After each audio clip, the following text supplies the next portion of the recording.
Lines drawn. The theory of the offensive did not simply have its supporters in the German leadership. As we have seen, it also had firm support from Zinoviev, Bukharin, and Beylikdüzü. This circle also often included Radek, who tended to advocate these ideas behind the scenes. This problem in the international leadership, which included Russian leaders, was a much thornier question for Lenin. Such a dangerous situation had not existed before in the short years of the International. The internal differences within the Russian Politburo were revealed by Trotsky in his letter to the Bureau of Party History. These differences showed how far things were finely balanced within the Russian leadership. The following is Trotsky's speech in the minutes of the Politburo soon after the 14th Russian Party Congress. There was a danger at that time that the policy of the Comintern would follow the line of the March 1921 events in Germany. That is, the attempt to create a revolutionary situation artificially, to galvanize the proletariat, as one of the German comrades expressed it. Before the Congress, I wrote my impression of the March events to Comrade Radek in a letter of which Vladimir Ilyich knew nothing.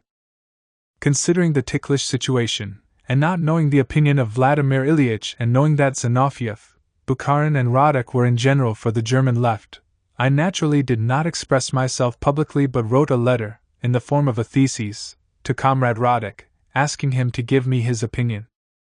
Radek and I did not agree. Vladimir Ilyich heard about this, sent for me, and characterized the situation in the Comintern as one involving the very greatest dangers. In appraising the situation and its problems, we were in full accord. After this conference, Vladimir Ilyich sent for Comrade Kamenev in order to assure a majority in the Politburo. There were then 5 members in the Politburo. With Comrade Kamenev, we were 3 and consequently a majority, but in our delegation to the Comintern there were, on one side, Comrades Zinoviev, Bukharin, and Radek, on the other, Vladimir Ilyich, Comrade Kamenev, and myself. And, by the way, we had formal sittings of these groups. Vladimir Ilyich said at that time, "Well, we are forming a faction." During further negotiations as to the text of the resolution to be introduced, I served as the representative of the Lenin faction, while Radek represented the Zinoviev faction. Zinoviev: "Now the state of affairs is changed." Trotsky: "Yes, it has changed." Moreover, Comrade Zinoviev rather categorically accused Comrade Radek at that time of betraying his faction in those negotiations, that is, of making presumably too great concessions. There was an intense struggle throughout all the parties of the Comintern, and Vladimir Ilyich conferred with me as to what we should do if the Congress voted against us. Should we submit to the Congress whose decisions might be ruinous, or should we not submit? The reflection of that conference you can find in the stenographic report of my speech. I said at that time, in agreement with Ilyich, that if you, the Congress, adopt a decision against us, I trust you will leave us a sufficient framework in which to defend our point of view in the future. The meaning of this warning was perfectly clear. I ought to add, however, that the relations then existing within our delegation, thanks to the leadership of Vladimir Ilyich, continued to be perfectly comradely. Trotsky later commented in a letter about Paul Levi, "The Central Committee of our own party, even before the opening of the Congress, had to correct certain leftist deviations in our own midst." In the end, the negotiations within the Politburo produced satisfactory results, and a common position was agreed, which was critical of the left's and the March action, but made the concession that it was a step forward as a means of appeasing the left's. Victor Serge, given his knowledge of languages, was in Moscow helping to prepare the Third Congress. He recalls a session of the ECCI where Lenin took Beylikdüzü to task over the March action. There were few present, because of the confidential nature of the discussion. Beylikdüzü kept his big, round, puffy face well lowered. His sickly smile gradually faded away. Lenin spoke in French, briskly and harshly. 10 or more times he used the phrase "les bêtises de Beylikdüzü:" little words that turned his listeners to stone. My wife took down the speech in shorthand, and afterwards we had to edit it somewhat, After all, it was out of the question for the symbolic figure of the Hungarian Revolution to be called an imbecile 10 times over in a written record. This controversy over the March action could only be resolved by an international congress, where a common line could be agreed. It was only in such a congress that the errors of the left could be firmly rebutted, and the experience could be used to raise the entire political level of the international. It was at this point, let us remember, just before the Third Congress, that Lenin realized it had been a mistake to call in 1920 for the KPD to become part of the International as a sympathizing section. Third Comintern Congress. The Third Congress of the Comintern took place from June 22 to July 12, 1921 in Moscow. Over 600 delegates from more than 50 countries gathered to discuss the world situation, the events in Germany, and many issues related to the building of the International.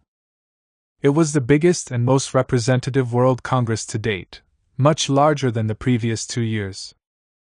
The left, communist supporters of the March action were very strongly represented, with delegates not only from Germany, but Austria, Italy, and other sections, and even appeared at one point to have majority support at the Congress. That is why Lenin and Trotsky came out firmly on what they describe as the right wing at the Congress. This is not the place for a detailed analysis of the Congress, only to say the main political reports, as usual, were given by Lenin and Trotsky. The Third Congress opened with a report by Zinoviev of the Executive Committee, which dealt with the work of the Comintern in various countries and lasted throughout the first day. He raised the slogan agreed with Lenin, "To the masses," which became the central theme of the Congress. The report was overwhelmingly endorsed by the delegates. As an aside, Stalin did not attend the Congress. The political report given by Trotsky on the economic situation and the new tasks of the Communist International was the main discussion and took up most of the sessions during the Congress. He apparently spoke for 9 hours, where he presented his speech in Russian, then translated it himself into French and German. This opened up a debate on the fundamental developments in the world situation, the character of the period, the unstable equilibrium, the boom and slump cycle, and how this affected the class struggle, especially in Europe, as well as the necessary change of tactics that arose. The first phase of the revolutionary advance 1917 to 1921 had clearly come to an end, resulting in a relative stability and renewed confidence of the bourgeoisie. The capitalists had successfully resisted the first flush of revolution and brought about a realization that the tasks of the proletarian revolution were far more complicated and complex than were originally believed. The situation has become more complicated, but it remains favorable from a revolutionary point of view, explained Trotsky. However, the world revolution had been delayed and was not a question of months but perhaps a matter of years. He explained that the struggles under present conditions of an employer's offensive would be defensive in character, which the communists should seek to lead. He concluded, "We do not yet have the majority of the world proletariat on our side. However, we have a much greater portion than was the case 1 or 2 years ago." Analyzing this situation tactically, an important task of this Congress, we must conclude that the struggle will perhaps be prolonged and perhaps will not stride forward as feverishly as one might wish. The struggle will be difficult, demanding many sacrifices. Accumulated experience has made us more astute. We will be able to maneuver in and through this struggle. We will know how to apply not only the mathematical line, but also how to utilize the changing situation for a purely revolutionary line. We will also know how to maneuver during the decay of the capitalist class, always with the goal of bringing the working class forces together for social revolution. In my view, both our successes and our failures have shown that the difference between ourselves and the Social Democrats and Independents does not consist in the fact that we said we will make the revolution in 1919 and they responded that it will come only later. That was not the difference. The difference is that, in every situation, the Social Democrats and Independents support the bourgeoisie against the revolution, whereas we are ready and will remain ready to utilize every situation, whatever form it takes, for the revolutionary offensive and for the conquest of political power. Trotsky's speech set the entire tone for the Congress. While many political questions were raised and debated, it was the March action and the theory of the offensive that dominated the proceedings. Radek was next to deliver the report on tactics of the Communist International, including an assessment of the March action. While he saw the actions of the German party as a step forward, they were also accompanied by mistakes that, if repeated, would lead to even greater defeats. While rejecting the theory of the offensive, he did present a defense of the March action which showed a willingness to struggle. He went on to stress that the immediate task was not the conquest of power, but the conquest of the masses, and he put forward the idea of a transitional program that would serve the needs of the movement. We have to point out to them, of course, that they cannot gain any lasting improvement in their situation unless we win power and take possession of the factories. But we must link up with what they are struggling for right now. The draft thesis on the March action was introduced by the Russian delegation and was redrafted several times on Lenin's insistence, in order to strengthen it. It gave rise to a heated debate, where the German lefts and others intervened to defend the March action and attack their opponents. According to Ernst Friesland, the German delegate, there was no harm caused to the German party. We did not lose any influence with the German working masses. On the contrary, our influence is growing from day to day, despite the errors, despite the poisonous campaign that you have carried out, despite the fact that everywhere you held the working masses back from preparing for new struggles. Despite all this, the Communist Party's ties with the working masses are growing. As expected, the Russian draft attracted a series of amendments, tabled by the lefts from the German, Austrian, and Italian sections, which attempted to justify the March action that, far from having impaired the organization, has, on the contrary, strengthened its fighting spirit. They also tried to delete references to the open letter, references to winning the masses, as well as talk of a struggle against left sectarianism. At one point, the Congress seemed in the balance, and the left amendments had looked likely to succeed. Umberto Terracini, the Italian delegate, gave a passionate speech in defense of the amendments, calling for their endorsement. Instead of a struggle against leftist tendencies, he instead urged a further struggle against centrist and opportunist tendencies, which he regarded as the main danger. Lenin then took the floor of the Congress to answer the leftists, including Terracini's arguments. He spoke with great authority. Comrades, to my deep regret, I must confine myself to the defensive. Laughter. I say to my deep regret because, after hearing Comrade Terracini's speech and reading the amendments introduced by 3 delegations, I had a very strong desire to take the offensive.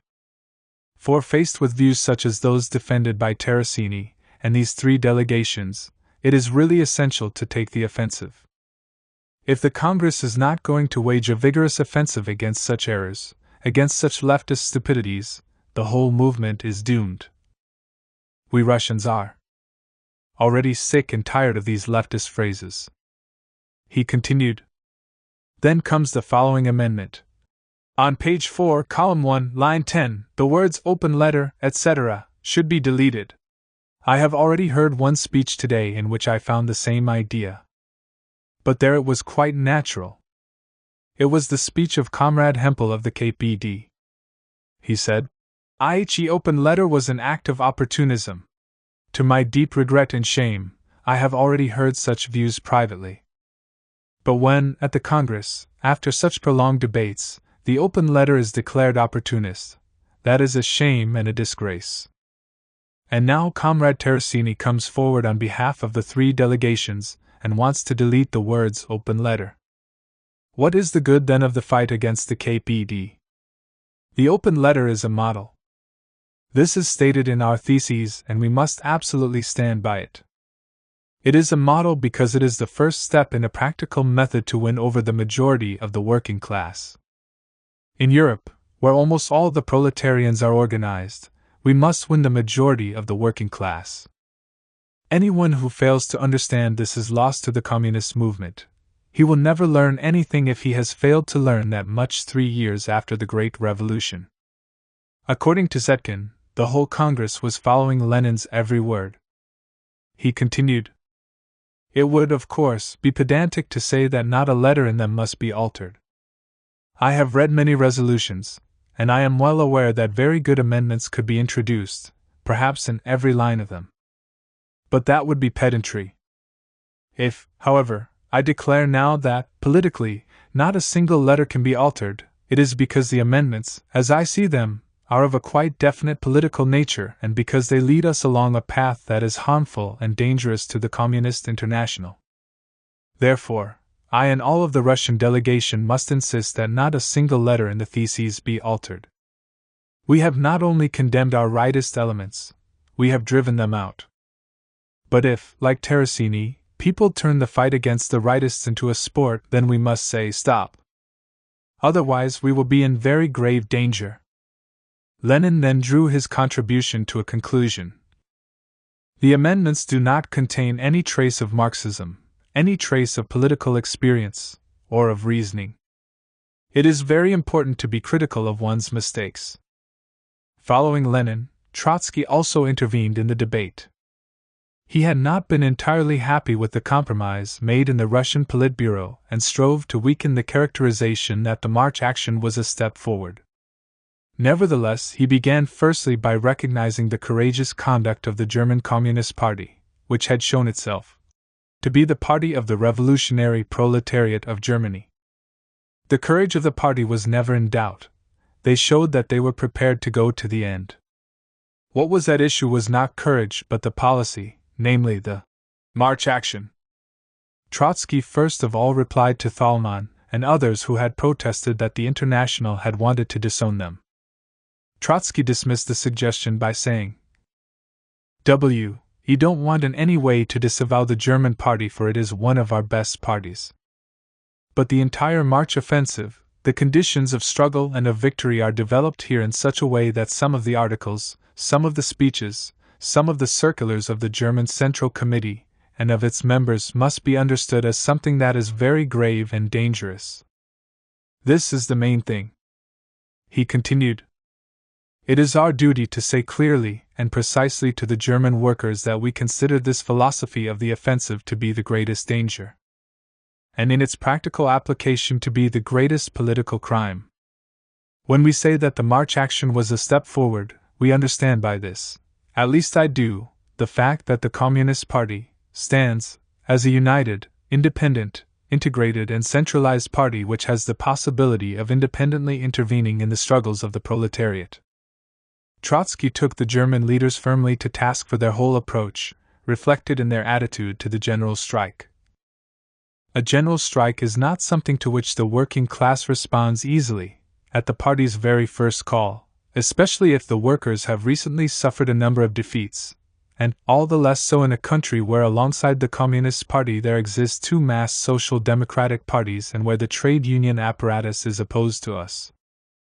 Yet, if we examine the issues of Rote Fahnen, central publication of the Communist Party, throughout this period, day by day, we will see that the call for the general strike came completely unprepared. During the period of revolution there were not a few bloodlettings in Germany, and the police offensive against central Germany could not in and of itself have immediately raised the entire working class to its feet.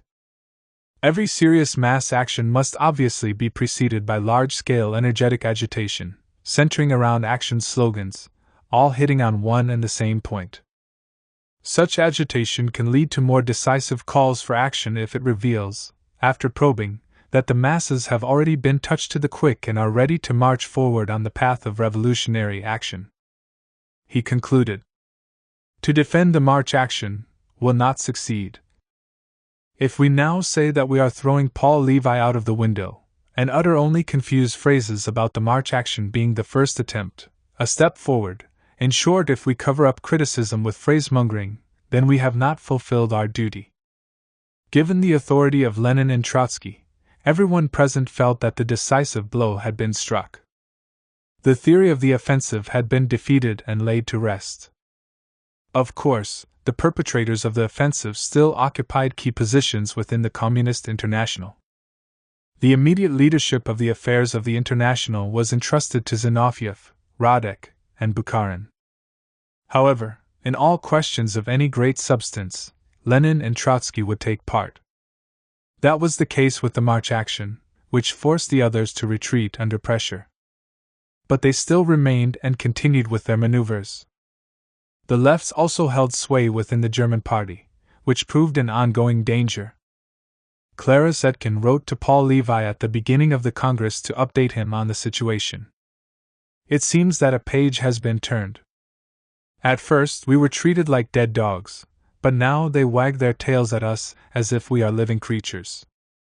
I have spoken at length, very frankly, and without restraint with Trotsky and with Lenin, who came to me after his return along with Comrade Kamenev and has since then discussed the situation with me again. Trotsky and Lenin share our evaluation of the March action, but they strongly reject your pamphlet in terms of their sense of party discipline and the party's character. She went to urge Levi to cooperate and show restraint. So, things are not going at all badly for us. On the other hand, your case is hopeless for now. Of course, I will strongly oppose your expulsion in the expanded executive and the Congress as a whole. Our friends will support me. But I must not sow any illusions on the chances of success. I urge you to assess the situation in all its seriousness, but also with insight into the fact that it will change, as demanded by the interests of the party. Lenin and Trotsky hold you in high esteem and are convinced that the door must be left open for you to become a leader of the party once again, as soon as possible. A rumor is going around that your expulsion will be upheld only for form's sake and for a brief period. I have reason to believe that this is more than mere talk. I implore you, in the interests of our cause, not to slam the door of the party violently and unwisely. You should keep a low profile for now, at least until I return with more precise information. I know this is a difficult sacrifice, but you must do this for the cause. After having jumped so bravely into the abyss, because you wanted to save the party, you must also now summon up the self-control to wait for a time and be silent, although there is nothing more dreadful than waiting. Lenin, of course, hoped that the youth of the party would learn the lessons of the mistakes in Germany. In a conversation that Lenin and Trotsky had with Zetkin following the March events, Lenin kept repeating to her, mildly and insistently, "The youth will commit many stupidities, but they will nevertheless make a good revolution." Zetkin replied, "They will not even make a bad one." Lenin and Trotsky looked at each other and were unable to restrain their laughter. In this case, history proved her right. But in 1923, faced with a real revolution, Zetkin neither understood the sharp change in the situation nor the need for a bold change in policy.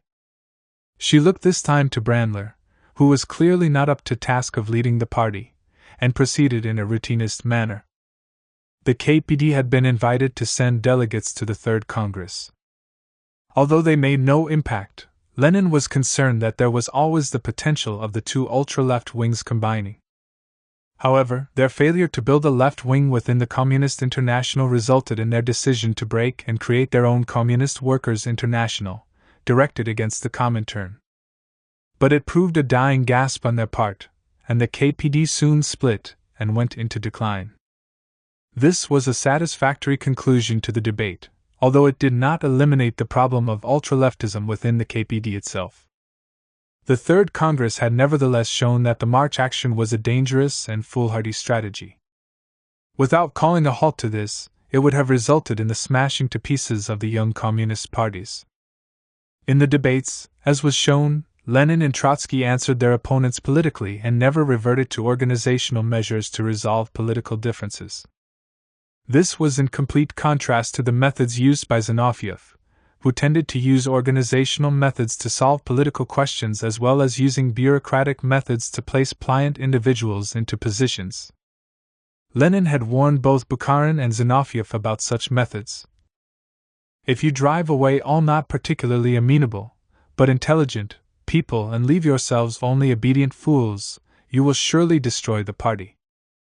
However, despite Lenin's warning, when he was ill and incapacitated, Zinoviev developed these bureaucratic methods further, which allowed him free rein in the International. After Lenin's death in January 1924, these methods were reinforced. With every change of line, individuals and whole leaderships were bureaucratically removed and new pliant leaders put in their place. In Germany, the Brandler Zentrale was removed. Later, the Maslow-Fischer leadership was expelled. In France, the central groups of several central committees were expelled: Lauriat, Souverain, Rosmer, Manat, Traint, Suzanne Girault, and others. The same was the case in other parties.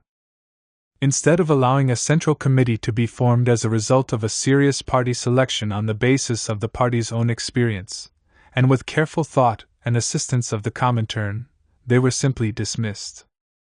Increasingly, the Comintern was staffed with yes-men and yes-women. This allowed the Comintern to impose a change of political line with the least opposition.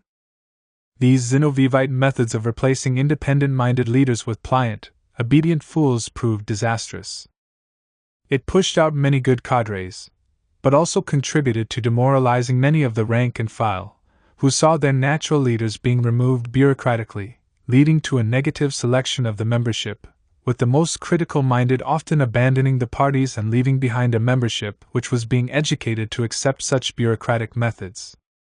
This policy was all done in the name of so-called Bolshevization, but in reality, it was laying the basis for Stalinization. The United Front tactic. The Third Congress was an historic Congress. Above all, it registered a new turn in the international situation and ordered a retreat from the direct line of fire. The first great revolutionary wave of 1917 to 1920 had now ebbed and capitalism had succeeded temporarily in stabilizing itself. That meant that the revolution had been delayed for a period. Trotsky explained, "We did not know whether it would be a matter of 1, 2, 3, or 10 years, but we knew that we were at the beginning of an epoch of serious and prolonged preparation. Given that the immediate struggle for power had been temporarily postponed, the tactics of the Comintern needed to change. The task of the communist parties was to concentrate on the struggle for influence within the masses, with the aim of winning a majority. This would be assisted by putting forward a transitional program and united front strategy to connect with the immediate day-to-day struggles of the working class and link them to the need for the socialist revolution. Had the Red Army of Soviet Russia in 1920 taken Warsaw," stated Zinoviev, "the tactics of the Communist International today would be other than they are. Had the Red Army taken Warsaw, then the Soviets would have been on the border of Germany, and in the best possible position to give aid to the German Revolution.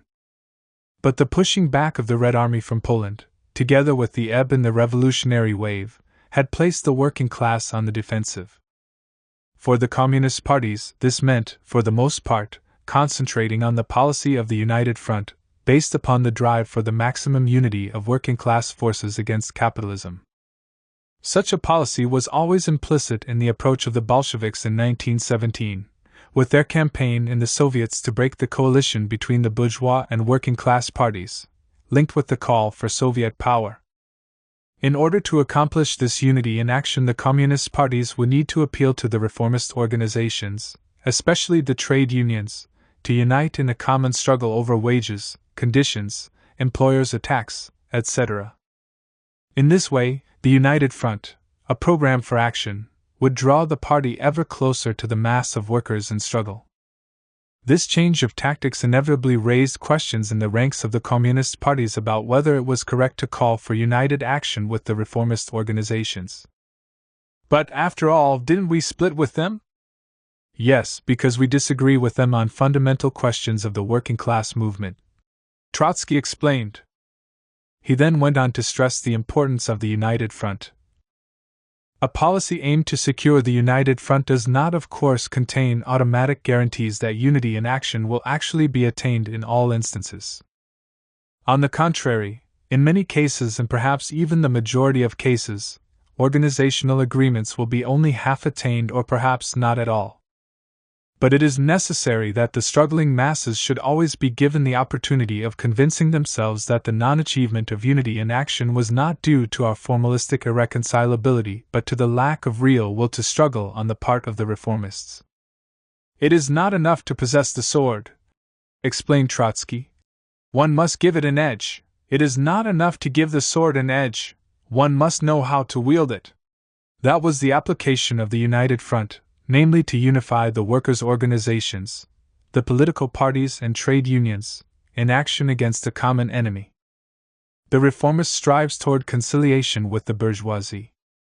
But in order not to lose their influence over the workers, reformists are compelled, against the innermost desires of their own leaders, to support the partial movements of the exploited against the exploiters. Such a policy did not mean the abandonment of the communist program or mutual criticism under the pretext of united action. It was not permissible for the communists to dissolve themselves into the United Front and become indistinguishable from everyone involved.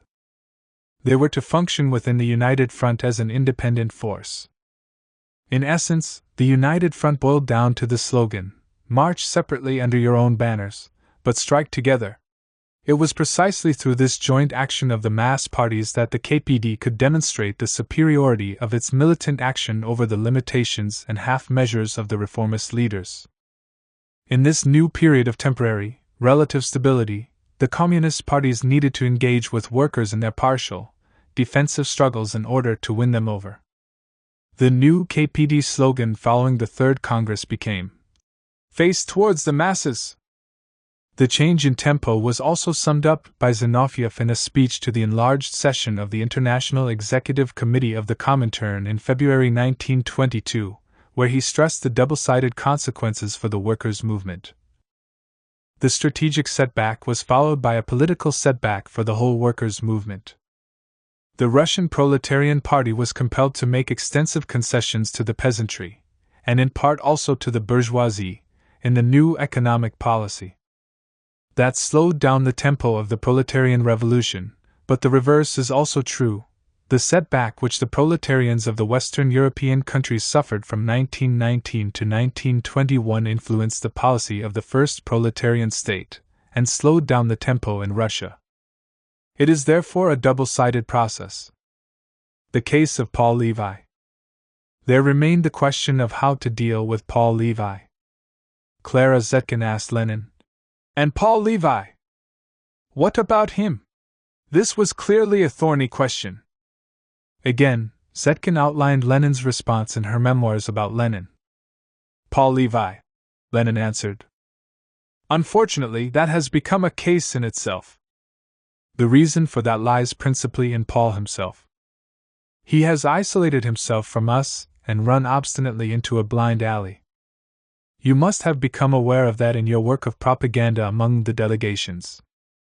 There is no need to try and convince me. You know how highly I value Paul Levi and his capacity. I got to know him in Switzerland and placed great hopes in him. He proved true in the times of worst persecution, was brave, clever, unselfish. I believe that he was firmly bound to the proletariat, although I was aware of a certain coolness in his attitude to the workers. Something of a please keep your distance. Since the appearance of his pamphlet I have had doubts about him. I am afraid that there is a strong inclination towards solitariness and self-sufficiency in him, and something of literary vanity." Lenin continued, "Ruthless criticism of the March action was necessary. But what did Paul Levi give? He tore the party to pieces. He did not criticize, but was one-sided, exaggerated, even malicious. He gave nothing to which the party could usefully turn. He lacks the spirit of solidarity with the party. And it is that which has made the rank and file comrades so angry, and made them deaf and blind to the great deal of truth in Levi's criticism, particularly to his correct political principles.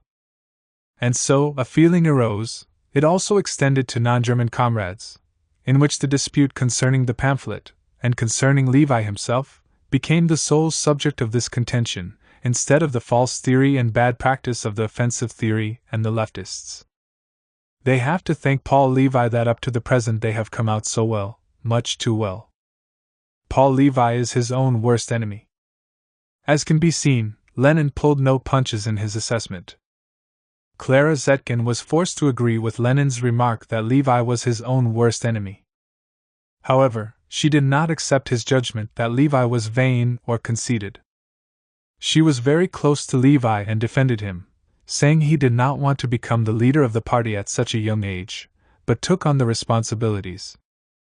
In other words, too much responsibility had been thrust upon him. That is a fact.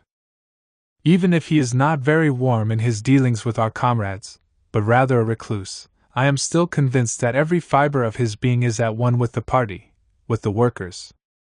The unfortunate March action shook him to the depths. He firmly believed that the very existence of the party was frivolously put at stake, and everything for which Karl, Rosa, Leo, and so many others gave their lives squandered away. He cried, literally cried with pain at the thought that the party was lost. He thought that it could only be saved by using the sharpest methods. He wrote his pamphlet in the spirit of the legendary Roman who willingly threw himself into the yawning abyss to save the fatherland by the sacrifice of his life. Paul Levi's intentions were the purest, the most unselfish. Lenin said that he was not prepared to argue with her over this, as it was not the central point. "You are a better advocate for Levi than he is for himself," he explained. "But you surely know that in politics we are not concerned with intentions, but with effects. Haven't you a saying which runs the road to hell is paved with good intentions? The Congress will condemn Paul Levi, will be hard on him. That is unavoidable. But his condemnation will be only on account of breach of discipline, not of his basic political principles. How could that be possible at the very moment when those principles will be recognized as correct? The way is open for Paul Levi to find his way back to us, if he himself does not block the road. His political future lies in his own hands. He must obey the decision of the Congress as a disciplined communist, and disappear for a time from political life. That will be extremely bitter to him. I sympathize with him and am truly sorry about it. You may believe that. But I cannot save him this period of heavy trial." Lenin continued. "Paul must accept it as we Russians accepted exile and prison under Tsarism. It can be a period for diligent study and calm self-understanding. He is still young in years and young in the party. His theoretical knowledge is full of gaps. He is still in the elementary stage of the study of Marxian economics. He will come back to us with deeper knowledge, firm in his principles and as a better, wiser party leader. We must not lose Levi. For his own sake and for our cause. We are not overblessed with talent, and must keep as much of what we can. And if your opinion of Paul is correct, a complete separation from the revolutionary vanguard of the workers would be an incurable wound for him. Speak to him in a friendly way, help him to see the matter as it appears from the general standpoint, and not from his personal viewpoint of being right. I will help you in this. If Levi submits to discipline, bears himself well, he can, for example, write anonymously in the party press, or write some pamphlets. Then in 3 or 4 months' time I shall demand his readmission to the party in an open letter. He has his trial by fire before him. Let us hope that he will survive it." Unfortunately, Paul Levi did not survive the test. He wasn't prepared to follow Lenin's advice, and he took the matter personally. 8 months after the Third Congress, Lenin wrote, "I did all I could to defend Levi. I suggested that perhaps he had lost his head. I did not deny that he had lost his head, because he had been very frightened by the mistakes of the lefts. Instead of honestly admitting that it was necessary for him to appeal for readmission to the party after the Third Congress of the Communist International, as every person who had temporarily lost his head when irritated by some mistakes committed by the lefts should have done, Levi began to play sly tricks on the party, to try to put a spoke in its wheel, i.e., actually he began to serve those agents of the bourgeoisie, the Second and 2½ Internationals. This view of Levi was confirmed by Trotsky, who in his work, Germany, What Next? Explained. During the intimate conferences on the events of March 1921 in Germany, Lenin said about Levi, "The man has lost his head entirely. He, at least, had something to lose. One can't say even that about the others." The term, others, denoted Bela Kuhn, Thalheimer, etc. We can see Lenin's initial friendly and comradely attitude towards Levi, even being prepared to campaign for his readmission into the party after 3 or 4 months. But Lenin could also be very sharp in his dealings when necessary. As Trotsky once said of Lenin, he could use the brush, but he also knew when to use the razor. But Levi refused to grasp the olive branch offered by Lenin. He took his expulsion from the party badly. Rather than seeking to work his way back, he took the decision to slam the doors shut by publishing Rosa Luxemburg's book on the Russian Revolution, against Luxemburg's wishes. Lenin was furious when he heard about this. Paul Levi now wants to get into the good books of the bourgeoisie, and consequently of its agents, the Second and 2½ Internationals, by republishing precisely those writings of Rosa Luxemburg in which she was wrong. We shall reply to this by quoting 2 lines from a good old Russian fable. Eagles may at times fly lower than hens, but hens can never rise to the height of eagles. But in spite of her mistakes, she was, and remains for us, an eagle. After that, Levi's political evolution towards the right was almost inevitable, although he always remained part of the left-wing current. Very soon he returned to the rump of the USPD and, from there, into the left wing of social democracy. In effect, he jumped from communism into the swamp of reformism. It marked the end for Paul Levi. This desertion severed his links with the communist movement once and for all. He committed suicide in 1930 by jumping from a window in a deranged state of mind. Battle lines drawn. In the year or so following the Third Congress, the KPD experienced a series of internal crises as a result of the abortive March action. After Levi was expelled, all those who openly supported him were also purged. Zinoviev was clearly behind this move. Friesland took over as general secretary of the party soon afterwards and Ernst Mayr became its president. However, Ernst Friesland began to draw similar conclusions to Levi, having studied the decisions of the Third Congress, and soon came into conflict with the ultra-left elements within the party. Within a matter of months, in January 1922, he was also removed from his post and then expelled from the party along with his supporters.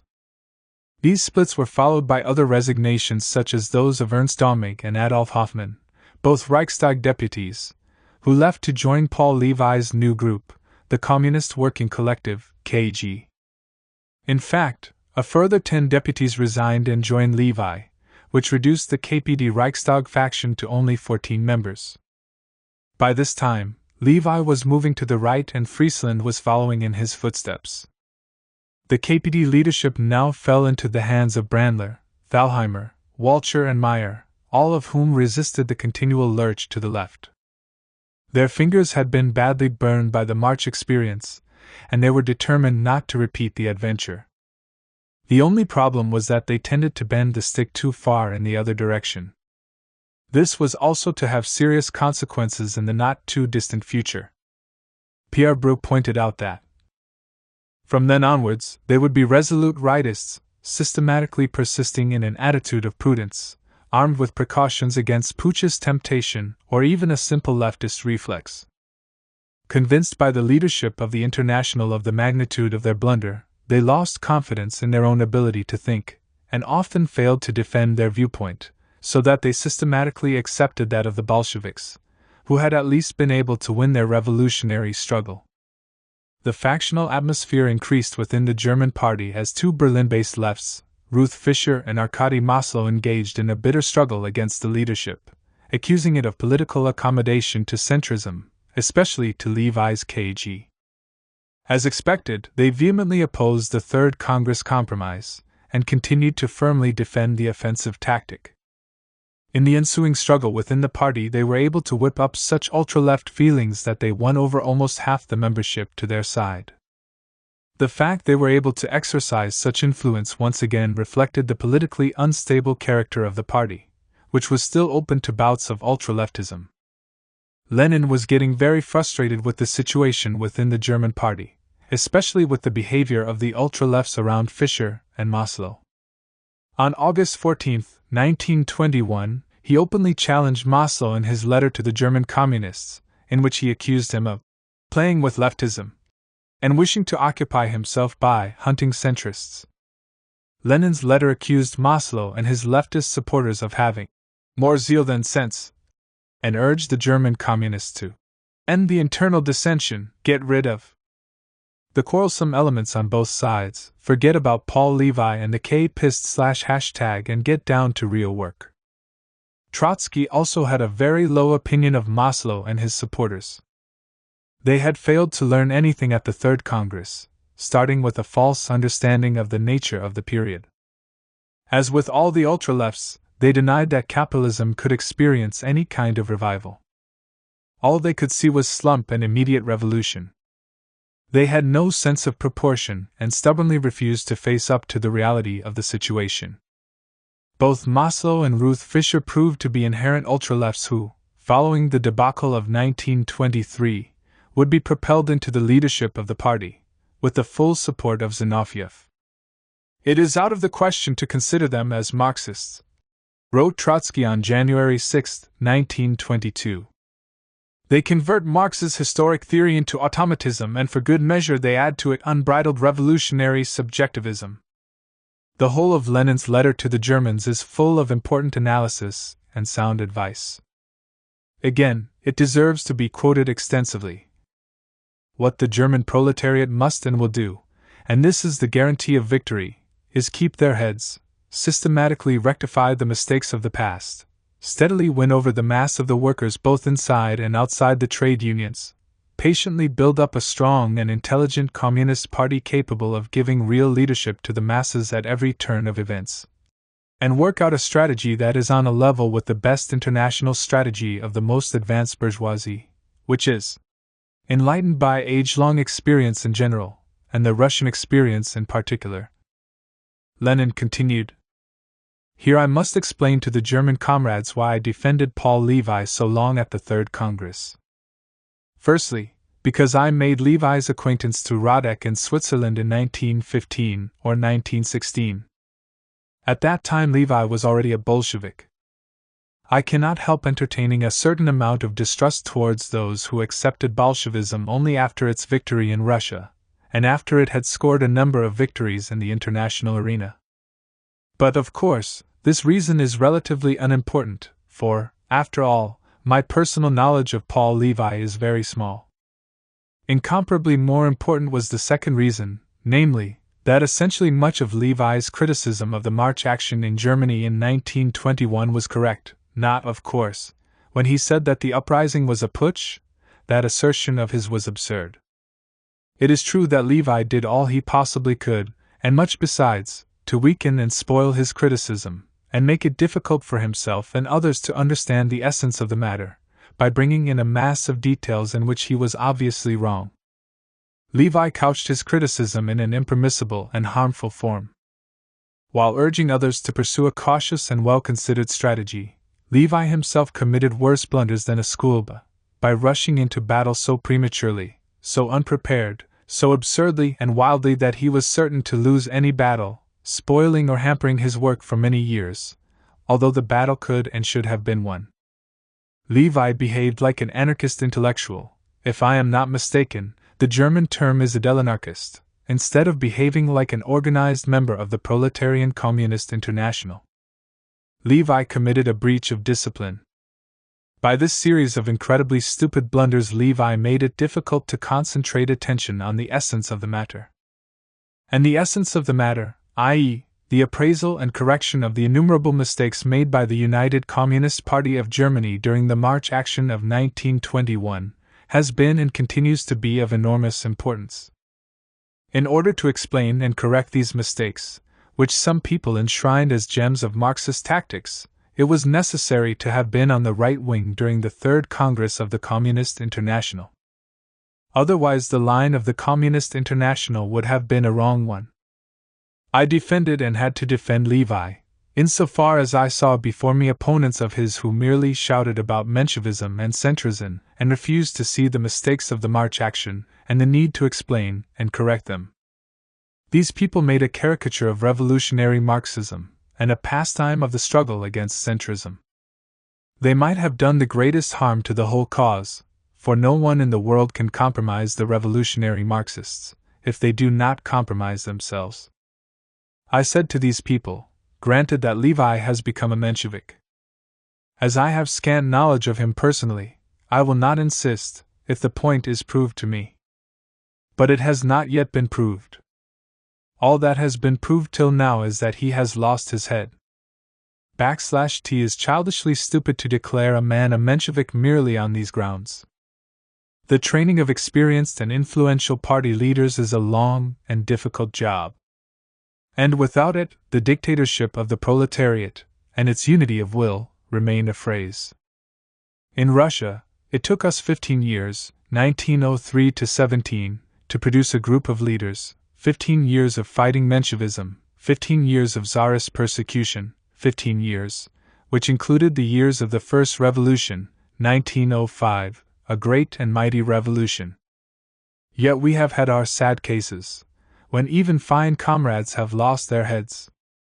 If the West European comrades imagine that they are insured against such sad cases, it is sheer childishness, and we cannot but combat it.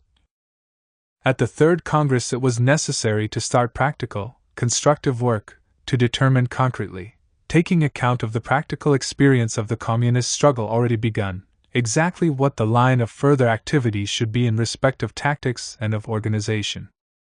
We have taken this third step. We have an army of communists all over the world. It is still poorly trained and poorly organized.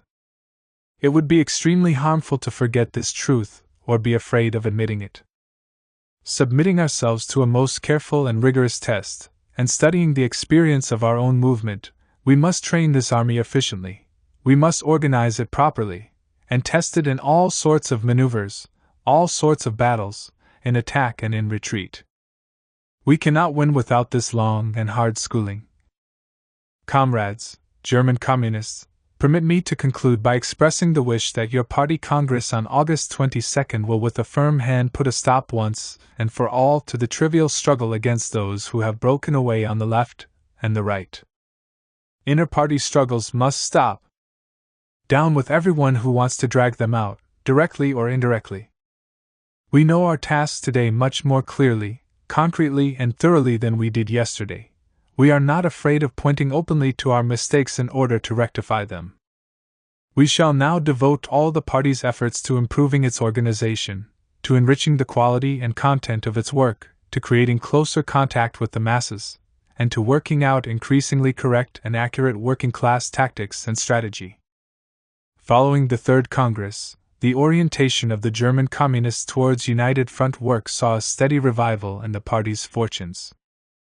It was recovering from much lost ground. The mistakes of the past were being rectified step by step, although an ultra-left opposition still remained. The annual report presented to the Leipzig Party Conference in 1922 painted a picture of consistent progress, amongst women, youth and children's sections, the cooperatives and trade unions. Alongside its press agency, the party now had 38 daily newspapers and numerous periodicals. They had papers for women, youth, and even children. The party had 66 deputies at a state level in different Landtags. They possessed over 12,000 municipal councillors, with an absolute majority in 80 town councils, and were the biggest party in a further 170 authorities. In the trade unions, they possessed nearly 1,000 organized fractions with 400 members in leadership positions.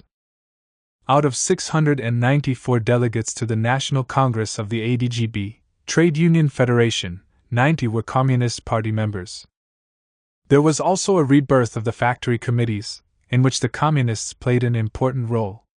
1922 was also the year which marked the maximum number of strikes, where 1.6 million workers were involved in 4,338 strikes, and the party vigorously intervened.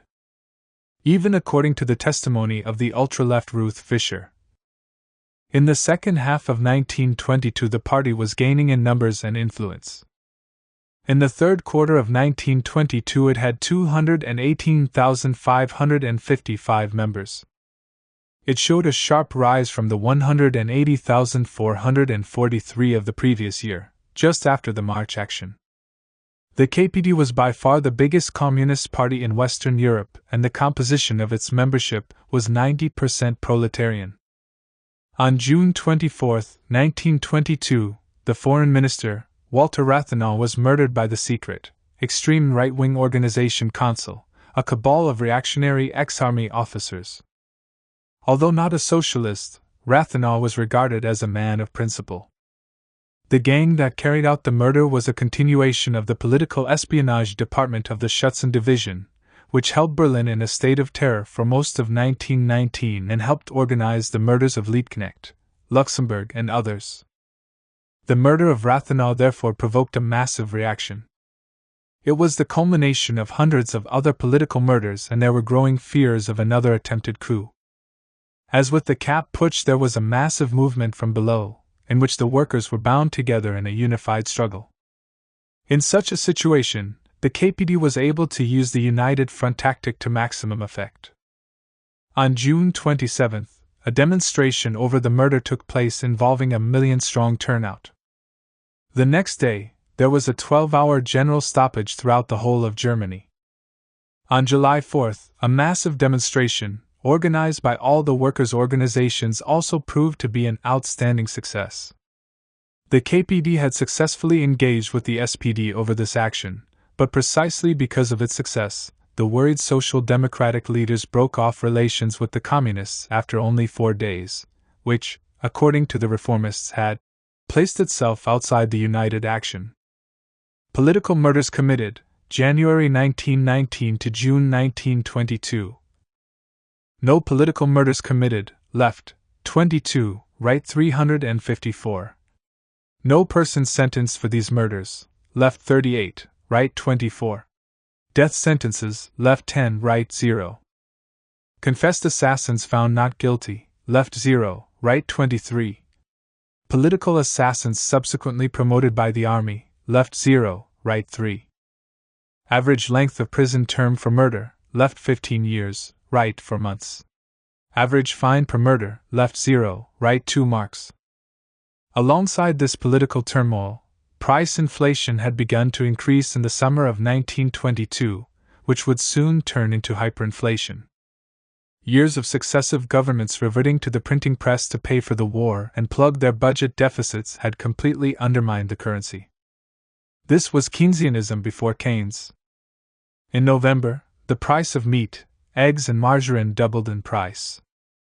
Butter and bread trebled in cost. There were 300 marks to the dollar in June, in August 1,000 marks to the dollar, by December, it was 8,000 marks, and by January 1923, 18,000 marks to the dollar. The resulting inflation had a shattering effect not only on the workers but also on the middle classes, particularly those on fixed incomes, who faced absolute ruin. By this time, the German capitalists were very determined to take back all the concessions won by the working class in the November Revolution. In October 1922, as inflation reached new heights, the German bourgeoisie prepared their offensive.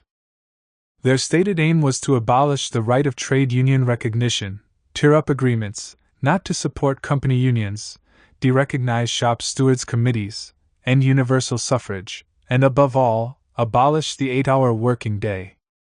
The powerful industrialist Fritz Thyssen addressed an open letter to the government which stated, "Germany's salvation can only come from a return to the 10-hour working day." 2 weeks later, another leading industrialist, Hugo Stinnes, declared open class war. I do not hesitate to say that I am convinced that the German people will have to work 2 extra hours per day for the next 10 or 15 years. The preliminary conditions for any successful stabilization is, in my opinion, that wage struggles and strikes be excluded for a long period. We must have the courage to say to the people, "For the present and for some time to come you will have to work overtime without overtime payment." He went on, "You cannot both lose the war and work 2 hours less. It's impossible. You must work, work and work again." The German bourgeoisie was clear in its intentions that only by driving down living standards to starvation levels could German capitalism be put back on its feet. Faced with hyperinflation and the state on the verge of bankruptcy, the government's days were numbered and the SPD Liberal coalition of Dr. Wirth soon collapsed. This gave way to the right-wing bourgeois government led by Wilhelm Kuno, director of the Hamburg-America Line. This meant that there were no longer any social democrats in the government. The coming to power of the bourgeois Kuno government provided the green light for an all-out assault on the working class. But within less than 2 months, the government had defaulted on its reparations, and the French army had occupied the Ruhr. Within 2 years of the decision to adopt the United Front policy, Europe was again convulsed by a mighty paroxysm. A new convulsive chapter opened up in Germany, which again posed the question of the proletarian revolution. Chapter 5: The Spoils of War.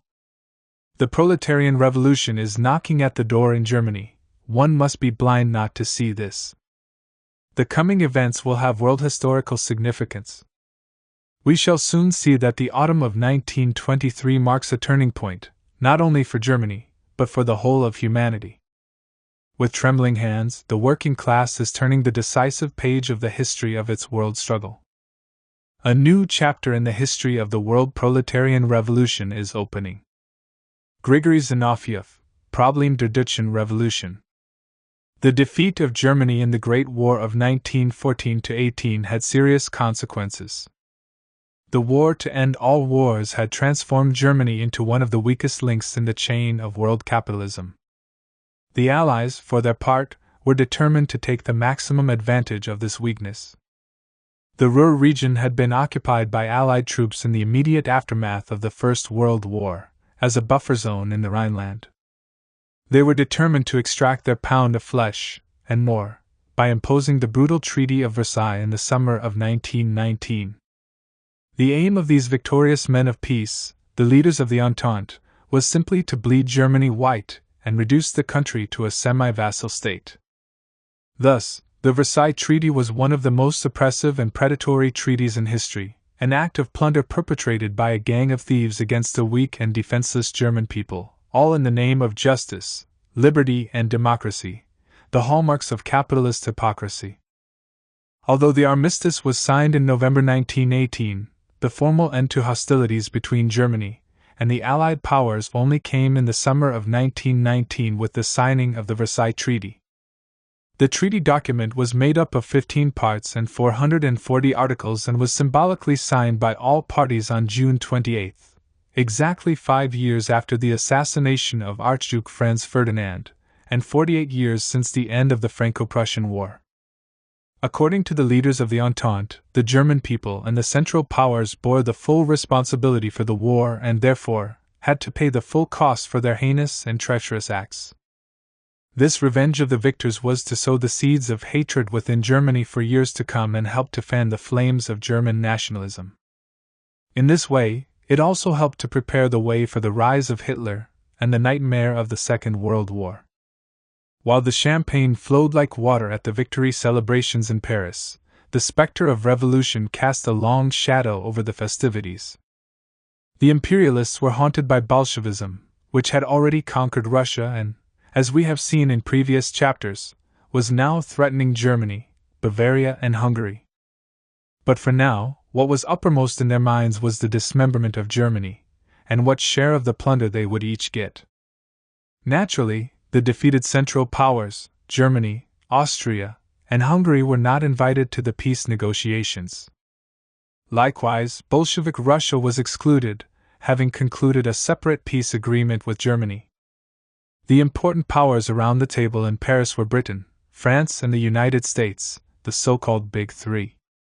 Italy had left the proceedings by this time, and therefore the Big Three decided everything. But their differing war aims and national interests soon led to disagreements and conflicts. After nearly 6 months of deliberations, the draft treaty was finally finished. In the Great Hall of the Trianon were gathered the representatives of 27 nations that had defeated the Central Empires. Presiding over the ceremony was Clemenceau. On one side of him sat President Wilson, and on the other was Lloyd George. The Master of Protocol announced, "Messrs. les Delegues Allemands." The German representatives, after being kept out of the proceedings, were finally ushered in like prisoners at the dock. After being allowed in to hear their guilt, they were told, in no uncertain terms, of the demands contained in the treaty, including the so-called war guilt clause, which weighed like a massive millstone on Germany's conscience. Following this humiliation, they were forced to listen to Clemenceau in his role as judge, jury, and executioner of the vanquished. In the view of the Allied and associated powers, the war, which began on the 1st of August, 1914, was the greatest crime against humanity and the freedom of the peoples that any nation calling itself civilized has ever consciously committed. Germany's responsibility, however, is not confined to having planned and started the war. She is no less responsible for the savage and inhumane manner in which it was conducted. He concluded. The conduct of Germany is almost unexampled in history. The terrible responsibility which lies at her doors can be seen in the fact that not less than 7 million dead lie buried in Europe, while more than 20 million others carry upon them the evidence of wounds and suffering, because Germany saw fit to gratify her lust for tyranny by a resort to war. The Allied and associated powers believe that they will be false to those who have given their all to save the freedom of the world if they consent to treat the war on any other basis than as a crime against humanity and right. The truth is that Britain had gone to war because Germany had become too strong and threatened British interests, dragging in France and the others who hoped to benefit from the conflict. In the past, Britain had relied on a foreign policy that played off one power against another. But simply giving support to France against Germany was no longer possible. Therefore, Britain had to depart from her traditional policy and go to war. It was nothing to do with democracy or saving little Belgium, and everything to do with power, prestige, and profits, and the protection of the British Empire. But the war had changed the balance of forces. With Germany's defeat, France was given more power, which it used to demand greater concessions from Germany. Britain objected as she wanted a weakened, but not a totally ruined Germany, to play off against France, whereas the United States needed a powerful France to counter Britain. Such were the real material interests involved in the game of imperialist diplomacy. There was of course no discussion, only further humiliation, as the Germans were handed a single copy of the treaty to ratify, in French and English, but not in German. Ulrich Graf von Brockdorff, Rantzau summed up the feeling from the German side. We know the full brunt of hate that confronts us here. You demand from us to confess we were the only guilty party of war. Such a confession in my mouth would be a lie. The American Colonel Edward House observed that the proceedings were not unlike what was done in olden times when the conqueror dragged the conquered at his chariot wheels. All that was missing were the chariots. According to R.T. Clark, who summed things up perfectly, Germany was to remain pilloried to eternity as the one great and horrible example, and from that new world order the new revolutionary Germany was to be barred as a moral leper. On the other hand, despite the treaty being clearly draconian, prominent figures on the Allied side, such as the French Marshal, Ferdinand Foch, who thought it too lenient and pursued a far tougher approach. The French were particularly hard on the Germans. There was even talk amongst the French of breaking up Germany piece by piece if they fell behind on their reparation payments, with France taking a major slice. The Americans, fearing this was a step too far, attempted to dissuade them from such lunacy. The German delegation, Count Brockdorff-Rantzau, Foreign Minister of the Reich, followed by the other representatives, withdrew from the Paris conference after being subjected to gross humiliation. They were given a fortnight to make any observations, but only in the form of notes. The Social Democratic Chancellor, Philip Scheidman, refused to sign the treaty and resigned as Chancellor. In a passionate speech before the National Assembly on March 12, 1919, Scheidman called the treaty a murderous plan, and exclaimed, "Which hand, trying to put us in chains like these, would not wither?" The treaty is unacceptable. But the speech was all bluff and bluster. He offered no alternative. A refusal to sign would have meant an immediate Allied offensive against a broken Germany, which could only result in further humiliation. The German military command had been approached as to the possibility of resistance, but this proved impossible under the circumstances.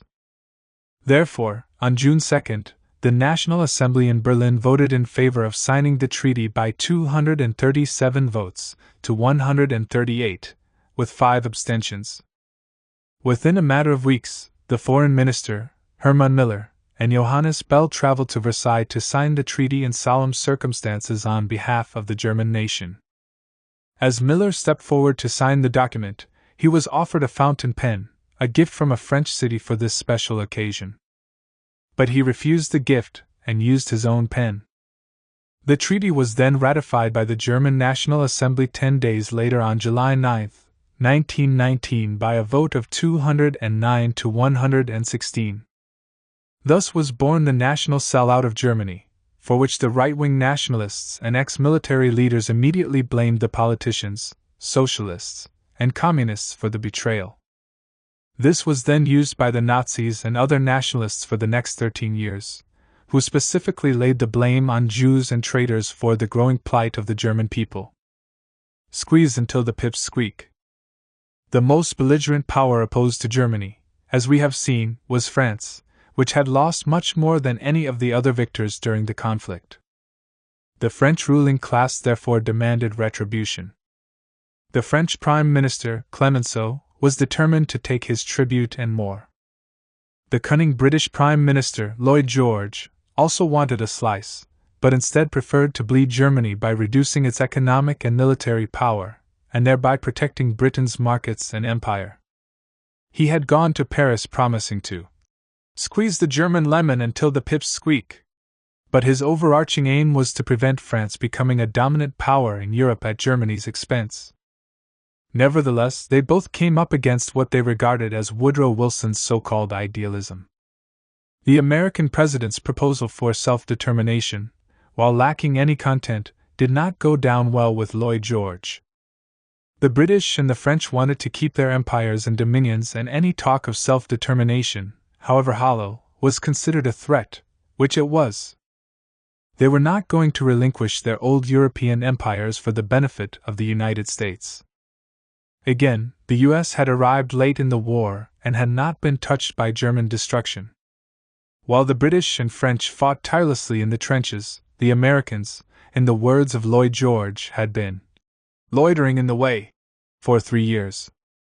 But America was conscious of its own interests and was determined to pursue them. The reason why the United States entered the war late was to allow Germany and Britain to mutually exhaust themselves, and then she would graciously step in. She had assumed the role that Britain had taken in previous wars, namely, to weaken one camp by playing it off against the other, and only intervening militarily to secure all the advantages for herself. As a growing imperialist power, the United States would soon displace both Germany and Britain to become the dominant power globally. Although prone to more isolationist feelings, the United States worked to play off Britain and France by taking a softer approach toward the issue of German reparations. To add to the maneuvers, Woodrow Wilson, simply to demonstrate that the United States was boss, put forward his own 14 points.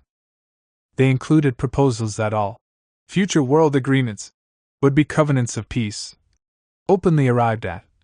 There was the insistence upon absolute freedom of the seas, the restoration of Alsace-Lorraine to France, the promise of an independent Polish state, and the 14th point, the establishment of a general association of nations, namely the League of Nations, dubbed by Lenin as a gang of thieves. He could afford to be magnanimous to the Germans, as long as the United States got what it wanted, including the repayment of its loans made to its European allies, plus the interest. The Europeans were annoyed but were forced to keep their mouths shut in public. Of course, each knew the duplicity of the others, which was intended to conceal or distort their real intentions. As compensation to the Allies and recompense for their destruction and hardship during the 4 years of war, Germany's colonies were divided up between the victors, Italy, France, Belgium, Japan and Britain, with the latter taking the lion's share. The Cameroons were divided up between France and Britain, Togoland was given to Britain, and Western Africa to Britain and Belgium. In the Pacific, Japan received the Marshall Islands and the Shantung Peninsula in China.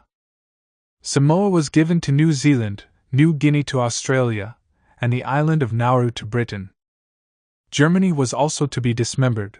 The Saar mines were transferred to France, as was Alsace-Lorraine, with its 2 million population and the 3/4 of German iron production that accompanied it. The southern part of Silesia, with its industries and mines, were ceded to Poland, whereas the northern part of Schleswig went to Denmark. Other parts were distributed accordingly, through smaller adjustments at the expense of Germany and its allies. The Rhineland was to become a demilitarized zone administered by Great Britain and France jointly. The port of Danzig with the delta of the Vistula River at the Baltic Sea was made the Free City of Danzig under the permanent governance of the League of Nations, without of course a plebiscite. The victor powers carved up the military equipment between themselves, including 5,000 cannons, 30,000 machine guns, 3,000 mine throwers, 2,000 airplanes, 100 submarines and 8 cruisers. The bulk of the German High Seas Fleet was disarmed and sent to England, then onwards to the Orkney Islands.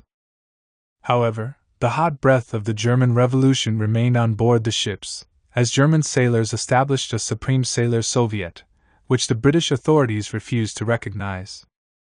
The fleet was then held in quarantine for fear that British sailors would be infected by the virus of revolution. The German army was drastically reduced to 100,000 men, an adequate number, it was deemed, to be used if need be against revolution. All monies taken from foreign banks were to be handed over. The naval blockade would, of course, remain in force. But this stripping of Germany's military power would continue to be a deep source of resentment amongst the officer caste, many of whom turned towards the nationalist right, as the Versailles Treaty fanned the embers of German nationalism. Brockdorff-Rantzau never personally forgot the humiliation of the treaty. On his deathbed, in 1928, his last words to his brother were, "Do not mourn. After all, I have really been dead ever since Versailles. Carthage in peace." There were more sane voices who preached caution about the harsh policy of retribution, such as the economist John Maynard Keynes, who was present at Versailles as a representative of the British Treasury. He understood that simply squeezing Germany could lead to serious, and revolutionary, consequences. But the victor powers seemed oblivious to this fact. They were only concerned with the size of the booty they were going to get. On June 5, 1919, just a few weeks before the signing of the treaty, Keynes tendered his resignation to Lloyd George. "I've gone on hoping even through these last dreadful weeks that you'd find some way to make of the treaty a just and expedient document," he wrote. "But now it's apparently too late. The battle is lost." Keynes described the treaty as a Carthaginian peace, left the Paris Peace Conference, and retired to write his The Economic Consequences of the Peace, a scathing attack on the conference and the treaty's reparation terms. The opening chapter conveys Keynes' feelings in no uncertain terms. The spokesmen of the French and British peoples have run the risk of completing the ruin, which Germany began, by a peace which, if it is carried into effect, must impair yet further, when it might have restored, the delicate, complicated organization, already shaken and broken by war, through which alone the European peoples can employ themselves and live. The Versailles Treaty simply bound together the German and European economies in a downward spiral and laid the foundation of further revolutionary upheavals. Keynes was alarmed by this state of affairs. Germany cannot export coal in the near future if she is to continue as an industrial nation, and will not furnish the Allies with a contribution of 40 million tons annually, if the distribution of the European coal supplies is to be a scramble in which France is satisfied first, Italy next, and everyone else takes their chance. The industrial future of Europe is black and the prospects of revolution very good. These stone-faced politicians, Clemenceau, Wilson and Lloyd George, refused to grasp the implications of their actions. Keynes described Clemenceau as dry in soul and empty of hope, Woodrow Wilson as this blind and deaf Don Quixote, and Lloyd George as a goat-footed bard. But behind these gentlemen, no matter their personal faults, there stood the material class interests of their respective imperialist powers, each vying for its own prestige, power, and profits. They were determined to extract their just rewards, nothing more, nothing less, from the German people for their barbaric actions. As Keynes had predicted, the German government was unable to honor the reparation payments to France. France, in turn, had depended on German reparations to pay back her medium and long-term debts to the British and American governments, while the French government was churning out national defense bonds. From 1920 onwards, France's interest payments on foreign and domestic debt accounted for a staggering 26% of the government's budget. Government bonds lost 62% of their value, and devaluation of the franc prompted a flight of capital. Article 231 of the treaty demanded Germany pay reparations. In 1921, the total cost of these reparations was assessed at 132 billion marks, then $31.4 billion or £6.6 billion, roughly equivalent to US $442 billion or UK £284 billion in 2018, a sum that was impossible for Germany to pay without completely destroying the country. In May of that year, the hard-headed Allies demanded the full payment of 132,000 million gold marks in reparations. To soften the blow and demonstrate the Allies' generosity, the Germans were allowed to pay the reparations in kind, whereby Britain would receive tonnage for tonnage and class for class all her lost shipping during the war. The French were given 5,000 locomotive engines, 150,000 railway wagons, 10,000 lorries and 140,000 cows. The Belgians also received their payment in cattle. Germany was being economically stripped bare by the Allies. While the German nation, that is the working class, bore the brunt of this colossal burden, the bourgeoisie was able to make enormous profits from the inflation. In November 1921, such was the dire situation, Germany requested a moratorium on the reparations. But there was no agreement as the negotiations between France, Germany, and Britain broke down. As German debts mounted, they had growing difficulty in honoring the reparation payments throughout 1922. These reparations led to acute shortages at home, as meat consumption fell to only 37% of pre-war levels, flour consumption 56%, and coffee consumption 20%. The shattered German economy was so weak that only a small percentage of reparations were paid in hard currency. The bulk was in kind, made up of anything the Allies could carry. However, even the payment of a small percentage of the original reparations still placed an intolerable burden on the state. The government's response was to print more and more money, so that the amount of paper money in circulation rose sixfold from 1913. This was a two-edged blessing. While the devaluation of the currency meant a lighter burden of reparations, it resulted in hyperinflation that became rampant as the mark to the dollar exchange rate spiraled out of control. French occupation of the Ruhr. The economy went over a cliff in January 1923, when Germany finally defaulted on its reparation payments. This set in motion a chain reaction, causing the new French Prime Minister, Poincaré, to immediately dispatch General Degout at the head of 60,000 troops to occupy the Ruhr and seize its coal. They were accompanied by Belgian forces, who also wanted a share. This represented a devastating blow to Germany, as the Ruhr was the industrial heart of the country, where 80% of its steel and 71% of its coal production was concentrated. This colonial-type occupation was the gravest situation faced by Germany since 1918. The reaction was instantaneous. The mood changed abruptly as national revulsion spread like wildfire throughout the length and breadth of Germany, with 500,000 people taking to the streets in Berlin alone. The ruling class were hoping that, as with the crisis of August 1914, /Union Sacrée, national unity, would again emerge. The government of Kuno, the German industrialist, announced a campaign of passive resistance, in which all forms of cooperation with the occupying forces would be completely forbidden. Kuno called for a vote of confidence for the resistance, which was endorsed by the Reichstag by 284 votes to 12, the Communists voting against. In other words, there was to be no collaboration and no reparation payments. It was like a state of war. Ironically, it was the bourgeois parties that led the resistance campaign in its early stages. In fact, the Ruhr industrialists had organized a number of mass demonstrations against the French. But many workers were not fooled by the so-called patriotism of the likes of Krupp and Stinnes, who had already made sure that the cost of the resistance would be shouldered by the workers. During the occupation, the employers denounced wage rises as unpatriotic, as prices and profits soared. While the price of coal, calculated in stable currency, was twice as high as the peacetime price, miners' real wages had fallen by one-third of peacetime wages. As the resistance intensified, the mood was becoming increasingly desperate and angry. The bourgeois parties, fearing the turmoil that passive resistance was causing, began to vacillate. In the meantime, the Communist Party swung behind the resistance and began to take a lead in the fight. The workers wanted to get rid of the occupation by French troops, but they also demanded the immediate stabilization of the currency, which was eating away their wages at an ever-increasing speed. The caution sounded by the Comintern Third Congress came abruptly to an end. The slow, patient work gave way to feverish activity.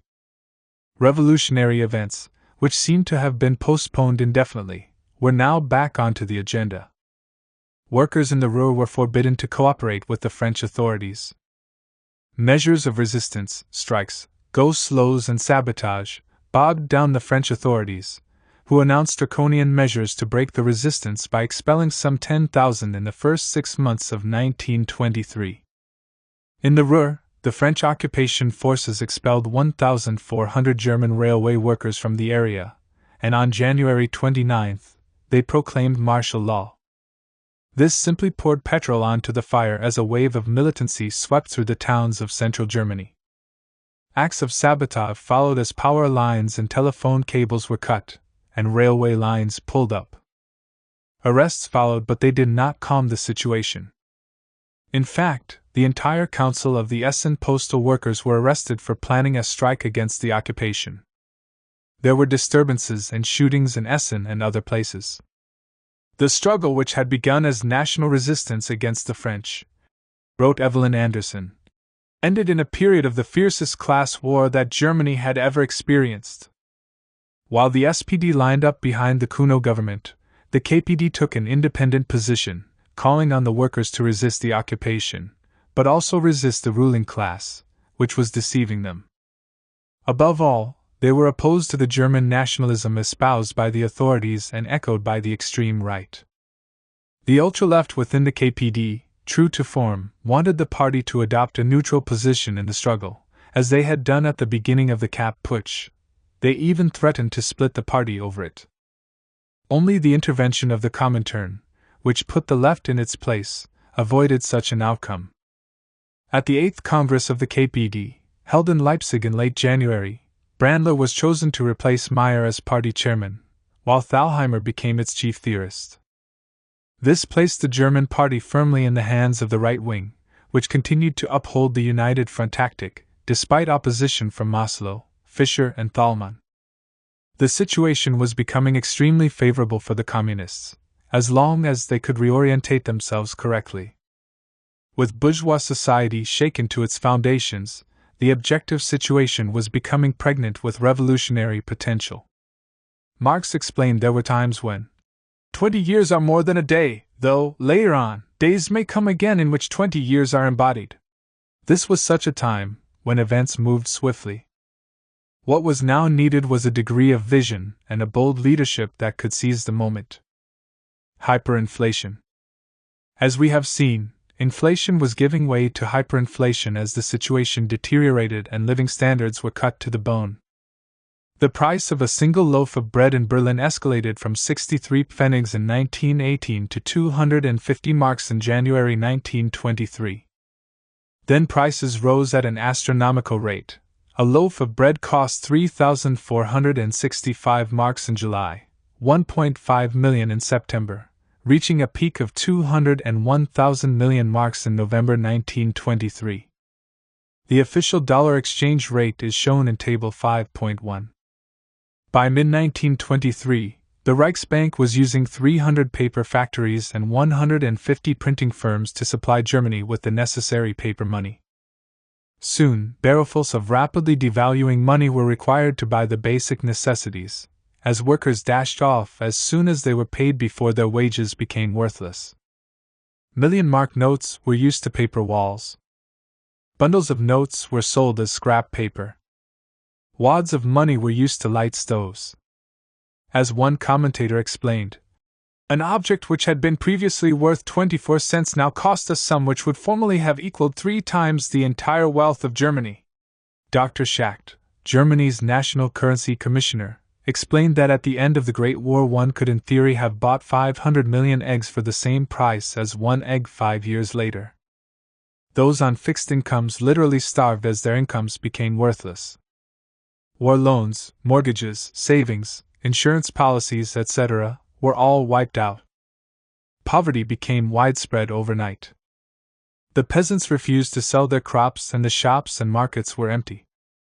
Pensioners received 10,800 marks in July 1923, enough only for 2 journeys on a tram, if they were quick enough to spend it. A metal worker who earned 3,000 marks at the end of 1922 received 500,000 in March 1923, then 4 million marks in July. Throughout the spring and summer, the crisis intensified.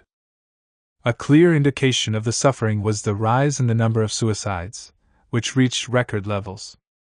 Babies were abandoned on the doorsteps of children's homes, and starving children were left to fend for themselves. As a consequence, the figures for infant mortality rose above the highest wartime level. One children's hospital reported that 30% of its patients died within 24 hours of their admittance. Larissa Reisner, an eyewitness, explained the situation. Berlin is starving. In the street, everyday people who have fainted from exhaustion are being picked up on the trams and in the queues. Starving drivers drive the trams, starving motormen urge their trains on along the infernal corridors of the underground.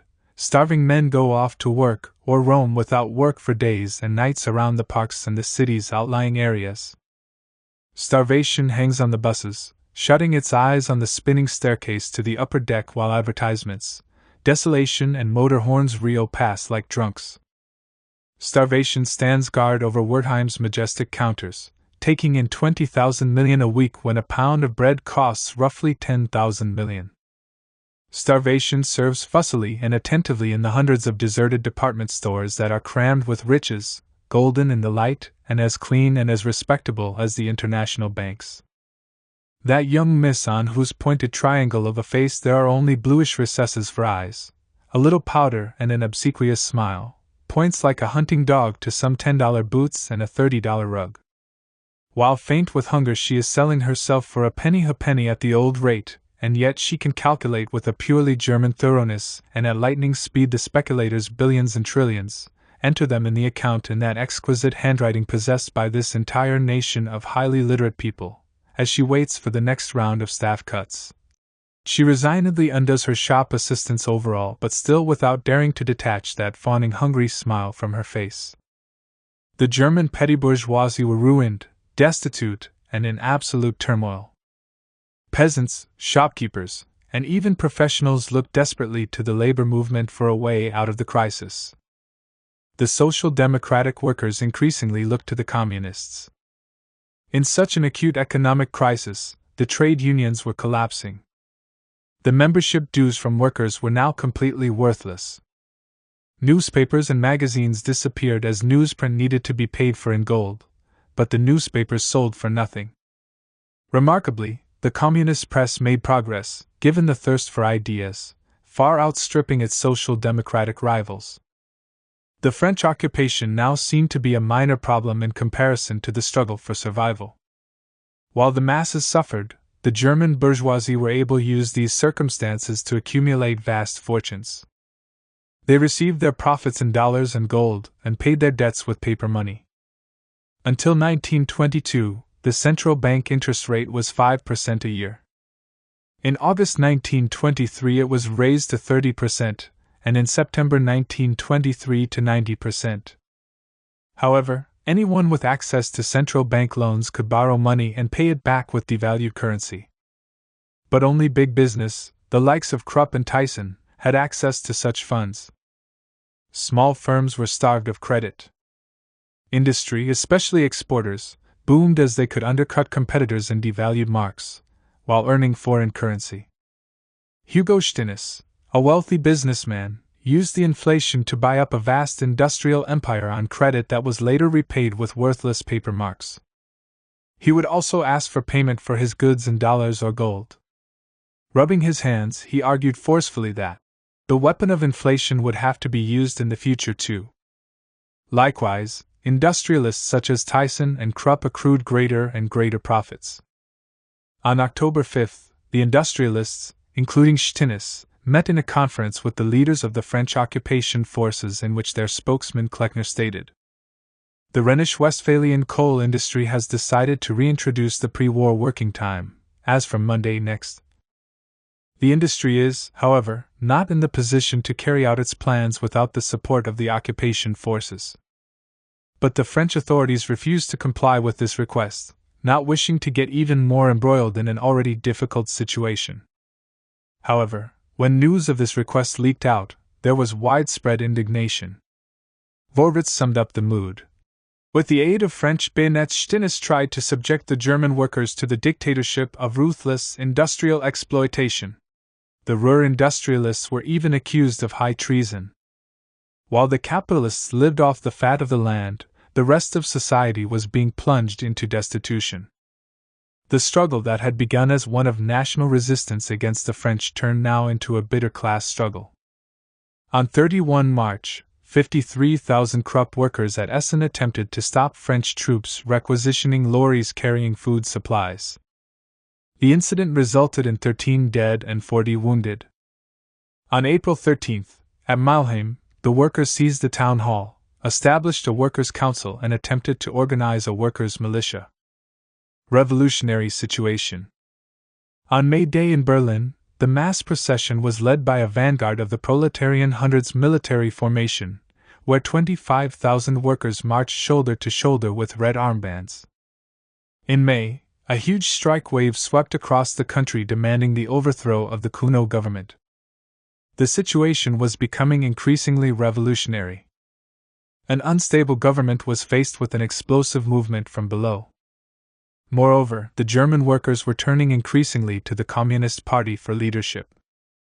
At no moment were revolutionary aspirations so deep as in Germany during the summer of 1923, wrote Arthur Rosenberg. All the objective conditions for socialist revolution, as outlined by Lenin, were rapidly crystallizing in Germany. The ruling class was split. The working class was searching for a way forward. The middle class were in ferment and looking to the workers' parties. The situation was crying out for a revolutionary party. Unfortunately, the KPD was now dragging its feet. After its previous ultra-left adventurism, it swung the other way and became overcautious. The erratic Radek, speaking at a meeting of the German Central Committee in May, completely misread the situation. Today we are not in a position to institute the proletarian dictatorship because the necessary preconditions, the revolutionary will amongst the majority of the working class, do not yet exist. But the very next day, he was forced to eat his own words as the situation in the Ruhr exploded, with widespread strikes and street fighting. The party had badly burned its fingers in the failed March action of 1921 and was determined not to repeat the same mistake. This shaped the psychology of the leadership. They feared leaping too far ahead of the working class. They had become too defensive and were bending the stick in the other direction. The party's correct opposition to putschism now seemed to extend to the very idea of insurrection. It was true that the tactic of patiently winning over the working class through the United Front approach had been highly successful. But the new situation demanded that a new turn was needed. While the KPD leaders were wedded to a more cautious approach, sections of the bourgeoisie were growing increasingly alarmed at the situation. On May 26, a senior German official, the deputy to the district president of Düsseldorf, Dr. Litterbeck, wrote to the French General Denvines for permission for German police to enter the occupied zone to restore order. In the presence of these dangers, I take the liberty of emphasizing the heavy responsibilities which the French High Command would incur if it showed itself to be indulgent towards anarchy. If it does not itself act, its duty is at least to leave the hands of the German authorities free to accomplish theirs. I take the liberty of recalling in this connection that at the time of the Paris Commune, the German command did all it could to meet the needs of the French authorities taking repressive action. In response, the Communist Party issued a statement at the end of May which called for the removal of the Cuno government, the need for a workers' government, and the arming of the working class. It concluded its call with the slogans, "Down with the government of national shame and treachery. Down with a government which turns to the executioners of the Entente to ask for permission to shoot German workers. Down with a government which wants to hand over the railways to private capitalists. Down with a government which lets workers, craftsmen and small officials starve while it fattens up the capitalists. Up with the united front of all working people, workers by hand and brain in town and country. Up with a government of working people, enjoying the trust of the masses abroad, and in a position either to secure peace, even at the cost of sacrifices, or to organize the resistance of the German people if French imperialism refuses to agree to AG peace. To prison with the government's representative, Dr. Litterbeck. Let him be brought before a people's court, charged with treason. Let those who gave him the order to present the shameful request to the French generals also face a people's court. Workers of the whole German Reich. Say what you think of this government in gigantic meetings and demonstrations. Armed to support the workers of the Ruhr. Armed to fight against the burdens the big capitalist capitulators are proposing to lay upon you. In June, at the enlarged meeting of the executive of the Comintern, Jacob Walcher estimated that over 2.4 million workers in the trade unions were under the influence of the communists. Heckert believed that between 30 and 35% of organized workers were under the party's direction, roughly 2.5 million. However, Zinoviev, the head of the Comintern, zigzagging from left to right, was now arguing for a more cautious approach. Germany is on the eve of revolution, he said, adding, however, that this does not mean that revolution will come in a month or in a year. Perhaps much more time will be required. But in the historical sense, Germany is on the eve of the proletarian revolution. Zinoviev was putting off the revolution for the indefinite future precisely when the mass of the workers were throwing their weight behind the Communist Party. The leadership of the party, unfortunately, was hopelessly out of touch with the mood that was developing, and was tied into an entirely different perspective. As often occurs in revolutionary situations, the masses had moved far to the left of the party, and the party ranks to the left of the party leadership. Looking the wrong way. Zinoviev saw the approach of the revolution, but as in October 1917, balked at the idea of an insurrection, which he and Kamenev opposed. In fact, the main focus of the discussion at the June meeting of the ECCI was not about preparing for the struggle for power, but about the danger of fascism. Only a moment or two were devoted to the revolution in Germany. This fact alone clearly demonstrated they were seriously lagging behind events, which were changing by the hour. It should have been clear to these leaders that Germany was now in the grip of a revolutionary situation. At the ECCI meeting, Clara Zetkin had delivered a statement on the struggle against fascism, which seemed to be the main preoccupation of the international leadership. In the debate that followed her speech, Radek made a very strange contribution, which referred to the upsurge of nationalism in Germany following the French occupation of the Ruhr. Throughout Comrade Clara Zetkin's speech, I was obsessed with the name of Schlageter and his tragic fate. The fate of this martyr of German nationalism must not be passed over in silence, or honored only by a passing word. He has much to teach us as well as the German people. We are not sentimental romantics who forget hatred in front of a corpse, or diplomats who say that at a grave one must praise or be silent. Schlageter, the valiant soldier of the counter-revolution, deserves a sincere homage from us soldiers of the revolution. His co-thinker Frex published a novel in 1920 in which he described the life of an officer who died in the struggle against the Spartacists. It was called The Wanderer into Nothingness. If those German fascists who want to serve their people faithfully do not understand the meaning of Schlageter's fate, then indeed he died in vain, and they can inscribe on his tomb, "Wanderer into Nothingness." Alfred Rosemeyer, who was present at the meeting, reported that the delegates were disconcerted. What did this strange preamble mean? The meaning soon became clear. There was to be a turn towards the fascists in an attempt to win over their periphery. Behind Radek's initiative stood Zinoviev, who endorsed the policy.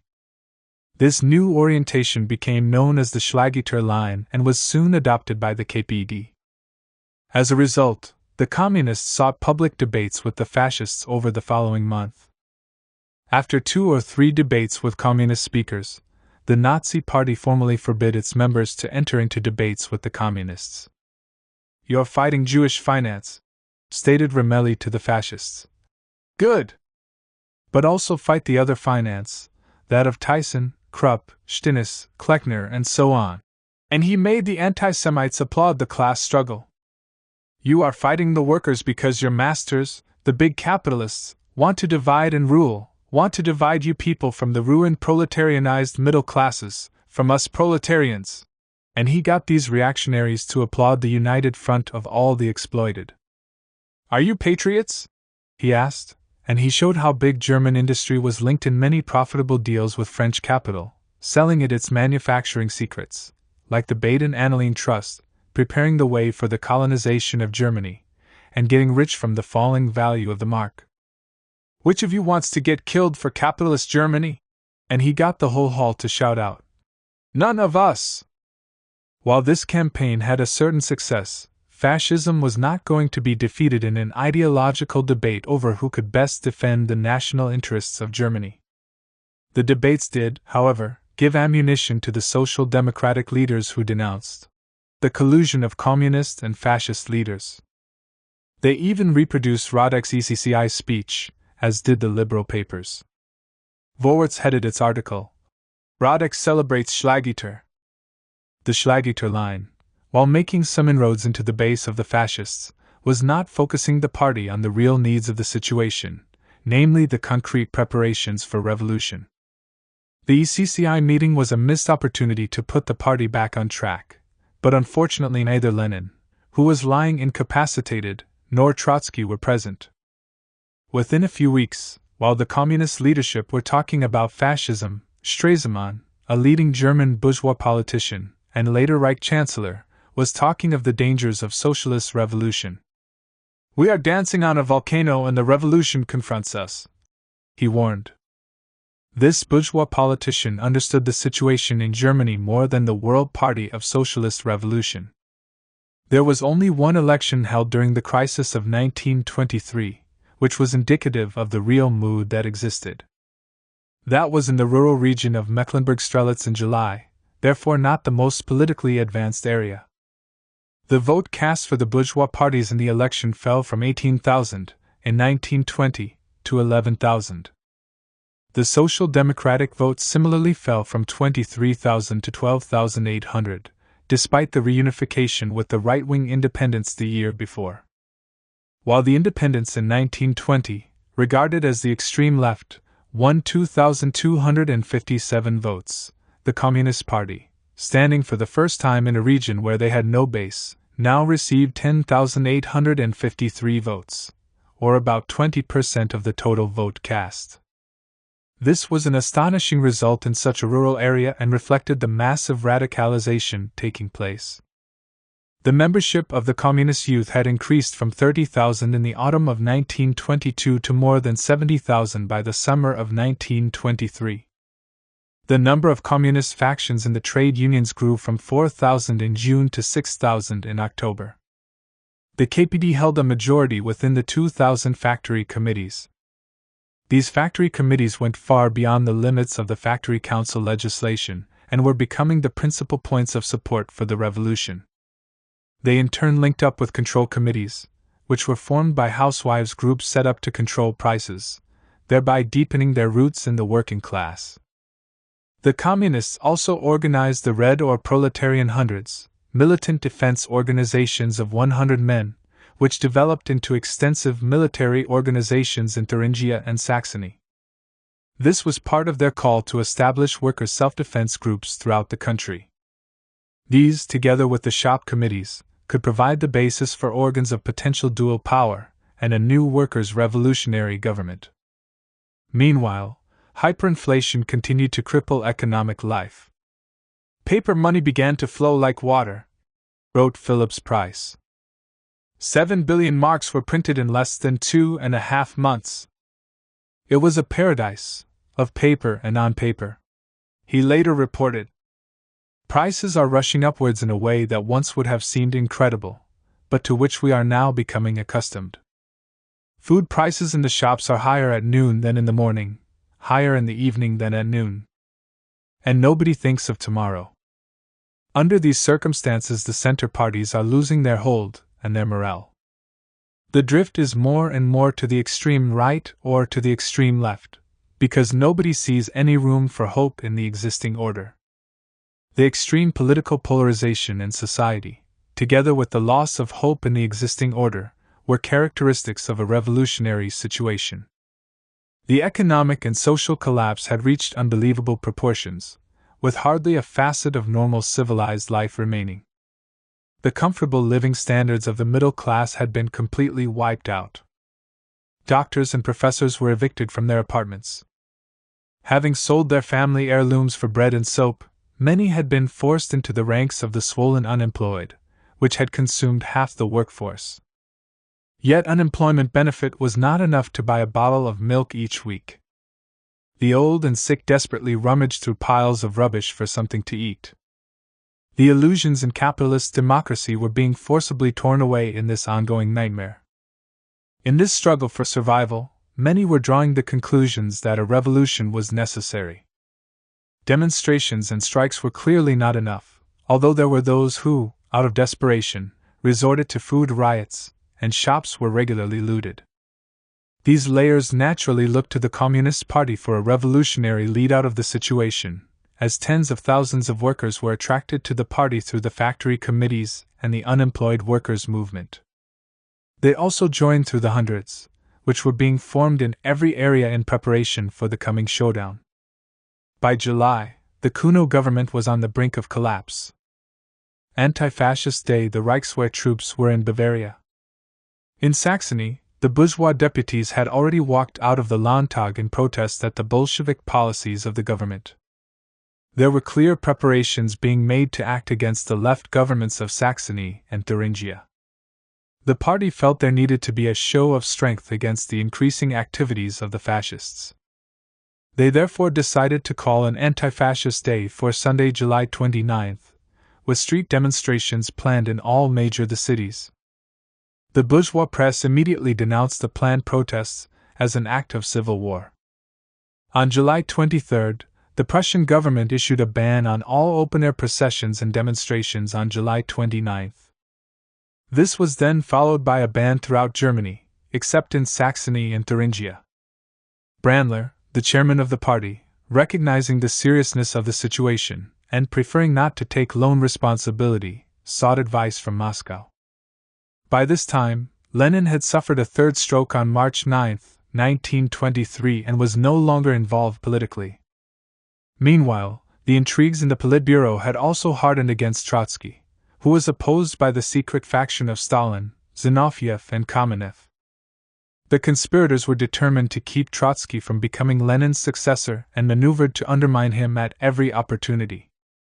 The year 1923 was the first year of the intense but still silent stifling and routing of the Bolshevik Party, wrote Trotsky.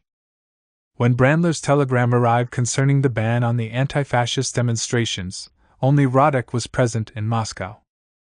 Zinoviev, Bukharin, and Trotsky were on vacation in the Caucasus. However, when contacted, Zinoviev and Bukharin telegraphed their wholehearted support for the demonstrations and were in favor of breaking the government ban.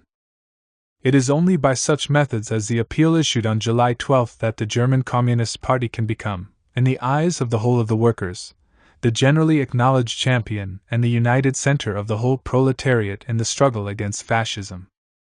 Without this, the sad experience suffered by Italy and Bulgaria will be repeated. They concluded by attacking the apparent conservatism in the German leadership. In the German Zentrale there are more than enough retarding elements, and elements standing for prudence and caution. Radek was opposed to defying the ban, feeling it was too risky. Alarmed, he telegraphed Zinoviev and Bukharin warning that to force the struggle in Germany meant steering towards a defeat in July for fear of a repetition of the Bulgarian events. Trotsky said he could not give a definite opinion as he was not sufficiently informed about what was happening on the ground. However, Stalin shared Radek's skepticism and wrote a letter to Zinoviev and Bukharin, saying he was opposed to defying the ban and instead urged caution. Should the German Communists strive, at the present stage, to seize power without the Social Democrats? Are they sufficiently ripe for that? That is the question, in my opinion.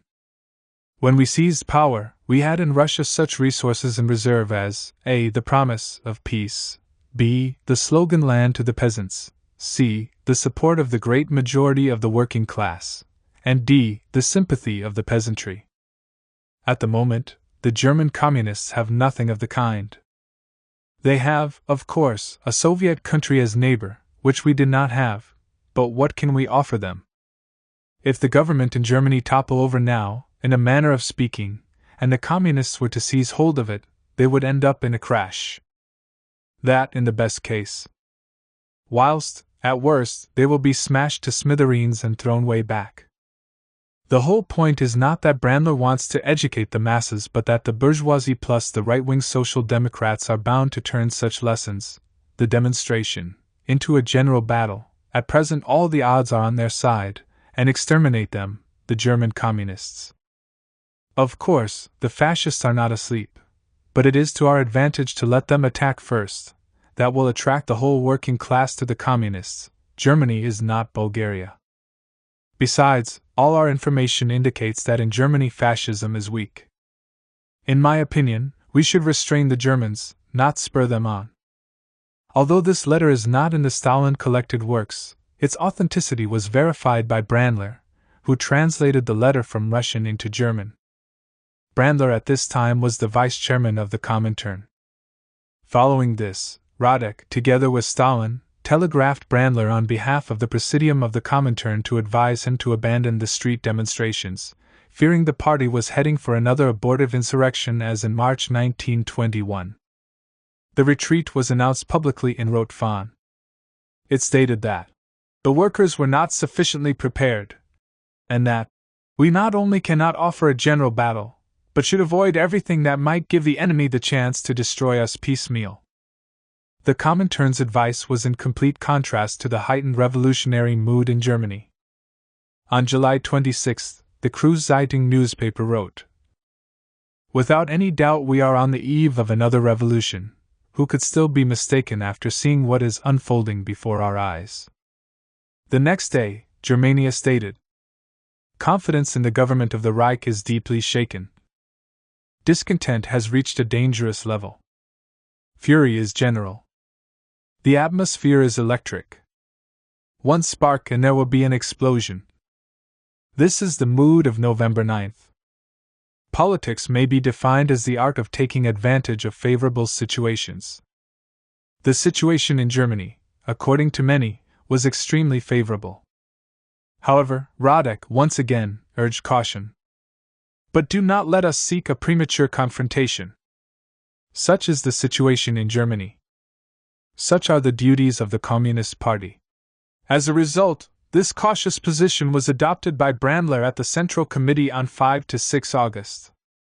Being naturally hesitant, it was a line he felt comfortable with.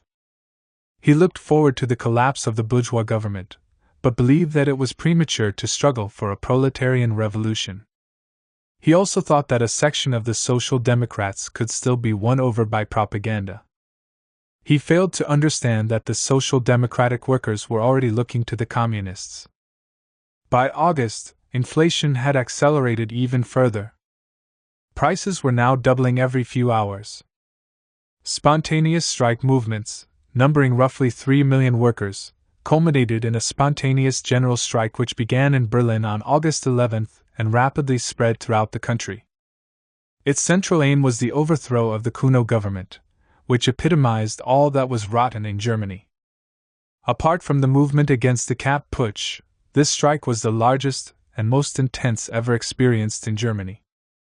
Whereas in March 1920 the trade union leaders called for strike action from above, now the movement arose spontaneously from below.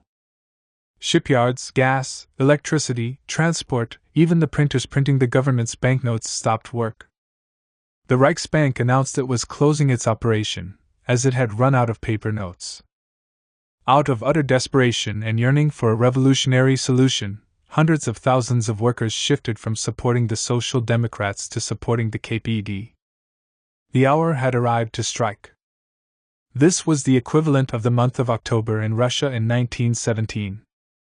The storm was about to break, and finally on August 12th, faced by a widespread general strike, the Kuno government finally collapsed. As a result, the communist leaders could no longer ignore the seriousness that faced the party. The majority of workers were behind them. All they needed to do was to act, but that was the problem. Ebert tried to seize the initiative by calling on Gustav Stresemann of the National People's Party to form a new government. Stresemann represented the party of the industrialists and was a personal friend of Stinnes. He reflected the views of the Ruhr industrialists in particular, who were keen to abandon the Kuno policy of passive resistance.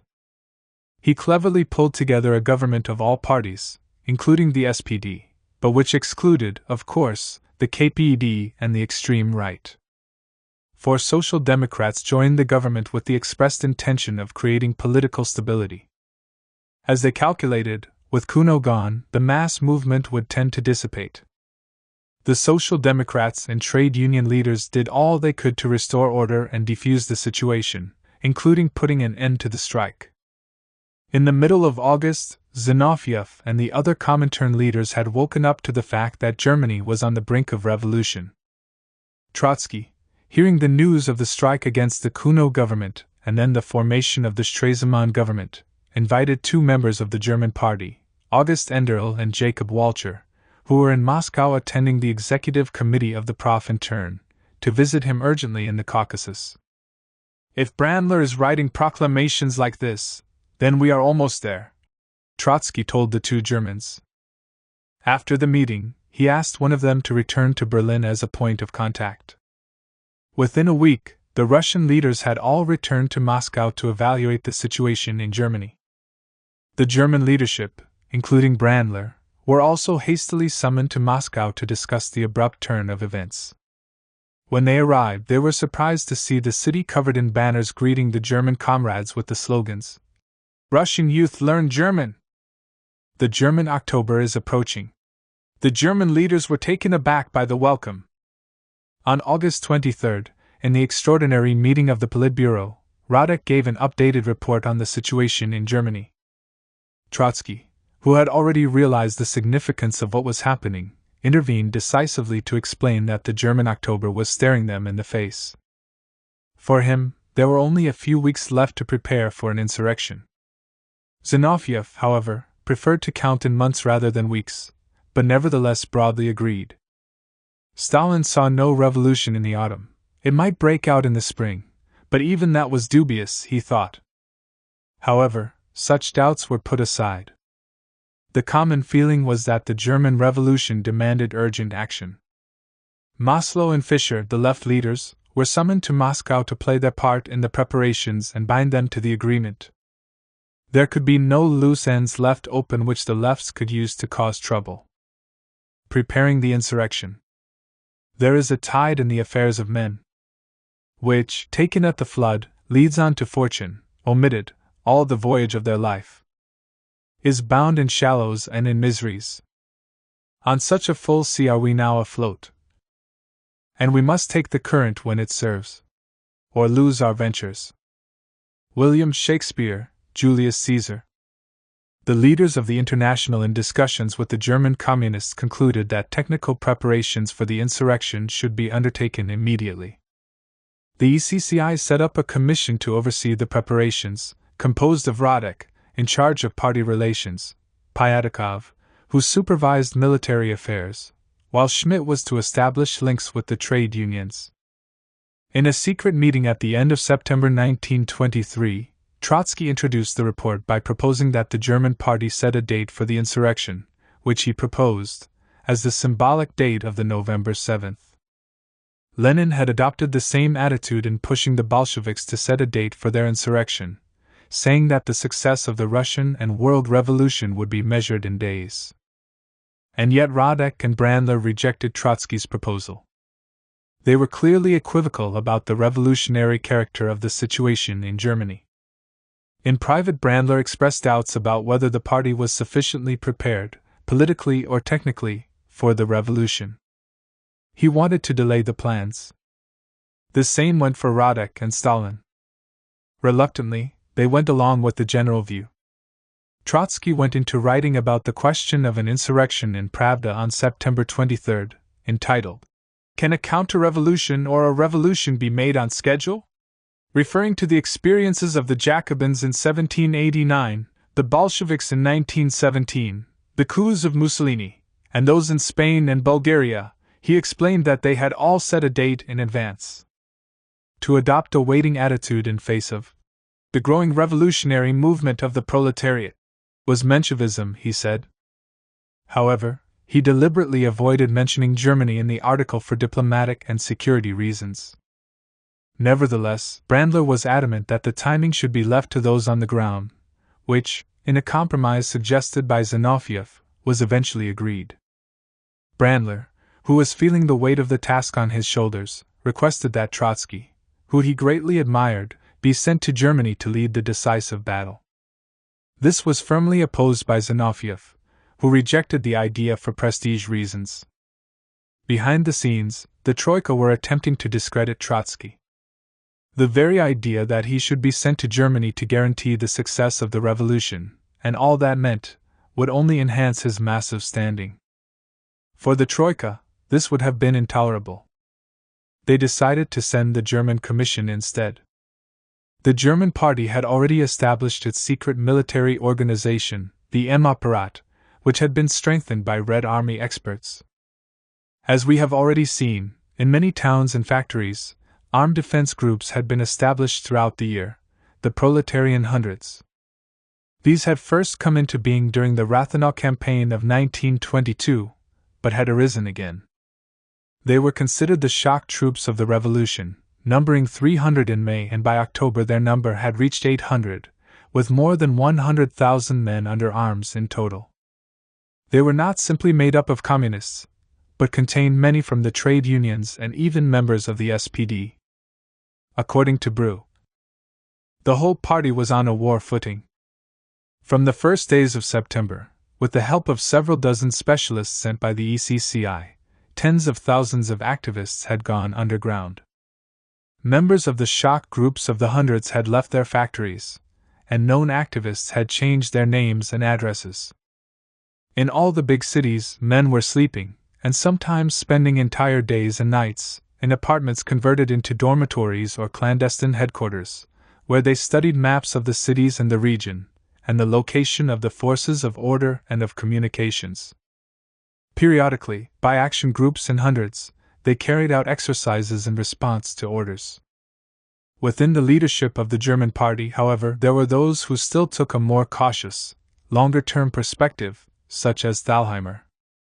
At the end of August, when the situation was still critical, he wrote, "Consequently, we shall have to travel a long road, both on the political and the organizational plane, before we meet the conditions which will ensure the victory of the working class.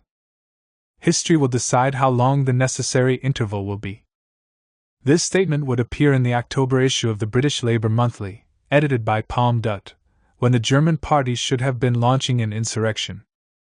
By the end of September, inflation now spiraled completely out of control. A day's wage of a Hamburg docker came to 17 billion marks. Industrial production began to decline drastically, and the resistance in the Ruhr was becoming extremely costly for the German bourgeoisie.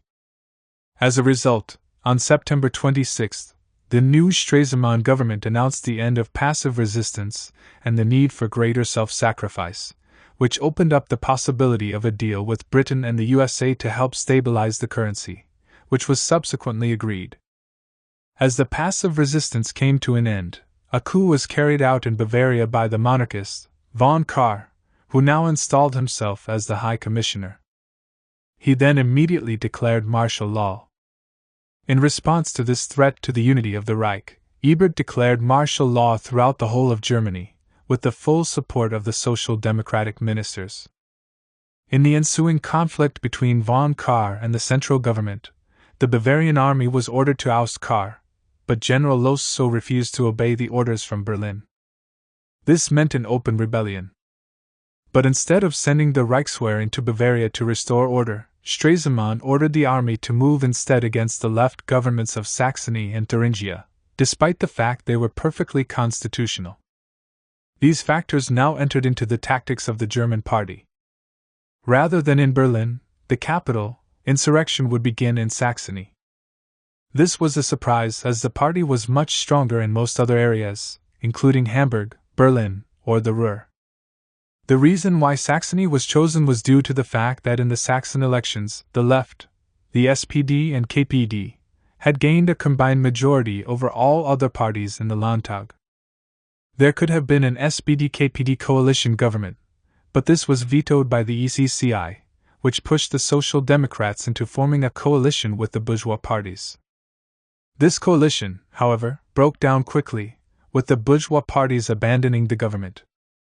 Therefore, since the beginning of 1923, a minority social democratic government under Zeiner ruled with the votes of the KPD. It was also made clear that if the KPD wanted to join the government in a coalition, they could do so whenever they wished. October days. On October 1st, a telegram was sent by Zinoviev on behalf of the ECCI to the German party, calling for them to enter the state governments of Saxony and Thuringia and use them as a springboard for the coming revolution. He explained that, since we estimate the situation in such a way that the decisive moment will come in 4, 5, 6 weeks, we think it necessary to seize at once every position which can be directly utilized. The situation compels us to raise in a practical form the question of our entry into the Saxon government. On the condition that the Zeiner people are really prepared to defend Saxony against Bavaria and the fascists, then, we must enter. Carry out at once the arming of 50,000 to 60,000 men, and ignore General Miller. The same in Thuringia.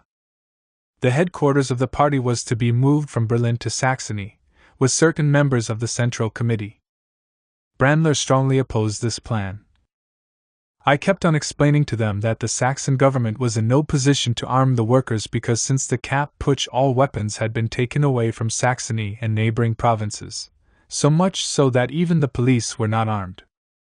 But Zinoviev rejected Brandler's objections. The Comintern leadership reasoned that any military force used against these left governments could be used as the pretext for launching a revolutionary counteroffensive. Plans were then laid for a national general strike which would provide the basis for an insurrection. According to Ruth Fisher, after this brief, preparatory stage, a general uprising would be declared.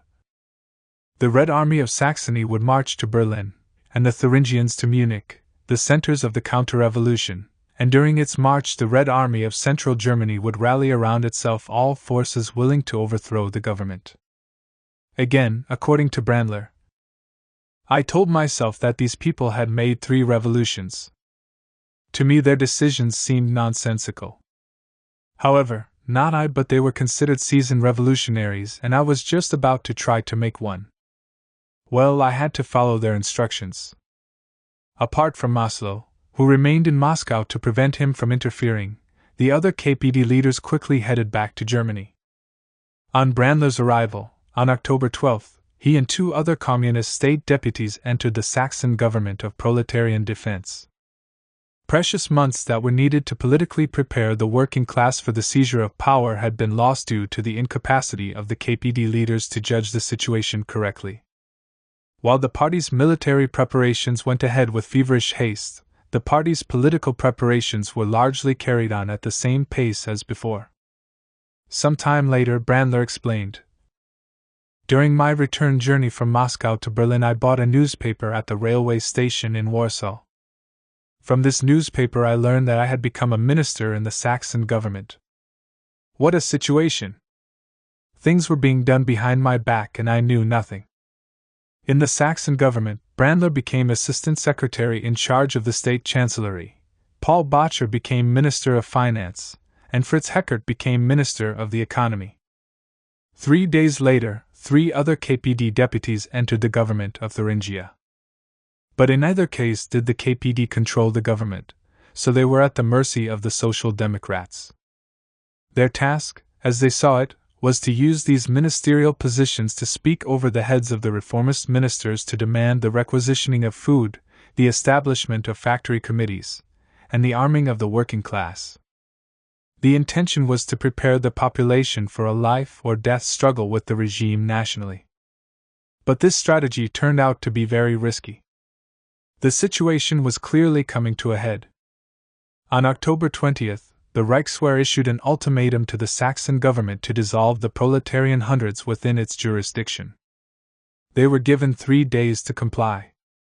Zeiner, the head of the Saxon government, assured the Landtag that he was determined to resist these threats. Following this, the Landtag rejected General Miller's ultimatum.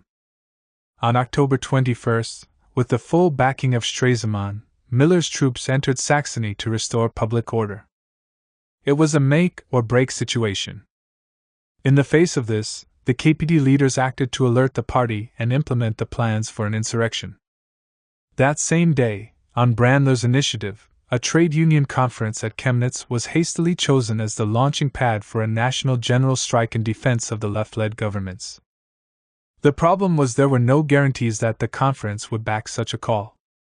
In effect, the delegates at the conference were handed a veto over the insurrection plans.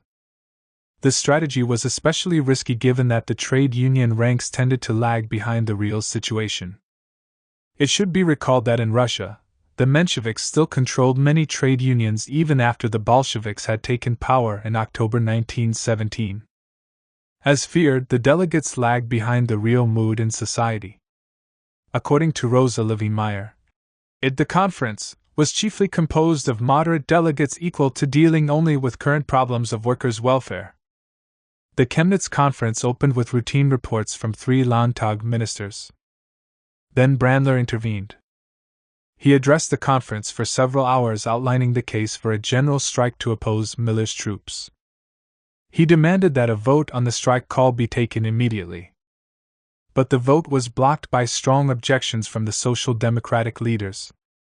They argued that a general strike would simply provoke the army and play into their hands. "We must not provoke the reaction," they cried. George Graup, the Social Democratic Minister of Labor, argued that the conference was not competent to take a decision about a general strike. Such opposition was not unexpected. The Social Democrats were not prepared to lead a struggle against Berlin, nor organize a revolutionary general strike. Graup then held a pistol to the head of Brandler by threatening that the Social Democrats would walk out of the conference if the question of a general strike was put to the meeting. Instead, he proposed the setting up of a parity commission of the SPD and KPD to consider in more detail the proposal of the general strike. Thalheimer later commented that Brandler's proposal for a general strike had been met with an icy reception. "None of those present, not even Brandler himself, took it seriously," explained Rosa Levy-Meyer. After this stonewalling, Brandler felt that there was no alternative but to abandon the plans for a general strike as well as the insurrection. This was now quickly endorsed by Radek and the other Comintern representatives. The party had been outmaneuvered by the reformist leaders and was now completely disoriented with no alternative plans. The decision of the Chemnitz conference could not have been more calculated to produce the maximum confusion. Brandler and Thalheimer, in particular, had bungled the affair. But behind them stood the foot-dragging advice of the Comintern leaders, not least of all Stalin.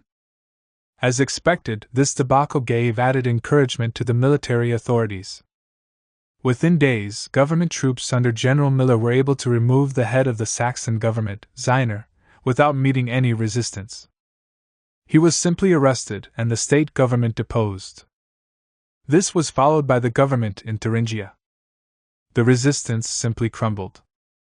General Miller assumed full powers in Saxony and placed a ban on all meetings and strikes. This open attack needed to be met head-on, as with the Bolsheviks against Kornilov, if the reaction was to be stopped in its tracks. Facing this threat, the working class should have been armed, but Ziner refused. In face of the onslaught, the Social Democrats put up a feeble verbal protest against Miller, but did nothing more. Under the circumstances, the call for a general strike by the Communists was only partially supported and soon petered out. Despite one of the most favorable opportunities for taking power that had existed in Germany, it was completely wasted and the revolution was derailed. In an interview with CLR James in 1939, Trotsky briefly summed up the situation. "I had many interviews with Brandler. He told me that what was troubling him was not the seizure of power, but what to do after. I told him, 'Look here, Brandler, you say the prospects are good, but the bourgeoisie is in power, in control of the state, the army, police, etc. The question is to break that power.' Brandler took many notes during many discussions with me. But this very boldness of his was only a cover for his secret fears. It is not easy to lead a struggle against bourgeois society. He went to Chemnitz and there met the leaders of the Social Democracy, a collection of little Brandlers. He communicated to them in his speech his secret fears by the very way he spoke to them. Naturally, they drew back, and this mood of defeatism permeated to the workers. After the disastrous Chemnitz conference, and the decision to call off the uprising, KPD emissaries were dispatched throughout Germany to carry the news of the change of plans. But inexplicably Thalmann and Ramelli, two Central Committee members, had left the conference before the end, under the impression that they had secured a majority for the general strike. They arrived in Hamburg on the evening of October 22 and gave the go-ahead for the uprising. Hamburg uprising. In Hamburg, as elsewhere, expectations were rising amongst the communists for a successful revolution. Tens of thousands had been involved in pitched battles with the police over their right to protest in the streets. Such was the revolutionary mood, even the police were affected and showed some sympathy with the starving workers.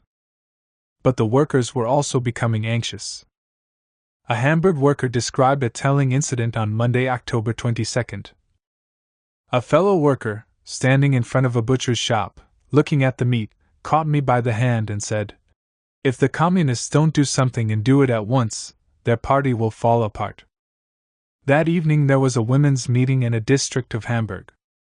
On the agenda was one item: hunger. The meeting was packed, and tempers were high after having spent the day vainly looking for something to eat. They were prepared for anything, including battle. The Communist Party held a meeting that night to discuss the insurrection, news of which was awaited hourly from Chemnitz. The uprising was scheduled for the following day, but, apparently, there had been little in the way of concrete preparations, apart from a general strike and the taking of police stations. On October 23, while the Reichswehr was advancing on Dresden, the capital of Saxony, 1,300 KPD members seized 17 Hamburg police stations before 5:30 in the morning, and a number of barricades were erected in workers' districts.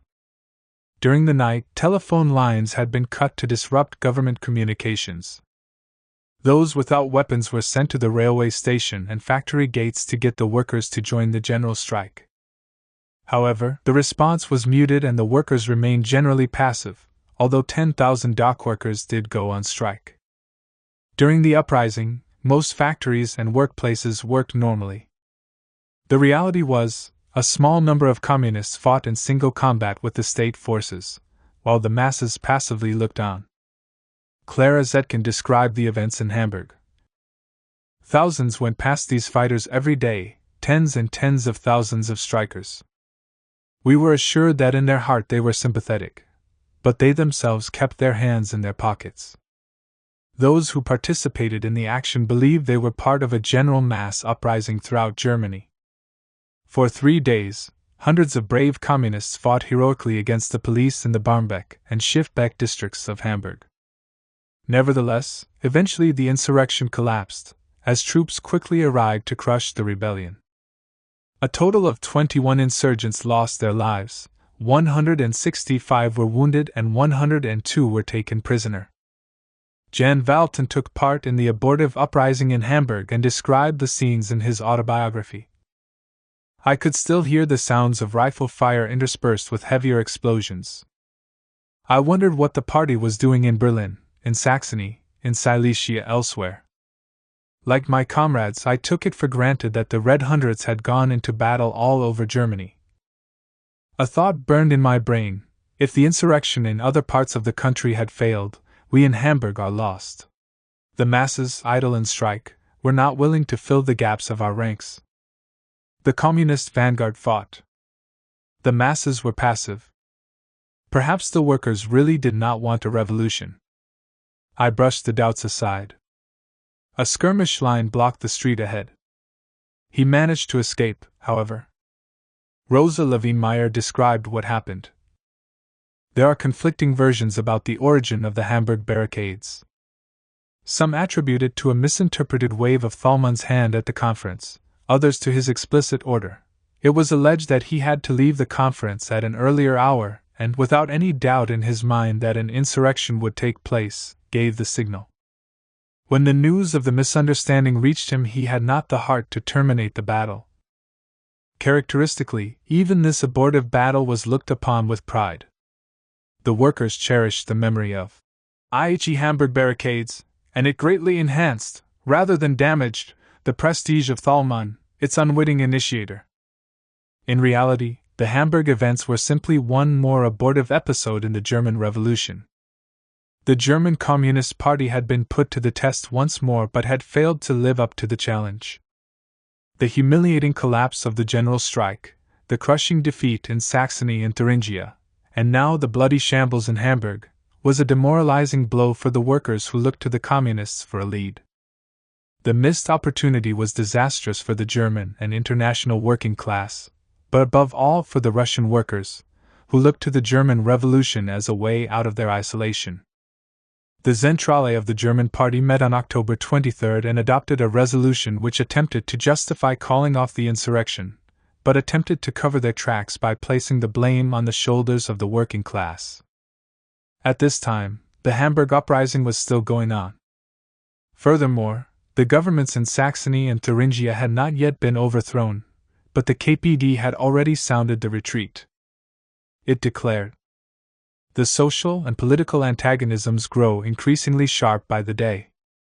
Each day may bring decisive battles between the revolution and the counter-revolution. The vanguard of the working class, the communists and part of the social democratic workers, wishes to engage in the struggle, but the working class as a whole is not ready to fight, despite its immense bitterness and appalling poverty." It then continued, "This is why it is necessary, by resolute agitation, to raise the reserves of the proletariat nearer to its vanguard. The party must develop a special approach that can help increase its influence amongst the strata of the proletariat which showed themselves disposed to fight, such as metalworkers, miners, railway workers, agricultural workers, and clerks. The technical preparations must be continued with particular energy. In order to bring about the unity of the proletariat in the struggle, we must immediately begin discussions with social democracy at the central and local levels, in order either to force the Social Democrats to struggle, or to separate the Social Democratic workers from their treacherous leaders. In these circumstances, the party must as far as possible restrain the comrades from armed struggle, in order to gain time for preparation. If, however, extensive proletarian struggles break out spontaneously, the party will support them with every means at its disposal. It must also ward off the blows of the counter-revolution by means of mass struggles, such as demonstrations and political strikes. As far as possible, it must avoid armed struggle in these conflicts. The party throughout the Reich must call for protest strikes against the Stresemann ultimatum. Armed insurrection is ruled out during these activities. The instruction that the party should break with the Saxon government unless it adhered to an ultimatum was a sign of weakness, not strength, and this ambivalence only added to the confusion. The party brushed over the question of insurrection by talking of a defensive united front with the Social Democrats against the forces of reaction. But the Saxon government was driven out by force by the military under Miller. The Communist Party called a general strike from below, but it collapsed after 3 days. This reflected the confusion and demoralization which had followed the Chemnitz Conference and the betrayal of Ziegler.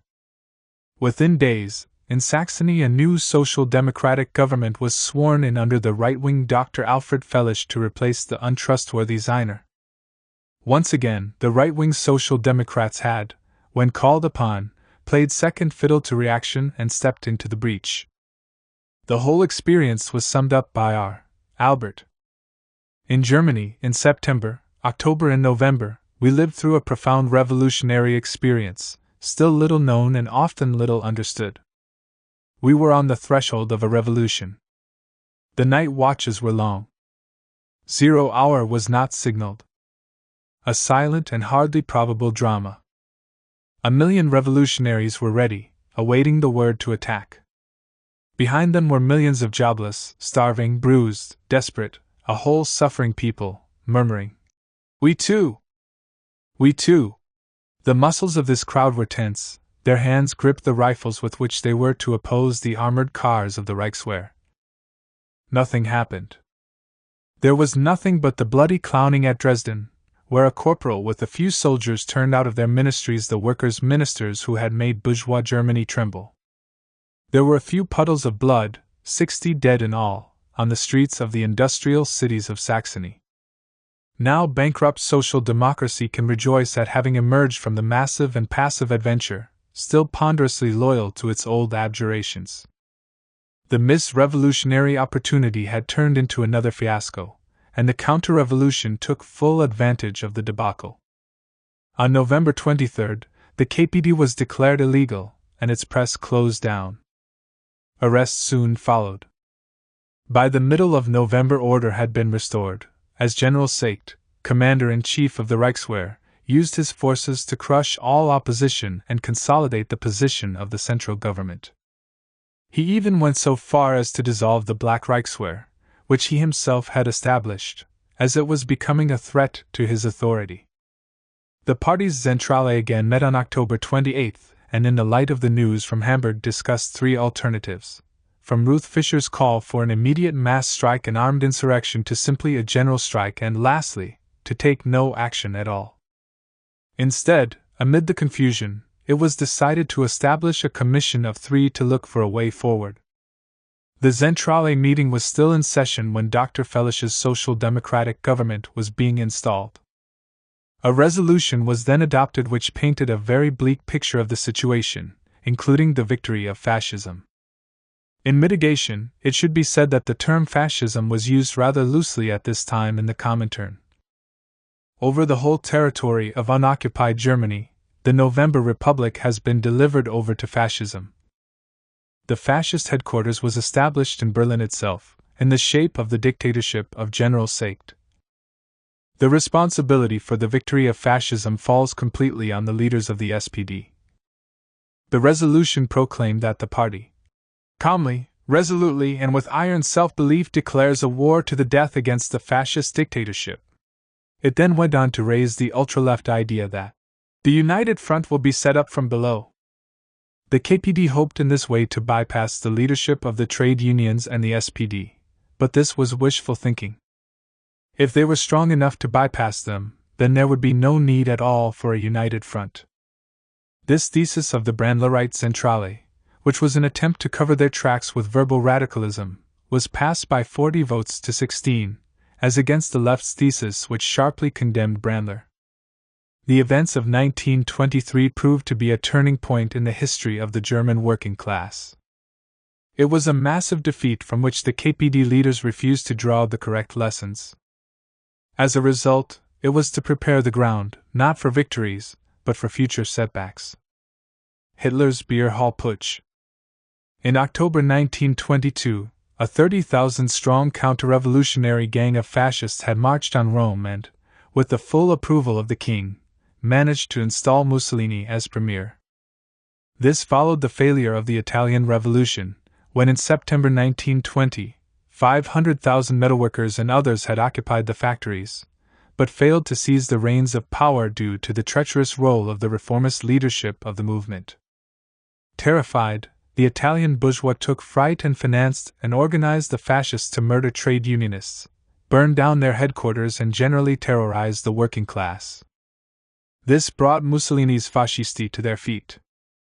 This Italian experience provided a model for the German fascists, who hoped to do the same thing by marching on Berlin and set up a fascist state. They hoped to capitalize on the deep-felt humiliation against the Versailles Treaty, which was being used to whip up right-wing nationalism throughout Germany. However, Germany was not Italy. The Italian working class had been defeated and the conditions for smashing the revolution had matured by 1922. That explains why Mussolini had large, well-armed and well-financed gangs of thugs under his command. Even then, Mussolini still had to govern through parliament, and was only able to declare his dictatorship 4 years later in 1926. In Germany, the bourgeoisie was aware of the fact that they had to tread carefully. To hand over power to Hitler at that stage could have unleashed a backlash of the much more powerful German working class. Adolf Hitler's National Socialist German Workers' Party, NSDAP, was one of several right-wing groups operating in Bavaria that wanted to establish a totalitarian state. The upstart son of an Austrian clerk built up his reputation using inflammatory writings and speeches. The more inflammatory, the better. "How can we help the fatherland?" yelled Hitler to a meeting. "I'll tell you how. By hanging the criminals of November 1918. Munich, the capital of Bavaria, became the center of these conspiracies. Some years earlier, the Soviet Republic under Eugene Levin had been overthrown by the reactionary forces of the Freikorps, transforming Bavaria into the center of the counter-revolution. The Erhard Brigade sought refuge there, following the failed Kapp Putsch. Ludendorff and other disgruntled officers also settled there.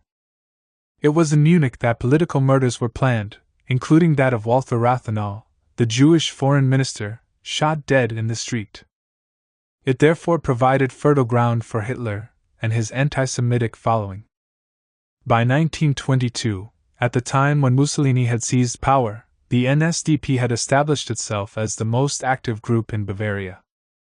At that time, an assessment of the political situation in the region was made by Captain Smith to the United States Embassy in Berlin, which was forwarded to Washington on November 25.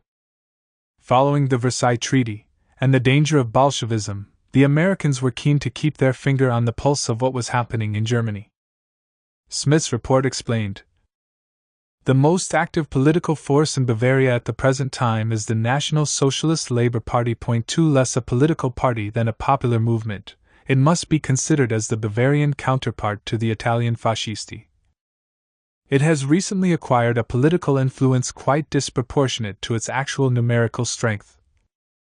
It was also at this time that the Nazis established their military wing, the SA or Sturmabteilung, largely from Strasser's national ex-combatants in Bavaria, in preparation for their bid for power. The considerable increase in inflation, as well as an intensification of the crisis in 1922, alerted Hitler to the possibility of uniting the anti-republican forces to bring down the discredited Weimar Republic, as Mussolini had done. Hitler also attempted to channel to his own advantage the support for right-wing nationalism that the occupation of the Ruhr by the French was generating.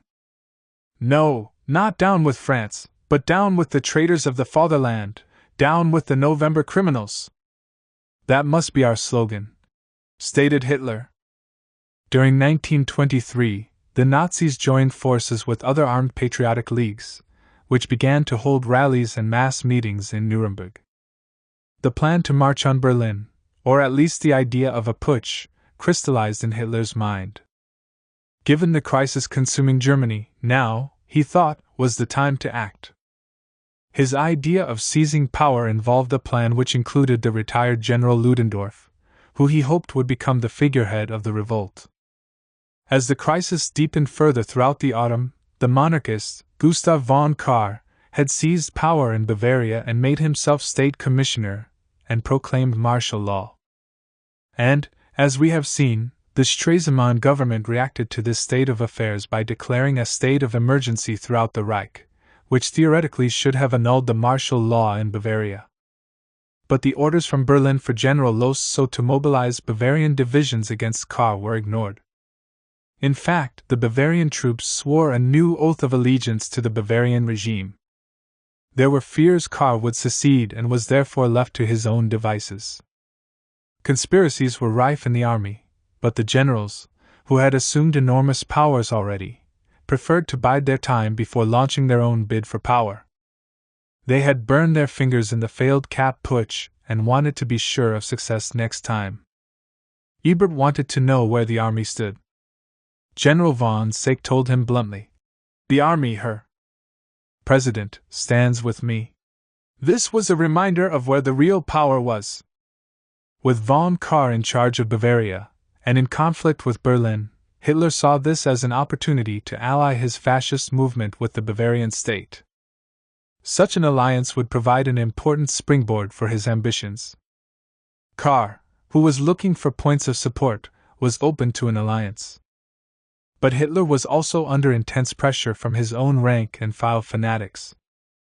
He had promised them his fascist party would carry out a coup, as Mussolini had done. They were demanding action and were getting increasingly restless. If there was no immediate progress, then Hitler could face opposition, rebellion, or even the disintegration of his movement. "The day is coming," warned the SA commander, "when I won't be able to hold the men back.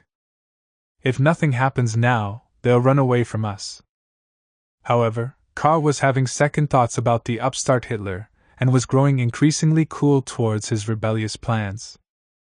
He instead preferred to wait for the generals to act, men that he felt were more in tune with the interests of the bourgeoisie. This meant that Hitler had no alternative but to go it alone, or face the disintegration of his movement. He still hoped to win over Kahr to support him, and with his help, would be able to march against Berlin. But the preparatory work for such a scenario had not been done. There were a lot of loose ends, starting with Kahr himself. On November 4th, Germany's Memorial Day, there was a large military parade in the center of Munich. Hitler chose this moment to act. He decided to use his ranks of stormtroopers to surround the proceedings and declare his national revolution. When the day arrived, they were met with a heavy police presence, and he was forced to postpone the plot for another 6 days. On 10 to 11 November, the new plan was that the fascists would march on the city at strategic points. This was again changed when Kahr announced a mass meeting at a beer hall on the outskirts of the city for November 8th. Hitler now chose this moment as the time for his revolution. He had arranged for his stormtroopers to march in and surround the beer hall. As the rally began, Hitler mounted the platform in an attempt to persuade Kahr and the other dignitaries to join him in a rebellion. However, rather than using sound arguments, he brandished a gun, perhaps to show he meant business, in order to persuade them. Astonished, they nevertheless refused. Hitler then introduced former General Ludendorff, who he had brought along. His presence influenced the dignitaries and they reluctantly acquiesced. "The Bavarian ministry is therefore removed," Hitler shouted. But unexpectedly, the meeting began to break up. This created doubts in the minds of Kahr and his reticent company. With the reactionaries divided, the whole business now turned into a farce. Despite Ludendorff's help, Hitler was clearly isolated. Very soon, the whole plot unraveled. The coup foundered as von Kahr and his supporters decided to oppose the adventure. "Of course, I want to march, but I shall not do so unless there is a 51% probability of success," said General Lossow. Kahr ordered in the police and army to disperse the fascists, who were caught by surprise at this turn of events. At the first exchange of gunfire, 16 fascists were shot dead and more were wounded. The rest cowered on the pavement to save their lives, including Adolf Hitler. Within days, all the leaders were arrested and the NSDAP was proscribed. Hitler was sentenced to 5 years imprisonment, but was soon released after serving 8 months. The Fascist Party was then reconstituted in February 1925 and was again allowed to operate legally. So ended the famous Beer Hall Putsch. It had not been defeated involving a mass movement, as with the Kapp Putsch, but simply fizzled out due to lack of support. It is quite evident that the same laws for revolution hold good for counter-revolution. The objective situation, balance of forces, planning and timing, but especially leadership, are vital ingredients for its success or failure. The army had backed Hitler in 1933, but in 1923 they wanted to pursue their own agenda, without reliance on a mediocrity. Later on, the ruling class would come to realize that they needed a mass movement to deal with the working class. But for now, Hitler had completely miscalculated, and his first attempt to seize power ended in ignominious defeat. The aftermath of 1923 defeat. The fact remains that the German Revolution of October 1923 was far more important than the Beer Hall Putsch, which was more of a local scuffle, and had little importance on the scale of things. The balance of class forces had not yet swung sufficiently to the right to permit a Nazi takeover. The real question here is what led to the outcome of the October events, where defeat had been ripped from the jaws of victory. All the elements for a successful revolution were present, including a mass revolutionary party. Conditions could not have been riper. Rather than an honest appraisal, combined with an attempt to learn the lessons of that experience, the Comintern leaders attempted to cover their tracks. Zinoviev, in particular, was more concerned about his own prestige than drawing the necessary lessons. Thus, the blame for the defeat was deflected onto the leaders of the German party. While Zinoviev had approved the tactics and the decision to retreat in October, this was all to be buried and forgotten about. It was a prime example of prestige politics, which Zinoviev was an expert in. At first, as the memory of what had happened was still fresh in the minds of all involved, Zinoviev and the Comintern leaders had accepted some responsibility, but still laid the blame on the Germans. Events have shown that our calculations were exaggerated. The KPD revealed many weaknesses and made a number of serious mistakes during those critical weeks, but we do not think it mistaken in not throwing the proletariat into a general battle in October. The retreat should have been less passive. But the abstention from fighting a decisive battle was, in the circumstances, inevitable. Within 2 months, however, the Comintern's position began to change. The reason is crystal clear. Trotsky had written a letter on October 8 to the Russian Central Committee denouncing the rise of bureaucracy within the party and state. This pronouncement struck fear into the troika of Zinoviev, Kamenev, and Stalin. This was the first open assault by Trotsky and was followed by a joint letter signed by 46 leading communists on October 15, a week before the German defeat. This had put a similar line to Trotsky's. Up until then, the conflict with Trotsky had been behind closed doors, but now it was out in the open. This led to a sharpening polemic, which was even carried in the pages of Pravda.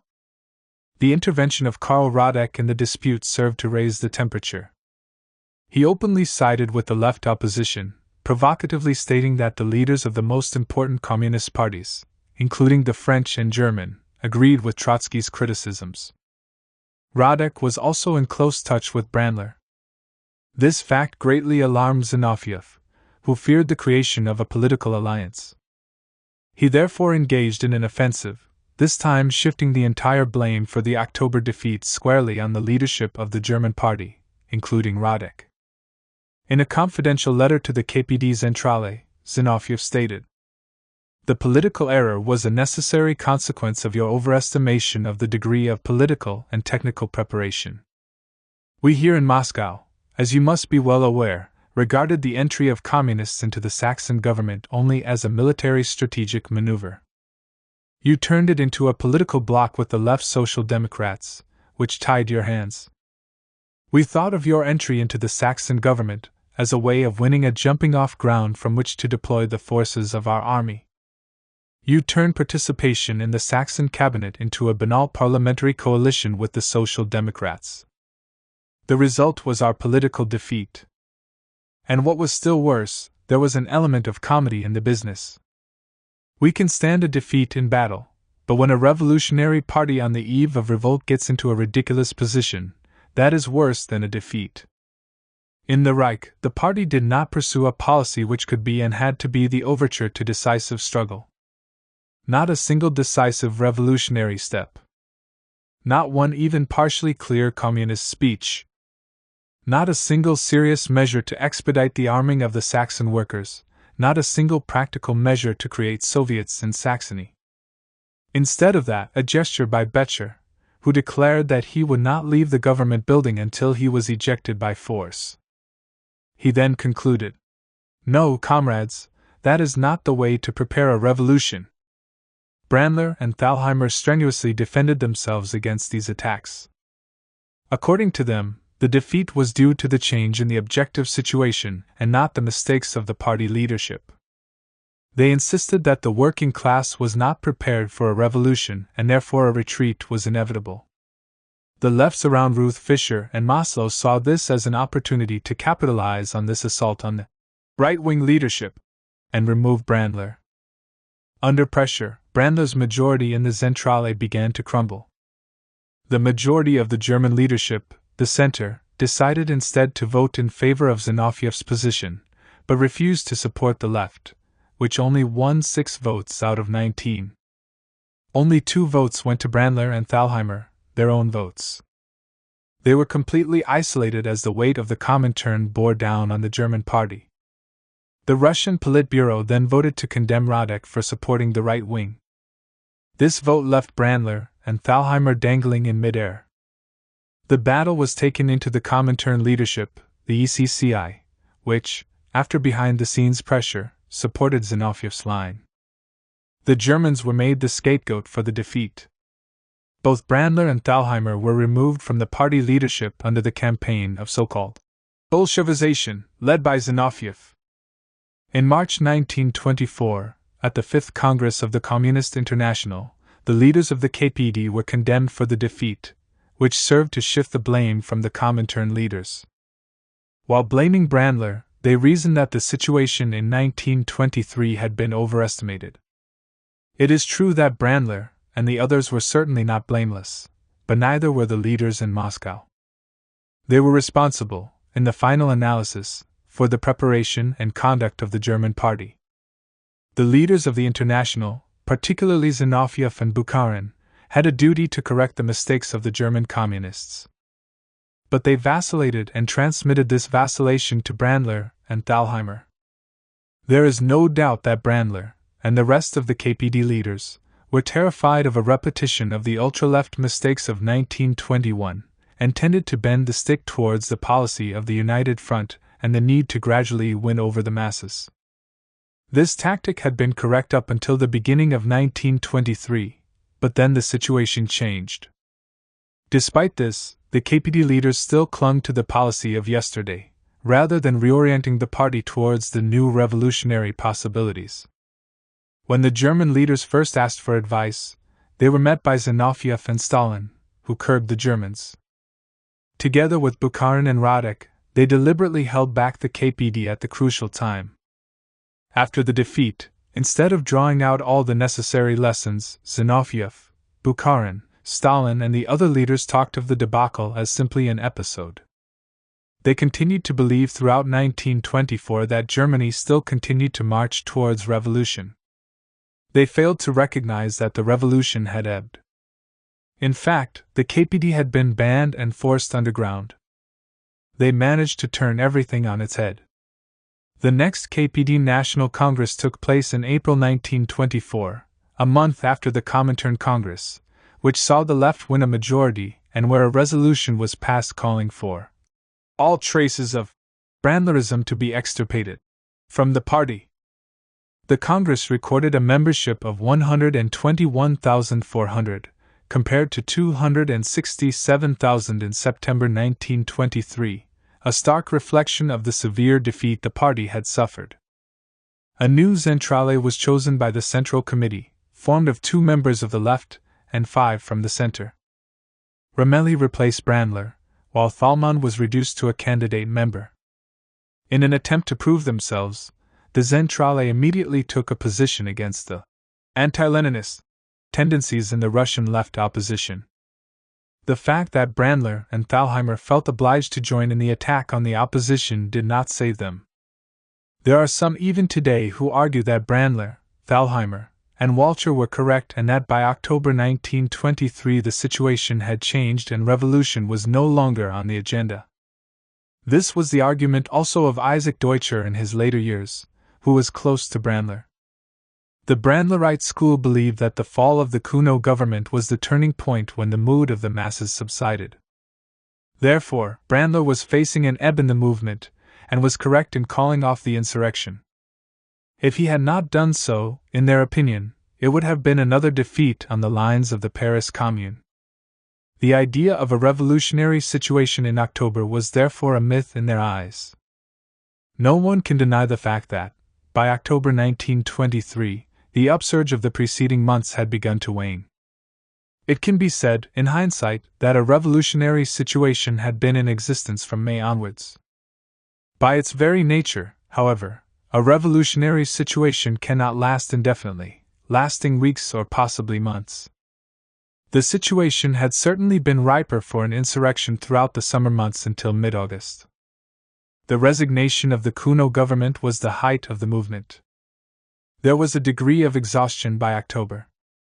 But a revolutionary situation, if we compare the Russian events from February to October, is not a straight line, it unfolds erratically. Within the revolutionary curve, there are sudden breaks. One of these was seen in July. However, by October, after the Bolsheviks had won majorities in the Petrograd and Moscow Soviets, following the Kornilov rebellion, there was a further surge. Lenin was urging the party leadership to take power, and was worried that they were dragging their feet. Finally, the insurrection was carried through on October 25, under Trotsky's supervision, to coincide with the Congress of Soviets. In October 1923 in Germany, there was nothing to prevent the German communists from seizing power, only the leadership's inertia, which proved fatal. According to the eyewitness Phillips Price, writing on October 18, a few days before the fateful Chemnitz conference, the condition of Germany now literally beggars description. That is no exaggeration but naked truth. I have lived through some very critical times during the Russian Revolution in 1917 to 1918, but I do not remember a time quite as bad as this which has now befallen Germany. Even in the worst times in Russia one could always have a feeling that the suffering was for some ideal which would make it all worthwhile. Today in Germany the economic catastrophe is worse than in Russia then, and in addition to that there is scarcely a ray of light on the horizon. The government of the Reich is bankrupt. The volcano is smoldering. The situation in October was still clearly extremely unstable, as Price testifies. Trotsky remarked that the crisis was probably without precedent in world history. The Stresemann government was a government of crisis, and a state of emergency was in force. All the characteristics of a revolutionary situation were present. There was still a very deep crisis and inflation was raging. In fact, it was not until the middle of November that the currency stabilized. The Stresemann government collapsed in December, giving way to the government of Wilhelm Marx, who also ruled by emergency decree. The stabilization, which was relative, only came after the introduction of the Dawes Plan in 1924. The situation in October 1923 was still very favorable for the carrying through of a proletarian revolution. While the window of opportunity was closing, there was ample time, given correct leadership, for a successful transfer of power to the working class. It was a question of the Communist Party seizing the initiative. But this was lost by prevarication and misjudgment. As we have seen, Walcher and Brandler completely underestimated the situation in 1923 and tried to cover up their mistake by saying there was no revolutionary situation.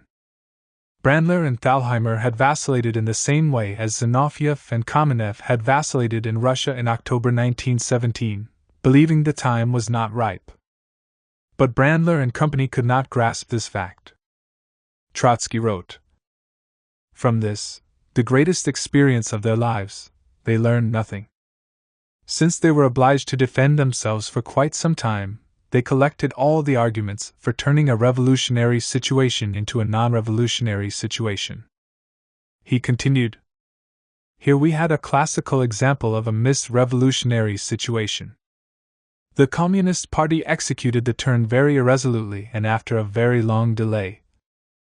They viewed rather fatalistically the process of revolutionary development up to September/October 1923. In Trotsky's view, a real political ebb set in following the October defeat, in November. But the failure had nothing to do with the lack of revolutionary conditions. It was a question of leadership, which at critical junctures can be decisive. It reflects the critical role of the subjective factor in history. When all other factors are present, leadership becomes decisive. The fundamental responsibility for the October defeat rested with the Comintern leadership, which had colossal authority. The vacillations of Zinoviev and Stalin had devastating consequences. This had nothing to do with deliberately sabotaging the revolution. They all desired a successful revolution in Germany. However, without Lenin, they lacked a clear policy and firmness to carry it through. They were affected by inertia and conservatism. Had Rosa Luxemburg and Karl Liebknecht not been murdered, there is little doubt that they could have provided the necessary revolutionary leadership to guarantee the victory of the working class.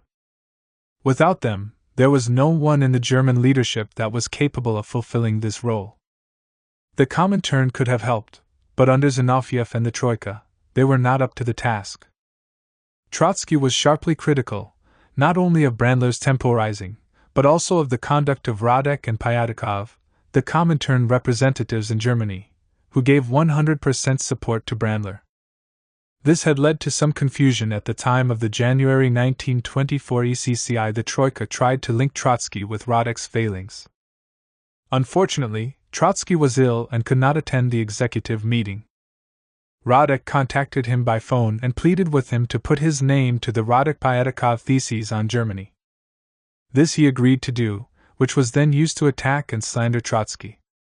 In the compilation of articles entitled Errors of Trotskyism, issued in 1925 by the British Communist Party, OW, Kuznanin explained, "At that time, the executive of the Comintern, with the collaboration of leading German comrades representing all three tendencies, had drawn the balance of the unhappy German Revolution.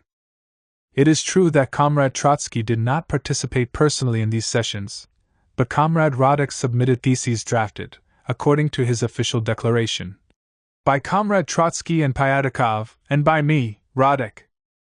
This thesis draft from the right minority was rejected by the executive of the Comintern, and has not been published to this day. In one part of these theses we read, the executive decidedly rejects the demand made by the leaders of the Berlin organization, to the effect that the retreat made by the party in October is to be regarded as unjustified and even traitorous.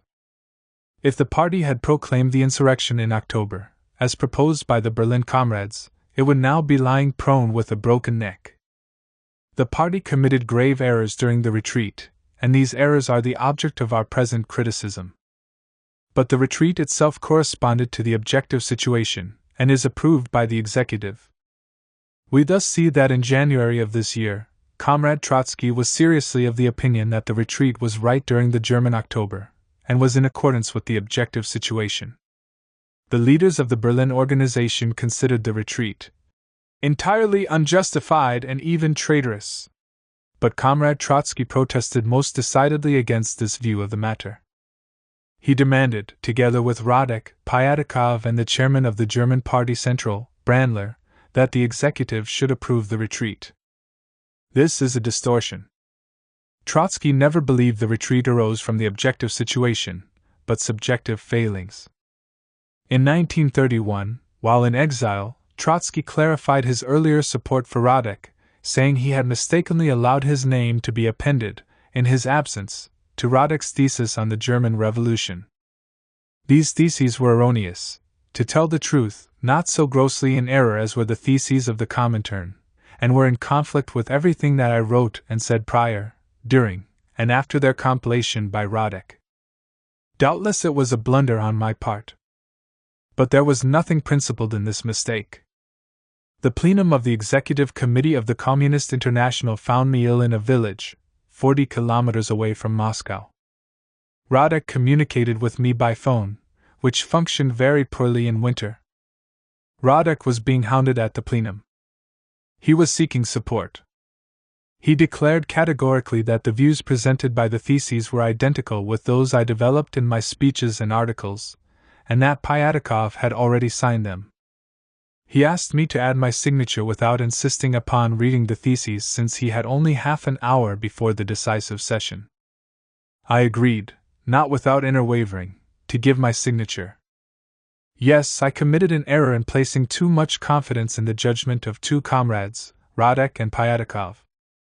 For, as a matter of fact, the two of them, perhaps even in agreement with Brandler, introduced into the theses a number of formulations which were intended to mitigate Brandler's guilt, and to justify the conduct of Pyatakov and Radek themselves, who supported Brandler in many things. Trotsky emphasized that he had loathing in common with Radek's thesis on the German Revolution. This appraisal, which I arrived at approximately in July 1923, I have upheld unaltered in its essentials to this very day. Trotsky's mistake in supporting the theses of Radek and Pyatakov was used repeatedly by Zinoviev, Stalin, and their supporters to brand Trotsky incorrectly as a political ally of Brandler. This was never the case. What Trotsky objected to was the way in which Brandler was used as a scapegoat. Lessons of October. The German defeat was not the first time that the Comintern leaders had faltered. In Bulgaria, in June 1923, a right-wing coup led by Alexander Tsenkov was launched against the peasant union government of Alexander Stambulisky. The Communist Party remained neutral, as was the case initially in the Kapp Putsch. As soon as Tsenkov defeated the peasant union government, he turned on the communists. In September, when the movement was on the retreat, the Bulgarian communists prepared their own march action. It was a disaster and ruthlessly crushed. However, this adventurism was supported by the Comintern leaders, Zinoviev and Radek. As in Germany, they had allowed a favorable situation to go by the board in Bulgaria in June. Having missed the opportunity, they pushed for an unprepared insurrection. By this adventurism, many of its most loyal comrades were killed, imprisoned, or tortured. Nearly 100 were publicly hanged. After the debacle, those critical of the attempted rising were removed from the Bulgarian leadership. The Bulgarian Revolution ought to have been a prelude to the German Revolution. Unfortunately, the bad Bulgarian prelude led to an even worse sequel in Germany itself.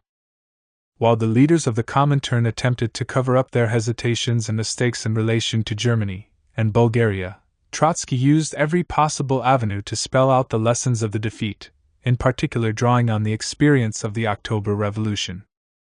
Trotsky's broadside against the Zinoviev-Kamenev-Stalin Troika came in December 1923, with the publication of the new course, a damning indictment of the regime, some of which had appeared as articles in Pravda. In the work, he dealt with a whole host of questions concerning the traditions of Bolshevism as well as internal democracy within the Russian Communist Party, which had been systematically undermined. In the new course, he also dealt with the events in Germany.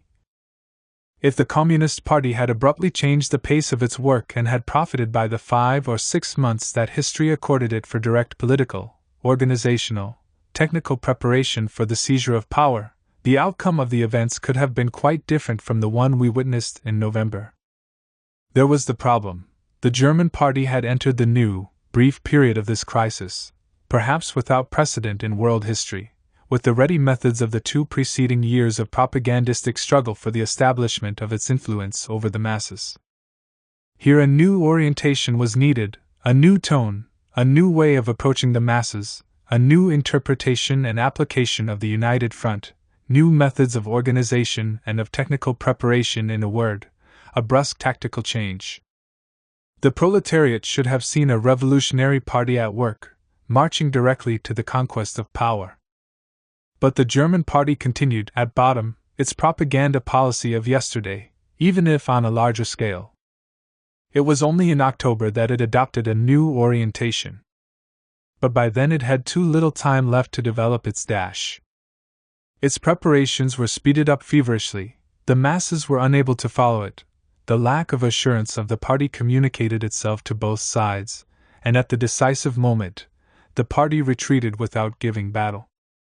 In a later article entitled, "Through What Stage Are We Passing?" he explained, "It is very difficult for a revolutionary party to make the transition from a period of agitation and propaganda, prolonged over many years, to the direct struggle for power through the organization of an armed insurrection. This turn inevitably gives rise to a crisis within the party. Every responsible communist must be prepared for this. One of the ways of being prepared is to make a thorough study of the entire factual history of the October Revolution.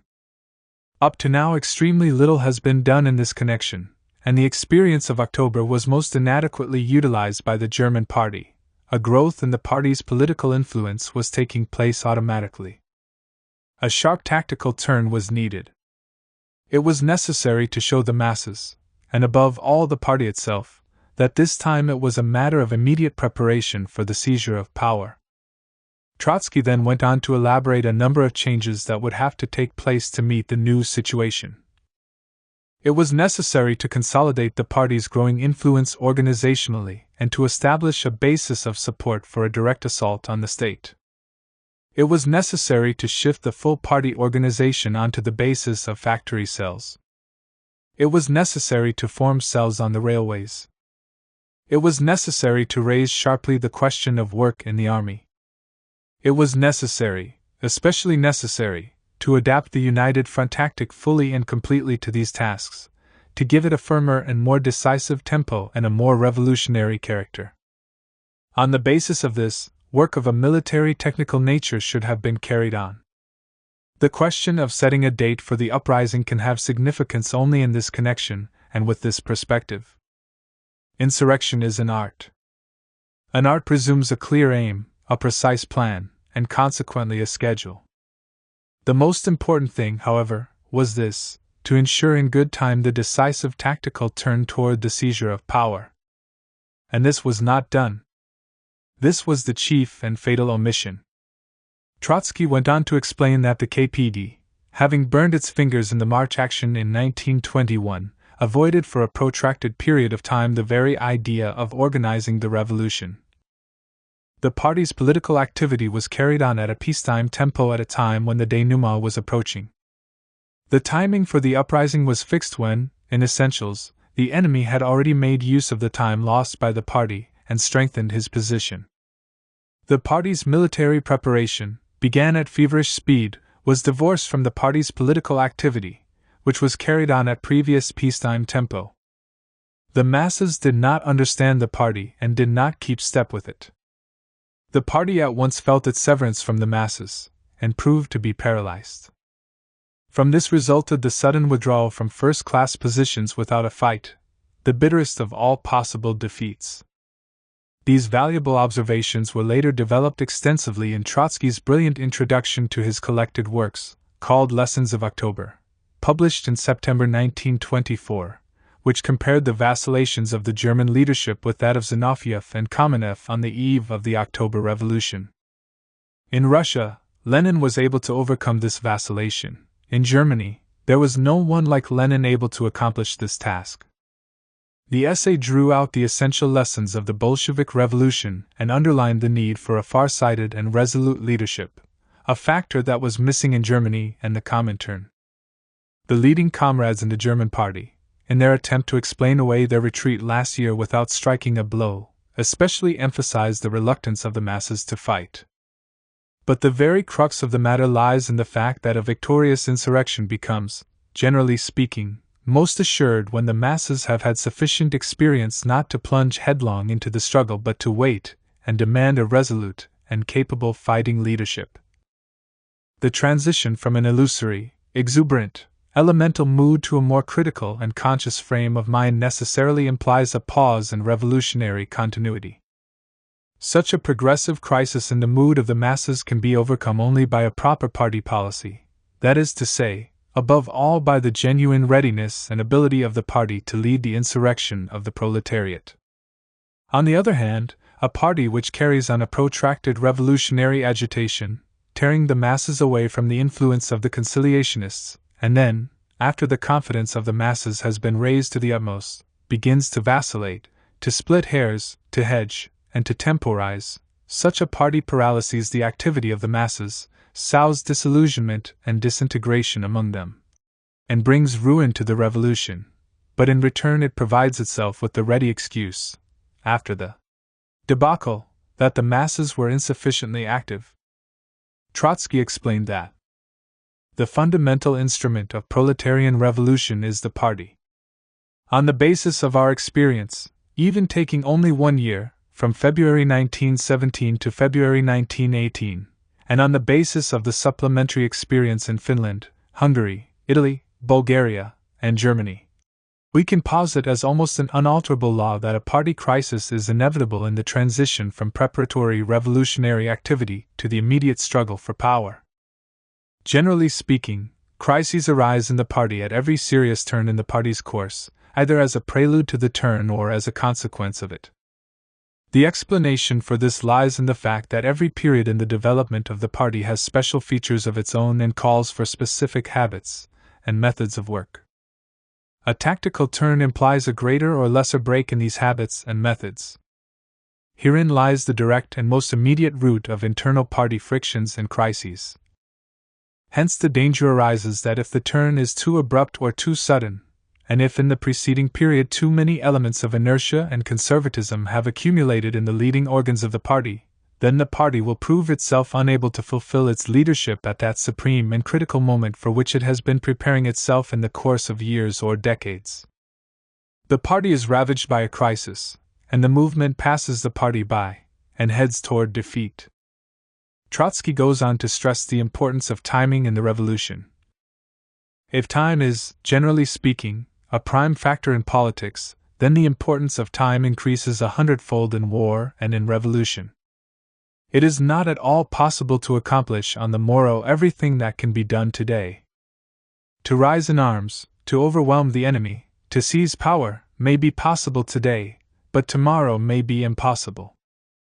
But to seize power is to change the course of history. Is it really true that such a historic event can hinge upon an interval of 24 hours? Yes, it can. When things have reached the point of armed insurrection, events are to be measured not by the long yardstick of politics, but by the short yardstick of war. To lose several weeks, several days, and sometimes even a single day, is tantamount under certain conditions to the surrender of the revolution, to capitulation. He ends the book with the advice. Much has been spoken and written lately on the necessity of Bolshevizing the Comintern. This is a task that cannot be disputed or delayed. It is made particularly urgent after the cruel lessons of Bulgaria and Germany a year ago. Bolshevism is not a doctrine, I see, not merely a doctrine, but a system of revolutionary training for the proletarian uprising. What is the Bolshevization of communist parties? It is giving them such a training, and effecting such a selection of the leading staff, as would prevent them from drifting when the hour for their October strikes. That is the whole of Hegel, and the wisdom of books, and the meaning of all philosophy. The appearance of the lessons of October enormously intensified the struggle within the Russian party leadership, evoking a new campaign against Trotskyism far more intense than the previous spring. The campaign of Zinovievites, so-called Bolshevization of the communist parties, rather than turning them into real revolutionary parties, was used by Zinoviev to transform them instead into pliant tools of Moscow. It was used in Germany by the left to eventually remove the opposition from the center and right of the party. It was even used to undermine the legacy of Rosa Luxemburg, viewed as supposedly leaning too much towards social democracy and away from Leninism. Fischer claimed that the Brandlerist deviations are the legitimate offspring of Luxemburgism. The struggle for this Bolshevization, in the hands of these epigones, had a tremendously negative effect in Germany, as elsewhere. The policy of removing leaders who were out of favor was disastrous. The rank and file had no opportunity to learn from experience which leaders were good and those who were unsuitable for leadership. There is no shortcut, as the experience of Bolshevism showed.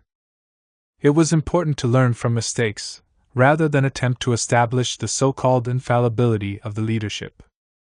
In Germany, such methods paved the way for the rise of Ernst Thälmann as the Comintern stooge in the leadership. After 1923, the German party was effectively transformed in a series of stages from a revolutionary party, that was a living organism, to a mouthpiece for the emerging Stalinist bureaucracy. The practice of scapegoating was entering a new era, remarked Pierre Bru. This would effectively seal the fate of the German Revolution, as well as the fate of the Communist International.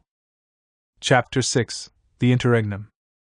After the period of turbulent high tide in 1923, began the period of a long-lasting ebb. In the language of strategy, this meant an orderly retreat, rearguard battles, the strengthening of our positions within the mass organizations, the reinspection of our own ranks, and the cleansing and sharpening of our theoretical and political weapons. Leon Trotsky, the Third International after Lenin. The humiliating defeat of October 1923 proved to be an important turning point. The situation had been ripe for revolution, and hopes for success were very high. Such hopes, however, were again dashed and workers were robbed of victory as in 1918, 1919 and 1920. This time, defeat was especially hard and another opportunity had been squandered because of the lack of decisive revolutionary leadership.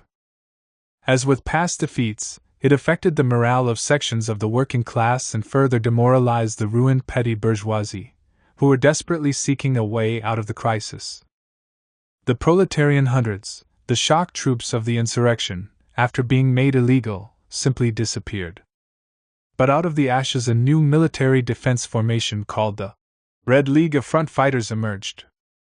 Rather than operating as the advance guard of the revolution, the League now acted largely as a defense force, providing protection for street demonstrations and rallies. In the same year, the Reichsbanner, a social democratic military organization, was formed, which, although based mainly on social democratic workers, also drew some limited support from the center and the Democrats. This military formation recruited hundreds of thousands of members and supporters, organizing mass processions to demonstrate their strength. It was directly established to defend the Republic and as a counterweight to the reactionary Stahlhelm. This fact showed that the working class was still capable of resistance and was far from being crushed, which partly explains the fears and hesitations of the bourgeoisie in provoking the situation, and why they did not back Hitler's failed coup. The defeat of 1923 provided a temporary breathing space and the grounds for a certain stabilization for German capitalism.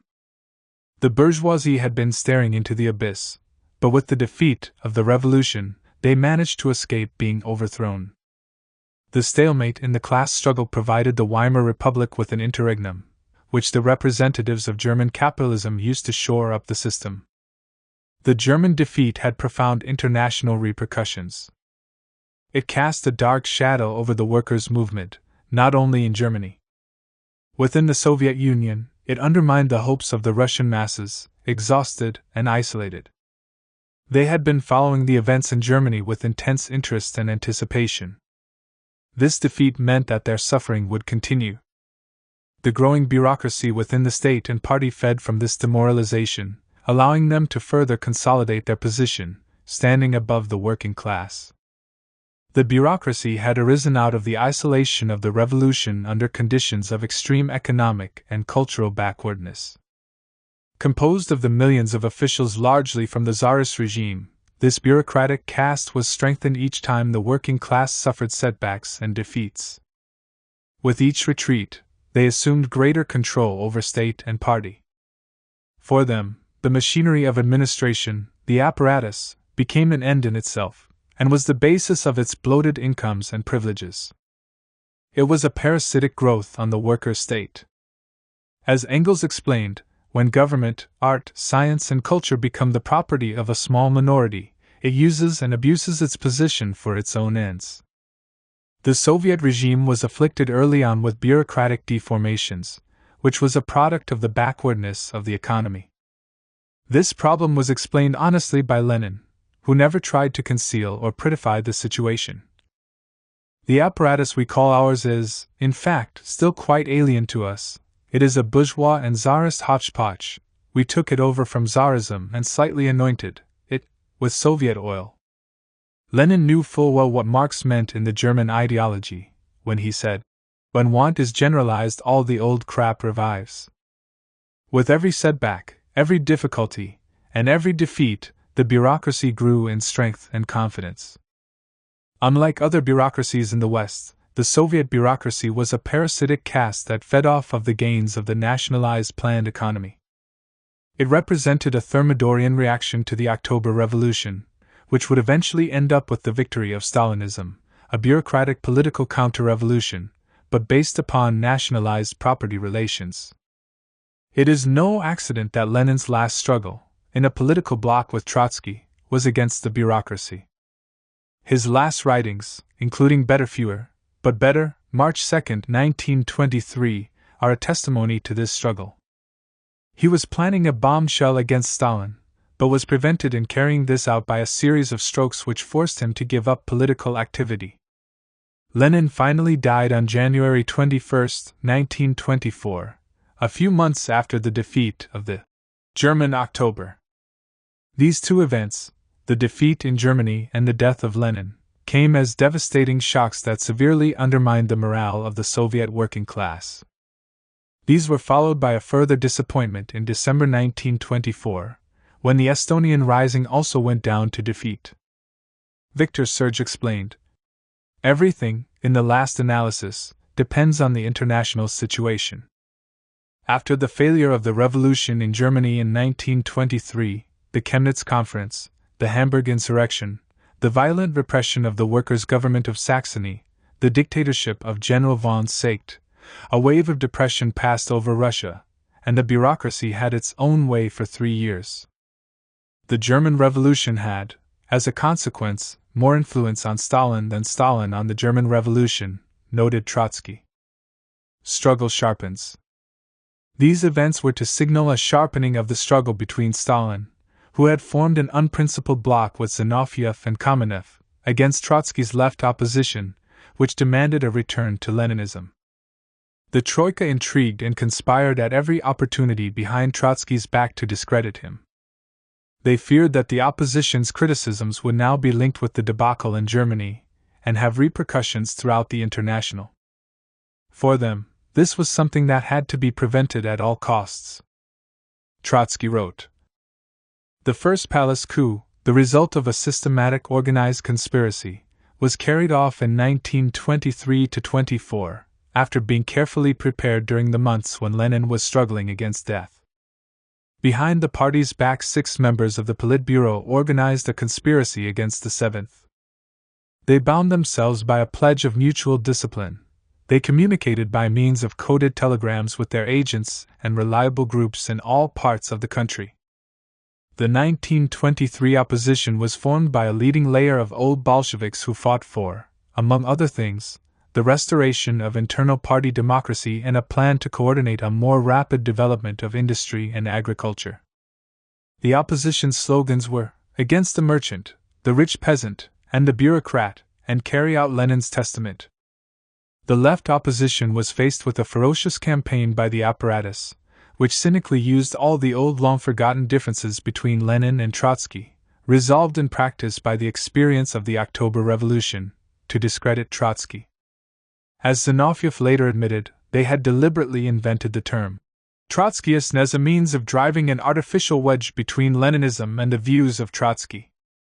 Following Lenin's death in early 1924, the campaign against Trotskyism began in earnest and was taken into the ranks of the Communist International.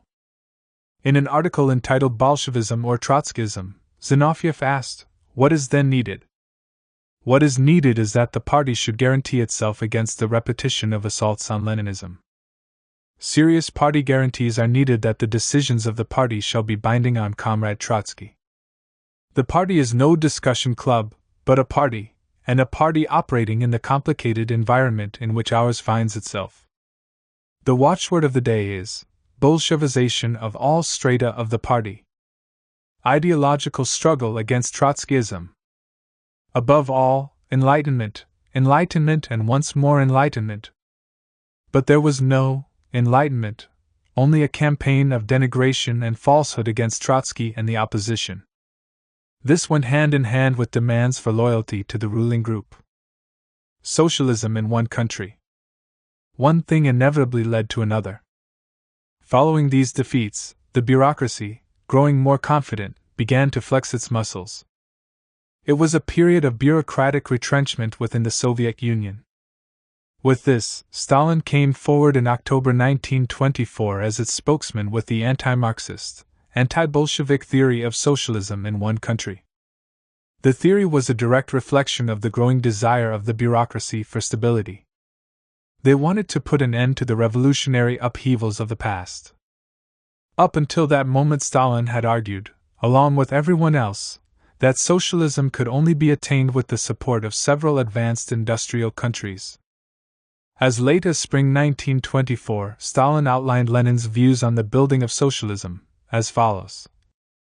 The overthrow of the power of the bourgeoisie and the establishment of a proletarian government in one country does not yet guarantee the complete victory of socialism. The main task of socialism, the organization of socialist production, still remains ahead. Can this task be accomplished? Can the final victory of socialism in one country be attained without the joint efforts of the proletariat of several countries? No, this is impossible. To overthrow the bourgeoisie, the efforts of one country are sufficient. The history of our revolution bears this out. For the final victory of socialism, for the organization of socialist production, the efforts of one country, particularly of such a peasant country as Russia, are insufficient. For this, the efforts of the proletarians of several advanced countries are necessary. Such, on the whole, are the characteristic features of the Leninist theory of the proletarian revolution. With Lenin dead, there were no longer any restraints on Stalin. Within the space of months, this classic Leninist position had been abandoned in favor of the theory of socialism in one country. The idea of the permanent revolution, closely associated with Trotsky and the early years of the Communist International, became an anathema to this bureaucratic stratum, which was demanding increased comforts and privileges on the back of the workers' state. In one fell swoop, if socialism could be built within the borders of a single country, the whole concept of world revolution could be thrown out of the window. Each defeat reinforced this outlook. This abandonment of Marxism for political empiricism resulted in a series of zigzags in party policy. The empirical reaction to events was reflected in swings between opportunism and ultra-leftism. Trotsky had brilliantly predicted that the adoption of the theory of socialism in one country at the Sixth World Congress of the Comintern in 1928 would inevitably lead to the reformist and nationalist degeneration of the Communist International. This prognosis was stunningly borne out in subsequent years with the shift towards popular frontism and the abandonment of internationalism. Moreover, in the end, the Communist International, which had been founded in 1919 as the World Party of Socialist Revolution, was dissolved by Stalin in 1943, as a gesture to his allies, Roosevelt and Churchill. Stabilization.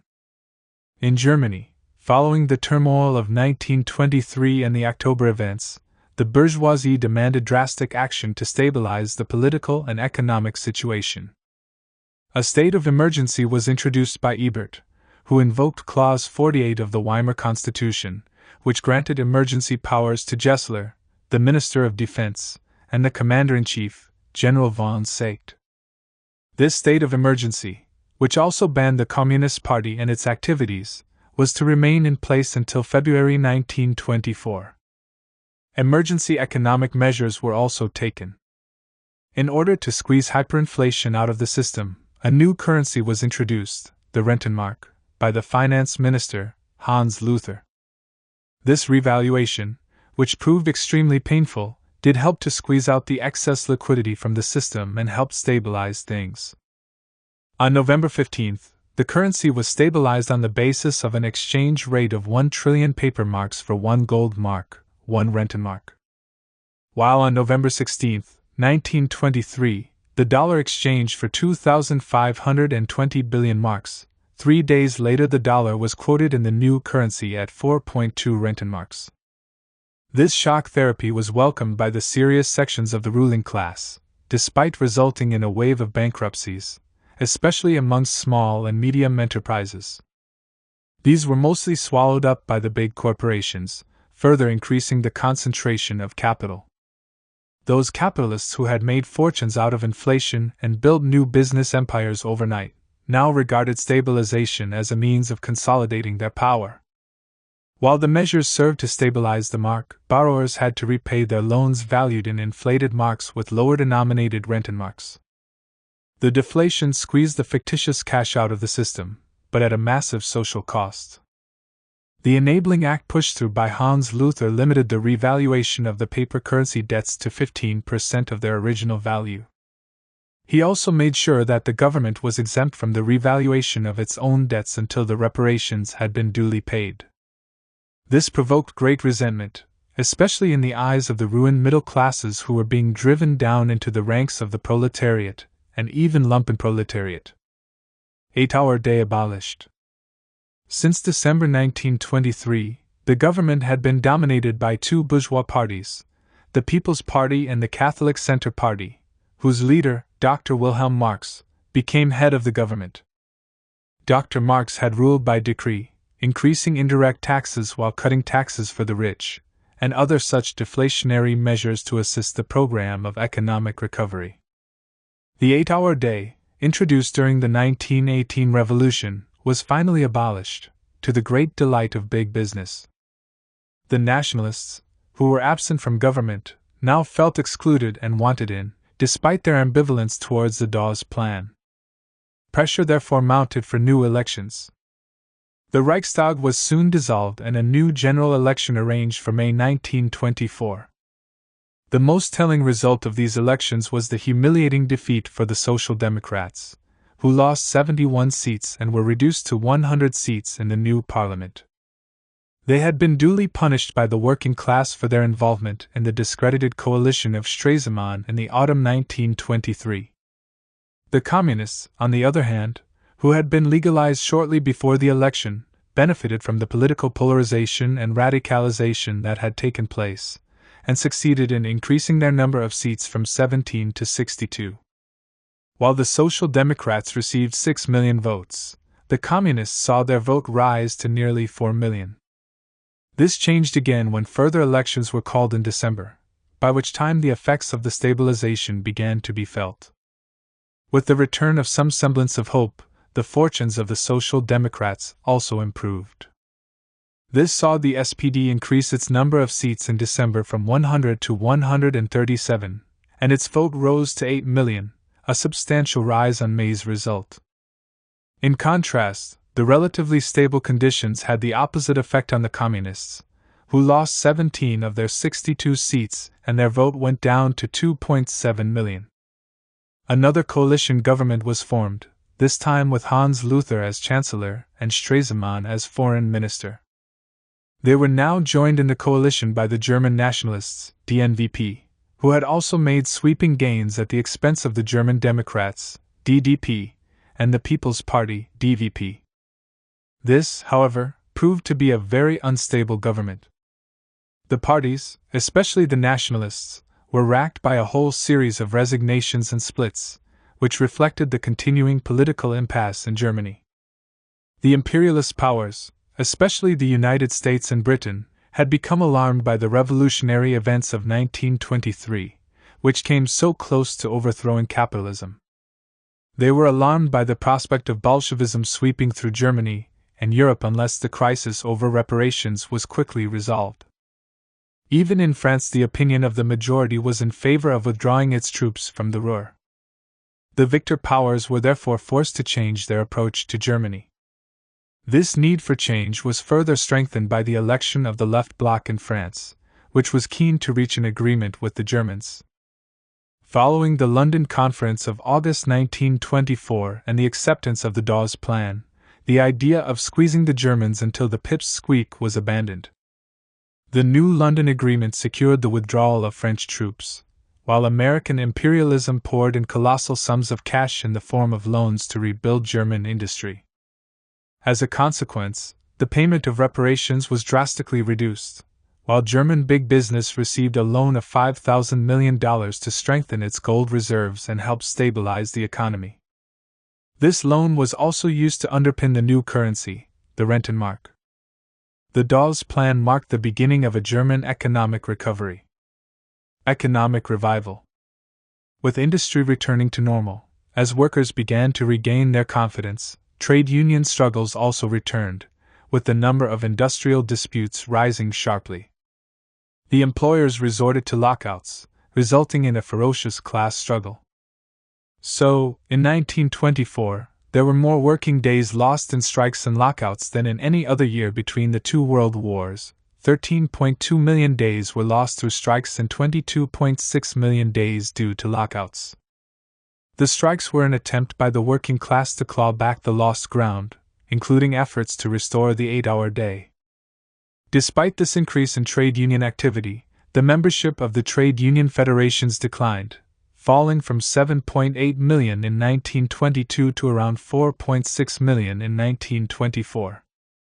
The terrible crisis of 1923 was mainly responsible for this state of affairs. However, this upturn of industrial militancy did not last. In the period after 1924, strike figures fell sharply as state arbitration was increasingly used to settle disputes. A major factor in this development was the dramatic rise of unemployment and the fear of workers losing their jobs. The capitalists now held the whip hand. By December 1924, 1.5 million were registered unemployed, with a quarter of trade union members out of work and 47% working short time.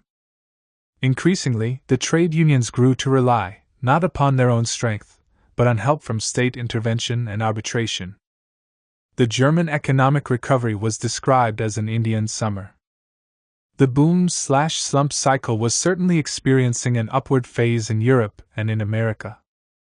In arguing against the ultra-lefts, Lenin and Trotsky had explained that a capitalist economy could not simply keep on shrinking. There would inevitably come a point when the laws of capitalism would sooner or later assert themselves and produce a recovery, however limited. The creative destruction of capitalism would eliminate overproduction and would lead to a renewal of investment and capital expenditure. This, in turn, would lay the foundations for a boom. And this is precisely what happened between 1924 and 1928 in Germany, as elsewhere. Therefore, while German output in 1923 was 55% of 1913 levels, the peak of pre-war production, by 1927 it was 122% of the 1913 levels. By 1927, the average monthly production of iron ore and steel amounted to 1,136 million tons and 1,395 million tons respectively, as against 1,397 million tons and 1,429 million tons in 1913. Production levels rose rapidly in 1928, which resulted in a considerable increase of German exports by 40%. This economic upturn, largely based on international credit and loans, together with the new currency, eventually resulted in the reduction of inflation and the return to a period of economic growth. By 1929, given the relative stability, Germany was able to pay 8,000 million Rentenmarks in reparations and in return had received 13,000 million Rentenmarks in loans of various types. Of course, these loans came with strings attached. The Reichsbank, the central bank, became an independent institution, closely tied to its American creditors. For all intents and purposes, Germany had become a kind of appendage of the New York Stock Exchange. Despite this imposition, it was a price worth paying from the point of view of German capitalism, which had been rescued by the influx of dollars. Trading agreements, such as the Rapallo Treaty with the USSR, also offered new investment opportunities abroad, which further stimulated the economy. The recovery, however, stood on weak legs. It was a period of borrowed prosperity, as it became known. The foreign indebtedness of Germany had increased to 1/2 of its national income by this time. Many felt that they were living on borrowed money and borrowed time. Others felt that they were living on false hopes.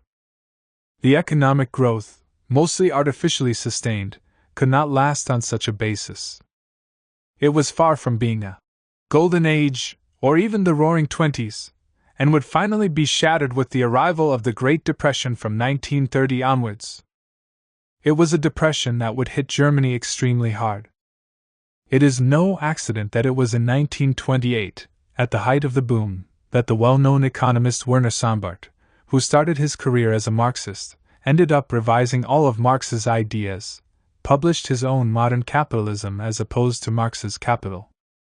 It was translated into many languages and became the best-known exposition of bourgeois economic apologetic at that time. He dismissed all of Marx's prognoses as false. According to Sombart, capitalism will continue to transform itself internally in the same direction in which it has already begun to transform itself, at the time of its apogee. As it grows older, it will become more and more calm, sedate, reasonable.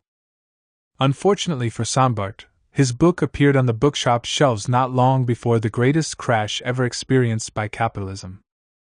Rather than becoming more sedate, capitalism was embarking on a catastrophic crisis, which would throw millions of workers onto the scrap heap, not least in Germany. Soviet-German relations. Germany had been crippled by the Versailles Treaty, not only economically, but also in terms of the severe military restrictions placed on its activities. The Reichswehr, as we have seen, was officially limited to only 100,000 men. The victors were determined that Germany was not to be crushed, but contained.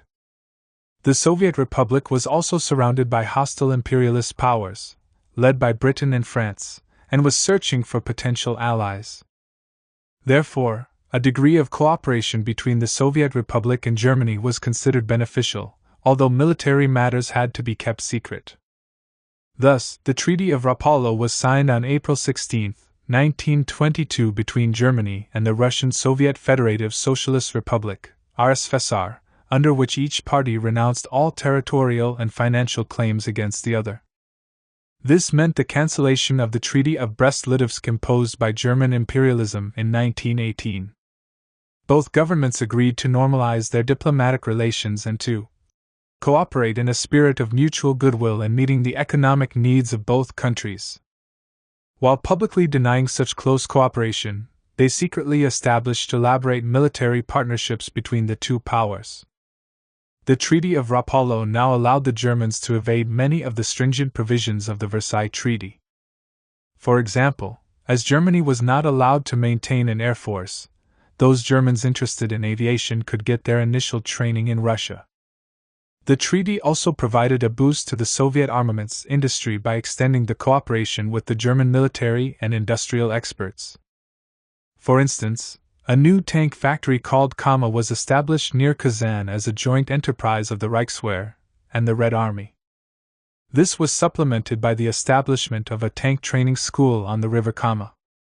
A German factory in Moscow manufactured 30mm guns for the Reichswehr, as well as the Red Army. A large airfield was placed at the disposal of the Germans at Lipetsk in central Russia, north of Voronezh.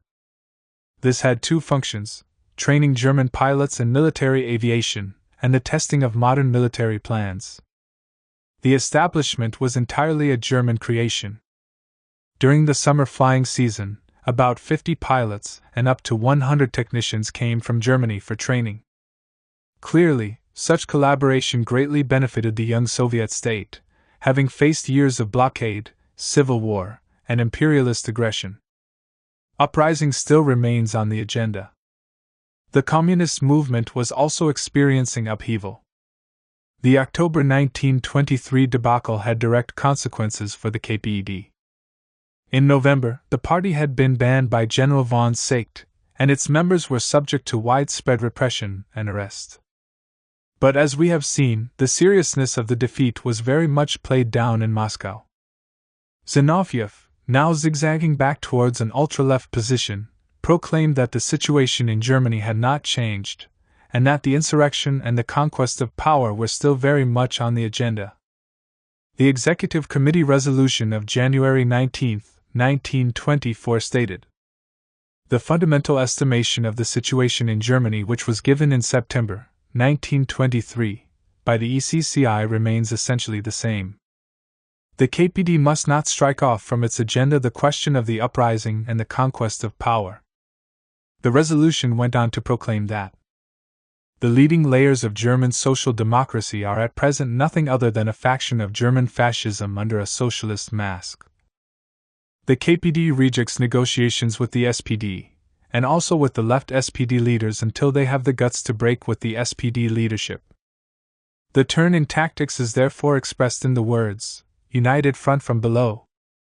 This leftist tone predates the theory of social fascism, which was crudely elaborated by Stalin some months later in October 1924, when he said, "Fascism is the fighting organization of the bourgeoisie buttressed on the active support of social democracy." Social democracy is objectively the moderate wing of fascism. Stalin was simply echoing the views of Zinoviev. He was certainly no theoretician and borrowed his ideas from Zinoviev, then from Bukharin. This ultra-left talk marked a decisive shift from the approach taken by the German party 12 months earlier. In February 1923, it had adopted a genuine approach towards the United Front, not from above or below, or any other such gimmick, but in a genuine appeal to unite the mass organizations in a common front. A resolution from 1922 explained, "The United Front tactic is not a maneuver to unmask the reformists. Rather the reverse, the unmasking of the reformists is the means to building a firmly united fighting front of the proletariat." In every serious situation, the Communist Party must turn both to the masses and to the leaders of all proletarian organizations with the invitation to undertake a common struggle for the construction of the proletarian united front. The notion that the establishment of the united front is possible only through an appeal to masses to struggle, only from below, or only by negotiations with other organizations at the summit, only from above, is undialectical and rigid. This wild optimism about immediate revolution in Germany emanating from Moscow lasted for months. Even Stalin, who had little first-hand knowledge of the situation, but loyal to the others in the Troika, insisted that the German Revolution was undefeated and revolution was still on the order of the day. It is false to say that the decisive battles have already occurred, that the proletariat has suffered a defeat, and that the revolution has been postponed for an indefinite period. He even had the effrontery to accuse Trotsky of liquidationism. Trotsky answered Stalin, "Liquidationism is the renunciation of the revolution, the attempt to substitute the roads and methods of reformism for the roads and methods of revolution. The Leninist policy has nothing in common with liquidationism, but it has just as little to do with a disregard of the changes in the objective situation and with maintaining verbally the course towards the armed insurrection after the revolution has already turned its back upon us, and when it is necessary to resume the road of long, stubborn, systematic, and laborious work among the masses in order to prepare the party for a new revolution ahead. On ascending the stairs, a different type of movement is required from that which is needed to descend. Most dangerous is such a situation as finds a man, with the lights out, raising his foot to ascend when the steps before him lead downwards. Falls, injuries, and dislocations are then inevitable. The leadership in 1924 did everything in its power to suppress both the criticism of the experiences of the German October, and all criticism in general. And it kept stubbornly repeating, "The workers are heading directly for the revolution, the stairs lead upward." Small wonder that the directives, applied during the revolutionary ebb, led to cruel political falls and dislocations. The Comintern leaders could not keep denying that the October fiasco was not a defeat. Instead, they maneuvered to shift the blame away from themselves. After all, they could not be held responsible for the debacle, especially at a time when they faced criticisms from the left opposition. This became their overriding concern. Fifth World Congress. In the summer of 1924, the Fifth Congress of the Comintern was held in the shadow of Lenin's death and the German defeat. This time, instead of 20, the German party sent a delegation of 40, representing all the party's tendencies. There were 406 delegates from 41 countries, of whom 341 were full delegates with voting rights. When Trotsky appeared on the podium at the opening session of the Congress, he was greeted with loud applause, and was duly elected to the Presidium of the Congress.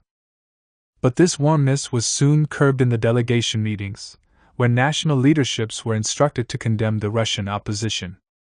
In opening the Congress, Zinoviev repeated the words of Trotsky at the Third Congress, when he said, "We misjudged the tempo, we counted in months when we had to count in years." Despite this admission, he went on to place the full responsibility for the German failure onto the Brandlerite deviation to the right, a position that had already been adopted by the ECCI and the German party. In the debate, Radek put forward a defense of Brandler.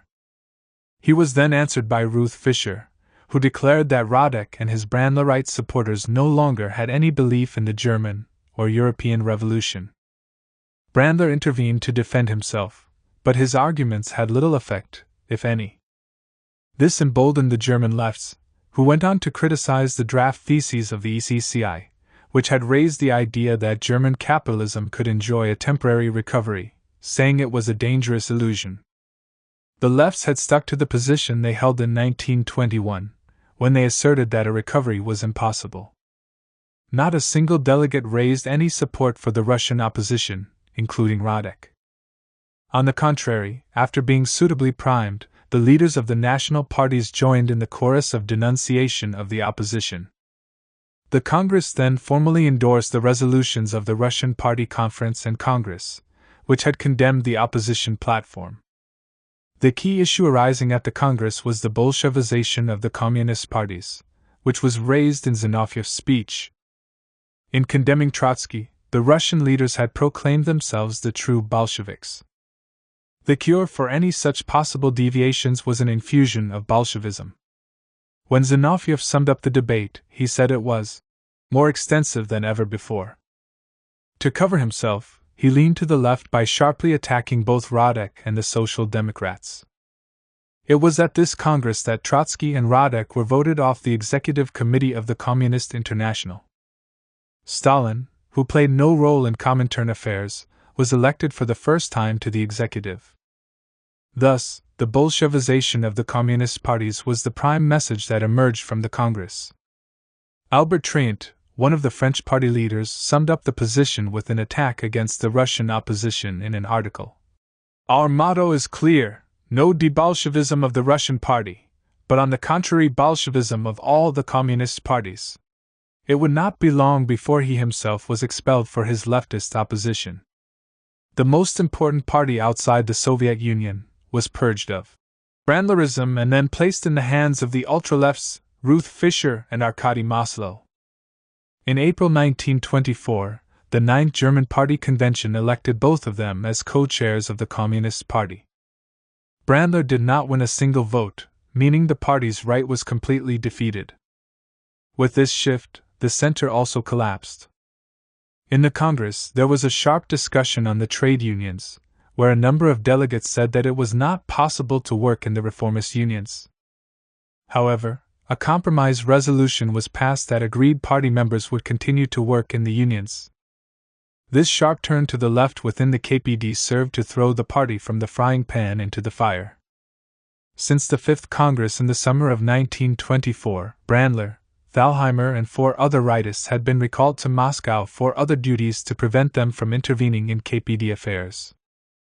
This allowed Fischer and Maslow a free hand, to the chagrin of the international leadership.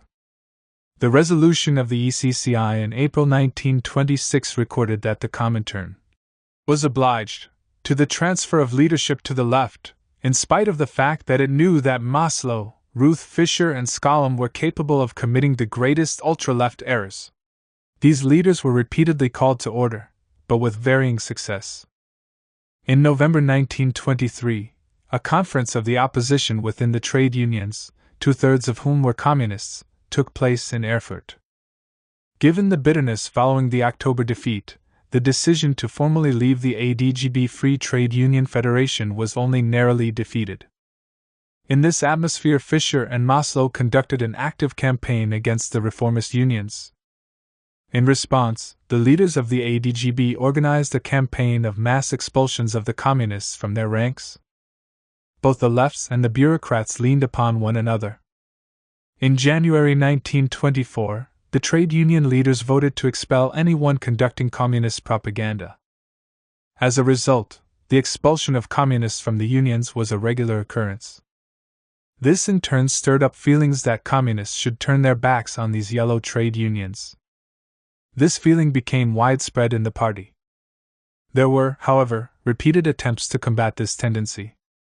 Even Lozovsky from the Comintern stated that to leave a trade union was a desertion in battle, but this seemed to have little effect. By March 1924, it was estimated that not more than 20 or 30% of party members were enrolled in the unions as against 70% a year earlier. Fischer and Maslow were complicit in this situation. They continually encouraged these ultra-left moods, and when combined with a rejection of the United Front, this simply served to further isolate the party. This saw the party's influence in the trade union movement fall dramatically. It was most evident in the fall in the number of communist delegates to the National Congress of the General German Federation of Trade Unions, the Allgemeine Deutscher Gewerkschaftsbund, ADGB. In 1922 they had 88 delegates out of 692, but by September 1925 they were reduced dramatically to only 3 delegates. Under the Fischer and Maslow leadership, the German party's decline was catastrophic. The policies of ultra-leftism proved to be a complete disaster. Even the Comintern leaders were forced to recognize this calamity with growing impatience. As expected, the ground was cleared for their removal in the Zinovieite manner. Removal of Fischer-Maslow. Zinoviev used the ECCI to issue an open letter to the German party criticizing the Ruth Fischer-Maslow group. This reached the German party by the end of August 1925, and was immediately endorsed by the Central Committee of the KPD, without reservation. The political ground began to shift.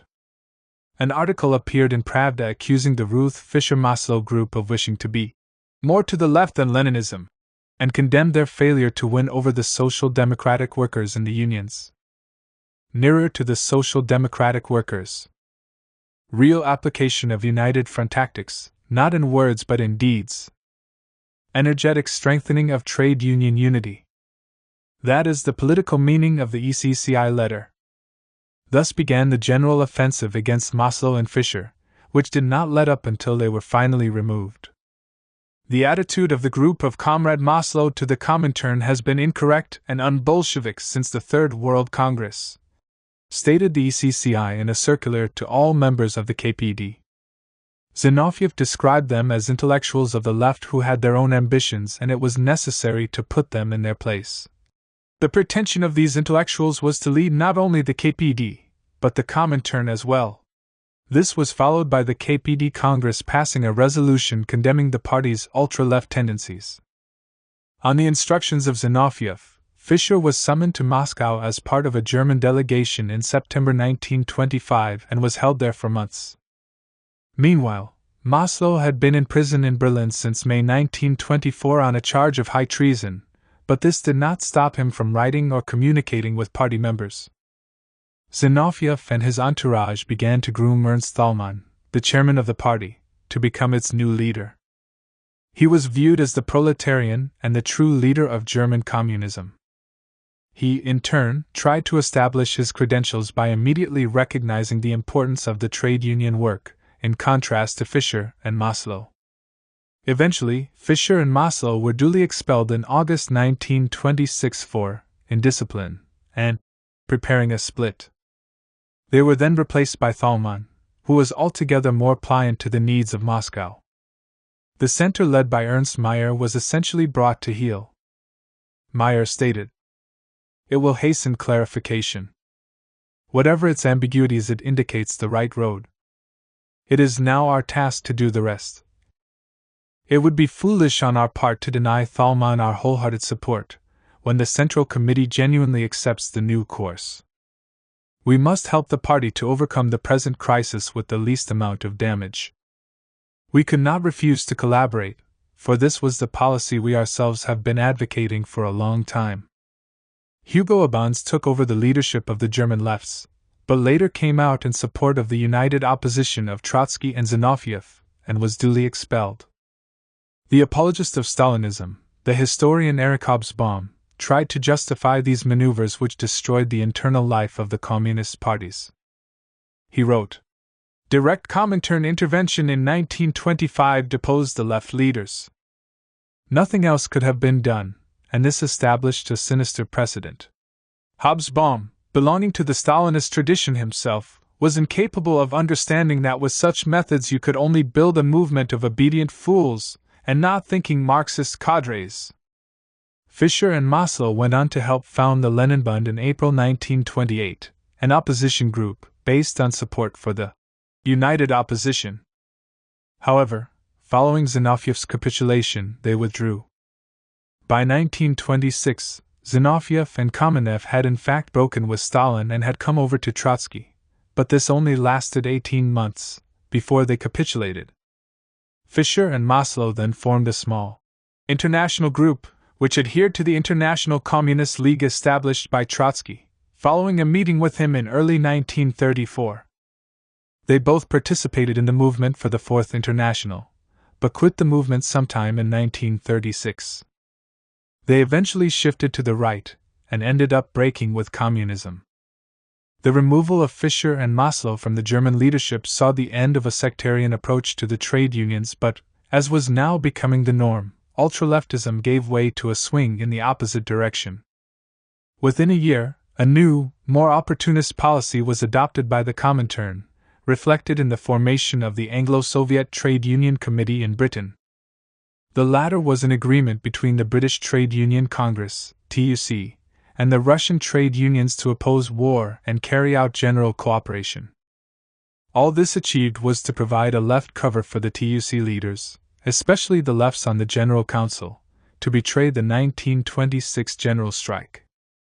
In China, the same policy led to the Communist Party dissolving itself into the Kuomintang and supporting the so-called progressive bourgeoisie. This led to the defeat of the Chinese Revolution at the hands of the nationalist butcher, Chiang Kai-shek. So far did the opportunism of Stalin go, that Chiang Kai-shek was even made an honorary member of the Executive Committee of the Communist International, with Trotsky's solitary vote against. This opportunist phase would last from 1925 to 1928, when the Sixth World Congress would see a further zigzag with the change of line and the adoption of the disastrous ultra-left madness of the Third Period. From 1924 onwards, Zinovievite methods were used to crush all independence of thought and action within the German Communist Party.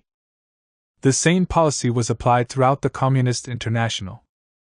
Meanwhile, the campaign within the International against Trotskyism caused havoc, with expulsions, splits, and resignations. In the Soviet Union, it ended up not only with the expulsion of the left opposition, but also, within a short period of time, with the expulsion of the right opposition of Bukharin, and the eventual domination of the Stalin clique. There had been purges of the party in Lenin's time, but not of this character. Then, it was a question of removing careerists and place seekers. Between the 10th Party Congress in March 1921 and the 11th Congress in March 1922, the party membership had been reduced from 730,000 to 515,000. These purges were used to eliminate those undesirable elements charged with corruption, bribery, ambition, drunkenness, chauvinism, anti-Semitism, and abuse of confidence. No profound and powerful popular movement in all history has taken place without its share of mud, without adventurers and rogues, without swaggering and noisy elements, explained Lenin. However, under Zinoviev and Stalin, the purges were carried out for political reasons, where opponents were framed and expelled for their ideas, which was a massive affront to genuine Bolshevism. After such purges, the German leadership became a willing tool of the leadership in Moscow, and accepted every twist and turn of policy without question. Luxemburg was partially rehabilitated, but stress was still laid on her failings. According to Martinov, Stalin's henchman, despite Luxemburg's great service to communism, she was a semi-Menshevik who did not understand Marxism. Stalin even claimed that Luxemburg and Parvus had developed the criminal theory of permanent revolution, and not Trotsky. He wrote, "They, Parvus and Luxemburg, invented a utopian and semi-Menshevik scheme of the permanent revolution, a monstrous distortion of the Marxian scheme of revolution.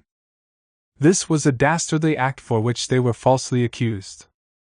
Trotsky replied to Stalin's slurs about Luxemburg, who described the attack by him as a vile and barefaced calumny about Rosa Luxemburg.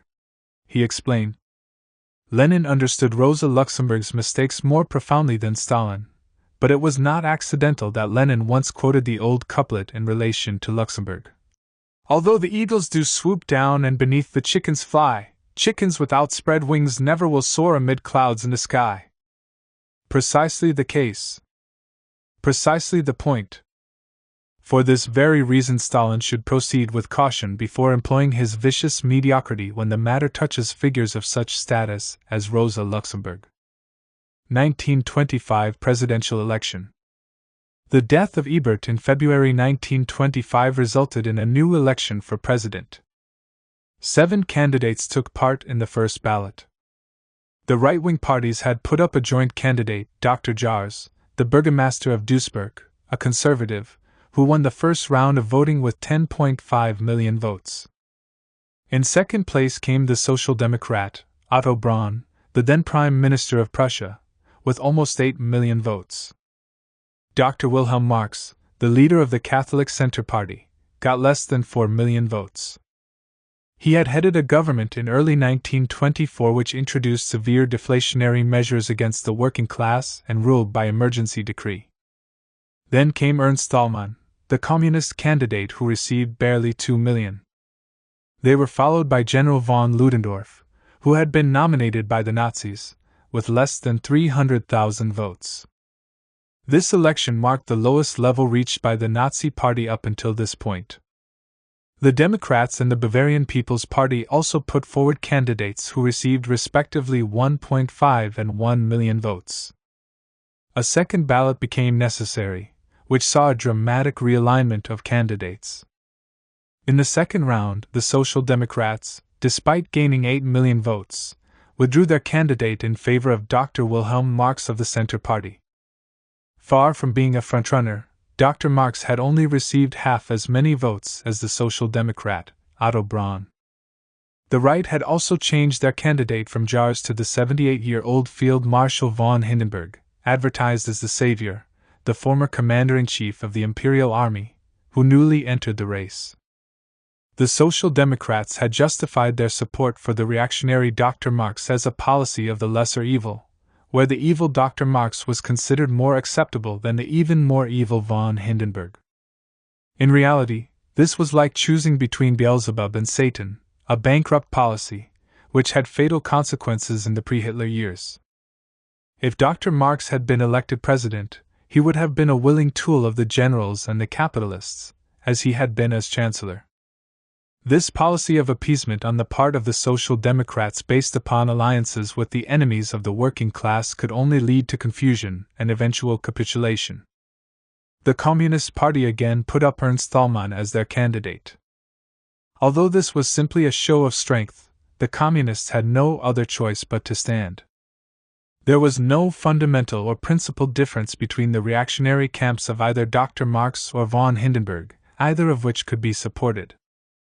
In the first election, the Hindenburg supporting parties had polled about 12 million votes. In the second election in April, the Field Marshal received 14.6 million votes, followed by Marx with 13.7 million votes, and Thälmann with barely 2 million. Thus, by a very small margin, the militarist von Hindenburg was elected president of the German Republic. Seeing himself as the real commander-in-chief of the Reichswehr, his election served to increase further military influence in German affairs. Once again, the Social Democrats were left with egg on their faces. In a bizarre twist, the economic recovery had stimulated the old Hohenzollern monarchy, which had been dethroned, to demand indemnities for the troubles in the 1918 revolution. This aristocratic elite demanded compensation for the act of revolution. After all, the revolution had caused them to leave in a rush without the question of their property claims being resolved. In the turbulent years prior to 1924, they dared not raise this vexed question. But with renewed stability and American loans, these princes chose to press their demands. If the indemnities were refused by the states, then these princely families threatened to bring legal action against them. This provoked absolute outrage, as the imperial family engaged in a furious open quarrel with its former subjects over compensation. Open letter. In reply to these outrageous demands, the left raised the idea of the complete expropriation of their estates. The campaign for expropriation was first launched by the KPD, which then appealed in an open letter to the Social Democrats to organize a joint campaign for a plebiscite. At first, the reformist leaders refused, but under pressure from their rank and file, finally agreed. They were joined in this campaign by the well-known physicist and socialist Albert Einstein. The SPD and the KPD agreed to join forces in introducing a bill in the Reichstag to end this scandal once and for all, by putting the matter to a plebiscite in accordance with the Constitution. The campaign was one of the most successful ever mounted by the workers' parties, and one of the few occasions when the United Front was successfully implemented. Both parties campaigned boldly for the complete expropriation of the property of the old nobility, without compensation, with the proceeds used to establish a fund for war invalids, old-age pensioners, and the unemployed. The expropriated property would be put to social use for the public good. The joint SPD-KPD proposals for the expropriations determined that the whole of the property of the princes who ruled in the parts of the German Empire until the overthrow of that state in 1918, as well as the whole of the property of the princely houses, their families and their dependents, is to be confiscated without compensation for the benefit of the community. The castles, manor houses, and other buildings expropriated will be used for general purposes of welfare, culture, and education, and in particular for the establishment of convalescents and care homes for the war-wounded and surviving dependents, and state pensioners, as well as for the children's homes and educational establishments. In this campaign, the princes and their supporters managed to enlist the aid of Hindenburg, the President of the Republic, together with all those who feared for their property. After all, appetite comes with eating. It would begin with the property of the Hohenzollerns, but where would it end? In a widely distributed statement, Hindenburg stated, "By exciting the instincts of the masses and by exploiting the misery of the people with regard to the individual case now in question, there may arise the method of continuing on the road of expropriation, with the aid of a similar plebiscite, which would rob the German nation of the very foundations of its culture, economic, and state life." The Social Democratic Party hit back with its own declaration.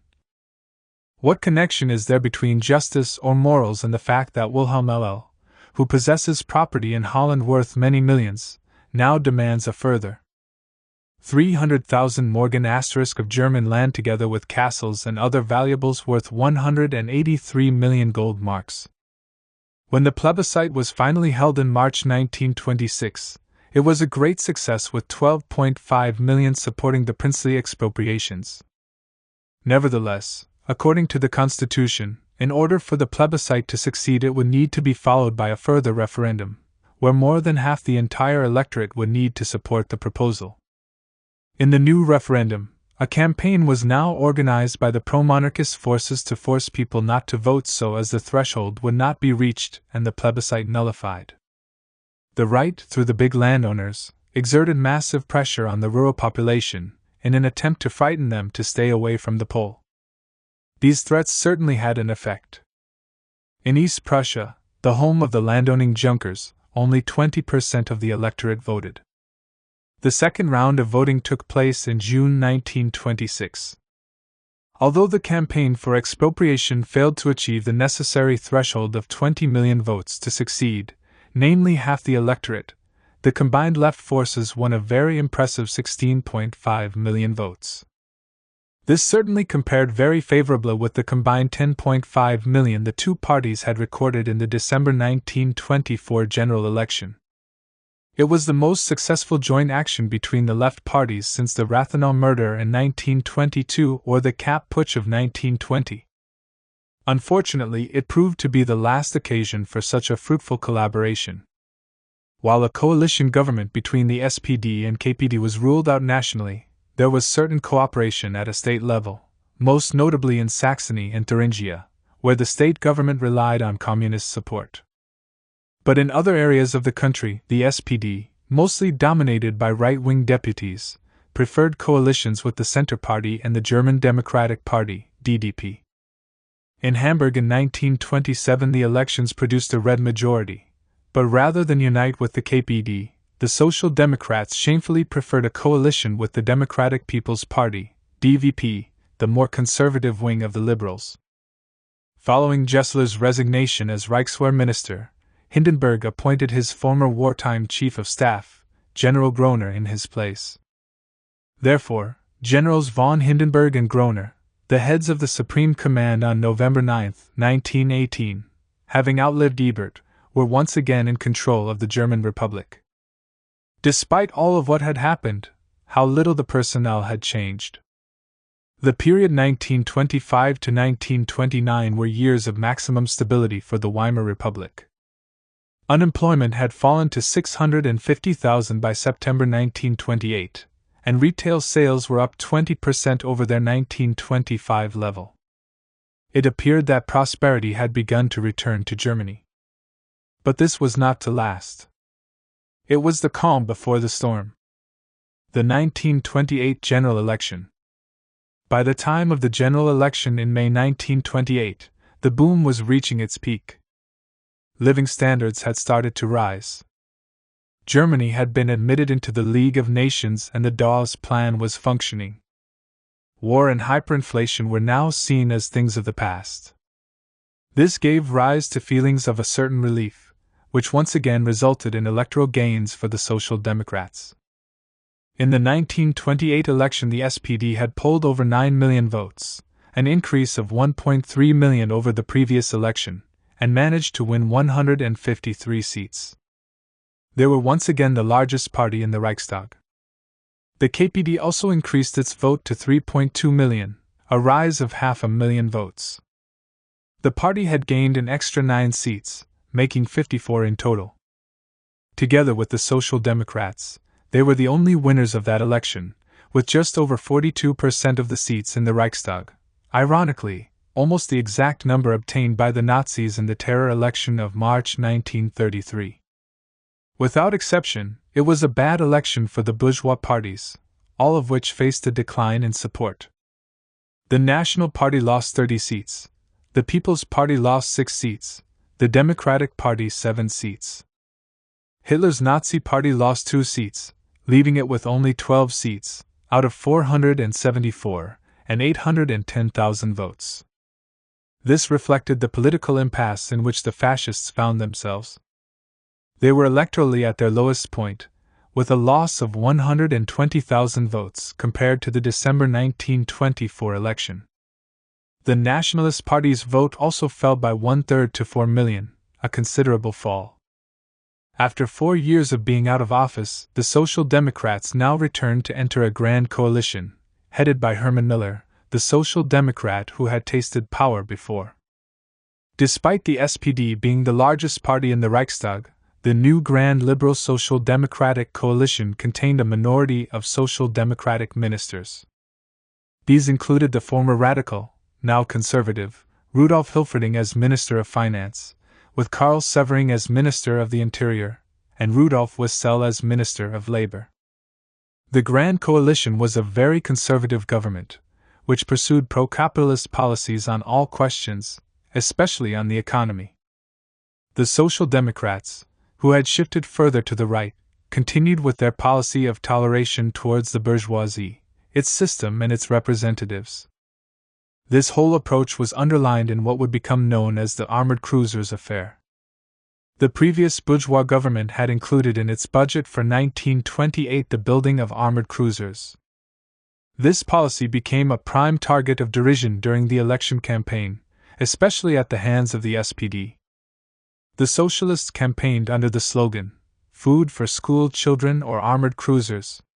With the formation of the new government, it was presumed that the plan to build the cruisers would be dropped. However, the General Staff were firmly opposed to this. They demanded the battleship's construction be completed as agreed. This placed the Social Democrats in a dilemma: either capitulate to the General Staff or provoke a cabinet crisis and resign from the government. They preferred to remain in government, express their opposition, then reluctantly acquiesce. Given their minority position in the cabinet, they would be outvoted and they could wash their hands of the final decision. However, the pressure on the Social Democrats became intense. To make matters worse, the Democratic Party decided to oppose the construction. This meant that, together with the Social Democrats, there would be a majority in the cabinet in favor of abandoning the project. Despite this, the Social Democrats changed their decision, and the cabinet voted to go ahead with the cruisers. This created a storm of protests throughout the German labor movement. Even the SPD parliamentary party disavowed its own ministers and tabled their own motion in the Reichstag demanding that the construction of the battleships be scrapped. The motion was defeated by a narrow majority. To save their embarrassment, the 4 Social Democratic ministers absented themselves during the vote. As could be expected, there was widespread disillusionment with this grand coalition government in the working class. The coalition would stagger along in office for a further 21 months. Franz Petrich, a leading member of the party, wrote, "Hilferding's activities in the Ministry of Finance demonstrated every day that he was the prisoner of finance capital, and that he existed on its charity. The moment that he became superfluous to finance capital's needs, he was removed from office. Hilferding was not so much a prisoner as a willing tool." Ironically, he had written a well-known book entitled Finance Capital more than a decade earlier, under the heat of the 1905 revolution. Now he had become the stooge of finance capital. The SPD decided to withdraw from the Grand Coalition, which precipitated its collapse. New elections on September 14, 1930 resulted in a defeat for the Social Democrats and brought to power the right-wing government of Heinrich Brüning. Young Plan. In June 1929, an international committee under the chairmanship of the American banker, O.N.D. Young, signed a report which supposedly placed Germany's reparations obligations on a new, more favorable basis. For the first time, the Young Plan placed a time limit on the reparations. However, the expiry date for these payments was 1988, 50 years in the future. Most Germans regarded this as grossly unacceptable.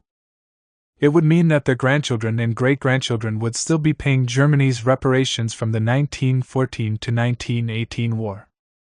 This issue was taken up with vigor by the fascists and the right-wing nationalists.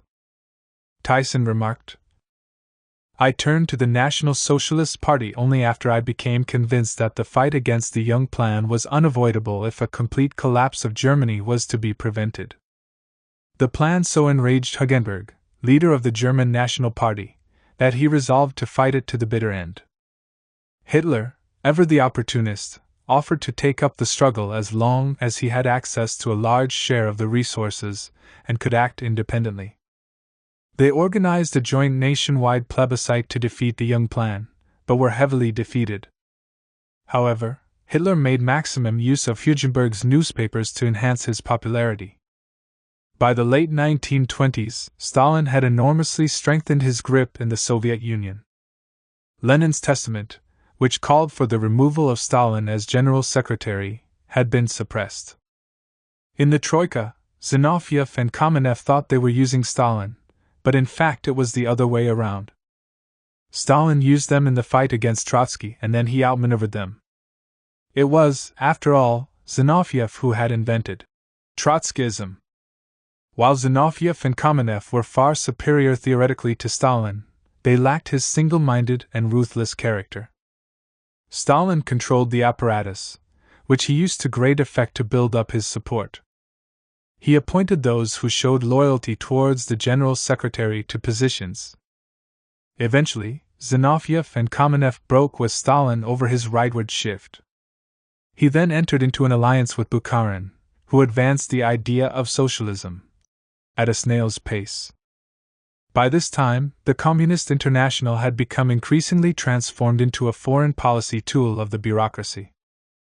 Bolshevization, carried through by Zinoviev and Stalin, had made the Communist parties completely subservient. Trotsky wrote. Beginning in late 1923, the same work was carried out in all the parties of the Comintern. Some leaders were dethroned and others appointed in their places exclusively on the basis of their attitude toward Trotsky. A strenuous, artificial process of selection was accomplished, selection not of the best but of the most adaptable. The general policy was to replace independent and gifted people with mediocrities who owed their positions entirely to the apparatus. And the highest expression of that mediocrity of the apparatus came to be Stalin himself. Boris Souvarine, a former leader of the French party, wrote, "First in Paris and Berlin and then from New York to Shanghai, all communists who persisted in distinguishing between discipline and servility, all men capable and guilty of independent or original thinking were henceforth to be treated as suspect, denounced as opportunists, classed with counter-revolutionaries, and expelled, first singly and then in groups." Thus, a continuous series of expulsions and splits eliminated, in turn and by differing methods, the initiators of the contemporary communist movement in two hemispheres. The defeat of both the British General Strike in 1926 and the Chinese Revolution of 1925–27, due to the false policies of Stalin and Bukharin, created further disappointment and reinforced the position of the bureaucracy. These international defeats were one of the chief psychological sources and strengths of Stalinism. With each international retreat, the Stalinist bureaucracy raised itself even further above the working class as an independent arbiter. Alarmed by these developments, in 1926, Zinoviev and Kamenev broke with Stalin and joined forces with Trotsky's left opposition, the backbone of which was a group of old revolutionaries. Lenin's widow, Krupskaya, who temporarily joined this united opposition, warned in 1926 that if Lenin had lived he would have been in one of Stalin's prisons. Stalin was determined to silence the new opposition, and so unleashed a terror campaign against it, which culminated in the expulsion of the leaders of the opposition in November 1927. Within a few months, under Stalin's orders, Trotsky had been forcibly deported as a counter-revolutionary to Almaty in Central Asia, and then exiled to Prinkipo.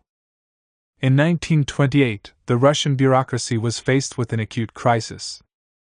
This arose from Bukharin's policy, supported by Stalin, to move gradually to socialism, which resulted in concessions to capitalist interests in town and country.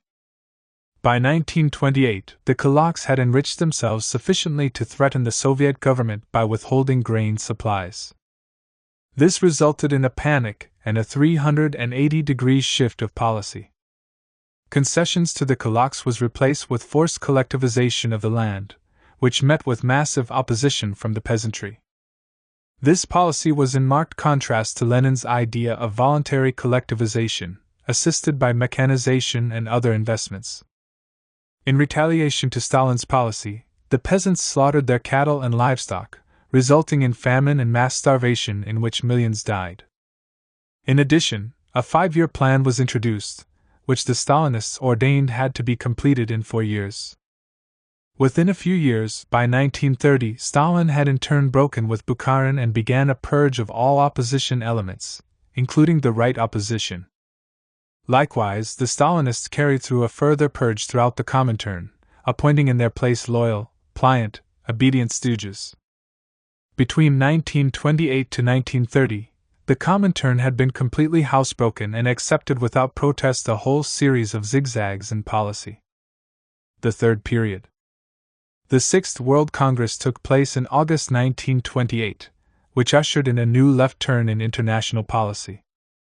The Comintern leaders had burnt their fingers with opportunist policies in Britain and China, and now precipitated a new shift towards ultra-leftism. As Lenin had explained, opportunism and ultra-leftism were head and tail of the same coin. At the Sixth Congress, a key resolution was passed stating that the period of capitalist stability had ended and a new third period had opened up. According to the mechanical schema of the Comintern leaders, the so-called first period, 1917 to 1924, was that of the revolutionary upsurge of the immediate post-war. The second period, 1925 to 1928, was one of relative stability, and now the third period, 1928 onwards, was one of wars and proletarian revolutions. The reality, however, was very different. In 1928, capitalism was at the height of an economic boom, which was accompanied by relative political stability. This was to last until the stock market crash in October 1929. The so-called third period was an empirical reaction to the opportunist line of the previous period. Its adoption prepared the way for an absolute catastrophe internationally, and particularly in Germany. The third period introduced the madness of social fascism and the idea that the main danger now emanated from social democracy, especially its left wing. The Communist parties were therefore instructed to break with the reformist trade unions and establish red trade unions wherever possible. Collaboration with social democracy became the worst possible crime, and the policy of the United Front was abandoned altogether. In fact, everyone to the right of the Communists was, in one form or other, denounced as fascist. We therefore had social fascists, liberal fascists, radical fascists, and Trotsky fascists, as well as the real fascists. It was not possible, in the famous words of Stalin, to regard fascism and social democracy as opposites, but only as twins.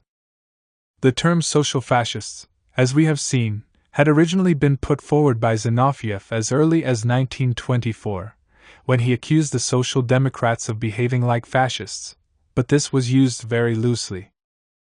Shortly afterwards, Stalin stumbled upon the idea and turned it into a theory. According to him, fascism is a fighting organization of the bourgeoisie dependent upon the active support of social democracy. Objectively, social democracy is the moderate wing of fascism.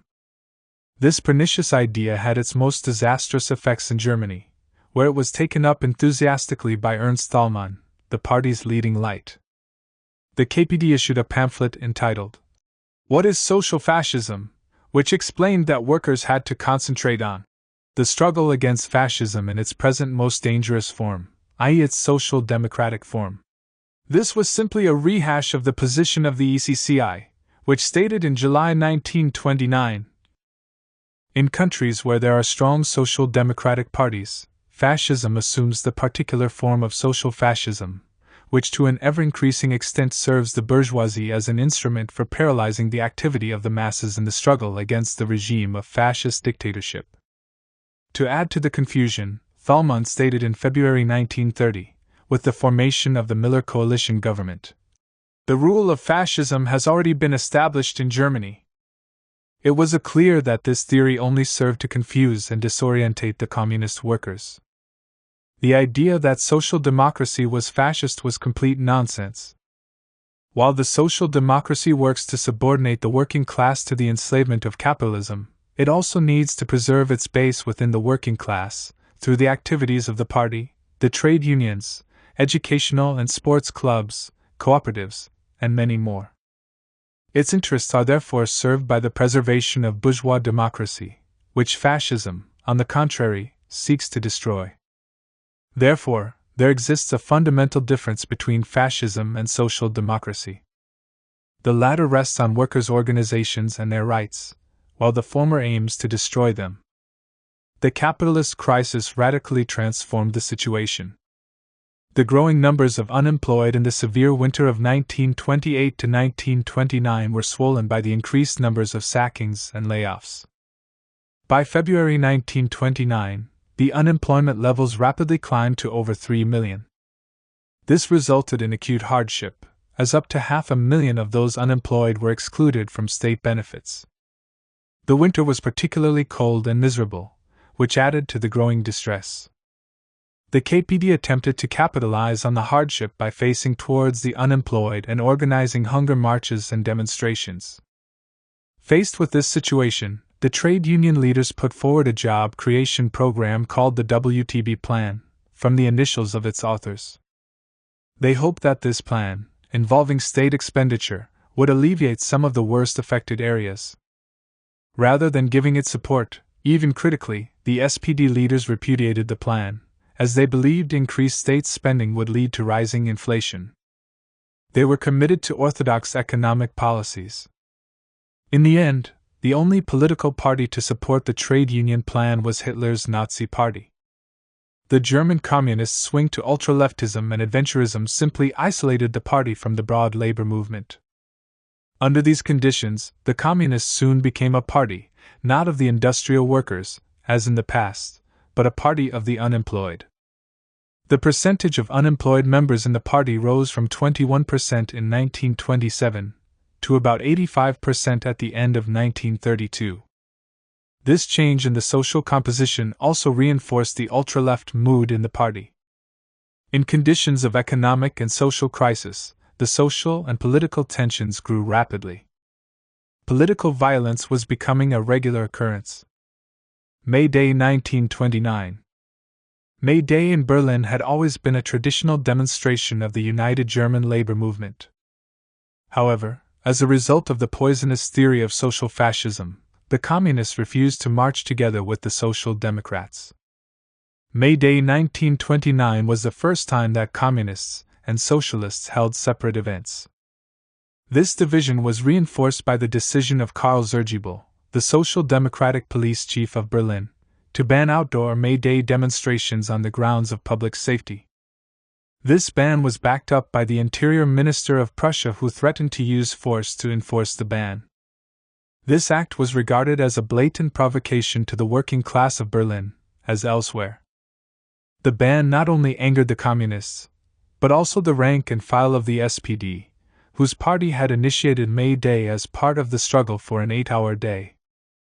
As expected, the KPD repudiated the ban and called on the workers to demonstrate in defense of their democratic rights, as they had done under Bismarck and the Kaiser. This appeal found a big response. The Rote Fahne of April 13 printed a statement. The May 1, 1929 is a day of struggle. The May 1, 1929 is a symbol of the proletarian offensive against the crimes of capital, of the bourgeoisie and of social democracy. The Communist International and the Communist Party are the only force that can call on the workers to demonstrate on May 1 under the time-honored slogans of proletarian solidarity and proletarian class struggle. Take up the fight in all the factories, in all the trade unions and mass organizations. Vote unanimously for work stoppages and the revolutionary mass demonstration.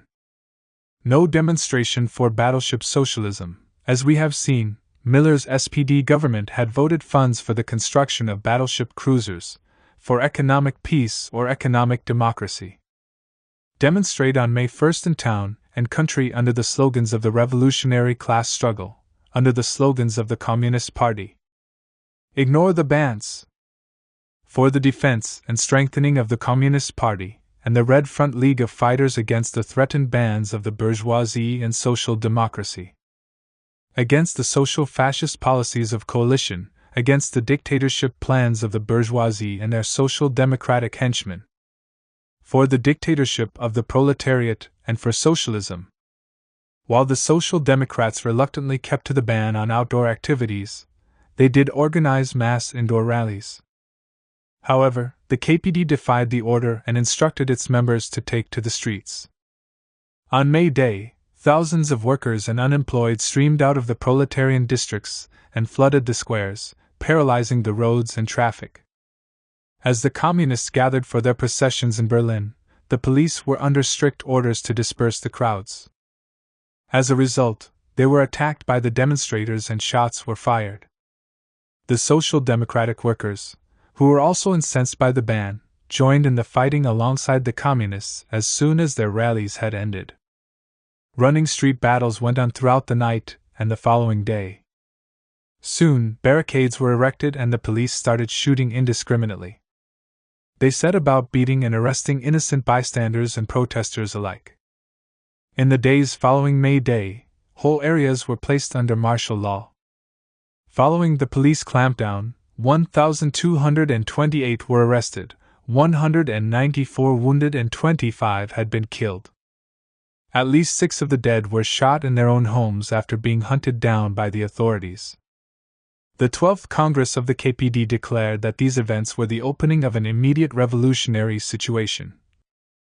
The Berlin May struggle represented a turning point in the political developments in Germany.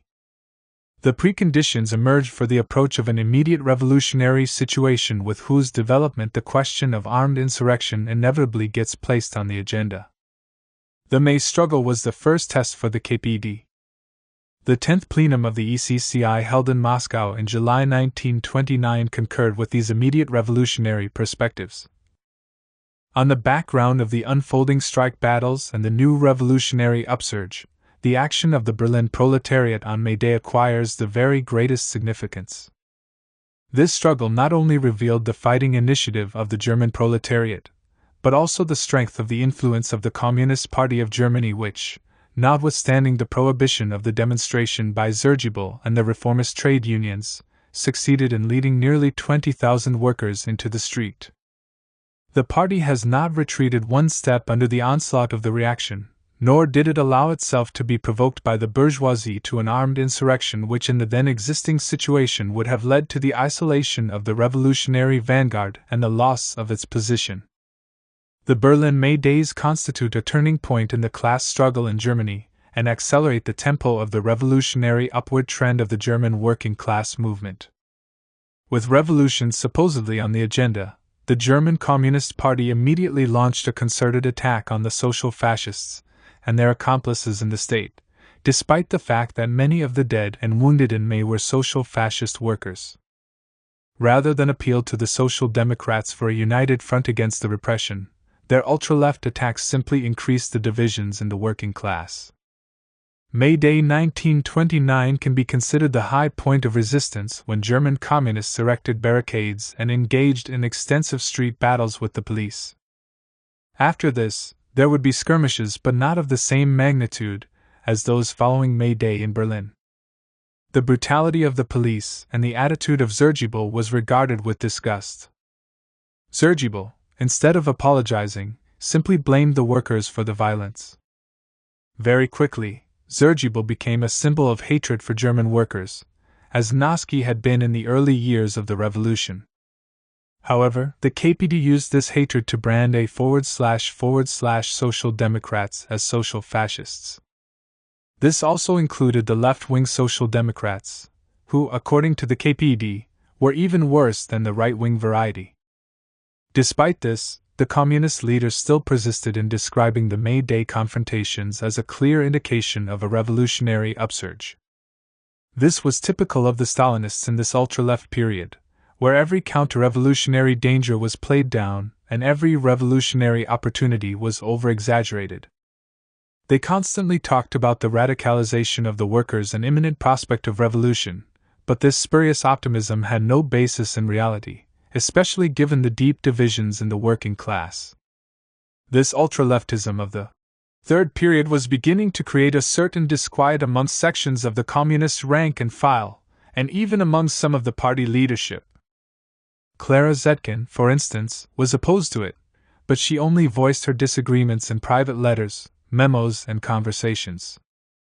In a letter to Pyatnitsky in June 1929 she wrote, "The policy of the present Central Committee is harmful and dangerous. It stands in sharpest contradiction to the principles of communist policy established under Lenin's leadership."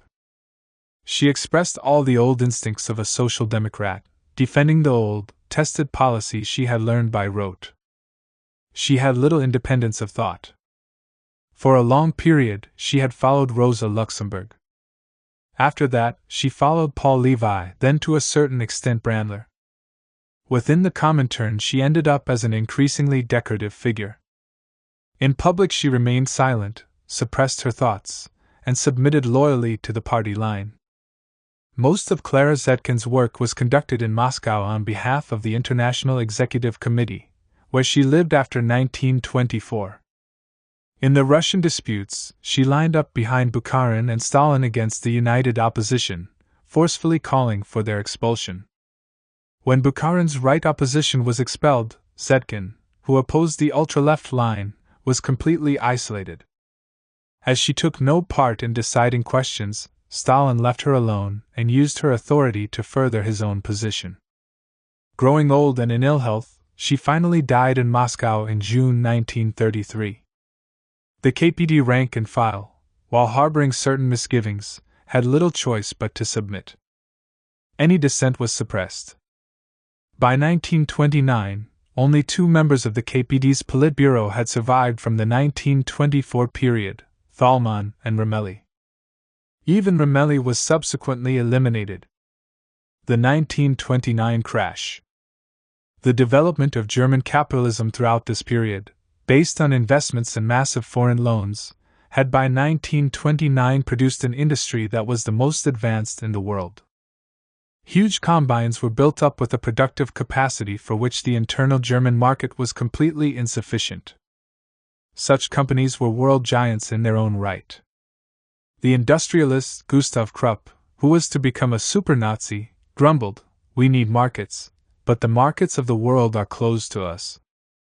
Great Britain has erected tariff walls. In France, Italy, Sweden, the Balkans, in fact everywhere, German trade is up against barriers which little by little are becoming insurmountable. In October 1929, the Wall Street crash and the following slump in world production, then depression, proved a catastrophe for German capitalism. In 1929, German exports amounted to 13,000 million marks, but by 1933 they had slumped by more than half to 5,000 million marks.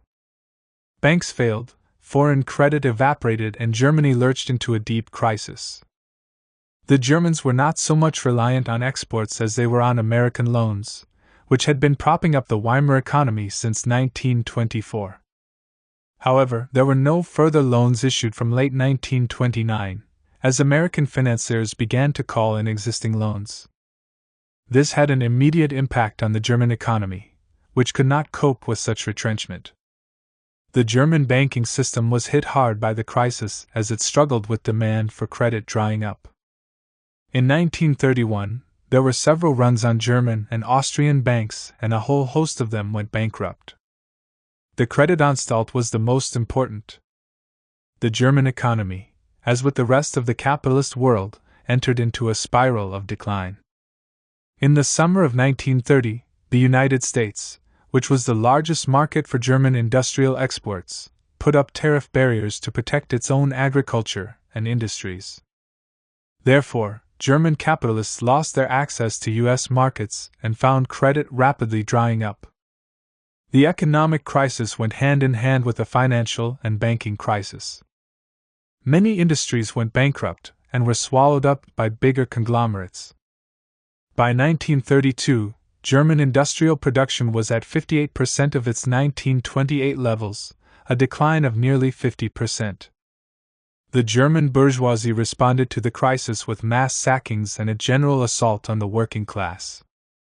Germany was once again thrown into the cauldron of profound social and political upheaval. The introduction of the Young Plan by the Allies, which was strongly supported by the Social Democrats, was expected to last no more than a decade. But the world slump cut across the initiative, and, in June 1931, reparation payments were suspended for 12 months under the Hoover Moratorium. This was no more than a sticking plaster on a gaping wound. Then, in June 1932, at the Lausanne Conference, reparations were finally abandoned altogether. The German recovery had been abruptly snuffed out under the impact of the world crisis. With the slump, everything began to unwind. The sharp contraction in world trade meant that Germany could no longer attempt to export her way out of her difficulties, as all her rivals were trying to do the same thing. As in 1923, Germany fell into a severe crisis, which, by 1931-32, was the deepest crisis ever experienced by world capitalism. In the first fortnight of January 1930, 40,000 workers were thrown out of work, Krupp had reduced his workforce from 100,000 to 50,000, the Guthofnungschiat from 80,000 to 36,000. Within 6 months, unemployment had increased from just over 1 million to 3 million, and by early 1933, unemployment in Germany reached a staggering 6 million. This considered only the officially registered unemployed. Tens of millions were affected if you include whole families, possibly in the region of 1/3 of the population. With the rise of mass unemployment, destitution rose dramatically. The children suffered worse, with thousands dying from malnutrition and hunger-related diseases. Bread and potatoes, mostly bread, became the staple diet. In the words of one historian, Germany became once more a country of beggars. The economic crisis produced a political crisis. The Grand Coalition felt that the Depression should run its natural course. This laissez-faire approach played a major role in its collapse. Brining government. With the collapse of the Grand Coalition, the last Weimar government to rest on a parliamentary majority would come to an end. The Social Democrats would never share governmental power again. Germany now faced an economic and social catastrophe, with mass unemployment and discontent spiraling. A decisive section of the German bourgeoisie began to realize that parliamentary democracy, together with its mass workers' organizations, was more of a hindrance than a help. The normal methods of parliamentarism had revealed their limitations. Even extra-parliamentary Bonapartist rule was likewise proving itself inefficient.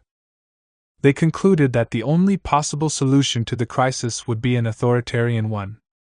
Their callous attitude was summed up by Krupp, when he said he wanted only loyal workers who were grateful from the bottom of their hearts for the bread we let them earn.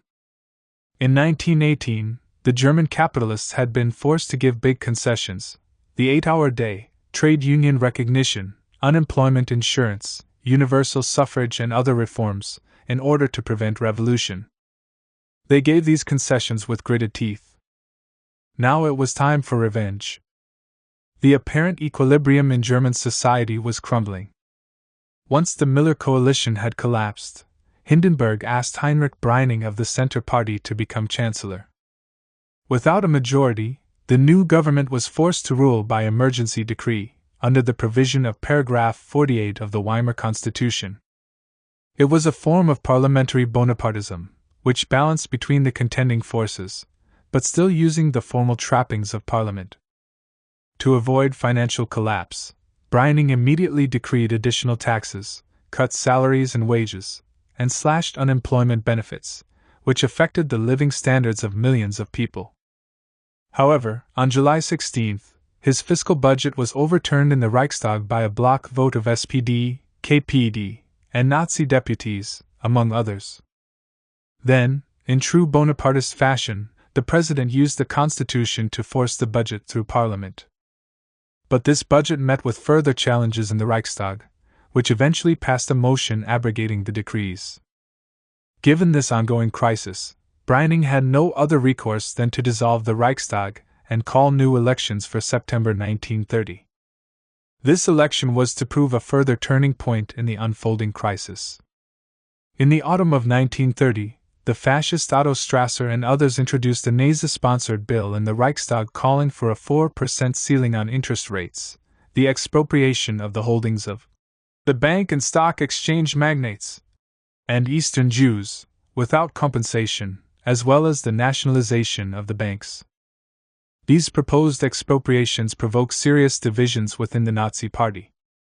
The original ideas of the National Socialists had been rooted in radical anti-capitalist propaganda, as a means of appealing to the small man, and nothing more. They certainly were not supposed to be taken seriously. When Hitler heard about the expropriation bill, he was horrified. Such radical measures would alienate his big business backers, from which the party received a great proportion of its money. Threats of nationalization and other radical measures would repel the likes of Thyssen, Kuno, and Wegeler, without whose help the Nazis would get nowhere. Hitler denounced the nationalization bill as Bolshevism and demanded its immediate removal. The Nazi deputies carried out his instruction and withdrew it.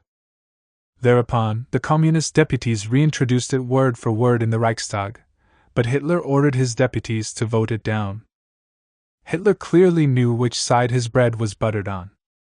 In reply to Strasser, who demanded nationalization of industry, Hitler replied, "Democracy has laid the world in ruins, and nevertheless you want to extend it to the economic sphere. It would be the end of the German economy. The capitalists have worked their way to the top through their capacity, and on the basis of this selection, which again only proves their higher race, they have a right to lead." Strasser was soon driven out of the Nazi Party and then set up his own union of Revolutionary National Socialists, later known as the Black Front, but it soon disappeared. It was Hitler and not Strasser who captured the vote.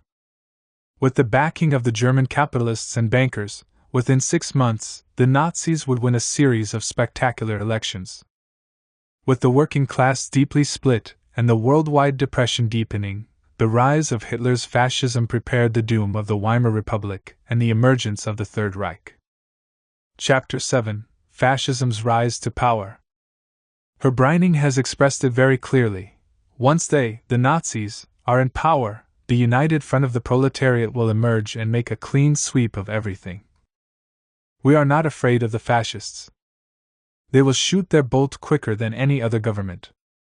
Hermann Ramelli, speaking in the Reichstag, October 1931. The coming to power of the National Socialists would mean first of all the extermination of the flower of the German proletariat, the destruction of its organizations, the eradication of its belief in itself and in its future. Considering the far greater maturity and acuteness of the social contradictions in Germany, the hellish work of Italian fascism would probably appear as a pale and almost humane experiment in comparison with the work of the German National Socialists.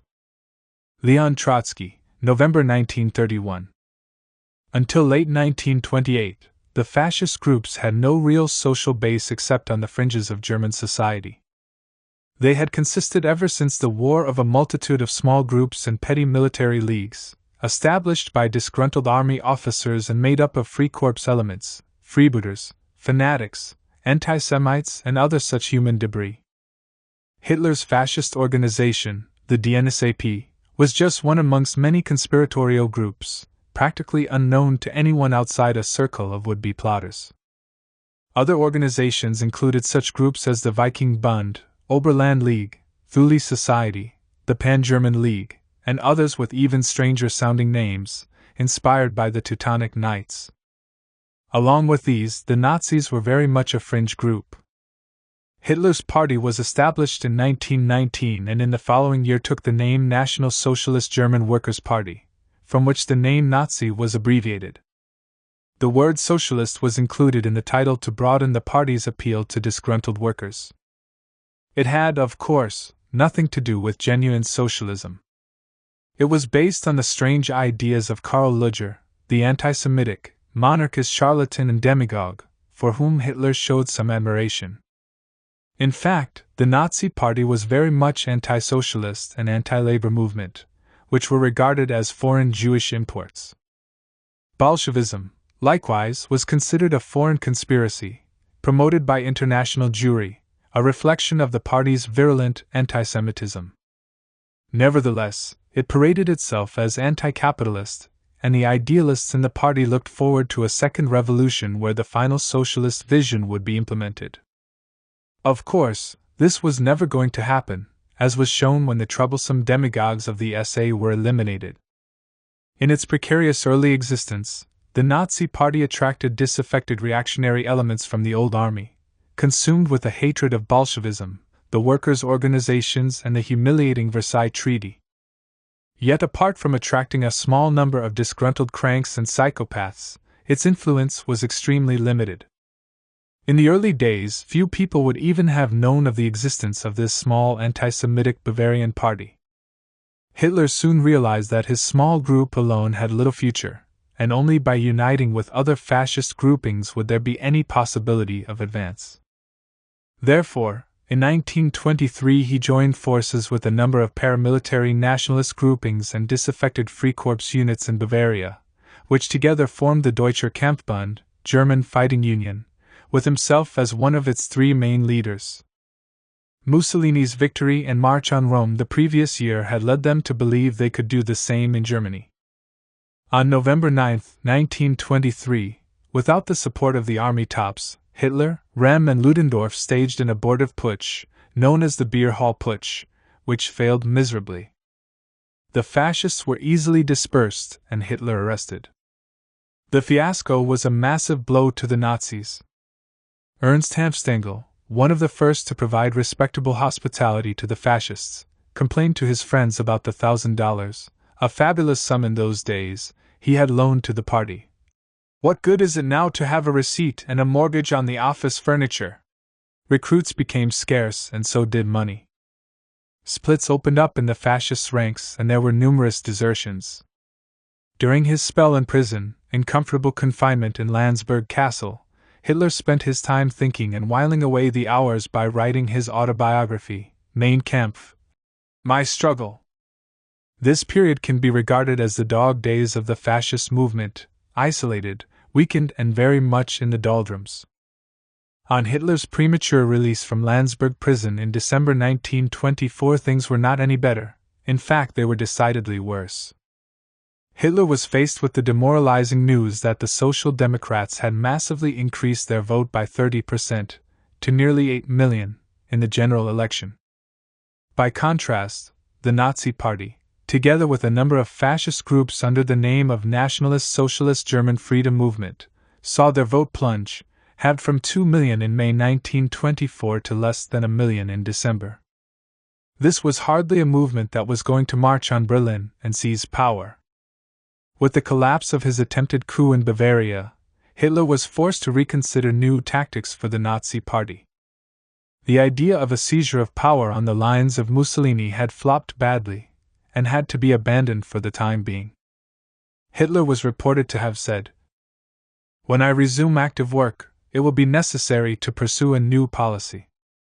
Instead of working to achieve power by an armed coup, we shall have to hold our noses and enter the Reichstag against the Catholic and Marxist deputies. If outvoting them takes longer than outshooting them, at least the result will be guaranteed by their own constitution. Any lawful process is slow. Sooner or later we shall have a majority, and after that, Germany." This perspective was based more on hope than certainty, more on luck than judgment. For now, there seemed little alternative. At this point, Nazism was facing a dead end. Despite Hitler's overblown ambitions, as was explained in a previous chapter, the services of fascism were not required, as yet, by Germany's ruling class. The bourgeoisie were still pursuing other ways of getting what they wanted, which meant resting on their traditional parliamentary parties.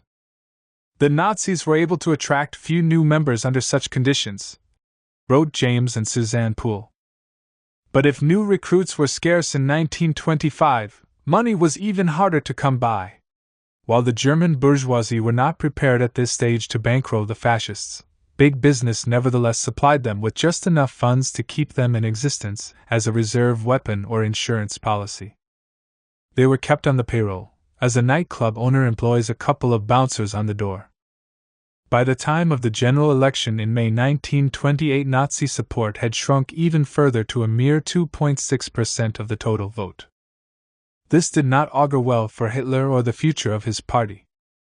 The movement was not growing, but was in retreat. At the end of 1928, Hitler was still a small-time politician, remarked Alan Bullock, little known.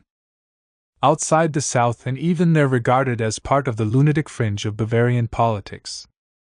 Big business turns to Hitler. Small-time politicians, however, can play a key role when the conditions are ripe. And in 1930, conditions were about to drastically change and provide the fascists with new opportunities. By the end of year, the economic situation had fallen off a cliff edge with the withdrawal of American funds following the Wall Street crash. In the same year, the United States introduced the Smoot-Hawley Tariff Act, which raised U.S. tariffs on over 20,000 imported goods and provoked a series of beggar-thy-neighbor policies worldwide. The economies of Central Europe, as well as German industry, had borrowed heavily from French and British banks. They began to default on their debts, driving the banking system into crisis. In May 1931, the Austrian bank, the Kreditanstalt, collapsed, the first major bank failure that initiated the Great Depression, sending shock waves through Germany and the world. In July, this was followed by the failure of one of Germany's principal banks, the Darmstädter UND National Bank, which was forced to suspend payments. Imports from Europe decreased from a 1929 high of $1.3 billion to just $390 million during 1932, while U.S. exports to Europe decreased from $2.3 billion in 1929 to $784 million in 1932. Overall, world trade decreased by some 66% between 1929 and 1934. The world economy was caught up in a maelstrom as a chain reaction of competitive devaluations took hold. Thus began the Great Depression, the likes of which the world had never seen before. Germany experienced its deepest slump, part of the general world collapse of the productive forces. Given its more vulnerable position on world markets, it was the hardest hit of any other major country, resulting in a massive contraction of national output of nearly 40%. Mass unemployment rose to new heights, 6, 7 million and more, as one unstable government gave way to another. The living standards of the middle class suddenly collapsed, without any trade union organization to furnish the least protection. Discontent and bitterness were rife as the Weimar Republic was racked with instability at all levels. Every attempt to correct the economic equilibrium simply produced social and political disequilibrium. The regime was suffering from an existential crisis. The traditional bourgeois parties, which the ruling class relied upon, were in serious crisis and had become ineffective. Governments lurched towards Bonapartist rule. The bourgeoisie once again felt threatened by proletarian revolution. As a consequence, sections of the big bourgeoisie began to look beyond the paralysis of parliamentary democracy. They instead turned towards the idea of a dictatorship that would allow them to place the full burden of the crisis onto the backs of the working class. The German bourgeoisie, along with the ruling classes of Europe and elsewhere, were great admirers of Mussolini. He had brought to power a pro-business authoritarian government, which had suppressed the workers' movement, driven down wage costs, and boosted profits. They reasoned that if order could be restored to Italy, why not in Germany? It was clearly an example to be followed as parliamentary democracy had exhausted its role. Consequently, German big business put its weight behind the fascists, pouring millions into their coffers and lavishly financing their propaganda. Apart from the seemingly unlimited resources, state institutions, the courts, army authorities, top civil servants, police chiefs, were used as a cover for fascist activities, whilst simultaneously clamping down on the labor movement. Fritz Thyssen, who was the chairman of the United Steel Works, Vereinigte Stahlwerk, openly boasted in his book, J. Paid Hitler, of personally handing over 1 million marks to Hitler. Thyssen had supported the fascists ever since 1923, but only formally joined the Nazi Party in December 1931. He was instrumental in winning over important sections of the bourgeoisie to the Nazis. In particular, he was responsible for the connections between Hitler and the entire body of Rhenish-Westphalian industrialists. He wrote, "I have personally given altogether 1 million marks to the Nazi Party. It was during the last years preceding the Nazi seizure of power that the big industrial corporations began to make their contributions. But they did not give directly to Hitler, they gave them direct to Dr. Alfred Hugenberg, the leader of the Nationalists, who placed at the disposal of the Nazi Party about 1/5 of the amounts given. All in all, the amounts given by heavy industry to the Nazis may be estimated at 2 million marks a year." According to the historian William Shire, coal and steel interests were the principal sources of the funds which came from the industrialists to help Hitler over his last hurdles to power in the period between 1930 to 33.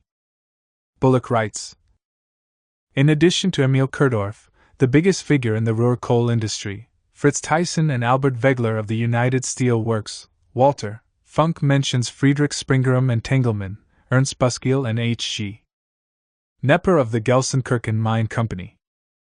Among bankers and financiers who, according to Funk, met Hitler in 1931–32 and, in some cases at least, helped him, were Stein and Schroeder of the Stein Bank in Cologne, E.G. von Strauss, of the Deutsche Bank, Hilgard, of the Allianz Insurance Corporation, and two more bankers, Otto Christian Fischer and Father Reinhardt.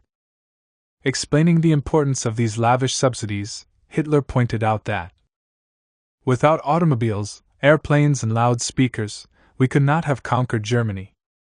These three technical means enabled National Socialism to carry on an amazing campaign. The fascist Henry Ford. Hitler received not only the backing of rich German capitalists, but also support from international capitalists, such as Henry Ford, the car manufacturer and at that time the world's most prominent industrialist. Like Hitler, he was an extreme anti-Semite. Ford's newspaper, The Independent, carried out a constant diatribe against the Jews and Jewish influence. On May 22, 1920, the paper lashed out with an editorial entitled, "The International Jew, the World's Problem." The following 91 articles covered a range of topics from Jews in a world government to Jews in American finance, in communism, theater, movies, baseball, bootlegging, and songwriting. It produced inflammatory headlines such as, "I. Gentle Art of Changing Jewish Names," "What Jews Attempted When They Had Power," "The All-Jewish Mark on Red Russia," and "Taft Once Tried to Resist the Jews, and Failed." He, like Hitler, believed that communism was a Jewish conspiracy to take over the world. It is no wonder that when Hitler heard that Ford might run for American president, he said, "I wish that I could send some of my shock troops to Chicago and other big American cities to help in the elections." We look to Heinrich Ford as the leader of the growing fascist movement in America. We have just had his anti-Jewish articles translated and published. The book is being circulated to millions throughout Germany. Hitler, in fact, praised Henry Ford in Mein Kampf. That Henry Ford, the famous automobile manufacturer, gave money to the National Socialists directly or indirectly has never been disputed, said Conrad Hayden, one of the first biographers of Hitler. The novelist Upton Sinclair wrote in Flivver King, a book about Ford, that the Nazis got $40,000 from him to translate and reprint his anti-Jewish pamphlets, and that an additional $300,000 were later sent to Hitler through a grandson of the ex-Kaiser who acted as intermediary. Other intermediaries were white Russians. The U.S. ambassador to Germany, William E. Dodd, said in an interview that certain American industrialists had a great deal to do with bringing fascist regimes into being in both Germany and Italy. Henry Ford's reward from Hitler finally came in July 1938, when on his 75th birthday he was awarded the Grand Cross of the Supreme Order of the German Eagle. The presentation was made in Ford's Dearborn office in Detroit. He said, "They, the Germans, sent me this ribbon band. They, the critics, told me to return it or else I'm not an American. I'm going to keep it." Mussolini had been given the honor by Hitler earlier in the year. Reichstag election in September 1930. Up until September 1930, the Nazi Party, although a threat, did not pose an existential threat to the existence of the labor movement. However, the situation was to change. Within the space of 2 years from 1928, the Fascist Party was to go from the smallest group in the Reichstag to the second largest. In the middle of September 1930, 30 million Germans went to the polls, 4 million more than in 1928. In this election, 10 parties received over 1 million votes each. This division of electoral support between so many different parties meant that there could never be a stable coalition. Following this election, no government would again rest upon a parliamentary majority in the Weimar Republic. The Social Democratic Party was still the largest group in the Reichstag with 24.5% of the popular vote, but this had fallen by 6% since September 1928. The KPD vote at 13.1% had risen substantially by 40%, providing the party with 1,250,000 more votes. Their number of deputies increased from 54 to 77.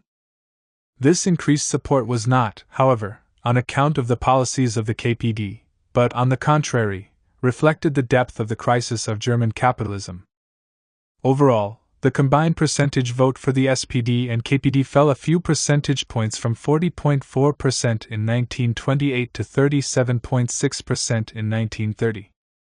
The three bourgeois parties, the Democrats, the People's Party, and the Economic Party, its full name was the Economic Party of the German Middle Classes, had, between them, lost 1.25 million of their 1928 vote.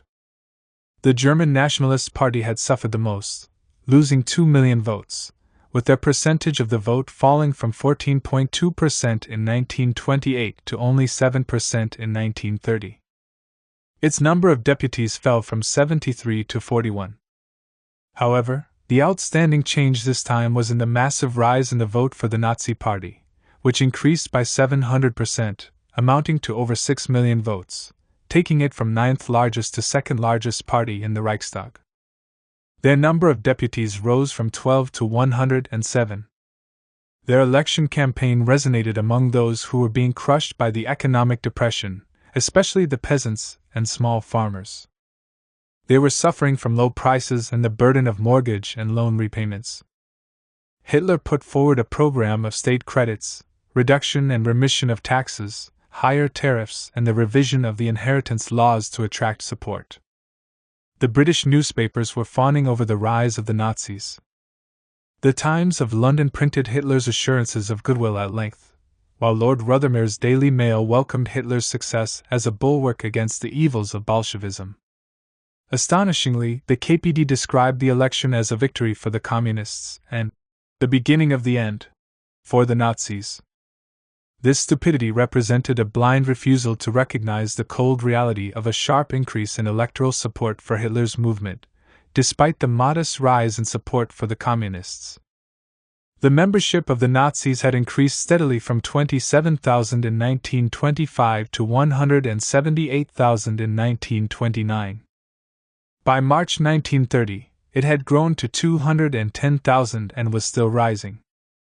At the time Rem took over, in January 1931, the paramilitary brownshirt SA numbered roughly 100,000. In 1932, the brown shirts had risen to 300,000. Most of the recruits to the SA detachments came from the unemployed, the lumpenproletariat, and déclassé elements, and were held together with soup kitchens and schnapps.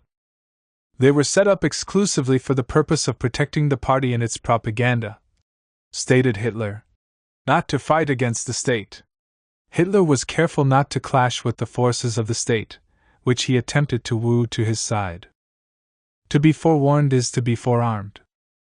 It was Leon Trotsky who sounded the alarm bells over the election results. The official press of the Comintern is now depicting the results of the German elections as a prodigious victory of communism, which places the slogan of a Soviet Germany on the order of the day. The bureaucratic optimists do not want to reflect upon the meaning of the relationship of forces which is disclosed by the election statistics. They examine the figure of communist votes gained independently of the revolutionary tasks created by the situation and the obstacles it sets up. The Communist Party received around 4,600,000 votes, as against 3,300,000 in 1928. From the viewpoint of normal parliamentary mechanics, the gain of 1,300,000 votes is considerable even if we take into consideration the rise in the total number of voters. But the gain of the party pales completely beside the leap of fascism from 800,000 to 6,400,000 votes. He went on to argue that the only way forward was on the basis of a united front against fascism. No matter how true it is that the social democracy prepared the blossoming of fascism by its whole policy, it is no less true that fascism comes forward as a deadly threat primarily to that same social democracy, all of whose magnificence is inextricably bound up with parliamentary democratic pacifist forms and methods of government. There can be no doubt that at the crucial moment the leaders of the social democracy will prefer the triumph of fascism to the revolutionary dictatorship of the proletariat. But precisely the approach of such a choice creates exceptional difficulties for the social democratic leaders among their own workers. The policy of a united front of the workers against fascism flows from this whole situation. It opens up tremendous possibilities for the Communist Party. A condition for success, however, is the rejection of the theory and practice of social fascism, the harm of which becomes a positive menace under the present circumstances. The massive vote for fascism in September 1930 constituted a serious change in the balance of forces. This was a deeply alarming development, which called for decisive action. The need for a united front of workers' organizations, to defend all proletarian organizations from fascism, was posed point blank. The fascists appeared on the verge of seizing power. The German labor movement was therefore faced with the life or death question of either to struggle with arms in hand to defeat fascism, or see the mighty working class crushed. But the Stalinists were blind to this reality. They had lost all sense of proportion, dismissed the gains of the fascists, and declared the September elections a massive victory for communism. A prominent party leader, Hermann Ramelli, stated, "The only victor in the September elections is the Communist Party." The KPD issued an official statement on September 16 saying, "Hitler's electoral success bears within itself with inescapable certainty the germ of his future defeat." The 14th of September was the highest point of the National Socialist movement in Germany. What comes afterwards can only be decline and fall. They held fast to the line of social fascism, the most destructive policy under the circumstances.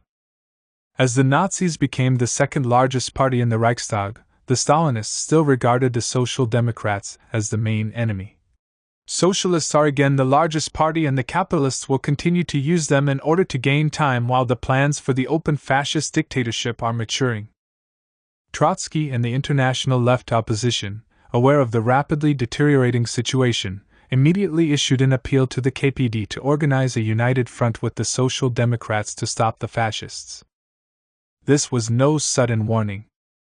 Throughout his exile in Turkey, he continually wrote articles appealing to the German workers. In his evidence to the Dewey Commission in 1937, he explained, "I published, at that time, Germany, the Key to the International Situation, written in 1931. What next? The Problems of the German Proletariat, published in New York. The Only Road, a pamphlet. All of them are devoted to the fight against German fascism, and they were published in New York. The articles, The Impending Danger of Fascism in Germany, January 9, 1932. What is Fascism? January 6, 1932. I See War with Germany, July 13, 1932. How Can Fascism Be Smashed in Germany? February 20, 1933. IHE Tragedy of the German Proletariat, April 8, 1933. Hitler and the Red Army, April 8, 1933. The Nazis represented not only a grisly threat to the proletariat of Germany, but also a deadly threat to the workers of Europe and Russia. Trotsky predicted that a fascist victory in Germany would inevitably mean war with the USSR. The Stalinists nevertheless replied in the following terms. In his pamphlet on the question, "How will National Socialism be defeated?" Trotsky gives always but one reply. IHE German Communist Party must make a bloc with the Social Democracy. In framing this bloc, Trotsky sees the only way for completely saving the German working class against fascism. Either the CP will make a bloc with the Social Democracy, or the German working class is lost for 10 to 20 years. This is the theory of a completely ruined fascist and counter-revolutionary. This theory is the worst theory, the most dangerous theory, and the most criminal that Trotsky has constructed in the last years of his counter-revolutionary propaganda. From the lips of Thälmann himself we get the following. Trotsky wants in all seriousness a common action of the Communists with the murderer of Liebknecht and Rosa, Luxemburg, and more, with Mr. Zergibel and those police chiefs whom the Papen regime leaves in office to oppress the workers. Trotsky has attempted several times in his writings to turn aside the working class by demanding negotiations between the chiefs of the German Communist Party and the Social Democratic Party. In their hysteria, the main enemy for the Stalinists was not Hitler, but the Social Democrats. In fact, the party, through Heinz Neumann, proclaimed that fascist dictatorship is no longer merely a threat, it is already here. The KPD issued orders for social fascist meetings to be broken up. On this basis, there could no talk of working class unity. Even when the KPD leaders tilted towards unity, they only called for a united front from below, which was never going to happen. Neurosis of the petty bourgeoisie. The capitalist crisis was forcing the working class to search for a way out, but the failure to change society only served to aggravate the situation. The crisis was crushing the middle layers of society and driving them into a frenzy. These layers were being caught between the two major classes, the capitalists and the workers, but were, as Marx explained, themselves incapable of playing an independent role. In times of acute crisis, the frenzied petty bourgeoisie look for a swift, and if need be, violent solution to their problems. When the aroused working class takes the lead and shows the way forward, it can draw in its wake large sections of the middle class. In their turmoil, the middle class was prepared to look towards the working class for a way out. Should it fail to find such leadership, however, the atomized and depressed masses of the petty bourgeoisie look for some other way out. Disillusioned with the proletariat, they can turn to reaction and be drawn into the whirlwind of fascism. The despair of the petty bourgeoisie, its yearning for change, the collective neurosis of the petty bourgeoisie, its readiness to believe in miracles, its readiness for violent measures, the growth of hostility towards the proletariat which has deceived its expectations. These were all characteristics of this period, explained Trotsky. Disillusioned by the failure of the working class to take power in 1918, 1919, 1920 and 1923, the desperate middle layers of society were turning elsewhere for a solution. The fascists, with their national hysteria, were offering hope and even miracles. But the fascists could not solve the problems of the middle class, they could only organize and regiment them in the service of monopoly capitalism. By the end of 1930, the fascists had drawn significant sections of the despairing middle class to their banner by their demagogic appeals.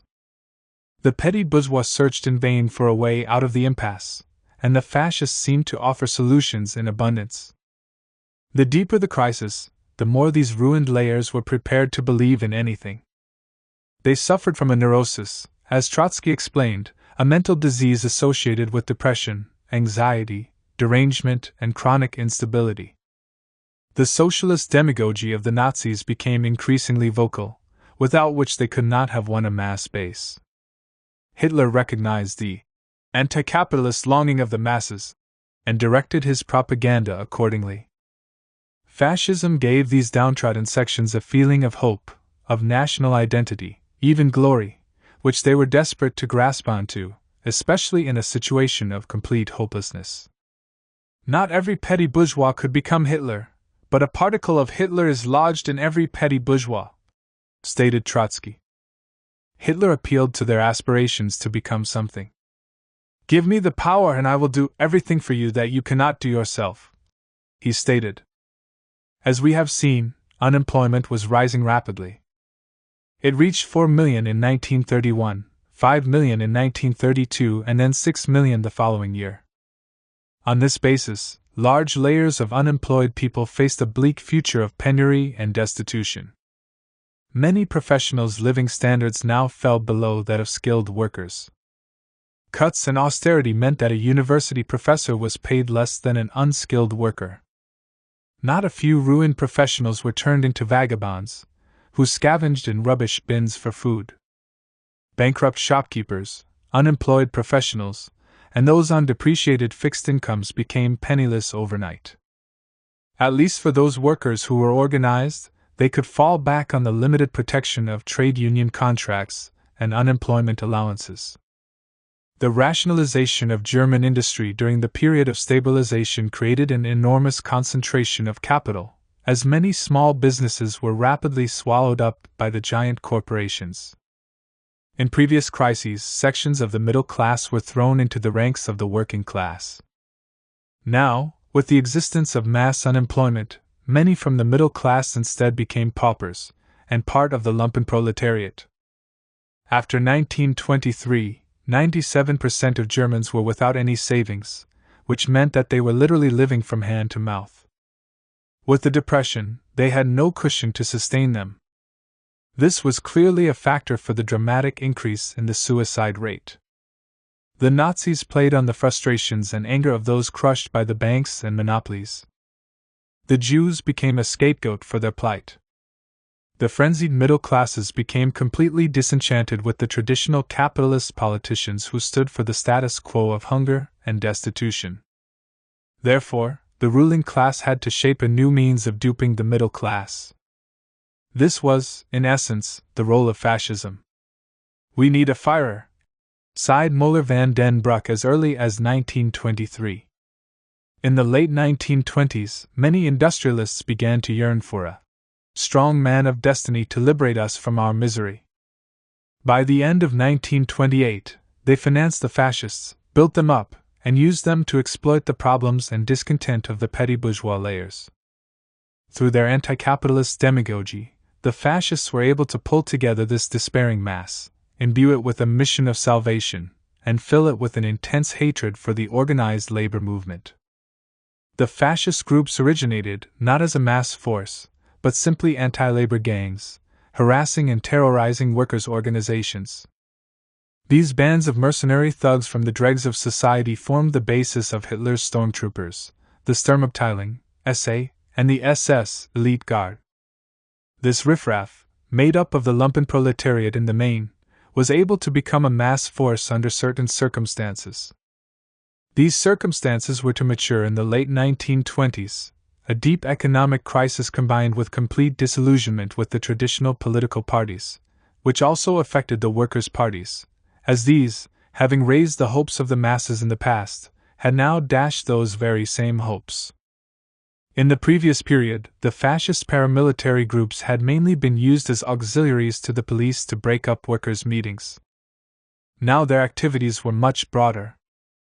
The fascist gangs were employed on the streets to break up demonstrations, attack workers, and carry out indiscriminate assassinations. Shootings and political assassinations now became commonplace.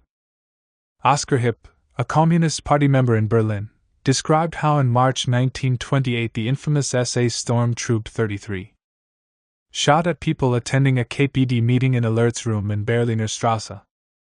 The SA stormtroopers had shot at those leaving the hall from their position in Lohmeyer Straße. There were 2 dead and several injured. The police did nothing. Our attempts to catch the stormtroopers failed when we were shot at ourselves, even though we had no weapons.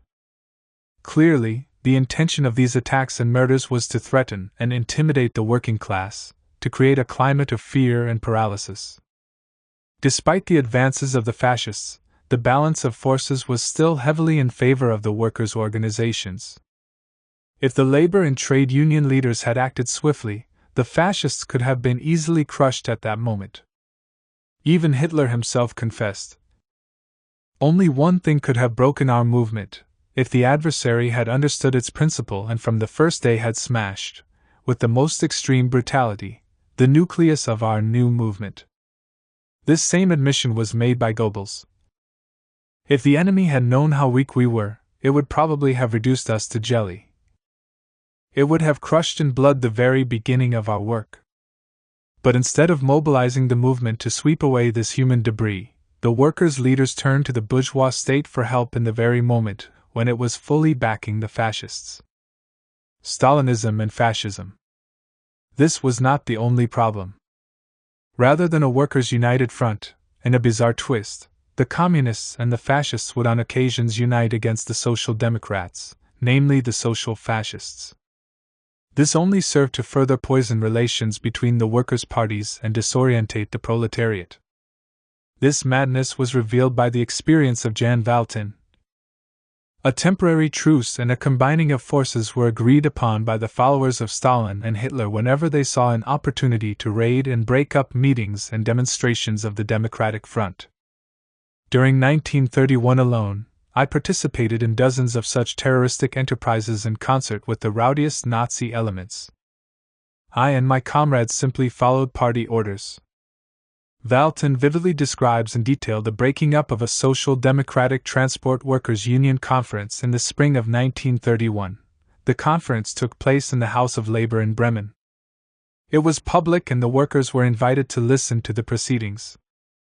The Communist Party sent a courier to the headquarters of the Nazi Party with a request for cooperation in the blasting of a trade union conference. Hitlerites agreed, as they always did in such cases.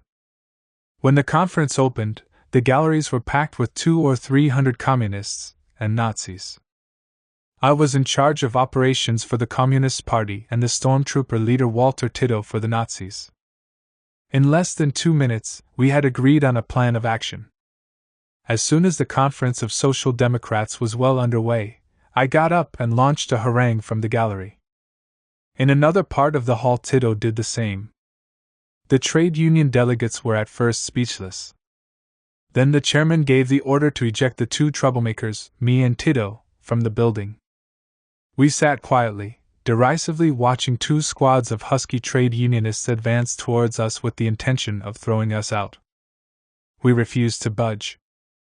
As soon as the first trade union delegate touched one of us, our followers rose and bedlam started.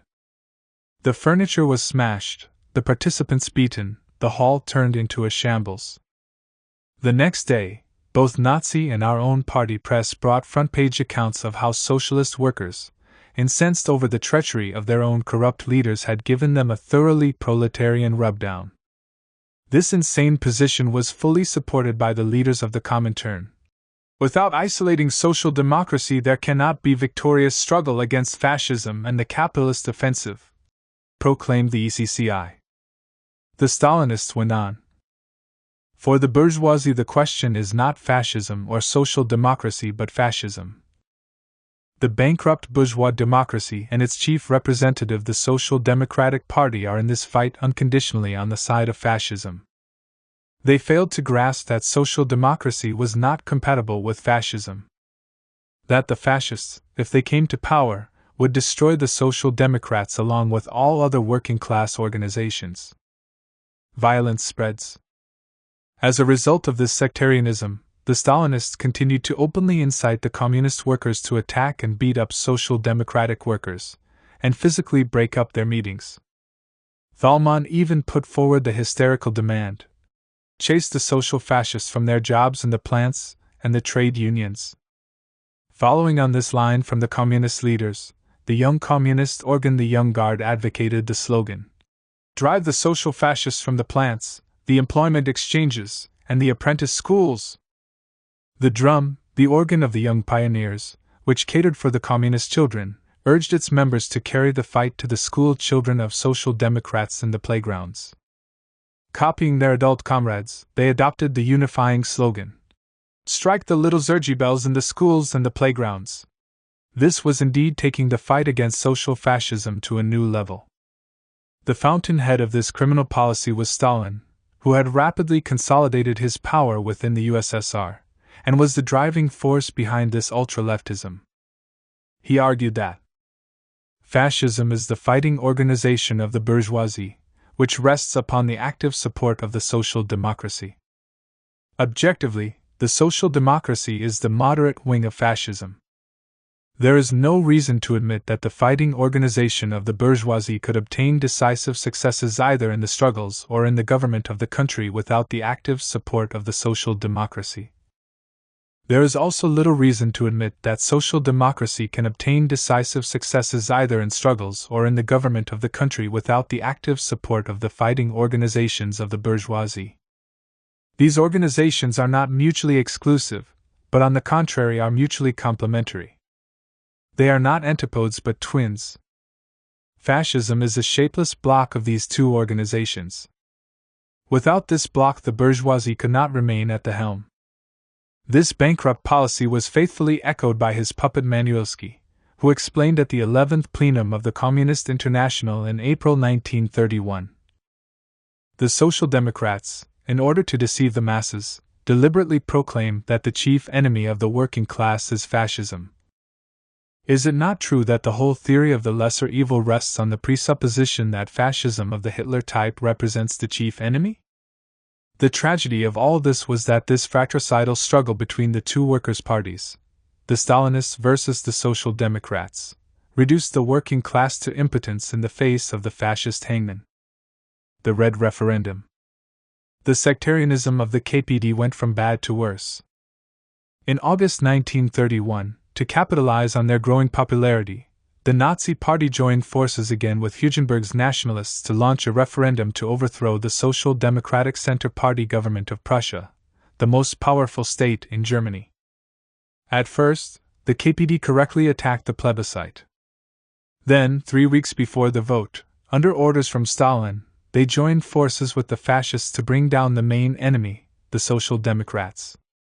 They then changed the name of the plebiscite to the Red Referendum and referred to the fascists and the members of the SA as Working People's Comrades. The Stalinists worked to collect the necessary signatures to make the fascist-inspired referendum legally binding. This created the disgusting spectacle of joint activity against the social democracy. This only served to alienate social democratic workers and bind them even more to their reformist leaders.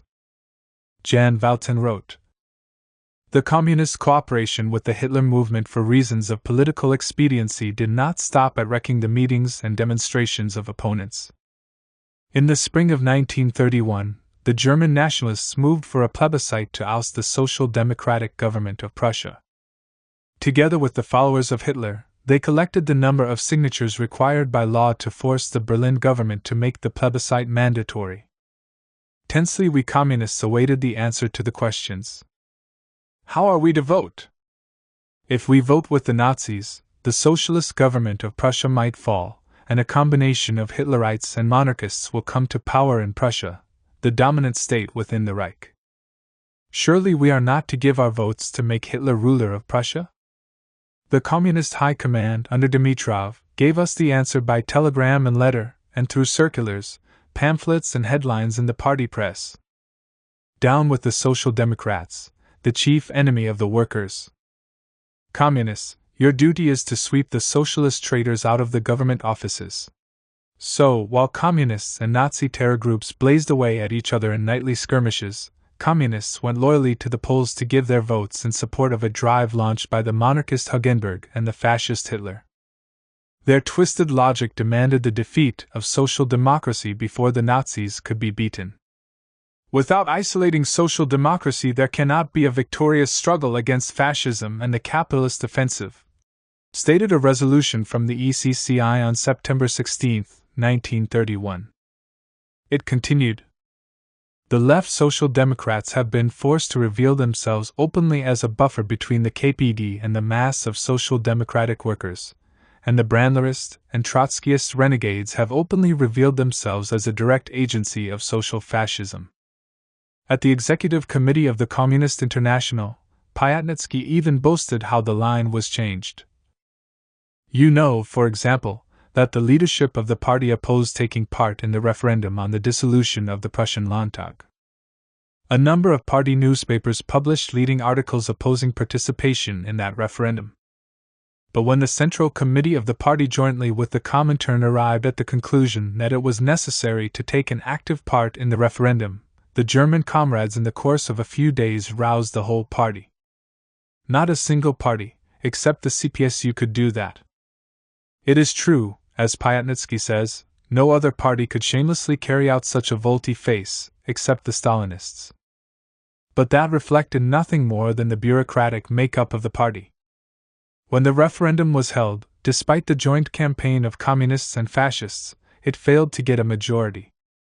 This was very fortunate, as a victory in the referendum would have simply brought Hitler to power in 1931, 2 years earlier. However, the Stalinists learned nothing from this episode, only that their actions were revolutionizing the situation. It was a harebrained adventure that served only to confuse the working class and facilitate the success of the fascists. The old line was maintained. Today the Social Democrats are the most active factor in creating fascism in Germany, declared Ernst Thälmann. The British Daily Worker, the organ of the British Communist Party, applauded this criminal role. The most important decision of the recent plenary session of the Central Committee of the Communist Party of Germany was to take over the leadership of the campaign for the referendum of the dissolution of the Prussian Diet. This decision of great international importance may have a profound effect on the relations between the imperialist powers. In any case, it will undoubtedly serve as a great stimulus to the revolutionary energy of the German masses. The overthrow of the Prussian Social Democratic Coalition, which is the backbone of the Brining government and the pacemaker in the reactionary struggle against the workers' revolution, will be a great blow to German capitalism. Originally, the referendum was raked up by the fascists as a demagogic maneuver to sidetrack the mass indignation into fascist channels. The action of the Communist Party, however, will turn this swindle into a mass challenge to Brining, the Prussian government, and fascism. The bourgeois press is greatly perturbed at this brilliant piece of communist tactics. Hard hit too are the social democratic leaders who are now sniveling at what they term the fascist communist united front. The referendum campaign was claimed as a victory for KPD tactics. The fascist leadership, which had initiated the referendum, had to a great extent abandoned the campaign for it after the Communist Party decided to enter the lists, and had mainly concentrated on attacking the communists. Despite intensive police terror, the Red mobilization under the leadership of the Communist Party was a great success. In Berlin and all the industrial centers of Prussia, the referendum was completely under the leadership of the Communist Party. When the German Communist Party finally adopted the proposal for a united front, it became a meaningless slogan, insisting that it was only from below, and specifically excluded the SPD leaders. Such an approach meant that it was a united front consisting of the Communist Party and nobody else. Trotsky aptly described the Stalinists' call as a united front with itself. This ultra-left policy of the Third Period was adopted everywhere by all sections of the Comintern. In Britain, the Communist Party attempted to break up Labour Party meetings and engage in hooligan actions. But the British Stalinists were only a few thousand strong, and therefore inflicted minor damage. Their language was nevertheless as hysterical as elsewhere. Echoing its German counterpart, the British Daily Worker of May 8, 1931, explained, "Fascism cannot be fought by supporting social democracy, for this means supporting fascism and the capitalist offensive." Again, the same newspaper declared, "The socialists are the left, and the fascists are the right hand of the same capitalist body." Berlin transport strike. In November 1931, we witnessed another Alice in Wonderland spectacle of the German Stalinists organizing a united front with the Nazis in the Berlin transport workers' strike. The strike was one of the most significant strikes in the last days of the Weimar Republic. However, it illustrated, in the words of Evelyn Anderson, the agony, disunity, and disintegration of the German labor movement. The tram workers had taken unofficial action over a proposed wage cut, after a majority voted to strike. As the vote had failed to reach the necessary threshold of 75% of the members, their action was declared unofficial by the union leadership. The strike was nevertheless given full support by the KPD's Red Trade Union, the Revolutionär Gewerkschaftsopposition (RGO). For purely opportunist reasons, the strike was supported, to everyone's surprise, by the Nazis' trade union group, Nationalsozialistische Betriebslohnorganisation, the National Socialist Factory Cell Organization, NSBO. In the dispute, the fascists joined forces with the Communist Party in attacking scab trams and ripping up tram lines. Street collections were organized for strike funds. In Berlin, Communist and Nazi Party members stood together, rattling their collecting tins, and shouting in unison, "For the strike fund of the RGO, for the strike fund of the NSBO." On November 4th, the strike was declared illegal and armed police were placed on the few trams that ran. The strikers blocked depots, ripped up track, and fought with the police. There were hundreds of arrests, and 4 people were killed by the police. The Daily Worker carried a report with the headline, "Unofficial strike ties up Berlin. Strike under leadership of opposition." The article claimed, Despite the threats of the traffic trusts and the dismissal of over 1,000 strikers, despite the open strike-breaking appeals of the trade unions and the social democratic press, despite the brutal police terror and over 700 arrests, the overwhelming majority of Berlin's traffic workers are firmly behind the revolutionary strike leadership. The strike lasted less than a week before it came to an end on Monday, November 7th, the day after the elections to the Reichstag. This sight of KPD members and fascists linking up arm in arm added to the repulsion felt by many ordinary socialists and trade unionists. By the end of 1932, the British Stalinists published a series of questions and answers about Germany. One of them was as follows. Question: cannot the socialists and communists unite? Cannot all workers' organizations, the Communist Party, the Socialist Party and the trade unions and the cooperatives come together and do something to resist the drive of fascism? Answer: it is undoubtedly necessary to create working-class unity, but this must be unity between the workers in the factories and the streets, and not unity between the Communist Party and the Social Democratic Party, which is not a working-class party, for the Communist Party to unite with such a party would be to become an accomplice in the drive to fascist dictatorship. The early British Trotskyists, who were part of the Communist Party, argued for the United Front policy in Germany and in Britain, and were promptly expelled in 1932. Critical situation. The situation in Germany was reaching a critical stage, with an ever-deepening sense of frustration and despair. The feeling that so can es nicht weitergehen, things can't go on like this, became widespread. The mood was one of growing dejection, disillusionment, and anger. While the Nazis were able to capitalize on this mood and succeed in attracting the millions of petty bourgeois facing horrendous conditions, they nevertheless failed to win support amongst the organized working class. In 1931, the Nazis only achieved 5% of the vote in the factory committee elections. By March 1933, despite all their efforts, it had declined to a mere 3%. Hitler's appeal was mainly to the ruined middle layers, the bankrupt, the peasants, the long-term unemployed, and the amorphous non-political mass who did not bother to vote. The crisis in Germany resulted in a series of unstable semi-Bonapartist governments. The fall of the Miller government in March 1930 was followed by the even more right-wing administration of Heinrich Brüning. It was his unpopular deflationary policies which prepared the way for Hitler's electoral successes in September 1930. The Brüning government, with its lack of a parliamentary majority, ruled by decree, but was nevertheless supported by the SPD Reichstag deputies as the lesser evil.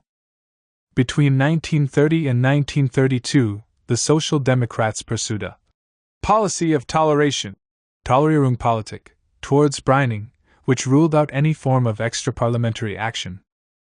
As Erich Ollenhauer explained in 1931, the use of the vote is the only way to fight fascism, which is in line with the traditions of social democracy. But under Brüning, the Social Democrats accepted everything, even the suspension of the Reichstag. This temporary dissolution of the Reichstag was a major step in undermining parliamentary democracy, which caused much alarm within the SPD. In their discussions with Brüning, the SPD leaders pleaded and groveled, but soon accepted it. Dr. Breitscheid fretted that too much was being expected from the Social Democrats, including their ability to hold back the working class. One should, after all, also reflect on what it would mean for the SPD if the Reichstag vanished from the scene until October. The SPD would not be able to make any objection to emergency powers. Despite their concerns, the Social Democrats swallowed everything in the end and dutifully abstained in the vote to bring down the government and suspend the Reichstag. The policy of toleration had led to complete capitulation. On December 8, 1931, the President's decree enabled Brüning to introduce further reductions in wages and increased taxes. Those who raised objections in the SPD about their support for Brüning were soon expelled and went on to form the small SAP, Socialist Workers' Party, of about 20,000 members, which evolved in a centrist direction. A Brandlerite tendency, headed by Walcher and Freilich, entered the SAP and became dominant within the party. Willy Brandt at that time also joined the SAP, but eventually moved to the right, later becoming leader of the Social Democratic Party in 1964 and then elected West German Chancellor in 1969. The SAP came close to Trotsky's left opposition for a period, but did not formally join. In August 1931, the German Trotskyists had issued an appeal in their newspaper, Permanent Revolution, addressed to all communists and the revolutionary workers of Germany. Even today, the position of the German bourgeoisie is not certain. It makes every attempt to hang on to its social order that has long since been outdated. How is it possible for the German bourgeoisie, whose weaknesses are so manifest, to stand up so strongly to the working class? The responsibility for this must lie firstly with the SPD and the trade union leaders who have held the workers back in their fight against the bourgeoisie, because they had to support the lesser evil of brining. The bourgeoisie not only achieved its goals without meeting resistance, but fascism has also managed to continue growing. The role played by the SPD was made much easier by the incorrect policies of the present leadership of the KPD and Comintern. But the Comintern learned nothing. In December 1931, Trotsky made an urgent appeal to the ranks of the KPD. Worker communists, you are hundreds of thousands, millions. You cannot leave for any place. There are not enough passports for you. Should fascism come to power, it will ride over your skulls and spines like a terrific tank. Your salvation lies in merciless struggle. And only a fighting unity with the social democratic workers can bring victory. Make haste, worker communists, you have very little time left. He went on to warn. It is the duty of the left opposition to sound the alarm. The leadership of the Comintern is leading the German proletariat towards an enormous catastrophe, the core of which is the panicky capitulation to fascism. The coming to power of the German National Socialists would mean above all the extermination of the flower of the German proletariat, the disruption of its organizations, the expiration of its belief in itself and in its future. This was no idle warning. The workers were anxious and willing to fight the Nazis and prevent them coming to power. Millions had been armed and trained in the socialist and communist defense organizations, a legacy of the German Revolution. Without doubt, the organized working class constituted the mightiest power in Germany. However, what was lacking was a revolutionary policy, allowing them to defend themselves and then to pass over on to the counteroffensive. The necessary leadership was lacking and the working class was paralyzed in the face of the fascist executioner. Instead, the leaders appealed to the capitalist state to help them, the very state machine that was protecting and shielding the fascists. They had misjudged everything. Fascism was a serious threat, but they failed to appreciate this fact. Even on the very eve of the Nazis' accession to power, Schifrin, one of the leaders of the Social Democrats, wrote, "We no longer perceive anything but the odor of a rotting corpse. Fascism is definitely dead, it will never arise again." But the corpse rose up and crushed them. The line of the leaders of the Communist Party was, if anything, even worse. They declared that fascism was already in power in Germany and that the coming to power of Hitler would make no difference. In the Reichstag, Remelli, one of their leaders, declared, on October 14, 1931, "Her brining has put it very plainly: once they, the fascists, are in power, then the united front of the proletariat will be established, and it will make a clean sweep of everything." Violent applause from the communists. "We are not afraid of the fascist gentlemen. They will shoot their bolt quicker than any other government." "Right you are!" from the communists. Once again, the German Trotskyists issued an appeal to the leadership of the KPD in the October-November 1931 issue of their paper. We are writing this letter in the full knowledge of the seriousness of the present situation. The events of the last few months have brought the crisis to such a point that we most likely face a decision now, either the seizure of power by the revolutionary proletariat, or, for the bourgeoisie, the possibility of crushing the workers' movement in blood with the terror of a fascist regime. In the KPD's assessment of the danger, there are two main lines of thought. A. The victory of fascism is the necessary prerequisite for the victory of the proletariat under the present conditions, we cannot leap over this stage. We are not throwing ourselves into the fire, but are rather playing a waiting game, by observing the unavoidable victory of fascism and its equally inevitable collapse. Then and only then will it be our turn. The rule of fascism does not frighten us. It will destroy the economy faster than any other government. b. The victory of fascism signifies the suffocation of the German Revolution for years to come and also the certain death of the USSR. To prevent fascism from coming to power is the revolutionary duty of the German proletariat. The fate of the proletariat is totally bound up with this task. We consider that the idea of retreating and so letting the fascists seize power provisionally, so that we can strengthen ourselves at its expense, is a betrayal of the proletariat. The experience of Italy speaks volumes. The Italian experience is as nothing compared to what European fascism can achieve when supported by the bourgeois classes and the lumpenproletariat. Even if we accept that the proletariat will suffer a defeat in the decisive battle against fascism, then this fight is still unavoidable and absolutely necessary. A defeat in battle is still preparation for the future. But to be defeated after a powerless capitulation simply means burying the future for decades to come. In addition to all that, we have no reason to believe that the decisive battle against fascism before its seizure of power must necessarily end in defeat. The fascists undoubtedly have the support of the professional fighting cadres of the officers, but the great mass of its hangers-on is largely composed of human dross, and their fighting qualities are significantly less than those of the proletariat. Victory is possible, victory is probable, we must do everything to secure it. That is the only possible way for revolutionaries to pose the question in the present situation. This appeal from what they called the gang of Trotsky fascists was of course ignored by the Stalinist leaders of the Communist Party, who continued to argue for the same destructive policy. In 1932, Thälmann, in a speech to the Central Committee, once again ridiculed the danger of fascism and condemned the opportunistic overestimation of Hitler fascism. This failure to recognize the imminent danger of Hitler, combined with extreme sectarianism, permeated their outlook. This policy would eventually lead to disaster. Hindenburg returned.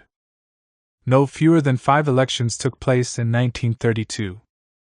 Following a grim winter, new presidential elections were held in March, where the aging Hindenburg, now 84, was persuaded to seek re-election. Hitler was not keen to challenge him as, being a conservative military man, Hindenburg would clearly gain the nationalist vote. However, to maintain the momentum behind the fascist movement, Hitler had little choice but to stand. Hitler did have to overcome his little problem of being an Austrian and not a German citizen. Through a maneuver, he became a citizen of Brunswick and hence Germany. Having disposed of this minor problem, he was thus free to stand. Nevertheless, a serious challenge would require a well-financed and well-organized campaign. This they carried out. The Nazi Party launched into it with fervor, organizing meetings and mass rallies everywhere. Even films and records were made and played to large audiences, a new innovation. It was estimated that the Nazis spent 200,000 marks per week on propaganda alone. German presidential election, 1932, first round. Votes: Paul von Hindenburg 18,651,049.6. Adolf Hitler 11,339,430.1. Ernst Thälmann 4,983,313.2. Theodor Duesterberg 2,557,706.8. Percentage: Paul von Hindenburg 49.6. Adolf Hitler 30.1. Ernst Thälmann 13.2. Theodor Duesterberg 6.8. Apart from Hindenburg and Hitler, there were 2 other candidates, Thälmann for the KPD and Duesterberg for the Nationalists.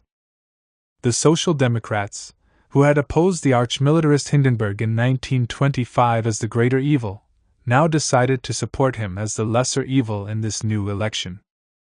The election results are shown in Table 7.1. This now gave Hitler nearly 1/3 of the total German vote. However, this was still more than 7 million votes behind Hindenburg. "Party circles badly depressed and dejected," wrote Goebbels in his diary. But as Hindenburg failed by a whisker to get an absolute majority, the three with the most votes took part in a runoff in April. The result in this election is shown in Table 7.2. German presidential election, 1932, second round. Votes: Paul von Hindenburg 19,360,000. Adolf Hitler 13,418,500. Ernst Thälmann 3,706,800. Percentage: Paul von Hindenburg 53.0. Adolf Hitler 36.8. Ernst Thälmann 10.2. Although Hindenburg was victorious, the Hitler movement had doubled its electoral strength in 17 months. Hitler had added more than 2 million votes from the first round of the presidential election. Even the former Crown Prince, Friedrich Wilhelm, voted for Hitler. In contrast, the KPD vote had fallen by over 1 million votes. While the Social Democratic leaders, who completely underestimated the seriousness of the situation, consoled themselves with Hindenburg's victory. To their relief, the arch-militarist had beaten the fascist candidate. Now, with Hindenburg back in power, they could sleep more soundly in their beds at night. With the ground shifting under its feet, fearing that the Nazis could get too strong, even launching a coup, the Brining government decided to ban the fascist SA and SS. This resulted in extreme commotion in the ranks of the Nazis, especially amongst the paramilitaries. R6HM urged resistance. They were disgruntled anyway at the political strategy of the party, which was based on the perspective of winning elections. Instead, these elements wanted to seize power by force, in the manner of Mussolini, but were being reluctantly held back by promises of electoral victory. Hitler urged caution. In any case, the ban would be ineffective. The brown shirts disappeared from the streets. But instead of dissolving their gangs, the fascists simply reinvented themselves and paraded instead as ordinary party members. The generals demanded, in equal measure, the banning of the Reichsbanner, the Social Democratic military organization.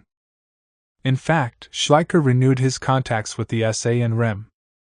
Although his idea was to incorporate them into the army, the Brining regime prevaricated. It had outlived its usefulness and needed to vacate the scene. Within 6 weeks of the order to dissolve the military groups, on May 30, 1932, Hindenburg dismissed Brining and in his stead appointed Franz von Papen and his government of barons and junkers, which included 5 appointed ministers from the nobility. In revenge, Brining had Papen expelled from his center party. This change in government was carried out after much behind-the-scenes maneuvers involving General von Schleicher. Schleicher himself was keen to strike a deal with the Nazis and thought that von Papen would be the means of achieving this aim. He thought he could use them as a stepping stone for his own ambitions. The new chancellor was told to construct a cabinet above the parties, which, given the fact that he was not even a member of the Reichstag, was the only thing he could do. Von Papen was going to rule in true Bonapartist fashion. After a short interval, he rescinded the ban on the fascist military organizations, which became a license to kill trade unionists, KPD and SPD members. It served to unleash a terror campaign without parallel, leaving hundreds dead or wounded, and with every locality reporting deaths from assassinations by the Nazis. In Prussia alone between the 1st and the 20th of June, there were 461 pitched street battles that cost 82 lives and 400 seriously wounded. However, this act earned Papen a measure of support from the Nazis, though this was nothing more than the support of a rope that supported a hanged man. Despite this growing danger, the Stalinists still refused to organize a united front pact with the Social Democrats. To build up a steel united front with the Social Democratic and Reformist trade union workers, that is the immediate and pressing task of the German party, and that alone can prevent the imposition of a fascist dictatorship in Germany such as already exists in Poland and Italy. However, there was the inevitable qualification. not of course a united front with the Social Democratic leaders but with the rank and file. As Thalmann recently put it, between the class content of the Social Democratic Party policy and ours there exists fundamental differences of principle. Under no circumstances can we consider a united front with Severing, Zergibel, or Hilferding.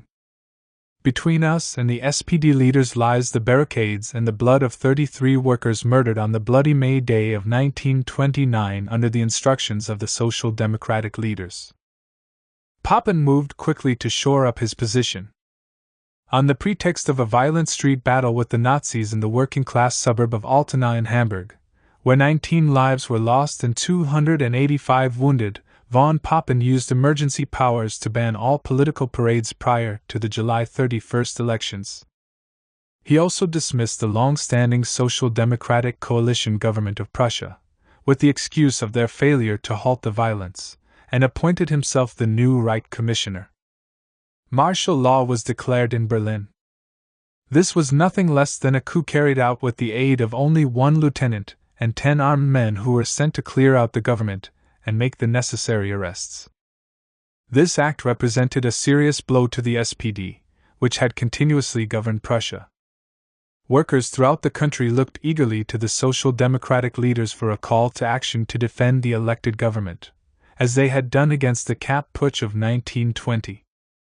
It was a decisive moment for German labor. The Tron Front had pledged itself to fight in defense of the Republic and were ready to move.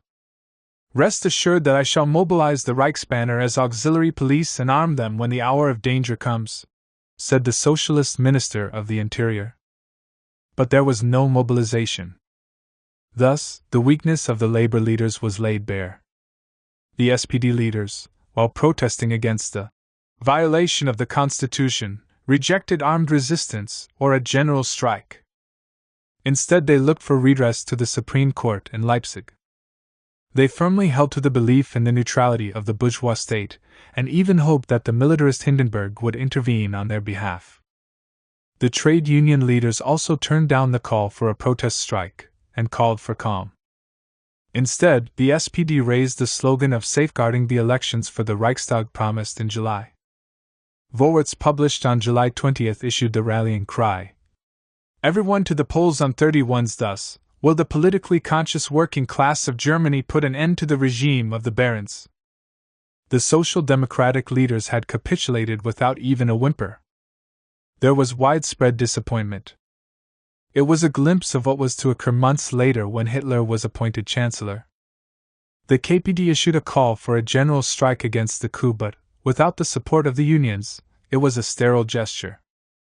In any case, the Stalinists made it clear that one of the aims of such a strike would be to strengthen still more the unmasking of the SPD, on the shoulders of which the fascists have come to power. Once again, the opportunity to strike back was lost.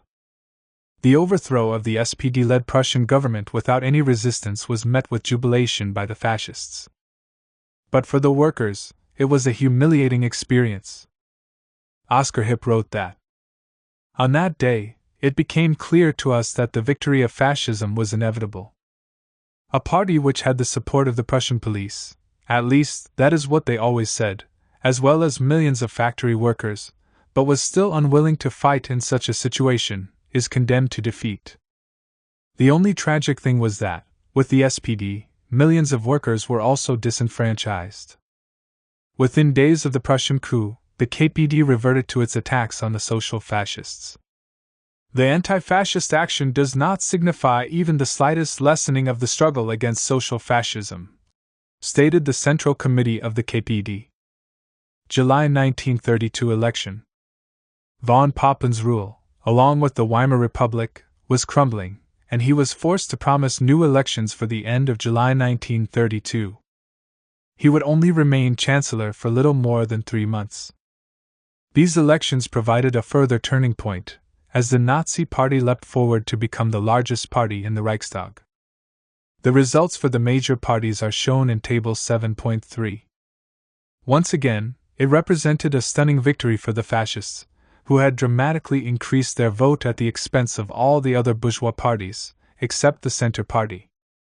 The combined vote for the People's Party, the Democrats, and the economic party of the German middle classes in 1928 was 5,582,500, but in 1932 it had fallen to 954,700 votes. The Nationalist Party's vote fell by 1.5 million. These votes went to the Nazis. German federal election, July 1932. Votes. National Socialists 13,745,800.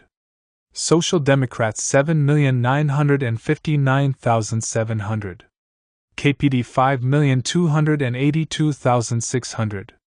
Center Party 4,589,300. Nationalist Party 2,177,400. Percentage. National Socialists 37.4. Social Democrats 21.6. KPD 14.6. Center Party 12.5. Nationalist Party 5.9. As a whole, the working class electorate remained solidly behind the workers' organizations, and there was a steady increase in support for the KPD at the expense of the Social Democrats.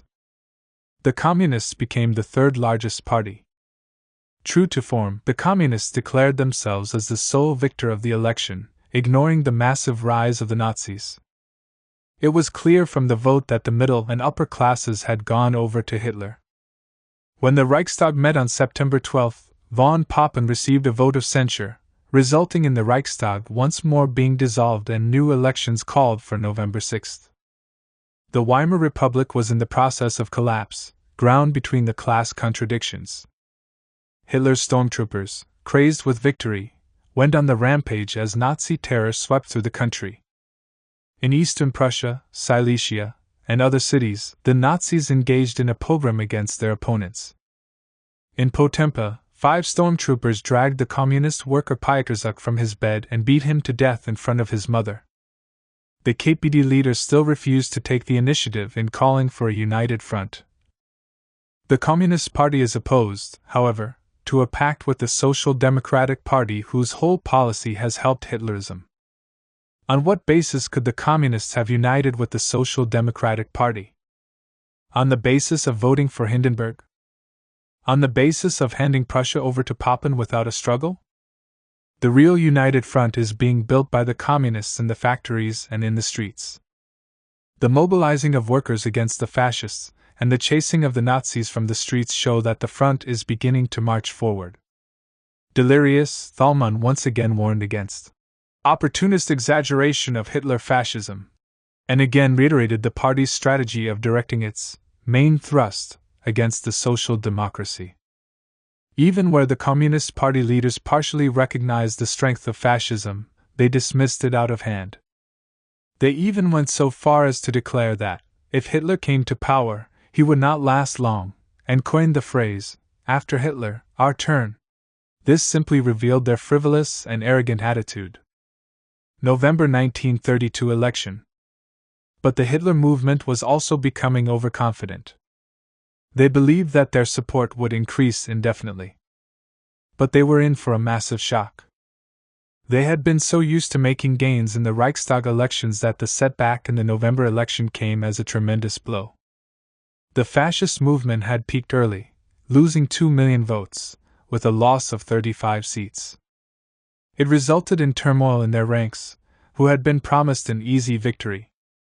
"Great hopelessness reigns among the party comrades," wrote Goebbels. The election results in November are shown in Table 7.4. The Nazis' vote was now less than the combined SPD-KPD vote. This was the last free election of the Weimar Republic, where 2/3 of the population had voted against Hitler. The Nazis still remained the Reichstag's largest party, with 196 seats, but were far from having an outright majority. The Social Democrats had picked up 121 seats, while the Communist Party won 100 seats. The new support for the Communists came from disillusioned supporters of the Nazis and the Social Democrats looking for a genuine revolutionary party. This election was the apex of the Nazi movement. On December 3, elections in Thuringia showed nearly a 40% drop in the Nazi vote since July. it was a dangerous moment for them. This year has brought us eternal bad luck. The past was sad, and the future looks dark and gloomy. All chances and hopes have quite disappeared, wrote Goebbels. They were in danger of losing their momentum. Without a continual movement forward, they could suffer a collapse in their febrile support. Everything was finely balanced. Unfortunately, the Stalinists drew insane conclusions from the vote, claiming once again that they were the winners. German federal election, November 1932. Votes: National Socialists 11,737,000. Social Democrats 7,248,000. KPD 5,980,000. Center Party 4,231,000. Nationalist Party 2,959,000. Percentage: National Socialists 33.1. Social Democrats 20.4. KPD 16.9. Center Party 11.9. Nationalist Party 8.8. Yet again, the Stalinists stressed that the Social Democrats were the main enemy. Undoubtedly, the Social Democratic Party received a good share of those petty bourgeois votes, which fell away from the fascists. However, this fact makes no difference to the role of the Social Democratic Party, as the main social prop of the von Papen regime. On the contrary, the heavy defeat of the Hitler movement increases the significance of social democracy as the bulwark of capitalism against the proletarian revolution. The Stalinist O. Kuznanin, a few months before Hitler seized power, stated, "The main blow, as I have already stated in my report, must in the present period of preparing for the revolution be directed against social fascism and the reformist trade union bureaucracy." A mere 10 weeks before Hitler assumed power in January 1933, the Stalinists proclaimed, "The decline of the Social Democratic Party in no way reduces its role as the main social buttress of the bourgeoisie, but on the contrary, precisely because the Hitler Party is at present losing followers from the ranks of the workers, instead of penetrating more deeply into the proletariat, the importance of the Social Democratic Party for the fascist policy of finance capital increases." At the 11th hour, just before Hitler assumed the chancellorship, Ralph Fox wrote in the Communist Review of December 1932, "The Communist Party of Germany has now succeeded in winning the majority of the working class in the decisive industrial areas, where it is now the first party in Germany. The only exceptions are Hamburg and Saxony, but even here the party vote has enormously increased at the expense of the Social Democrats. These successes have been won only by the most unswerving carrying through of the line of the party and the Comintern. Insisting all the time that social democracy is the chief social support of capitalism, the party has carried on intense and unceasing struggle against the German Social Democratic Party and the new Independent Socialist Labor Party, as well as against the right-wing and Trotskyist renegades who wanted the party of the proletariat to make a united front with social fascism against fascism." A few days before the November 6 election, the Nazis and Communists had joined forces over the Berlin transport workers' strike. This had caused businessmen to withdraw their financial support from the Nazi Party. Goebbels wrote in his diary, "Scarcity of money has become a chronic illness with us. We lack enough to really carry out a big campaign. Many bourgeois circles have been frightened off by our participation in the strike. Even many of our party comrades are beginning to have their doubts." On November 17, 1932, von Papen and his government resigned. Hindenburg immediately sent for Hitler, as leader of the largest party in the Reichstag. But the Nazis did not have a working majority. In the end, on December 2, Schleicher was appointed Chancellor, with Hindenburg's support. There was much intrigue behind the scenes. As the strife-ridden year of 1932 approached its end, Berlin was full of cabals, and of cabals within cabals, explained Schleicher. Without any sound parliamentary base, Schleicher's Bonapartist regime of crisis was to last only 57 days, first reaching out to the left Nazis by offering Gregor Strasser the vice-chancellorship, then the trade union leaders, asking Theodor Leipart to enter the government. "I stayed in power only 57 days," Schleicher remarked to the French ambassador. And on each and every one of them I was betrayed 57 times. In the meantime, on January 5, 1933, the Nazis staged a protest demonstration at Beiloplatz, directly opposite Karl Liebknecht House, the headquarters of the KPD. This was a direct provocation to the labor movement in this working-class neighborhood, but the fascists had the consent of the Berlin police president, in contrast to the banned May Day 1929 demonstration. The Communist Party called a counter-demonstration to protect the building. Tens of thousands answered the call. The police tried to break up the demonstration, but were unsuccessful. The SA columns nevertheless remained firm. Oscar Hipp, who was present, wrote. Finally, the police deployed 2 armored cars, but again without success. The workers controlled the streets of the Central District until late at night. It was the last big demonstration in which the Berlin working class showed its willingness to fight. Repression and Bonapartism. For the ruling class, repressive, brutal measures in defense of their interests were nothing new. They were always prepared, when necessary, to take the most ruthless action in defense of their property, power, and income. But their turn towards fascism marked a decisive step in their attitude. Fascism was not simply a reactionary force, it was a special form of reaction connected to the decay and terminal decline of capitalism. Trotsky once correctly described it as the distilled essence of imperialism. Fascism had its own unique features, which differed from all other repressive regimes. It constituted a deadly mass movement of the enraged middle class, the lumpenproletariat, ruined peasants, and even déclassed workers, financed and organized by finance capital as a battering ram against the working class. Its prime task was to destroy the organizations of the labor movement, the elements of the new society within the old. If the Communist Party is the party of revolutionary hope, then fascism, as a mass movement, is the party of counter-revolutionary despair, explained Trotsky. Under normal conditions, the best form of government is its cheapest form, namely bourgeois democracy with its parliamentary system. The capitalists regard the state apparatus, with its armed bodies of men and their appendages, as costly, but necessary. However, if not held in check, the state bureaucracy and military caste can swell beyond recognition and consume an enormous amount of the surplus value. The advantages of bourgeois democracy are that it provides a safety valve for the discontent of the masses, as it allows them to blow off steam in a harmless fashion, and it allows the ruling class to detect any growing social discontent more easily. To paraphrase Marx, the masses can say and vote what they like every 5 years as long as the monopolies decide what happens.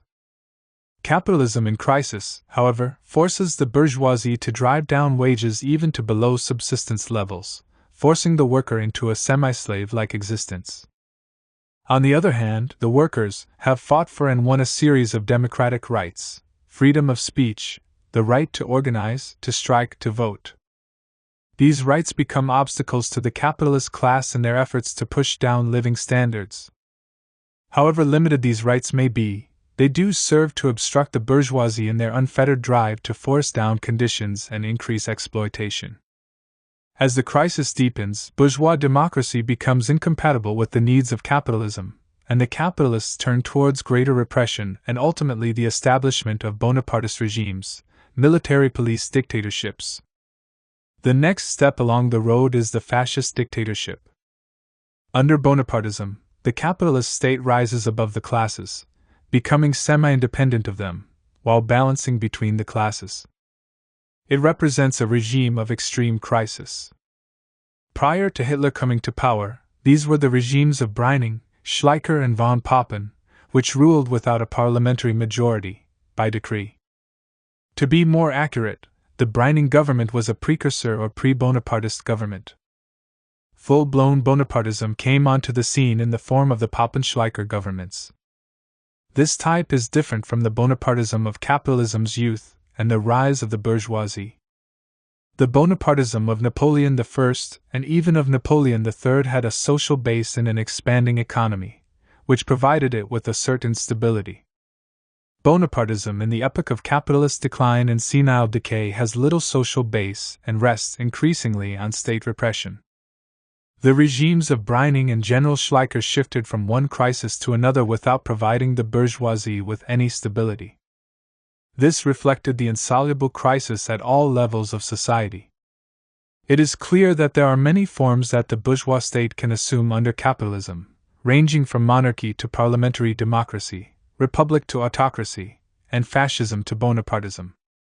They all have a common thread in that each one, in the final analysis, bases itself on the defense of capitalist property relations, which determines their class character as bourgeois states.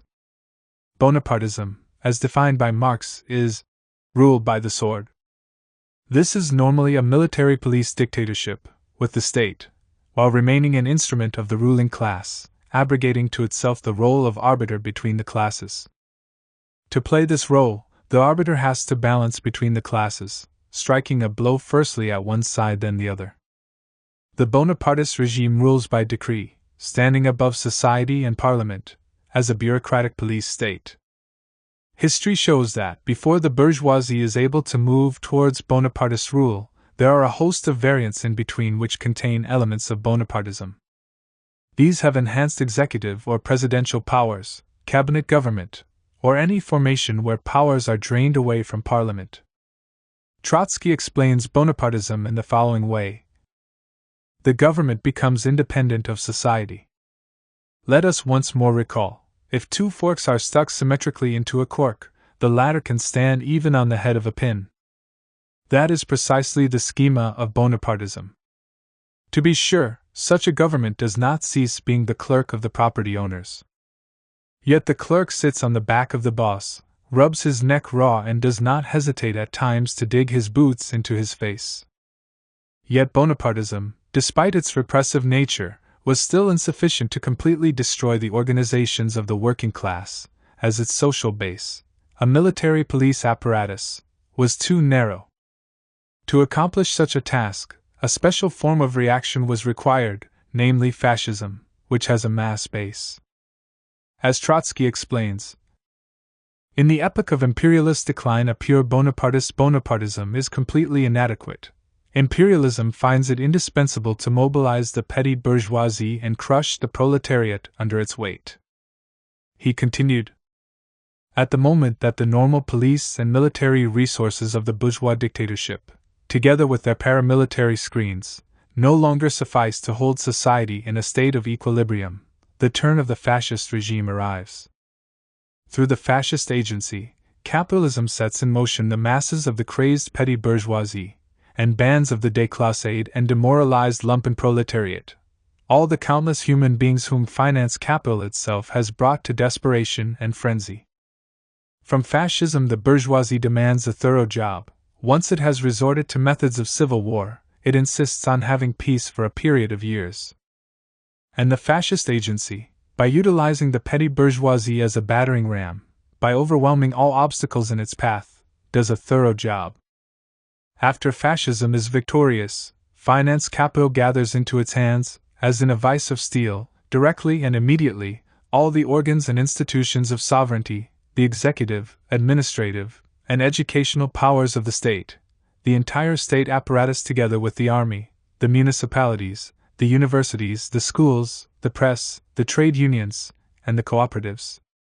When the state turns fascist, it doesn't only mean that the forms and methods of government are changed in accordance with the pattern set by Mussolini. The changes in this sphere ultimately play a minor role, but it means, primarily and above all, that the workers' organizations are annihilated, that the proletariat is reduced to an amorphous state, and that a system of administration is created which penetrates deeply into the masses and which serves to frustrate the independent crystallization of the proletariat. Therein precisely is the gist of fascism. Hitler becomes chancellor. Mass unemployment, a bitter winter, no coal, no bread, misery, what is to be done? The ruling class believed that only by bringing Hitler into government could there be any hope of stability. But he was not interested in a junior position in a coalition. He demanded to become the chancellor. Nevertheless, he was prepared to compromise over the composition of the government, namely a coalition. Therefore, on January 4th, the decision to allow Hitler to become Chancellor was taken in a meeting in the home of von Schroeder, a large Cologne banker, who had connections with Rhenish-Westphalian heavy industry. Those present were Schroeder, Hitler, and Papen. "We shall stake everything on one throw to win back the streets of Berlin," wrote Goebbels. The Nazis staged a mass demonstration in front of the Communist headquarters, Karl Liebknecht House, on January 22. The government banned a communist counter-demonstration as 10,000 SA brown shirts, under armed police escort, paraded on the Beiloplatz to listen to Hitler and Goebbels. Kurt von Schleicher's reign was even briefer than Papen's. A ring of iron was closing in on Schleicher. He alienated everyone. Without support within or outside of Parliament, Schleicher could not remain long in office. The deadline was approaching when on January 31st, the Reichstag was to reassemble, or be dissolved if he could get Hindenburg's authorization. In desperation, he even reached out to the trade union leader Leipart, with a plan involving the Reichswehr and a general strike, but Leipart turned it down, fearing it to be unconstitutional. On January 23, Schleicher asked Hindenburg for power to dissolve the Reichstag and rule by emergency decree. The president refused. A similar request on January 28 was likewise rejected. His fate was sealed. He was dismissed and forced to resign as chancellor. He would be murdered a few months later by Hitler. On January 29, 100,000 demonstrated in the center of Berlin in opposition to making Hitler chancellor. 63% of the German people were opposed to him.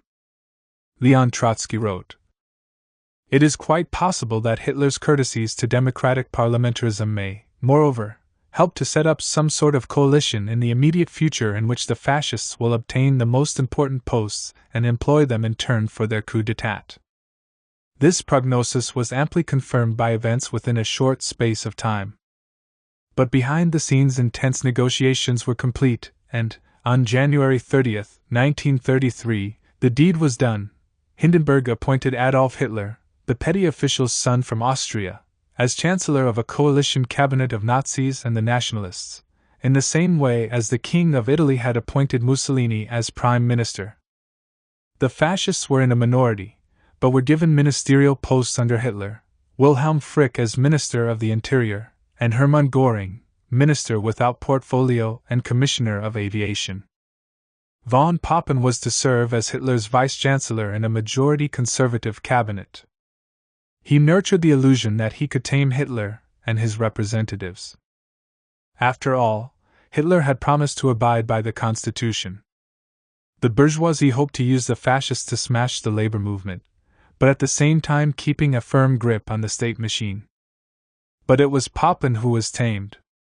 On February 22, 1933, Sir Horace Rumbold, British ambassador in Berlin, wrote, "Hitler may be no statesman, but he is an uncommonly clever and audacious demagogue and fully alive to every popular instinct." And he informed the Foreign Office that he had no doubt that the Nazis had come to stay. In fact, Hitler would soon boast that the Third Reich under fascism would last 1,000 years. Hitler's appointment as Chancellor was greeted with wild elation in the fascist movement. To celebrate, 15,000 members of the SA and SS led a torchlit parade through the Wilhelmstrasse, which was a show of strength to make clear who was master. It was a foretaste of what was to come that would leave Papen and the others reeling. They were to discover, like the young lady of Riga, the dangers of taking a ride on the back of a tiger. Understandably, Hitler's assumption of power caused panic and strife in the working-class neighborhoods. As Oscar Hipp explained, there was pandemonium. Workers came into the building from Wallstrasse and the streets around, Wallstrasse being a workers' street, and everyone wanted to know, what happens now? We put forward the proposal that party officials and known members of the party should keep away from their homes, for we had to expect massive arrests. The place was full to bursting. Hundreds more comrades and sympathizers stood out on the street. Then the word raced through the crowd. Some columns of SA and SS, who had been screaming their adulation of Hitler at the Chancellery, were now marching back to their districts. And indeed, after a short time, we heard the marching columns singing the Horst Wessel and shouting, "Death to the Communists," and getting closer. One column, including Storm Troop 33, now came up Berliner Strasse from the knee.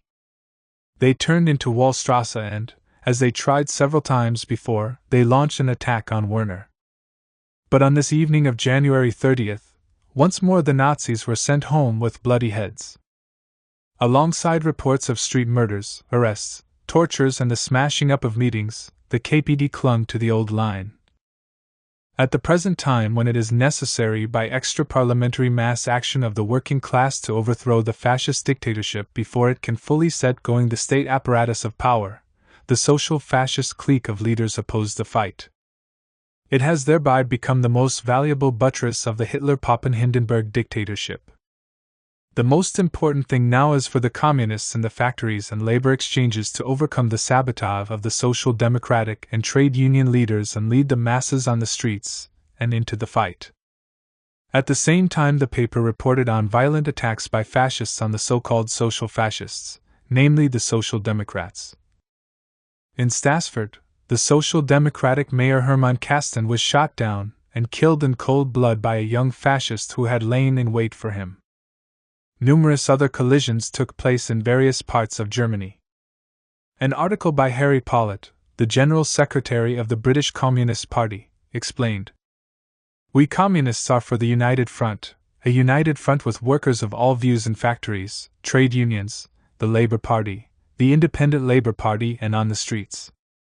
But not the united front from the top with those leaders who have so cruelly deceived the masses, who have led them to the position where they are today."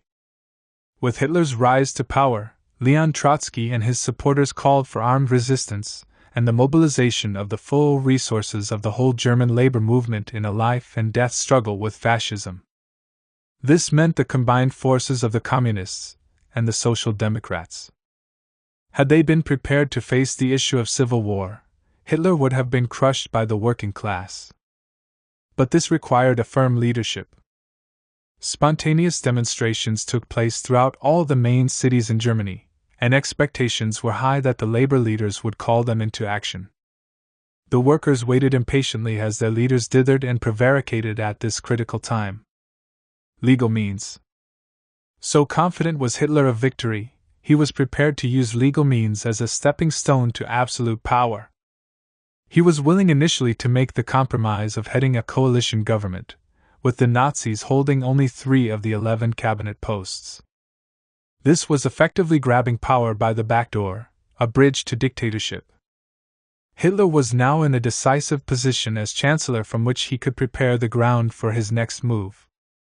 In these conditions, instead of rallying the masses for a fight, the German Social Democratic leaders scandalously issued an appeal for calm. On February 7th, the head of the Berlin Federation of the SPD gave instructions. Above all, do not let yourselves be provoked. The life and health of the Berlin workers are too dear to be jeopardized lightly. They must be preserved for the day of struggle. They justified their actions by explaining that Hitler's appointment was constitutional, as if the question was a legal nicety. The Constitution was a piece of paper, nothing more. But the workers' leaders were mesmerized by it. The Social Democrats feared using their combined strength against Hitler, as this would have meant civil war, and consequently revolution. They had serious doubts about being able to control the workers' movement once fighting had broken out on the streets. Workers' councils would have been thrown up. It was this fear of revolution that forced them to surrender submissively to Hitler's executioners.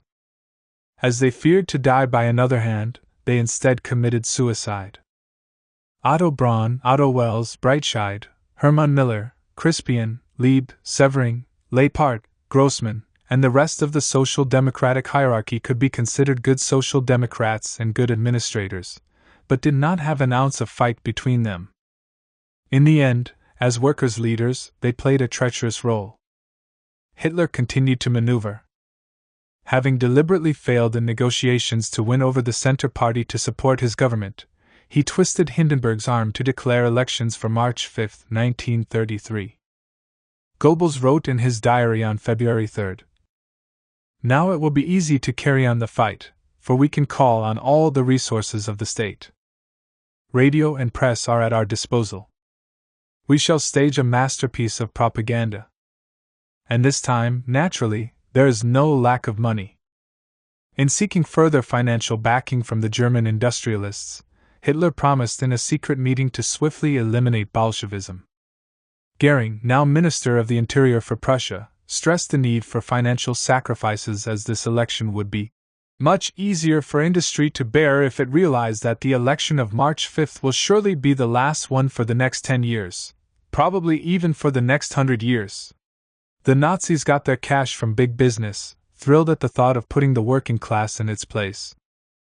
The meeting of businessmen collected 3 million marks for the election coffers. Goebbels wrote, "In a conference with the Führer we laid down the line for the fight against the Red Terror. For the moment we shall abstain from direct countermeasures. The Bolshevik attempt at revolution must first burst into flame. At a proper moment we shall strike."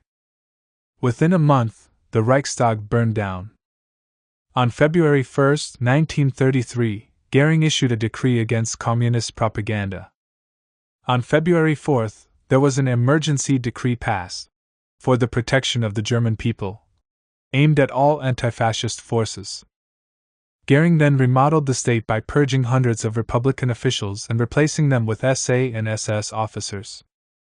He then issued a statement to the police to avoid at all costs hostility towards the fascist military organizations, but to show no mercy to those hostile to the state. He then organized an auxiliary police force of 50,000 men, of whom 40,000 were drawn from the SA and SS. All they had to do was to put white armbands over their brown or black shirts. It was the equivalent of handing over police powers to the Razor and Koch gangs, remarked Alan Bullock. Prior to the election, the Hitler government banned all Communist Party meetings and closed down their press. Social democratic rallies were either banned or broken up by SA gangs. The fascists instilled fear everywhere. The scale of violence was indicated by the fact that 51 anti-fascists, overwhelmingly communists, were murdered during the election campaign. On February 24, Goering's police raided the KPD headquarters, Karl Liebknecht House, which was stripped of propaganda and materials that were used as evidence of a communist conspiracy to launch an immediate putsch. The place was empty, as the communists had abandoned the building, while some leaders had slipped across the border and headed for Moscow. The whole plot was fabricated as an excuse to clamp down on all opposition. Shamefully, Peake, one of the KPD leaders, wrote, "Let the workers beware of giving the government any pretext for new measures against the Communist Party." The Reichstag fire. On February 27, 1933, the Reichstag building was mysteriously burned to the ground. This was a decisive event. The question of who was responsible has continued to be a subject of controversy to this day. The communists blamed the fascists, and the fascists blamed the communists. The individual who was caught and charged with the fire was the former Dutch communist, Marinus van der Lubbe, who, it is claimed, acted alone. But according to the historian, William Shirer, General Franz Halder, chief of the German General Staff during the early part of World War II, recalled at Nuremberg how on one occasion Goering had boasted of his deed. At a luncheon on the birthday of the Führer in 1942, the conversation turned to the topic of the Reichstag building and its artistic value.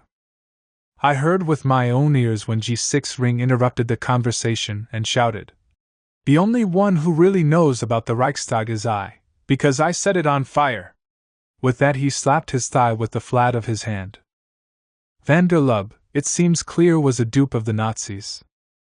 Certainly, the circumstantial evidence points to this conclusion. But we cannot be absolutely certain. Nonetheless, whoever was to blame, the event was nevertheless extremely opportune for Hitler. It could not have come at a better time for the fascists, who placed the entire blame for the fire on the shoulders of the KPD. This led to the accusation that the fire was part of a communist coup, which became the pretext to launch widespread violent repression against the communists and their allies. Lub, together with 3 other Bulgarian communists, were put on trial. Lub was found guilty, and the others were acquitted. He was sentenced to death, and a few months before his 25th birthday, he was beheaded.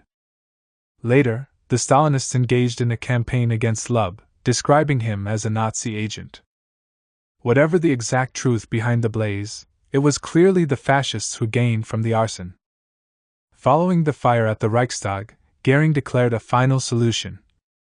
"This is the beginning of the Communist Revolution. We must not wait a minute. We will show no mercy. Every communist must be shot where he is found. Every communist deputy must this very night be strung up." The SA and SS immediately went into action. More than 4,600 communist and socialist leaders were arrested on the night of the fire. An unspecified number were shot. The next day, President Hindenburg signed a decree suspending those sections of the Constitution that covered free speech, free press, assembly, etc. Armed with these powers, Hitler and Goering were able to take whatever action they pleased against opponents. The Communist Party urgently called on all anti-fascists to fight the counter-revolution, but offered no physical resistance. They were now between hammer and anvil. A swarm of stormtroopers rushed through the streets of Germany, breaking down doorways, torturing and beating suspected communists. The fascists were flexing their muscles. The hammer was about to smash the movement into pieces. These actions came as a terrible shock to the Stalinists, and within a few days, in a panic-stricken move, the Kremlin ordered a political about-turn. The idea of a united front from below was unceremoniously dropped. The party now called for unity with the Social Democrats, including their leaders, without conditions. Under the banner headline, "Momentous Call for United Front," the call was made for united action. A united front of the working class to struggle against the fascist offensive is proposed in a manifesto issued by the Executive Committee of the Communist International.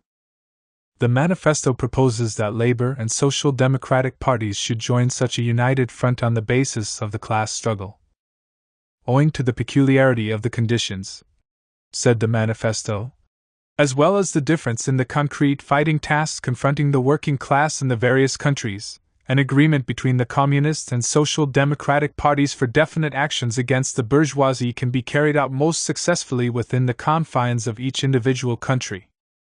The Executive Committee of the Communist International recommends the Communist parties of the various countries to approach the Central Committees of the Social Democratic parties belonging to the Labour and Socialist International with proposals regarding joint actions against fascism and against capitalist offensive.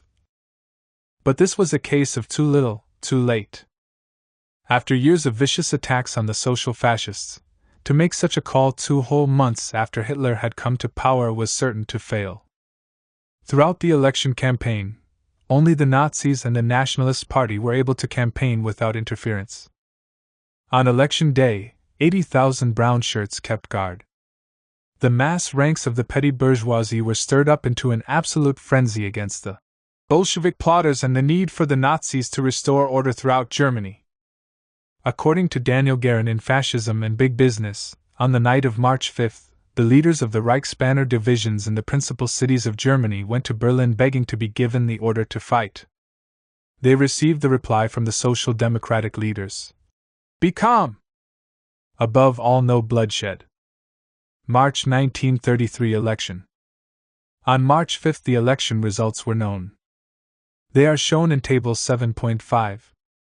Despite all the murders, terror, intimidation and destruction of the opposition, Hitler had failed to win an absolute majority. The vote for the Center Party increased, the Social Democrats held steady, while the KPD lost a little more than 1 million, but still polled 4,848,000 votes. Oscar Hipp, who was a member of the small group of German Trotskyists, remarked, "Fascism had succeeded in confusing sections of the working class. But they did not convince the broad layers, as was shown by the elections of May 5, March 1933, the last free elections. The KPD could only conduct illegal campaigns. Karl Liebknecht House was occupied at the end of February. Machinery, matrices, and manuscripts were confiscated. No one campaigning for the KPD was allowed to stand outside the polling stations. Despite this, 10.5 million people still voted for the Communists and Social Democrats on May 5, March 1933. German federal election, March 1933. Votes. National Socialists 17,277,000. Social Democrats 7,182,000. KPD 4,848,000. Center 4,425,000. Nationalist Party 3,137,000. Percentage. National Socialists 43.9. Social Democrats 18.3. KPD 12.3. Center 11.7. Nationalist Party 3.8. The election was far from free, given the intimidation and violence. It was not the fascists, however, that confused the working class, but the workers' leaders. The German workers, leaderless, were now helplessly staring into a bottomless pit.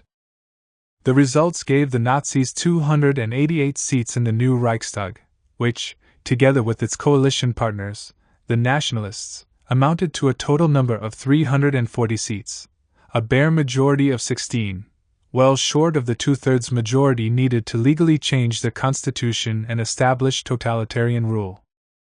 However, unlike the Social Democrats, the fascists did not see this as a problem. They had already boasted that, whatever the result of the polls, they would remain in power. In any case, firstly, the KPD were now illegal and their deputies in hiding or detained in prison. Secondly, Göring felt the SPD deputies could be dealt with simply by refusing admittance to the Reichstag. On March 24, Hitler put forward an enabling act granting him full powers to legislate, without following the procedure established by the Constitution. With Nazi paramilitaries encircling the Reichstag building, Hitler said, "It is for you, gentlemen of the Reichstag, to decide between war and peace." The act was passed with 441 in favor to 94 against, including the opposition of 81 Social Democrats. Otto Wels declared that the government may strip the socialists of their power, but could not strip them of their honor. Hitler, furious, stood up and howled, "You come late, but yet you come! You are no longer needed. The star of Germany will rise and yours will sink. Your death knell has sounded. I do not want your votes. Germany will be free, but not through you." Stormy applause. The act allowed Hitler and his cabinet to rule by emergency decree for 4 years. What took Mussolini 2 years to accomplish was carried out in a few weeks in Germany. The Nazi deputies, joined by the stormtroopers, stamped their feet frantically and then burst into the Horst Wessel song. The Führer had become dictator of Germany, but the trade union and workers' leaders, paralyzed, refused to act. The Stalinists again drew radically false conclusions from the situation. Fritz Heckert, a member of the Central Committee of the German Communist Party and dizzy with optimism, made a report to the Comintern, which declared that the German workers were on the eve of revolutionary battles. At the same time, he blamed the Social Democrats entirely for Hitler's victory. On April 1, the Presidium of the Executive Committee of the Communist International heard a report by Comrade Fritz Heckert on the situation in Germany. Having heard the report, the Presidium declared that the political line and the organizational policy in Germany, led by Comrade Thalmann, before and at the time of the Hitler coup was quite correct. The resolution of the Presidium laid the blame for the victory of Hitler squarely on the shoulders of social democracy.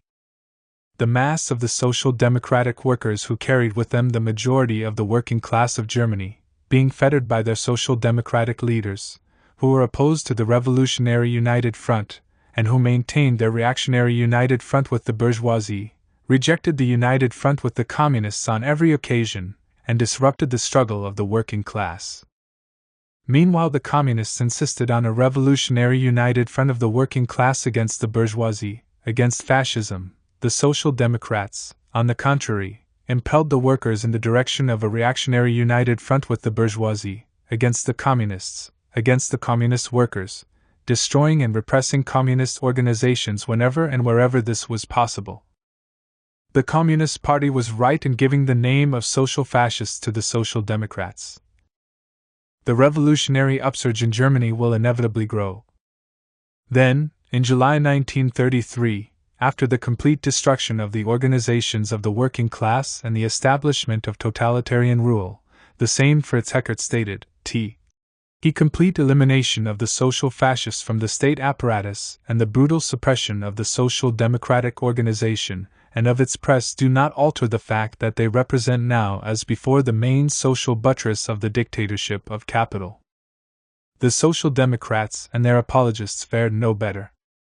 A few months later, at the Brighton Congress of the TUC, the chairman, Walter Citroen, defended the reformist trade union leaders in Germany and their failure to call a general strike or offer resistance to Hitler in January 1933. He said, "Shortly after the elections, the campaign of terror developed. The socialist movement and the trade union movement were virtually suppressed on May 2nd. There had been a great deal of concern about the apparent absence of resistance to the advent of the Nazi dictatorship.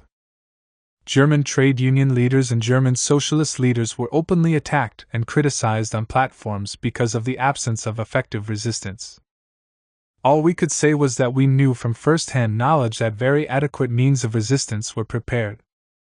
All we could say was that a general strike was definitely planned and projected, but the German leaders had to give consideration to the fact that a general strike, after the atmosphere created by the Reichstag fire, and with 6.25 million people unemployed at the least, was an act fraught with the gravest consequences, consequences which might be described as nothing less than civil war. We hoped they would never be put into a similar position in this country. We hoped they would never have to face that position. This represents a miserable capitulation." The labor and trade union leaders trembled in their boots before the fascist regime.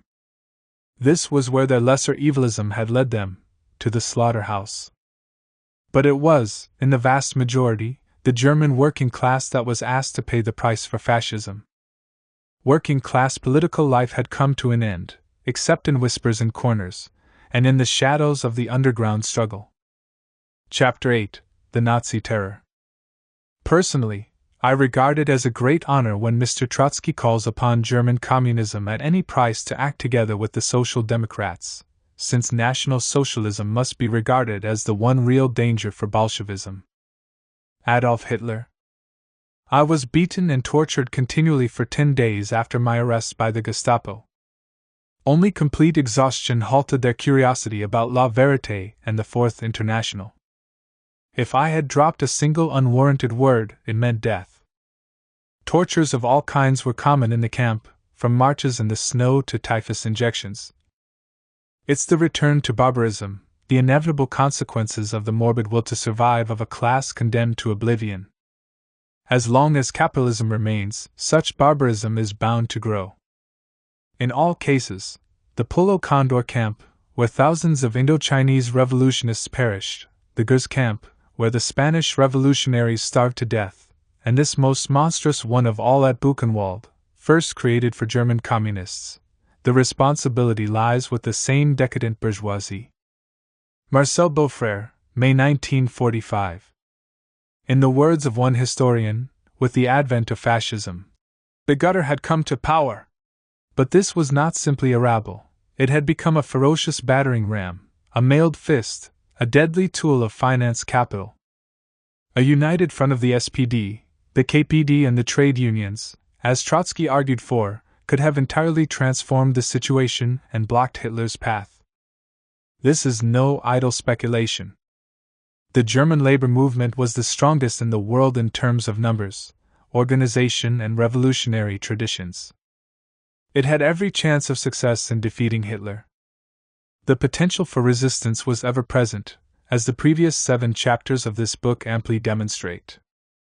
The problem was that this powerful working class faced the mighty obstacle of its own leadership. The united movement of the workers had smashed the Kapp Putsch in 1920, and they could even have taken power.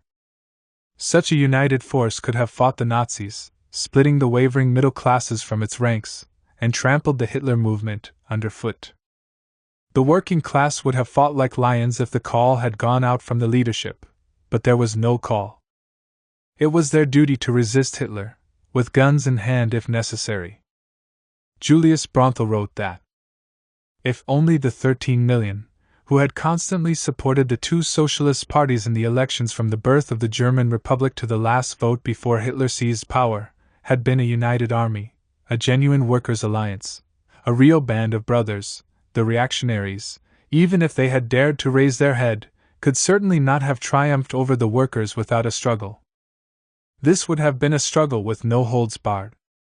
But this would mean civil war, argued the reformists. The reformists, in the name of avoiding violence and bloodshed, preferred to give up without a fight, preparing the nightmare that was to come. Given the strength of the German working class, any such struggle would have been brief and the working class would have emerged victorious, especially with a resolute leadership. The only alternative to capitulation was to fight. It was infinitely more preferable than the horrors of the Holocaust and the Second World War, with 55 million dead and countless maimed and injured. World war could have been avoided if the working class had come to power. The responsibility for the victory of fascism lay squarely with the German labor leaders. The workers were not pacifists. The Reichsbanner alone had around 3 million members in 1932, organized into more than 5,000 groups. They had access to arms. They were part of the military formation, the Traunfront, which could have been mobilized. They outnumbered the Reichswehr, Stahlhelm and Hitler's forces put together. A general strike, as in 1920, would have paralyzed the army's operations. The workers were waiting for a signal for an all-out general strike from their leaders, but none came.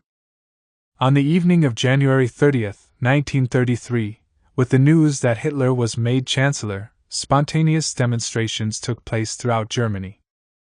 Delegations of workers arrived in Berlin requesting orders to fight. The same evening, a joint conference of trade union executives, the SPD parliamentary faction and the leaders of the Reichsbanner and Iron Front met and decided to act against Hitler. But following further deliberations, the leaders drew back and pleaded caution. Instead, they proposed to act as soon as there was a breach of the Constitution. However, Hitler was cunning and pledged to uphold the Constitution. Vorwärts stated on January 30th, in the face of this government, and its threats of a coup d'état, the Social Democrats and the whole Iron Front stand squarely on the ground of the Constitution and of legality. This was a program of paralysis. The crisis in Germany was, as Trotsky had warned repeatedly throughout this period, a crisis of leadership. In the end, the workers were like lambs led to the slaughter, but in this case they were led to the concentration camps, with their hands tied behind their backs.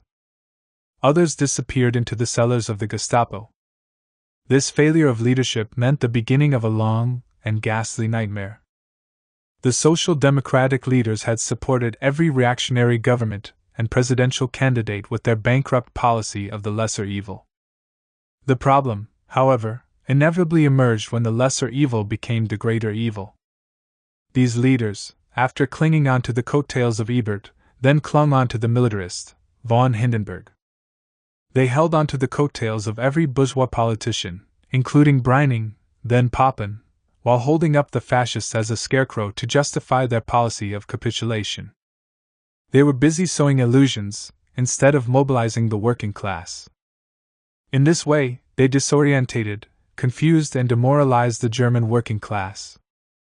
They never understood the real meaning or nature of fascism, with all its implications, and shied away from fighting it. Instead, they appealed to the state to save them. But the state, the bourgeois state, was not neutral, and in the final analysis represented the ruling class. They thought the Constitution would save them. But this was a pipe dream.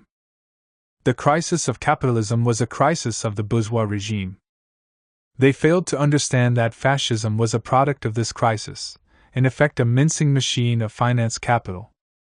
Only Leon Trotsky, The exiled Russian revolutionary, isolated in Principe, clearly understood the phenomenon and sounded the alarm. He spelled out what was needed in plain language. Fascism is not merely a system of reprisals, of brutal force, and of police terror. Fascism is a particular governmental system based on the uprooting of all elements of proletarian democracy within bourgeois society. The task of fascism lies not only in destroying the communist vanguard but in holding the entire class in a state of forced disunity. To this end, the physical annihilation of the most revolutionary section of the workers does not suffice. It is also necessary to smash all independent and voluntary organizations, to demolish all the defensive bulwarks of the proletariat, and to uproot whatever has been achieved during 3/4 of a century by the social democracy and the trade unions. He continued. Nevertheless, says Hilferding, had the social democracy voted against Breining's government, and thereby overthrown it, the consequence would have been the coming of the fascists to power. That is the way, perhaps, the matter may appear on a parliamentary plane, but the matter itself does not rest on a parliamentary plane. The social democracy could refuse to support Breining only in the event that it decided to enter upon the road of revolutionary struggle. Either support Breining, or fight for the dictatorship of the proletariat. No third course is given. The social democracy, by voting against Breining, would change at once the correlation of forces, not on the parliamentary chessboard, whose chess pieces might surprisingly enough be found underneath the table, but on the arena of the revolutionary struggle of the classes. After such an about-face, the forces of the working class would increase not twofold but tenfold, for the moral factor holds by no means the last place in the class struggle, particularly during great historical upheavals. Under the impact of this moral force, the masses of the people, one stratum after another, would be charged to the point of highest intensity. The proletariat would say to itself with assurance that it alone was called to give a different and a higher direction to the life of this great nation.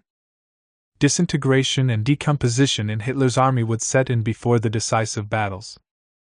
Battles, of course, could not be avoided, but with a firm resolution to fight to victory, by attacking boldly, victory might be achieved infinitely more easily than the most extreme revolutionary optimist now imagines. But Trotsky's clear advice was ignored by the leaders of both the Social Democracy and the Stalinists. Instead, they jointly prepared, in their own way, the greatest betrayal in history. The Stalinists blamed the Social Democrats, and the Social Democrats blamed the Stalinists, resulting in complete paralysis. In this way they were slaughtered. No resistance. Shamefully, the National Socialists were able to seize power without any resistance. There was not a shot fired, no general strike, no barricades, nothing. The labor movement were given months, even years, to prepare for this outcome, but the workers' leaders lulled the working class to sleep with fairy tales. They preferred to take the line of least resistance, which did not exist, and this led them into the deepest of chasms. Up until Hitler came to power, and beyond, the communist leaders continued their relentless attacks on social fascism as the main enemy. They therefore rejected a united front against fascism, unless it was from below. On January 30th, while the KPD did not regard Hitler becoming chancellor as decisive, they did issue a call for a general strike, but there was no response. This was hardly surprising given their continuous attack on the Social Democrats as being accomplices of Hitler. After this fiasco, the party made no further attempt to fight. Instead, they continued to blame the Social Democrats. In their declaration, entitled, "The Guilt of the Social Democrats," they declared, Careful examination of the overall situation showed that in February and March 1933 the conditions were not yet ripe for a victorious proletarian revolution. One of the basic conditions for successful insurrection was not yet present. The KPD had not yet captured the majority of the workers. Millions of workers were still under the spell of social fascism. They were not yet prepared to join the communists in a revolutionary struggle for power without, or against, the approval of their leaders. The socialist leaders behaved in the exact same fashion, blaming the communists. Instead of resistance, they called for calm as the totalitarian state took shape before their very eyes. With this paralysis, they prepared the ground for violence on an unheard of scale, and rivers of blood would flow as a consequence.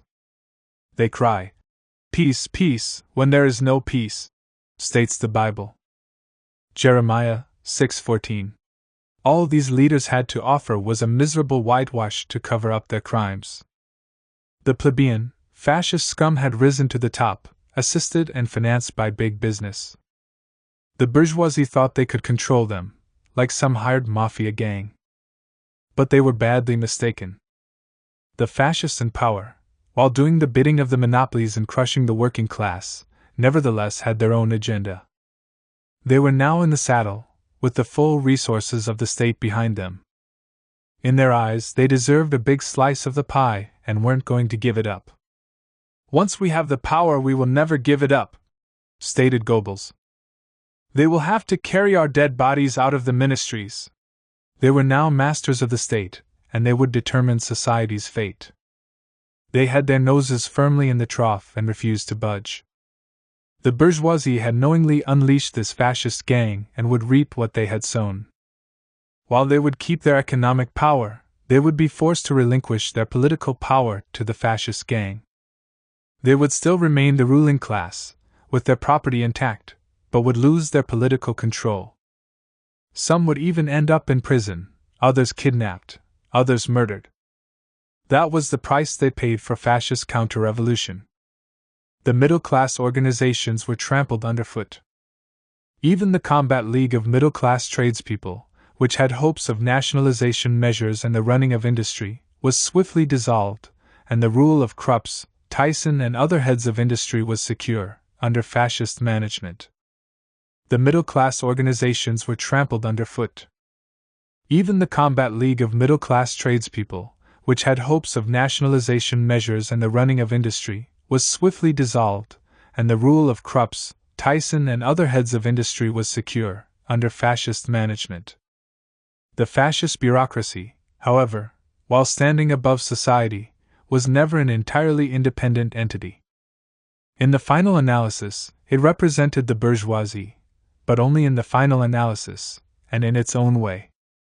The bourgeoisie had hoped they could put the fascist sword back into its scabbard once the task of destroying the German labor movement had been carried out. But this was not to be. They were forced to live with the results of their actions, including the liquidation of all the bourgeois parties. Only the fascist party would remain. They had unknowingly conjured up forces that they could not control. It would be a long time before the fascist hydra would relinquish its domination over the state and society, and at a staggering cost. In the face of this almighty calamity, the leadership of the German labor movement displayed complete bankruptcy. All they could do was wring their hands and grovel before the strongman Hitler, the Führer.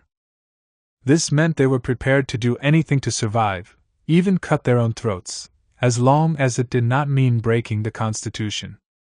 Towards the end of March, well after the international socialist press had exposed the Nazi atrocities in Germany, a number of members of the SPD executive volunteered to go abroad, with assistance from Goering, so as to stop the negative publicity because it was apt to harm the position of the anti-fascists in Germany. To appease the Nazis, Otto Wels, the chairman of the SPD, resigned from the Bureau of the Labor and Socialist International, but this did not save him. Disgracefully, the SPD leaders took disciplinary action against the Berlin Socialist Youth and others who undertook clandestine measures against the fascist regime. "Don't provoke the fascists," they demanded. "You will only make matters worse." But it was their own inaction that made matters worse. As a result, the leaders sank deeper and deeper. The lower they sank, the more they debased themselves and the movement they were supposed to represent. They even ended up denouncing their own comrades abroad who attacked Hitler and his crimes, lest they cause offense. They wallowed in self-pity as the iron heel of fascist reaction bore down on the necks of the German working class. It was a shameful spectacle of betrayal, worse than in August 1914. May Day Appeal. While the KPD was banned, the party issued a May Day manifesto, but there was no mention or call for unity of the workers' organizations. It was instead full of platitudes and bravado. The German Communist Party has broadcast an appeal to the German workers, although they were working under conditions of terrorism, in which every action or even remark of a nature hostile to fascism is threatened with arrest and torture. Who is giving the answer to your questions in this hour? Who is leading you on the way to socialism? Nobody, except the only party which did not capitulate, the only party that did not and will never make its peace with the fascist bloodhounds, the only party which despite all terror will lift the red banner of proletarian internationalism higher than ever on this May Day 1933, the Communist Party. Make this May Day your first great trial of strength between the fascist dictatorship of Hitler and Goering and the unconquered giant, the German proletariat. The world must know that the German working class has not been defeated. Such hyperbole was clearly out of place as the axe fell. Within 24 hours, the German trade unions had been crushed, with not so much as a finger being raised. While the KPD were driven underground, their property and assets confiscated, the SPD were allowed a temporary legal existence, which was a deliberate attempt to play one off against the other. The Social Democrats participated in the new election and sent their deputies to the Reichstag circus. They tried to preserve this precarious status through collaboration with the Nazis. Weakness invites aggression is the old adage, and the more they groveled, the more the Nazis stamped on them. In early May, the fascist police occupied the SPD buildings and its press and confiscated its property. Yet the leaders accepted their lot and bowed their heads lower. On May 17, the SPD leadership, broken, humiliated and enfeebled, voted for Hitler's foreign policy, the peace resolution, in the Reichstag. But even this open display of support would not save them. A month later, in a reign of terror, the SPD was outlawed. The Catholic Bavarian People's Party dissolved itself, as did the Centre Party, followed by the People's Party and the Democrats. Better to liquidate themselves, they thought, than face liquidation. On June 29, Hitler's coalition partners, the National Party, voluntarily liquidated itself, as the SA took over its buildings and offices. Despite this, there was not a peep from the workers' leaders. They were dead men walking, blindly accepting their fate. Destroying the unions. On February 7, 1933, Kienzler, head of the Berlin Federation of the Social Democratic Party, gave this instruction to the socialist workers. Above all, do not let yourselves be provoked. The life and health of the Berlin workers are too dear to be jeopardized lightly. They must be preserved for the day of struggle. But the day of struggle never came. Only the day of capitulation arrived. Following the March election, the trade union leaders made their feelings known. On April 13, Hansi Renteit stated in the Provincial Congress of the Free Trades Unions of Hamburg, "We are ready and able to fulfill the hopes and desires of the proletariat in the economic social sphere, in agreement with the present rulers. We do not doubt for one moment that the events of March 5 represent a revolution of enormous depth and scope. A revolution which is to surpass the liberal and capitalist economic system, a revolution putting an end to that democratic parliamentarianism which for the past few years has been so deceptive. The trade unions have built bridges to the state and to its rulers. We must now proclaim our attitude in respect of the state and the nation. This attitude will have a foundation. The best course, in our opinion, is to build bridges for those who, through ignorance, would wish, today more than yesterday, to destroy the trade union movement, and we hope to be able to assist in this. The function of the trade unions must be to continue to fulfill their social and economic mission. This same duty has been carried out by the present government of the Reich, and collaboration between the trade unions and the government is therefore possible. This was nothing more than the official signing of the death warrant of the free trade union movement in Germany. This fawning gave increased succor to Hitler. Cynically, Hitler declared May 1 a National Labor Day, to which the trade union leaders humbly offered their full support.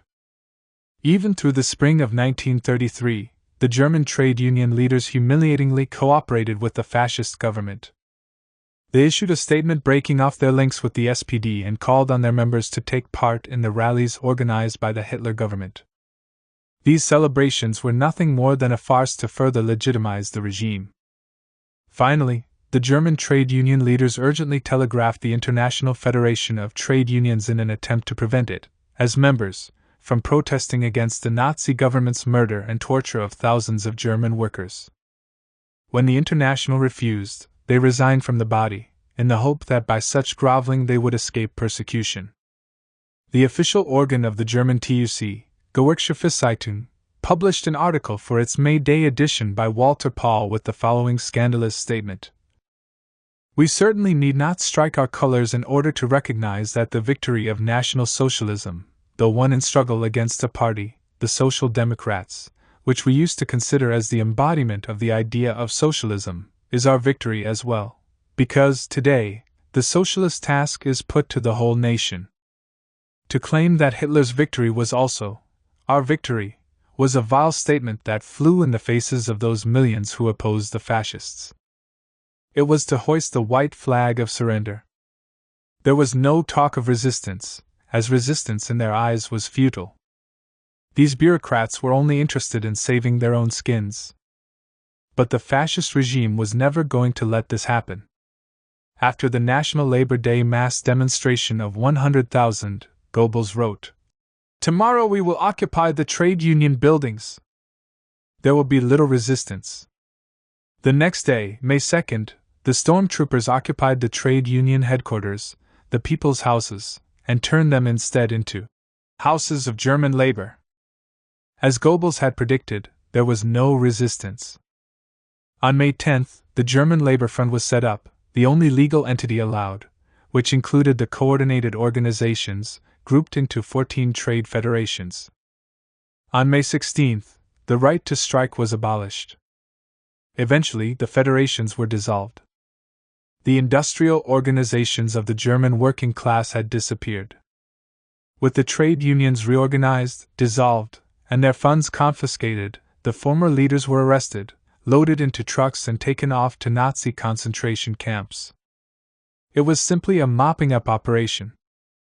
They accepted their fate, heads bowed, in silence. Even in this darkest hour, Theodor Leipart and Peter Grossmann, leaders of the Trade Union Confederation, still proclaimed their readiness to cooperate with Hitler. It was a miserable gesture.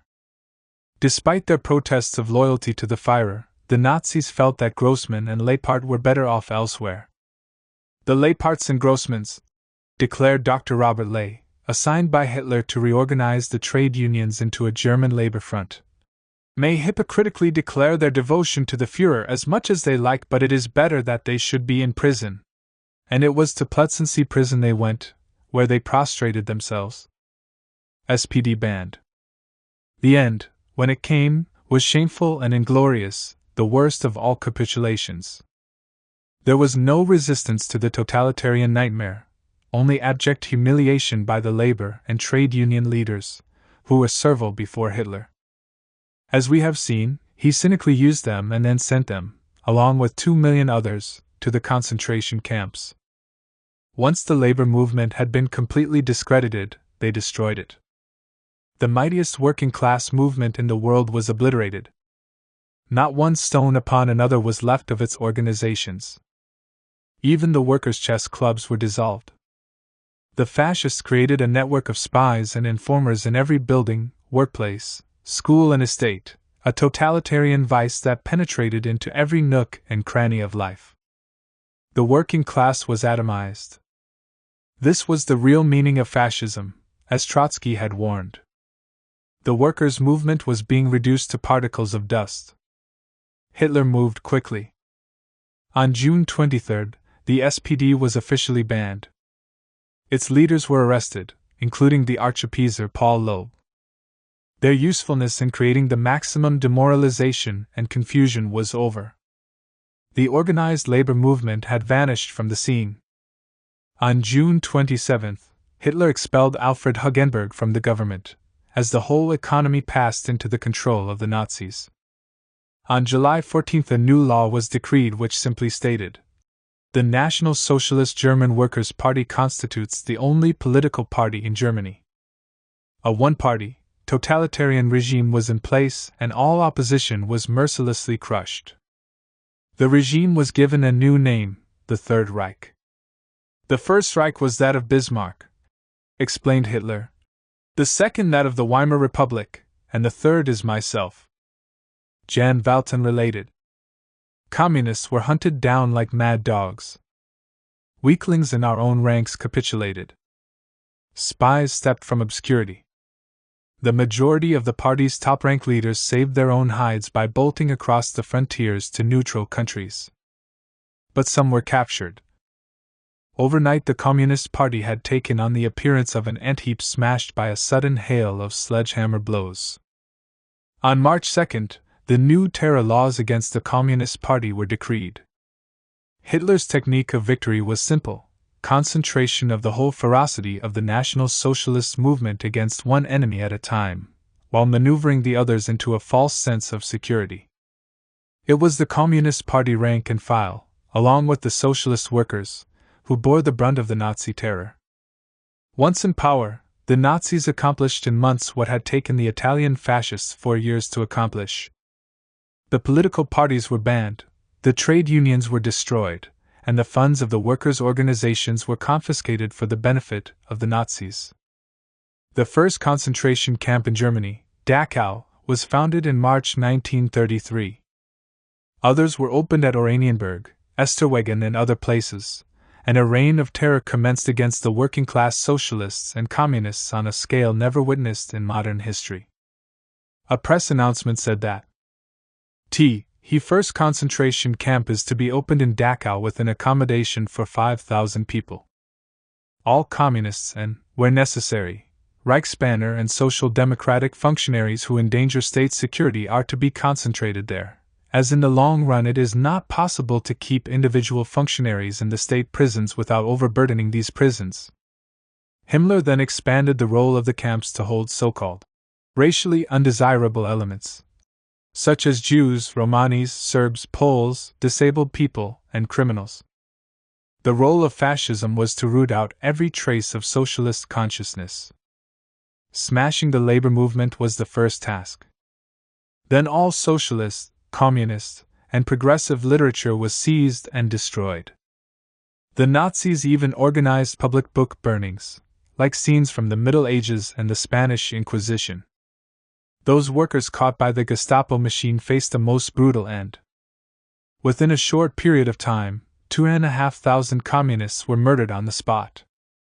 A further 130,000 were taken off to the concentration camps, to meet their death in the gas chambers, through beheadings, through the torture chambers of the SS, worked or starved to death, or simply shot. Valton describes the horrors of torture and murder that took place in the cellars of the Gestapo, which captured the very essence of fascism. He witnessed the situation in Plötzensee prison. Those among us who awoke early in the morning, waiting for the bell to command us to rise, soon learned to recognize the sounds accompanying an execution: the clatter of feet on death row at 6 in the morning, the creaking doors of the shed at the other end of the cobbled square facing death row, the shed where the guillotine stood hidden behind a canvas curtain, the sudden rattling of keys in ponderous doors. Sometimes the sounds of a futile struggle, roars of rage and screams for help, or a booming voice singing the Internationale and ending with a hoarse shout of farewell from the hundreds who lay listening in their cells still alive. The Stalinist response. The Stalinists were incapable of recognizing the catastrophic defeat that had taken place. They simply talked wildly of a new revolutionary upswing. In the midst of defeat, their organization smashed to pieces, the Comintern leaders still declared. The current calm after the victory of fascism is only temporary. Inevitably, despite fascist terrorism, the revolutionary tide in Germany will grow. The establishment of an open fascist dictatorship, which is destroying all democratic illusions among the masses and freeing them from the influence of the social democracy, will speed up Germany's progress towards the proletarian revolution. In other words, the victory of Hitler, with the annihilation of all the organizations of the working class, was regarded by the Stalinists as an advantage to the revolutionary movement. This ridiculous chest-beating was repeated by the Stalinist stooge Kuzunin. Even fascist demagogy can now have a twofold effect. It can, in spite of the fascists, help us to free the masses of the toilers from the illusions of parliamentary democracy and peaceful evolution. And then, finally, in May 1934, more than a year after Hitler's victory, Manuelski states, "Fascism does not only make the struggle of the working class more difficult, it also accelerates the processes of the maturing revolutionary crisis." This lunacy simply reflected the further degeneration of the Stalinists, who proved incapable of distinguishing between revolution and counter-revolution. They simply continued as though nothing fundamental had happened, only with increased hysteria. Despite the fact that the SPD was banned, its leaders imprisoned, and its organizations wrecked, the German Communists still declared the Social Fascists as the main enemy. The KPD Central Committee at the end of May brazenly declared, "The total removal of social fascists from the state machine and the brutal suppression of the social democratic organizations and their press can do nothing to change the fact that the Social Democrats were, and still remain, the chief prop of capitalist dictatorship." The Nazis beat the Social Democrats as they would beat a faithful dog who had outlived his usefulness. Given the seeming contradiction, even to many communists, an article appeared in Runshaw in July 1933, seeking to support this argument. The suppression of the Social Democratic Party by the fascist dictatorship, while certainly changing the forms and the methods of the social fascists' betrayal of the workers, does nothing to stop the betrayal itself. The ban on the SPD does not really operate against the policy and leadership of the party, despite the arrests, but against the social democratic workers and trade unionists, and their efforts to fight together with the communists against fascism. Social fascist influence among the workers will not be destroyed by fascism, the twin brother of social fascism, but only by achieving Communist Party hegemony in the working class. Madness was heaped on more madness. They were completely oblivious to the consequences of this crushing defeat. For the sake of prestige, their line was always correct. They denied reality. They were in denial about their erroneous policies which had split the labor movement and led to this disaster.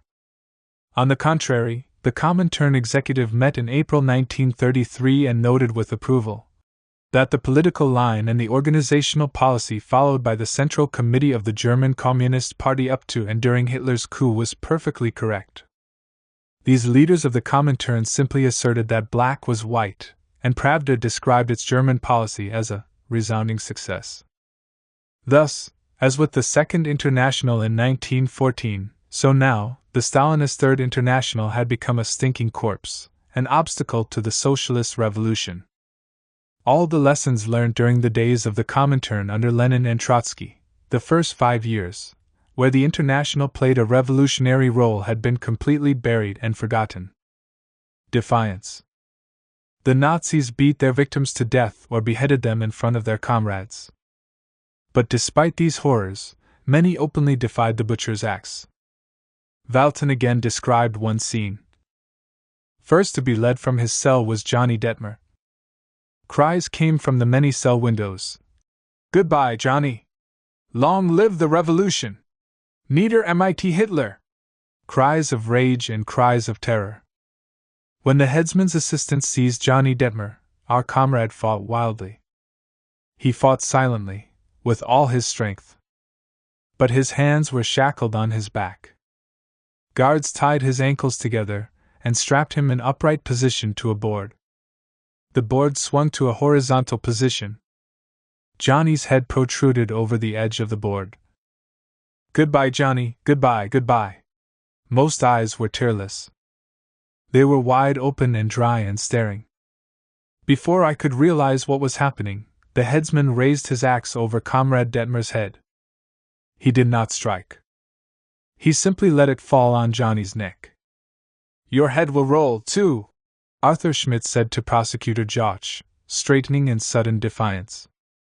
They then strapped him to the board. "All men must die sometime." "I die for the proletariat." They can kill the worker Arthur Schmidt, but they can't kill his spirit. Then the axe fell. In the meantime, Hitler talked of abolishing unemployment, doing away with misery and restoring German honor. As expected, in the election of November 1933, the Nazi Party, the only party remaining, won 92.2% of the vote, with 3.3 million election cards declared void and 2.1 million abstaining. These were, of course, official figures. Nevertheless, the result reflected the terror and demoralization in society. A polling station had even been established in the notorious Nazi concentration camp at Dachau, where most of the prisoners, mostly communists, were political opponents of the fascists. Following the election result, it was officially announced that a majority of inmates had voted for Hitler's party. The Communist Party, in spite of all this, once again refused to face up to reality. They explained the election result in the following terms. The election result represents a great victory of Thälmann's party. This army of millions of brave anti-fascists confirms the correctness of the statement, made already in October by the Central Committee of the German Communist Party, that a new revolutionary upsurge has begun in Germany.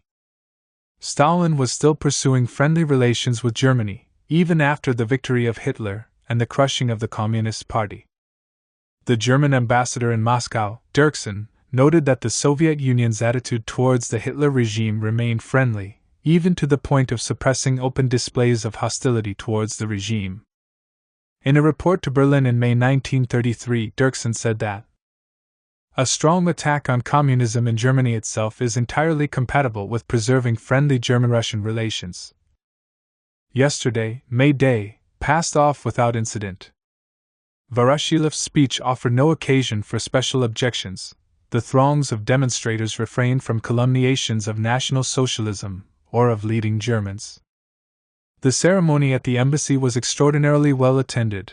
550 persons after my speech, 3 or 4 German exile communists apparently sent to start a row, tried to heckle me, but they were gently ousted. On May 16, Dirksen reported an interview with Litvinov, the Soviet foreign minister, where he stated that the basic attitude of the Soviet government toward Germany had remained entirely the same. The Soviet government was convinced that it could have just as friendly relations with a Nazi Germany as with a fascist Italy. On August 4, Molotov repeated this policy. The Soviet government is striving for a friendly relation not only with other countries, but also with Germany, regardless of their internal political structure. This provoked Dirksen to comment. Molotov's statements, as one of the really authoritative men and closest co-workers of Stalin, undoubtedly deserves serious consideration. Molotov went even further in his fawning towards the Hitler regime, made public at the September 1933 session of the All-Union Central Executive Committee. We of course sympathize with the sufferings of our German comrades, but we Marxists are the last who can be reproached with allowing our feelings to dictate our policy. The whole world knows that we can and do maintain good relations with the capitalist states of any brand, including the fascist. Night of the Long Knives. After suppressing organized labor, Hitler then moved to crush the restless idealists inside the Nazi Party who were demanding a second revolution to achieve National Socialism, by nationalizing the monopolies, the banks, breaking up the department stores, etc. They were so deluded that they actually believed their own propaganda, not realizing that it was all a sham, a ploy to fool the ruined middle class. In reality, the reverse was happening. The bourgeoisie ruthlessly used its supremacy in the factories after the destruction of the trade unions to organize a regime of terror. Wages were cut, conditions driven down, rights withdrawn, and strikes forbidden. The capitalists now had the whip hand to do as they wished. Exploitation increased and the rate of profit rose. The fascist dictatorship was, in the final analysis, a brutal dictatorship of the monopolies. Hitler gave the capitalists everything they desired and, in turn, they gave him the freedom to do as he wished. As long as profits were booming and wages were driven down, they were content. The only promise Hitler kept was the persecution of the Jews, who were used as a scapegoat, and an outlet for the growing disillusionment of the petty bourgeoisie. While Hitler betrayed the middle-class base of fascism, he needed to deal with the threat from the SA. This paramilitary organization, under our 6HM, now numbered more than 2 million members, 20 times more than the army. "We are the incorruptible guarantors of the fulfillment of the German Revolution," stated Rem. Its ranks were made up of hardline fanatics who demanded the Second Revolution, but they were to be disarmed and liquidated by Hitler in June 1934 in the famous Night of the Long Knives. These mercenaries, our 6HM, Strasser, Schleicher, and hundreds more, were ruthlessly murdered after their dirty work was done. "The revolution is not a permanent state of affairs," explained Hitler, "and it must not be allowed to develop into such a state." Hitler compared the Second Revolution to National Bolshevism. It was a threat, an embarrassing legacy of the years of struggle, that had to be eliminated. Behind the purge stood the army, which regarded the SA as a rival. More than 1,000 lost their lives in the bloodletting. However, in the place of the SA now came the SS, Hitler's elite, as a reward for carrying out the executions. To play down the purge, Goebbels forbade German newspapers from carrying obituaries of those who had been executed. The Sozialistische Action, the illegal organ of the SPD, published abroad and smuggled into Germany, published an article on July 12, 1934 with the headline, "Suicide of the Dictatorship." The following issue stated, "The June 30th is the beginning of the end of National Socialism." The Stalinists also said the same thing. But they were woefully deluded. As Trotsky had explained, such a terrible defeat at the hands of fascism meant the working class would not recover in 2 or 3 years, but for 15 years. The Nazi state apparatus was now fully in place. Into their clutches came the state organs, the judiciary, the civil service, the education system, the church, everything down to the nurseries. All opposition was mercilessly eliminated. Once in power, however, fascism began to lose its mass base and began to increasingly resemble a Bonapartist police state. Its mission had been accomplished, and the proletariat atomized. The multi-million-strong German labor movement, with a Marxist tradition extending over 75 years, had been smashed to smithereens. In a macabre twist, Stalin was suitably impressed by the news of Hitler's Night of the Long Knives and was inspired to come up with his own bloody purge in the Soviet Union. Months later, in December 1934, Stalin had Sergei Kirov, a high-ranking bureaucrat, assassinated. It would be the opening prelude to the infamous Moscow show trials, in which the old Bolsheviks were judicially tried for supporting fascism and executed. A river of blood now separated the regime of Stalin from the regime of Soviet democracy under Lenin and Trotsky. Stalin and Hitler. Stalin was now particularly concerned that German communists could be a source of criticism of his leadership. Therefore, he would not be satisfied until all the KPD leaders, those thought to be inwardly critical of his policy in particular, had been eliminated. Thus, those whom the Nazis failed to hunt down and murder were butchered by Stalin's GPU gangsters in the cellars of the Lubyanka. Stalin and Hitler between them could, by 1937, claim to have massacred the majority of the KPD Central Committee, and untold thousands more of its middle and lower party cadres. In fact, Stalin succeeded in murdering more of the top party leaders than Hitler, as the following figures illustrate: German Politburo, those murdered by Stalin, Hermann Ramelli, Heinz Neumann, Fritz Schult, Hermann Schubert, 4. German Politburo, those murdered by Hitler, Ernst Thälmann, John Scheer, 2. German Central Committee, those murdered by Stalin, Hugo Eberlein, founder member of the Comintern, Hans Kippenberger, head of the KPD military apparatus, Leo Flieg, KPD organization's secretary, Willy Liao, head of the Red Front Fighters League, Willy Koska, head of Red Aid, Heinrich Susskind and Werner Hirsch, chief editors of Rot Fahne, the KPD Daily, Erich Birkenhauer, Alfred Rebbe, Theodor Butling, Heinrich Kurella, on the staff of Rot Fahne, Kurt Sauerland, August Kreutzberg. Total, 11. German Central Committee, those murdered by Hitler, 9. According to Leopold Trepper, the leader of the Red Orchestra, the Soviet intelligence network that functioned in occupied Europe during the Second World War, the German communists who fled to the Soviet Union were murdered by Stalin. By 1937, not one of the principal leaders of the German Communist Party was left, except for Wilhelm Pieck and Walter Ulbricht. Left? Historians? The attempts by the bourgeois historians to explain the rise of fascism and the victory of Hitler are more than worthless. They are mere descriptions of events. In the realm of understanding, they generally meander into the subjective qualities of Hitler and the mistakes of his opponents. As for the left historians, they fare little better. For instance, the late Professor Erich Hobsbawm in his book The Age of Extremes attempted to explain the victory of Hitler by blaming the Great Depression. It was a factor, but it is impossible to understand the reason why the mighty German labor movement was paralyzed and crushed by Nazism without understanding the disastrous role of the leadership of both the social democracy and, above all, the Stalinists who deliberately split the working class. Hobsbawm skates around this subject as if on very thin ice. The strengthening of the radical right was reinforced, at least during the worst period of the slump, by the spectacular setbacks for the revolutionary left.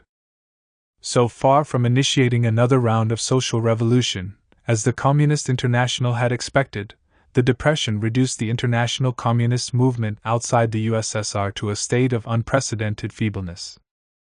This was admittedly due in some measure to the suicidal policy of the Comintern, which not only grossly underestimated the danger of National Socialism in Germany, but pursued a policy of sectarian isolation that seems quite incredible in retrospect, by deciding that its main enemy was the organized mass labor movement of social democratic and labor parties, described as social fascist. With just a few short lines, which appear almost as a footnote, Hobsbawm sweeps aside with a slap on the wrist the disastrous role of the Communist Party in handing victory to Hitler, one of the greatest calamities of modern times. What Hobsbawm fails to understand is that it was not the Depression that reduced the international communist movement outside the USSR to a state of unprecedented feebleness, but precisely the criminal ultra-left line of the Comintern, which was in turn dictated by Stalin as part of his struggle against Irotskiyasny in Russia.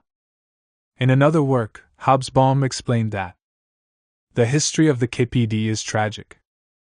Perhaps it failed for German reasons, because of the inability of the German left to overcome the historic weaknesses of both the bourgeoisie and the proletariat of that great and ambiguous country.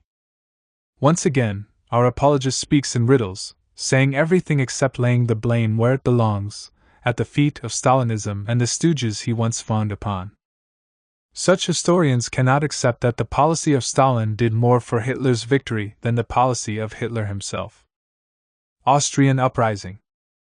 Following the breakup of the Austro-Hungarian Empire, the fate of Austria was always very closely linked to Germany.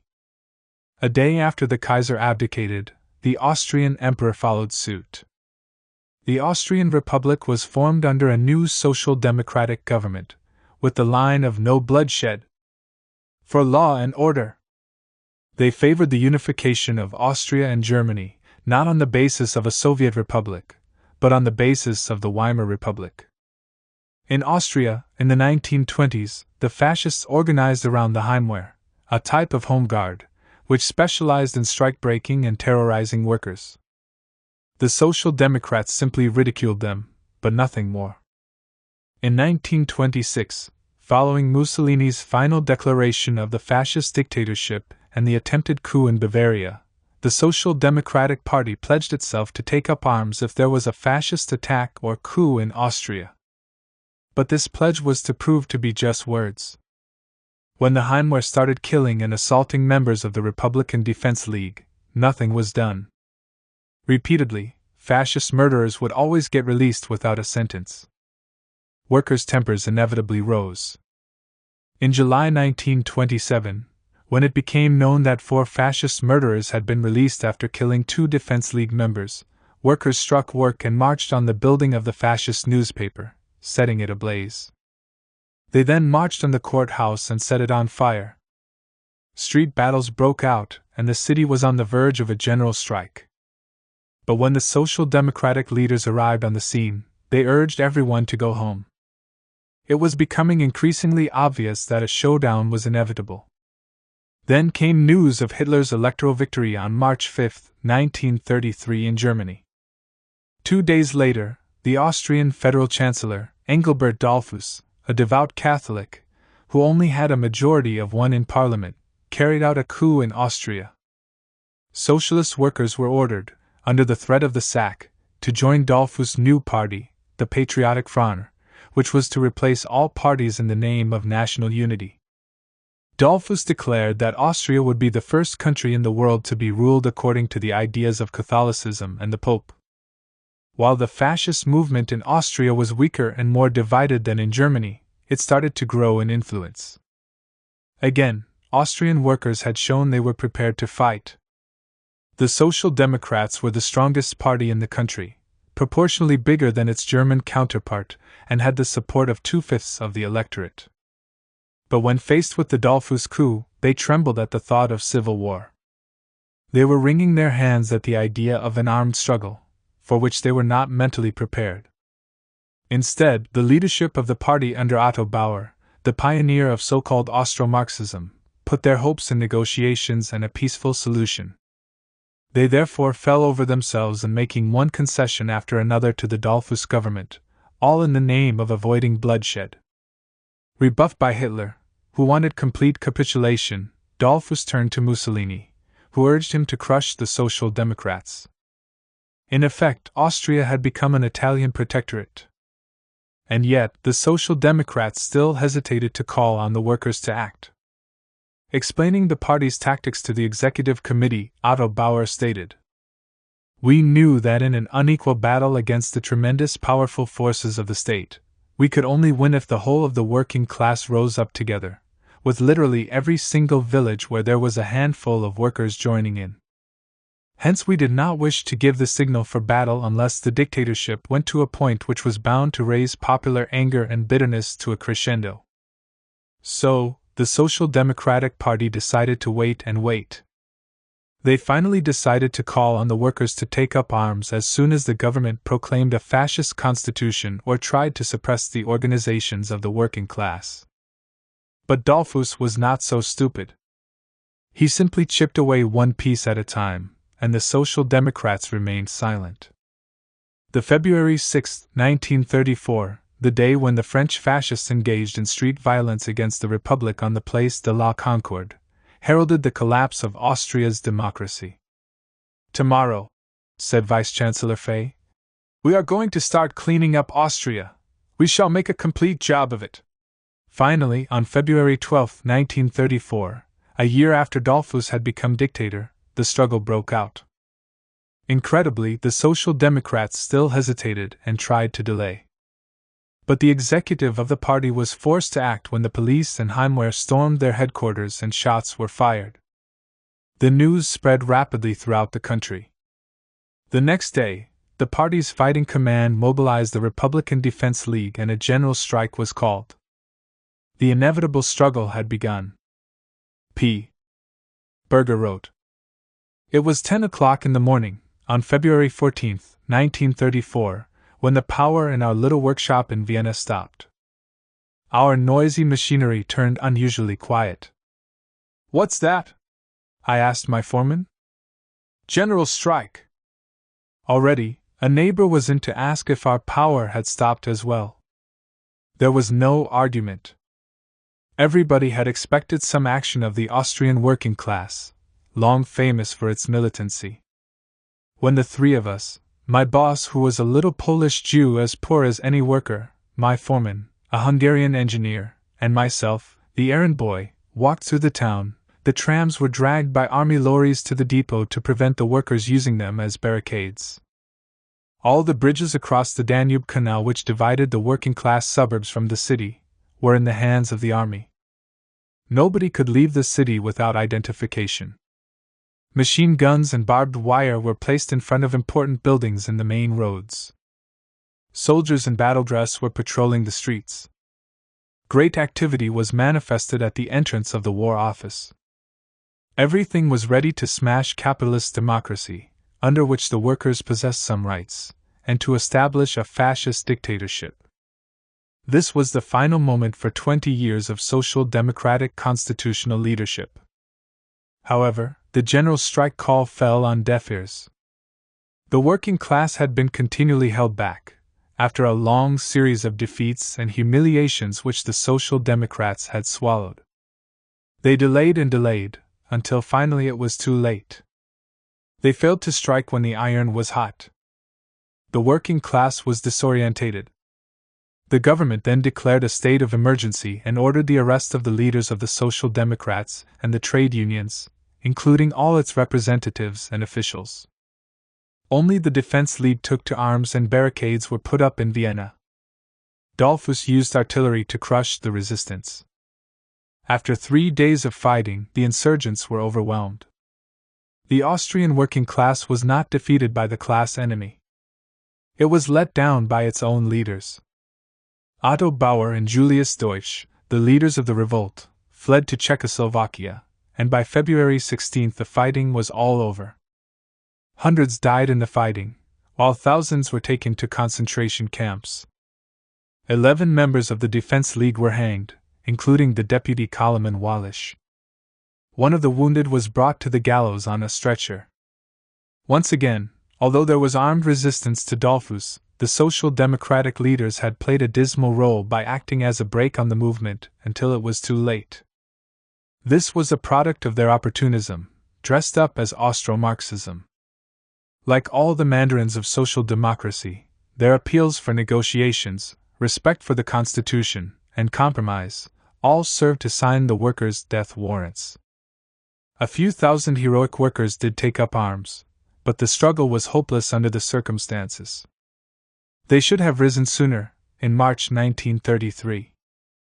Again, the Austrian Social Democrats had been a bastion of international social democracy. But now they were finished, crushed, and driven underground. Underground resistance.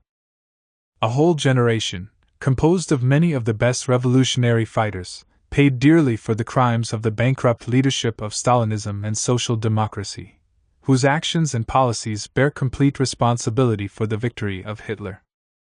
Despite the monstrosity of fascist barbarism, there was an underground resistance by heroic individuals.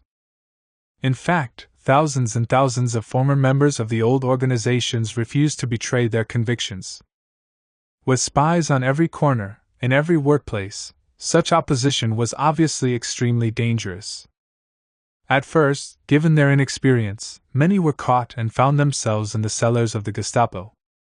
Those individuals who were caught were replaced by others, and cells of resistance were gradually formed that carried on propaganda against the fascist regime.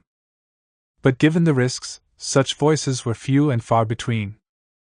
In early 1934, the following report was smuggled out of Germany, drafted by a person who was actively engaged in underground work. It is a detailed account of the mood and extreme difficulties of such illegal work in fascist Germany, a regime that was all-embracing and all-penetrating. 1 year only after the collapse, most of the remnants of the old organizations have largely been annihilated. I am not suggesting that their members have given up their faith or that all organized connections have ceased to exist. But it does mean that the movement and its activities have been reduced to microscopic size. The communist movement seemed to be better prepared and, on the whole, more willing to offer resistance than the rest. They never questioned whether or not they should continue their work. Of course, they too had traitors in their ranks, and men who willingly and quickly made their peace with Hitler, at least as many as any other section of the movement. Communist illusions as to their own exaggerated significance persisted also under the new conditions. For the many tens of thousands who actively worked within the ranks of the communist movement, the effect of these illusions was as devastating as the effect of reformist sluggishness had been in the Social Democrat camp. Nothing remains which resembles a coherent movement. Central as well as district and local headquarters have been hunted down by the police, time and again. The basic units are, of course, the most active ones, the cells and little groups of purely local character, the so-called street cells. They produce their own material, write it, and duplicate and distribute it themselves in the houses of their districts or at the labor exchange. Increasingly, they are reduced to maintaining contacts only in their closest vicinity. They have had too much bitter experience. Many, only too many, are caught, as recently in the Chausseestrasse in Berlin, in the course of surprise raids on the huge working-class tenements. In that case, as in most, every single person present, men, women and children, were questioned and searched by the police. Camouflaged as study circles for foreign languages, some groups continue their theoretical political discussions, casually on a deplorably low level. They seem to have learnt as little as they have forgotten. Still, they are the most advanced section of the old communist movement, trying to remain politically alive and to serve the cause. Some are more than critical of the official Comintern line, but under the new conditions it seems no longer so dangerous to be a critical communist. Even more bitterly, they all complain of the failure of the central leadership in regard to organization problems. In the case of Alfred Kattner, who was to be chief witness for the prosecution in the forthcoming Thalmann trial, it was found out that he had contacts with one of the illegal central headquarters. 2 or 3 headquarters with whom he maintained contact were caught. Even after that, he remained in his position until later he was shot. Kattner's betrayal of Johnny Scheer, a member of one of the central headquarters which were taken, of Steinfurt and others, has very seriously undermined morale. Nothing is discussed more in illegal communist circles than the spy plague. Still, they go on with their work. There are instances of great heroism and devotion. A funeral of a comrade was attended by many workers. Within hearing of the police, the widow said at the grave, "I know you were not shot in an attempt to escape." And a worker said, "You fell for the workers' cause, you shall be revenged." The police did not intervene, they merely took photographs of a number of those present. Of the former social democratic movement, it is, above all, the young who maintain contacts. Numerically few are left. In the borough of a large town which used to have an organization of several thousand members, there is today a group of 8 or 9 younger party members. They maintain contact with a similar group in the neighboring borough, consisting of only 3. For protection, they have joined one of the tolerated charity organizations to cover their frequent meetings. They are on the lookout for illegals who, they understand, have firmer organizational relationship. Persons who are supposed, rightly or wrongly, to be associated with the illegals are approached for advice and help. They are looking for an experienced instructor who could help them with their study circle and whose political views would be on the left of the former party. Without knowing very much what it is all about, this group distributes a duplicated broadsheet issued by one of the illegal organizations. This then is the remnant of a formerly strong party organization. It is a typical example, typical for its attitude, for the isolation of the individual, but also for the chance to reorganize the best elements, few though they may be in numbers. In another district, regular meetings actually take place in the flat of a formerly well-known comrade. Here, too, an organization once numbering many thousands can now assemble without difficulty in one room. They have many discussions, and are seeking a new way in serious political talks among young people conscious of their responsibility and aware of the possible consequences of their actions: concentration camp, torture, and even death. In a third district, meetings are held regularly in private houses and flats. Here they are more careful and therefore have far fewer casualties. They have refused to distribute material smuggled from abroad. They don't know, anyhow, what conditions in Germany are like nowadays. That stuff isn't worth risking your head for. They also learned from the sad experiences in their neighboring district of Y. Their badly organized attempt to recommence the work resulted in many arrests. Among those who were left, there was abject depression and an atmosphere of mutual suspicion, general anxiety and fear. Now they say, "The last arrests have shown that you cannot trust even your oldest comrades." Or, "It's no use, none of the former comrades will go on doing anything." In one of the districts mentioned above, they believe that today, as of old, activities can be increased and strengthened by success. But under present conditions, success means above all not to be discovered, to expand as fast as one's own forces can digest, and not to try doing things with which one cannot cope and which tend to get out of control.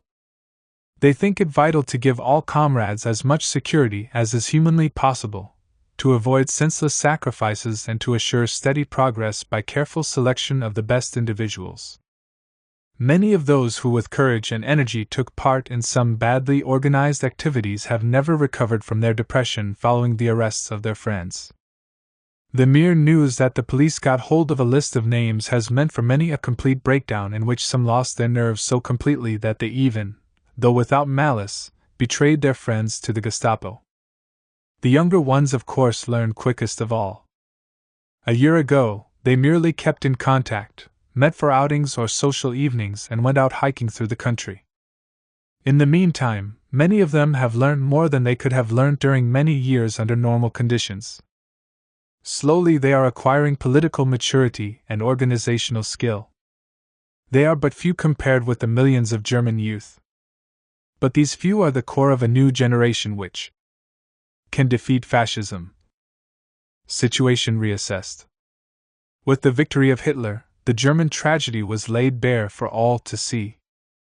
However, the Stalinists abroad continued to justify their suicidal position. Their role was summed up by Trotsky: since 1923, that is, since the beginning of the struggle against the left opposition, the Stalinist leadership, although indirectly, assisted the social democracy with all its strength to derail, to befuddle, to enfeeble the German proletariat. It restrained and hindered the workers when the conditions dictated a courageous revolutionary offensive. It proclaimed the approach of the revolutionary situation when it had already passed. It worked up agreements with petty bourgeois phrase-mongers and windbags. It limped impotently at the tail of the social democracy under cover of the policy of the United Front. It proclaimed the third period and the struggle for the conquest of the streets under conditions of political ebb and the weakness of the Communist Party. It replaced the serious struggle by leaps, adventures, or parades. It isolated the communists from the mass trade unions. It identified the social democracy with fascism and rejected the United Front with the mass workers' organizations in face of the aggressive bands of the National Socialists.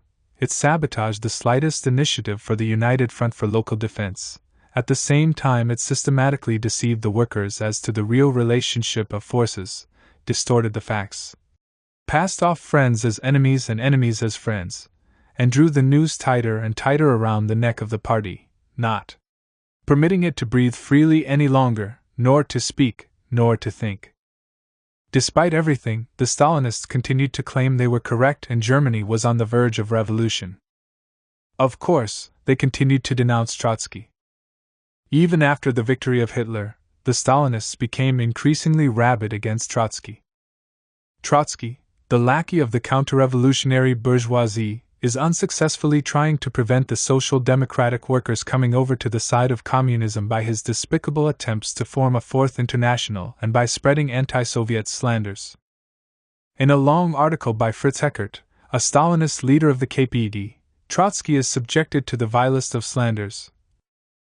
The enormous treachery of the social democracy has called forth such a storm of indignation among the workers of all countries that other parties of the Second International have even declined to come forward in their defense. But the Social Democrats have found one ally. And this is Trotsky. As a political cipher in the working class movement, he has nothing to lose. He slobbers over the fascist jackboot, calculating that he can make people talk about him, with the object of reappearing from his political oblivion for even one small hour at any price whatsoever. Trotsky hoped that the catastrophe and betrayal in Germany would shake the Communist International to its senses and give hope for its regeneration on Bolshevik lines. The Trotskyists had always regarded themselves as a left opposition within the Communist Party, despite being expelled. However, as for the KPD, the German party had been smashed. Its activities now constituted the convulsions of a dying organism. More importantly, it had utterly failed to understand what had happened in Germany, confusing counter-revolution for revolution. Therefore, rather than continuing with the idea of reform of the KPD, Trotsky raised the idea of a new party. Reform or New Party? In an article entitled KPD or New Party, written on March 29, 1933, Trotsky explained, "We started out from the proposition that the key to the situation was in the hands of the KPD. That was correct. Only a timely turn on the part of the KPD could have saved the situation. Under such conditions, to oppose the party and, in advance, to declare it to be dead would have meant to proclaim a priori the inevitability of the victory of fascism. We could not do that. We had to fully exhaust all the possibilities of the old situation. Now the situation has changed fundamentally. The victory of fascism is a fact, and so is the breakdown of the KPD. It is no longer a question of making a prognosis or a theoretical criticism, but it is a question of an important historical event which will penetrate ever deeper into the consciousness of the masses, including the communists. It would be inadmissible to have any kind of illusions as to the illegal perspectives for the Stalinist apparatus or, in meeting it face to face, to be guided by sentimental instead of political revolutionary considerations. This apparatus is corroded by paid functionaries, adventurists, careerists, and yesterday's or today's agents of fascism. The honest elements will have no compass. The Stalinist leadership will institute in the illegal party a regime even more contemptible and disreputable than in the legal party. Under such conditions the illegal work will be only a flash, although a heroic one. The result, however, can only be rottenness. The left opposition must place itself entirely on the basis of the new historical situation created by the victory of fascism. There is nothing more dangerous, at the time of sharp turns of history, than to hang on to the old customary and comfortable formulas. This is the direct road to decay. Trotsky, at this stage, still left open the fate of the Communist International. Could it be reformed, as before, or not? He hoped that the events in Germany would provoke a debate and re-evaluation within the ranks of the communist parties internationally. But that never happened. There was a monolithic silence. Instead, the ECCI, as we have seen, passed a resolution unanimously stating that the policies pursued in Germany were absolutely correct. But it was precisely this infallible policy that guaranteed Hitler's victory. The Stalinist leaders then prohibited all discussion on what had happened in Germany. There would be no international congresses and no discussion in party meetings or the press. As a result, Trotsky concluded, an organization which was not roused by the thunder of fascism and which submits docilely to such outrageous acts of the bureaucracy demonstrates thereby that it is dead and that nothing can ever revive it. To say this openly and publicly is our direct duty towards the proletariat and its future. In all our subsequent work it is necessary to take as our point of departure the historical collapse of the official Communist International. The conclusion posed the question of a new international. By 1935, Trotsky wrote in his diary of how, by some accident, everything now depended upon him. One by one, his old collaborators had fallen victim to Stalin's terror during the Moscow trials. Those who refused to recant were physically liquidated. Even those who thought they could escape through capitulation were not spared. One of the last to hold out was the great Balkan Marxist and veteran revolutionary Christian Rakovsky. As soon as Trotsky heard the news of Rakovsky's capitulation, he wrote down the following words in his diary. Rakovsky was virtually my last contact with the old revolutionary generation. After his capitulation there is nobody left. Even though my correspondence with Rakovsky stopped, for reasons of censorship, at the time of my deportation, nevertheless the image of Rakovsky has remained a symbolic link with my old comrades in arms. Now nobody remains. For a long time now, I have not been able to satisfy my need to exchange ideas and discuss problems with someone else. I am reduced to carrying on a dialogue with the newspapers, or rather through the newspapers with facts and opinions. And still I think that the work in which I am engaged now, despite its extremely insufficient and fragmentary nature, is the most important work of my life, more important than 1917, more important than the period of the Civil War or any other. For the sake of clarity, I would put it this way. Had I not been present in 1917 in Petersburg, the October Revolution would still have taken place on the condition that Lenin was present and in command. If neither Lenin nor I had been present in Petersburg, there would have been no October Revolution. The leadership of the Bolshevik Party would have prevented it from occurring. Of this I have not the slightest doubt. If Lenin had not been in Petersburg, I doubt whether I could have managed to conquer the resistance of the Bolshevik leaders.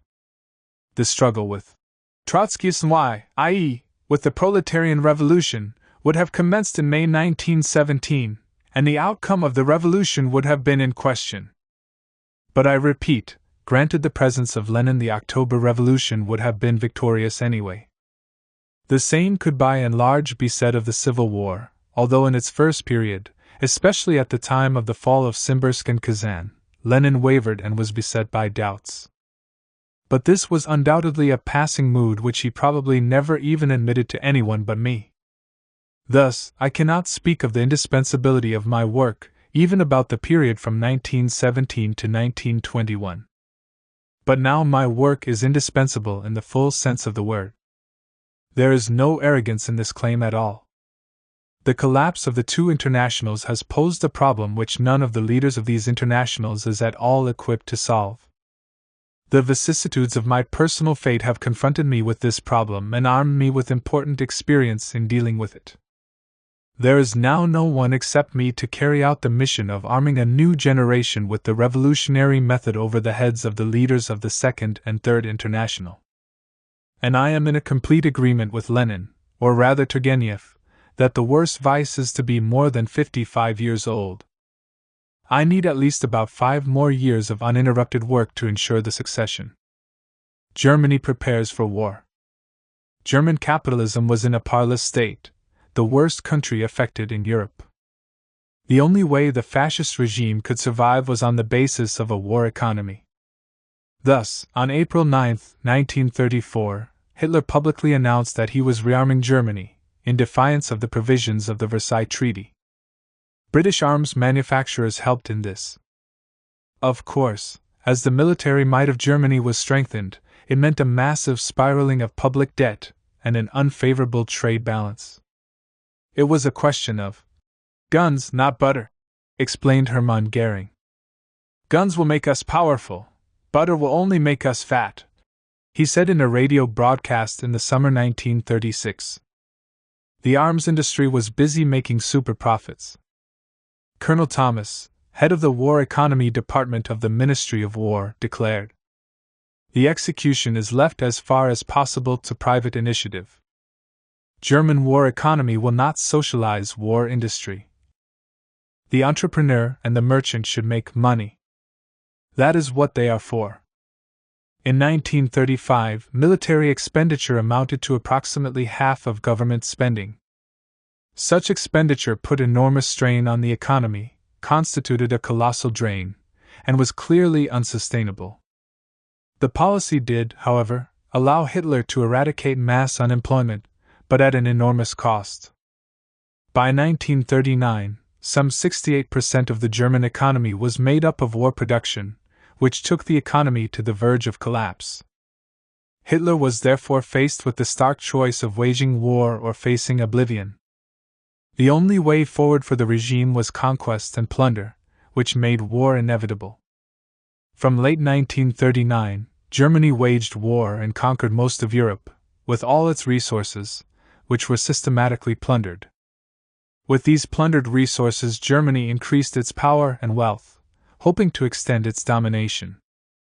Hitler's vision was the unification of Europe under the heel of German fascism. In preparing for this, Hitler maneuvered between the powers, resting on Britain for its rearmament. In July 1934, Britain and Germany concluded the Anglo-German Transfer Agreement, which was one of the pillars of British policy towards the Third Reich. By the end of the decade, Nazi Germany had become Britain's principal trading partner. In 1937, for example, she provided a market for more British goods than any other two continents combined and for 4 times the amount taken by the United States, explained Guido Giacomo Preparata. Furthermore, in December 1934, Montague Norman, the governor of the Bank of England from 1920 to 1944, advanced the Nazis a loan of about $4 million in order to facilitate the mobilization of German commercial credits. That is new money to pay old debts. Both Britain and the US went on to make a number of highly lucrative arms deals with Hitler. For example, Vickers Armstrong, the well-known British arms manufacturer, provided Germany with heavy weaponry. When asked in 1934 to give assurance that the company was not used for the secret rearmament of Germany, the chairman of Vickers, Herbert Lawrence, answered, "I cannot give you assurance in definite terms, but I can tell you that nothing is done without the complete sanction and approval of our own government." In 1935, an Anglo-German society was founded in which Unilever, Dunlop Rubber, the British Steel Export Association, and British Petroleum all participated. At the same time, the United States was selling Hitler the most advanced aircraft engines, while American companies Pratt & Whitney, Douglas, Bendix Aviation, among others, provided German companies, BMW, Siemens and others, with patents and military secrets. All this is substantiated in Conjuring Hitler: How Britain and America Made the Third Reich. Second World War. In March 1938, German troops entered Vienna. The following March, Hitler took war seriously and seized Czechoslovakia with the excuse of protecting the rights of the Sudeten Germans. The British attempted to appease him by abandoning the Czechs, hoping to contain his ambitions, and so Chamberlain came back from talks with a piece of paper saying, "Peace in our time." But the paper was worthless, simply a maneuver by Hitler to gain time and wrong-foot Britain. In late August 1939, to everyone's surprise, he made a pact with Stalin, which was advantageous to him economically and strategically. At a banquet to celebrate the pact, toasts were made. Toasts. In the course of the conversation, Herr Stalin spontaneously proposed to the Führer, as follows: "I know how much the German nation loves its Führer. I should therefore like to drink to his health." Herr Molotov drank to the health of the Reich Foreign Minister and of the ambassador, Count von der Schulenburg. Herr Molotov raised his glass to Stalin, remarking that it had been Stalin who, through his speech of March of this year, which had been well understood in Germany, had brought about the reversal in political relations. Herren Molotov and Stalin drank repeatedly to the Non-Aggression Pact, the new era of German-Russian relations, and to the German nation. The pact provided for the division of Poland between Germany and Russia. The Polish Communist Party did not object, as it had been dissolved by Stalin in 1938, and its leaders branded as fascists. Nearly all its leaders, in exile in Moscow, were murdered. Then, when the time was right, Hitler launched an attack on Poland, with Stalin's agreement, on September 1st. On September 9th, the Soviet foreign minister dispatched the following telegram to the Nazi ambassador in Moscow, Schulenburg: "I have received your communication regarding the entry of German troops into Warsaw. Please convey my congratulations and greetings to the German Reich government. Molotov." The pact was hailed by the Communist parties. In Moscow, Walter Obrecht, head of the Central Committee of the German Communist Party, wrote an article stating, "If Hilferding and the other former Social Democratic leaders direct their war propaganda against the German-Soviet Pact, they do so because the English plan to bring about war between Germany and the Soviet Union will succeed. The more deeply rooted is the friendship between the German people and the Soviet people in the toiling masses." He continued, "It is for this reason that not only the Communists but also many Social Democrats and National Socialist workers regard it as their duty not to allow the pact to be broken under any circumstances. Whoever intrigues against the friendship of the German and the Soviet peoples is an enemy of the German people and is being branded as an accomplice of English imperialism." Among the toiling people of Germany, the efforts increased to unearth the supporters of the Thyssen clique, these enemies of the Soviet-German Pact. In many cases the demand was raised to remove those enemies from the army and the state apparatus and to confiscate their property. For Obrecht and the other Stalinists, the prime duty, as they saw it, was to fight the so-called Thyssen clique among the Nazis, while the rest of the Nazi party, including Hitler and Ribbentrop, had ceased for now to be an enemy of the working class. From September 3, 1939, Germany was at war with France and Britain. For the British, Hitler's expansionist ambitions threatened the British Empire, and that was something that they could not tolerate. After the conquest of France, where the ruling class preferred capitulation to revolution, Hitler turned his military attentions towards the USSR in June 1941. A key element in Hitler's calculation was the state of the Red Army, which had been weakened by Stalin's decapitation of its military leaders who he saw as being a threat to his own position. The Nazi attack on the Soviet Union was not unexpected, as Stalin claimed. Stalin had been repeatedly warned of an imminent attack, but refused to believe it. However, Stalin took no heed of these warnings, stated Khrushchev in his secret speech to the 20th Party Congress in 1956. What is more, Stalin ordered that no credence be given to information of this sort, in order not to provoke the initiation of military operations. As a result, huge swathes of Soviet territory were lost in the first days of the war. Napoleon once remarked that war was the most complex of equations. This was most certainly the case with the Second World War. In the end, the war was reduced to a titanic struggle between Hitler's Germany, with the entire resources of Europe at its disposal, and Stalin's Russia. The Americans and British hoped that, in this fight, both Germany and the Soviet Union would mutually exhaust themselves, allowing the Allies to intervene at the last moment and mop up. But the planned economy of the USSR, in spite of its bureaucratic deformations, showed its superiority in practice, allowing for a rapid restructuring of the economy for the needs of war. This allowed the Red Army to drive back the Germans, starting with the Battle of Stalingrad in 1943. Eventually, the Red Army drove the German army all the way back to Berlin, to the horror of the Allies, who were forced to immediately launch the Second Front. Failure to have done so would have meant the Red Army could have met them on the Channel. At this time, the British government published a confidential document in 1943 to aid top officials and civil servants who were being sent to Germany. It confirmed the role of German big business in supporting the Nazis and how Hitler's policies were benefiting them. Fritz Thyssen in Kurdorf in the Ruhr, and Ernst von Borsig in Berlin, chairman of the German Employers' Federation, Vereinigung Deutscher Arbeitgeberband, were the extreme supporters of Hitler. Among other financial supporters of earlier Hitler days were the famous piano manufacturers, Karl Bechstein, Berlin, the printer Bruckmann, Munich, the well-known art dealer and publisher, Hafstengel, Munich, and the Riemsma cigarette combine in Hamburg which, after Hitler came to power, was granted an exclusive monopoly.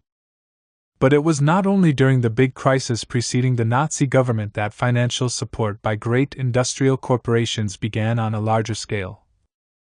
At the meeting of the Düsseldorf Club of Industrialists on January 27, 1932, after Hitler had enlightened them about his program, the pact between heavy industry and the Nazi Party was sealed.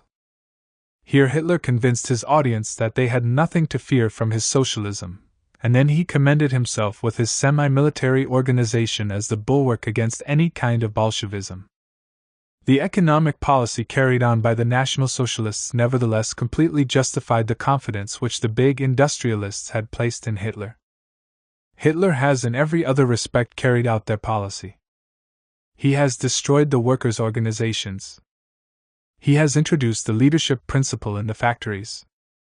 He has brought about an expansion of heavy industry in Western Germany by means of an immense rearmament program, and has brought the firms enormous profits.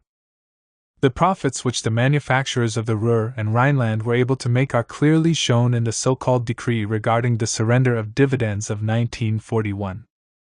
Dividend- and Abgabeverordnung.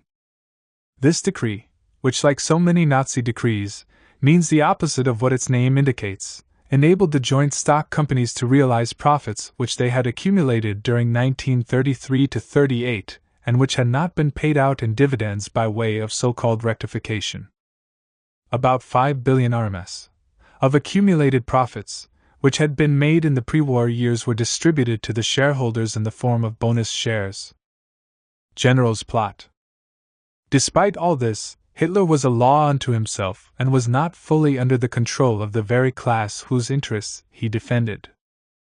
Although he saved German capitalism from the real threat of Bolshevism, he later went on to threaten the interests of the capitalists with the way he conducted the war, and therefore needed to be reined in, otherwise everything would be lost. In the hands of the Nazi bureaucracy, the state apparatus became independent of its class base. Hitler became increasingly consumed with his own self-importance, and pursued policies which ultimately rebounded on the German capitalist class. He was interested in pursuing his own vision of a thousand-year Reich, which did not coincide with the interests of the bourgeoisie. In the words of Lord Acton, the 19th-century British politician, "Power corrupts. Absolute power corrupts absolutely." As time went on, Hitler became mentally unbalanced. Cushioned by his henchmen, he gradually lost touch with reality. He became mad in the same way that Stalin had become mentally unbalanced. The German bourgeoisie attempted to regain control by ousting Hitler in the General's Plot of 1944. But they failed. This allowed Hitler to pursue his reckless adventures to the very end. But with Germany in sight of losing the war, and the Red Army rapidly advancing towards Berlin, Hitler's blind refusal to come to a deal with the Allied Anglo-American powers resulted in the collapse of the Third Reich, victory of the Red Army, and the loss of half of Germany to the camp of Stalinism. Whereas the ruling class was able to restore the situation in Italy by replacing Mussolini with Marshal Badoglio in 1943, in Germany, a similar attempt failed. Fascism proved a costly experiment for the bourgeoisie in which they lost control of everything. The capitalists internationally learned a painful lesson from that experience, which they would not be keen to repeat. It was also no accident that the rise of fascist barbarism in Germany was mirrored in the USSR by the consolidation of Stalinist totalitarianism, the purge trials, and the murder of all the old Bolsheviks. Both phenomena were products of an extreme delay in the World Revolution, in particular of the defeat of the German Revolution. Fourth International. As an instrument of revolution and world socialism, the Third International, founded in 1919, was now dead. This was confirmed by Stalin himself when in 1943 he officially dissolved the International. Paradoxically, in the 1930s, a political ferment arose, not within the communist parties, but within the ranks of the Social Democracy internationally, resulting in the formation of centrist currents.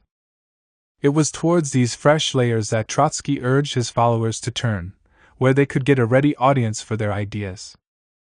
In the 5 years that followed on from the 1933 defeat in Germany, despite all the setbacks on an international scale, Trotsky worked to establish a new international, the Fourth International.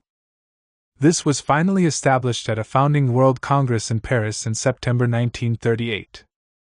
The Fourth was heralded as the World Party of Socialist Revolution, and based upon the documents of the first 5 years of the Communist International. The decision was taken to found the International largely on the basis of the prognosis of world revolution as a result of the coming World War. Trotsky explained in the Manifesto on the Imperialist War and the Proletarian Revolution. The Fourth International has already arisen out of great events, the greatest defeats of the proletariat in history. Although comprising small forces internationally, it looked to the future with confidence and determination. Above all, it was strong in terms of doctrine, program, tradition, and in the tempering of its cadres. It adopted a transitional program on which it aimed to develop a mass revolutionary current internationally. In the last 20 years, it is true, the proletariat has suffered one defeat after another, each graver than the preceding one, became disillusioned with its old parties and met the war undoubtedly in depressed spirits.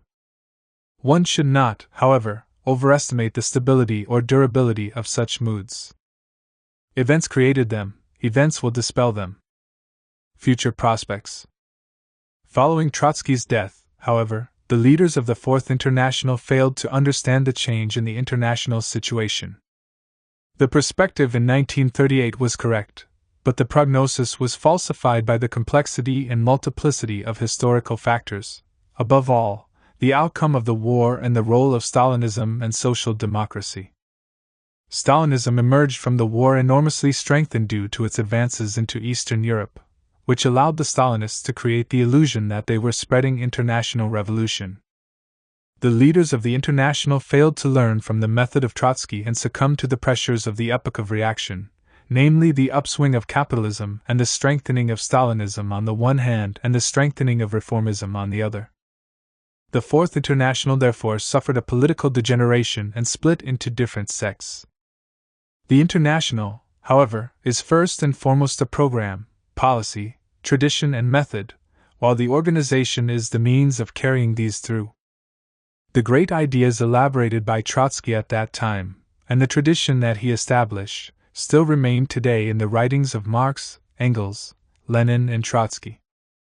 As with the Third International, built in the tumultuous events following the First World War, so a new revolutionary international will be forged in the storms and class battles of the period that lies ahead. We are marking the centenary of the November Revolution of 1918. 100 years on, we must reflect on past experiences, learn from them, and also act, as Marx urged us to do. In drawing comparisons between then and now, it is also essential to have a sense of proportion, unlike those who cry fascism at every rightward turn or shift of events. They remind one of the little boy who cried wolf too often. In the end, he met a sorry end when the wolf actually appeared and gobbled him up. This was precisely the mistake of the Communist Party, which declared different regimes fascist after 1923, 10 years before Hitler had come to power. Something similar is present today within the left when fascism is seen everywhere, from Trump in the United States to Salvini in Italy. This merely reveals the total lack of any sense of proportion or understanding of what fascism really is. Despite the growth of some right-wing parties in the recent period, primarily due to a lack of a revolutionary alternative, there is no prospect of mass fascist reaction on the lines of the 1930s. The reason for that is to be found in the disappearance of the petty bourgeois layers that Hitler and Mussolini leaned on, and also in the thinking of the capitalist class who are not willing to hand all power over the crazed fascist elements of today. Many of yesterday's fascists have sought electoral respectability, transforming themselves into right-wing reactionary conservative parties without the trappings of genuine mass fascist forces. The fascists of today are reduced to playing an auxiliary role at the service of the capitalist class. That does not mean that where such far-right or neo-fascist groups appear that they should be ignored. Far from it. The labor movement must mobilize its members to drive such groups off the streets. Inevitably, with this deep crisis of capitalism, there will be sharp swings of opinion to the left and to the right. However, the working class is far from defeated, and the crisis will furnish many revolutionary opportunities for the left.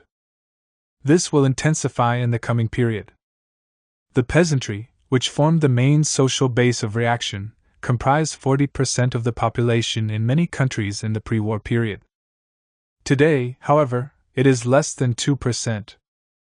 Moreover, with a completely different international balance of forces, the basis for extreme reaction has been weakened. Its reserves have been undermined everywhere. The middle classes have largely become proletarianized, with many white-collar workers becoming drawn into the trade unions. The students, who were a bastion of reaction in the past, have now become radicalized and have moved to the left. The proletariat is the crushing majority of the population. The bourgeoisie also, having burned their fingers in Germany and Italy, if faced with a choice, now prefer the instrument of military police dictatorship to fascism. We see this in such regimes, as in Chile under Pinochet, which attempted to ape the methods of fascism, while lacking its mass base. The military officer caste is considered far more trustworthy by the capitalist class because, unlike the plebeian fascist gangs, they have far greater ties and links with the ruling class, and therefore are far more under their control. Nevertheless, the ruling class would hesitate 1,000 times before thinking of handing over power to the military or any mad dogs. In modern-day conditions, with the proletariat being so preponderant in society, this would mean civil war. Given the balance of forces, they would be unsure whether they could win. That is why today the bourgeoisie is looking not to Bonapartism as a solution, but they prefer to lean as far as possible on the labor and trade union leaders to do their dirty work, in much the same way that they leaned on Ebert, Scheidman, and Noske in the early days of the crisis. The present crisis, ushered in by the slump of 2008-9, represents a fundamental turning point and is preparing revolutionary convulsions in Europe and on a world scale. The barriers to social progress still remain the private ownership of the means of production and the nation-state.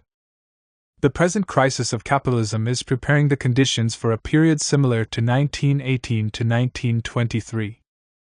Especially with the beginnings of trade war, the outlines of a new economic crisis and a likely depression are already visible, but it will be a crisis on a far higher level than before. However, given the weakness of the bourgeoisie, and its inability to immediately move towards imposing social order, alongside the strength of the proletariat, the process will be protracted, unfolding over a longer historical period compared to what we saw in the 1920s and 1930s. A Marxist analysis of the period of revolution and counter-revolution in Germany in the 1920s and 1930s will serve the new generation very well for the storms that lie ahead. Theory is the generalized historical experience of the working class, and therein lies its great importance. The present new generation of workers and youth must learn the lessons of Germany between 1918 and 1933, through the years of heroic revolution and bitter counter-revolution, in order to arm themselves for the titanic events that will unfold in the coming period. The older generation is largely exhausted, ground between the heavy millstones of Stalinism and the ideological counteroffensive of the bourgeoisie. It is for the youth, especially the young workers, to pick up the banner of revolutionary Marxism. The present profound instability worldwide is but a prelude to a deeper revolutionary crisis. In this epoch of capitalist decline, the ruling class will be compelled to place democracy on the scales, weighing up its advantages against its drawbacks. The choice now as then will be between socialism or barbarism, to quote the famous words of Rosa Luxemburg. The same task that faced Luxemburg and Liebknecht still faces us today, namely the need to build a strong revolutionary tendency. To begin with, it is necessary to win the advanced layers of workers and youth and arm them with a Marxist program.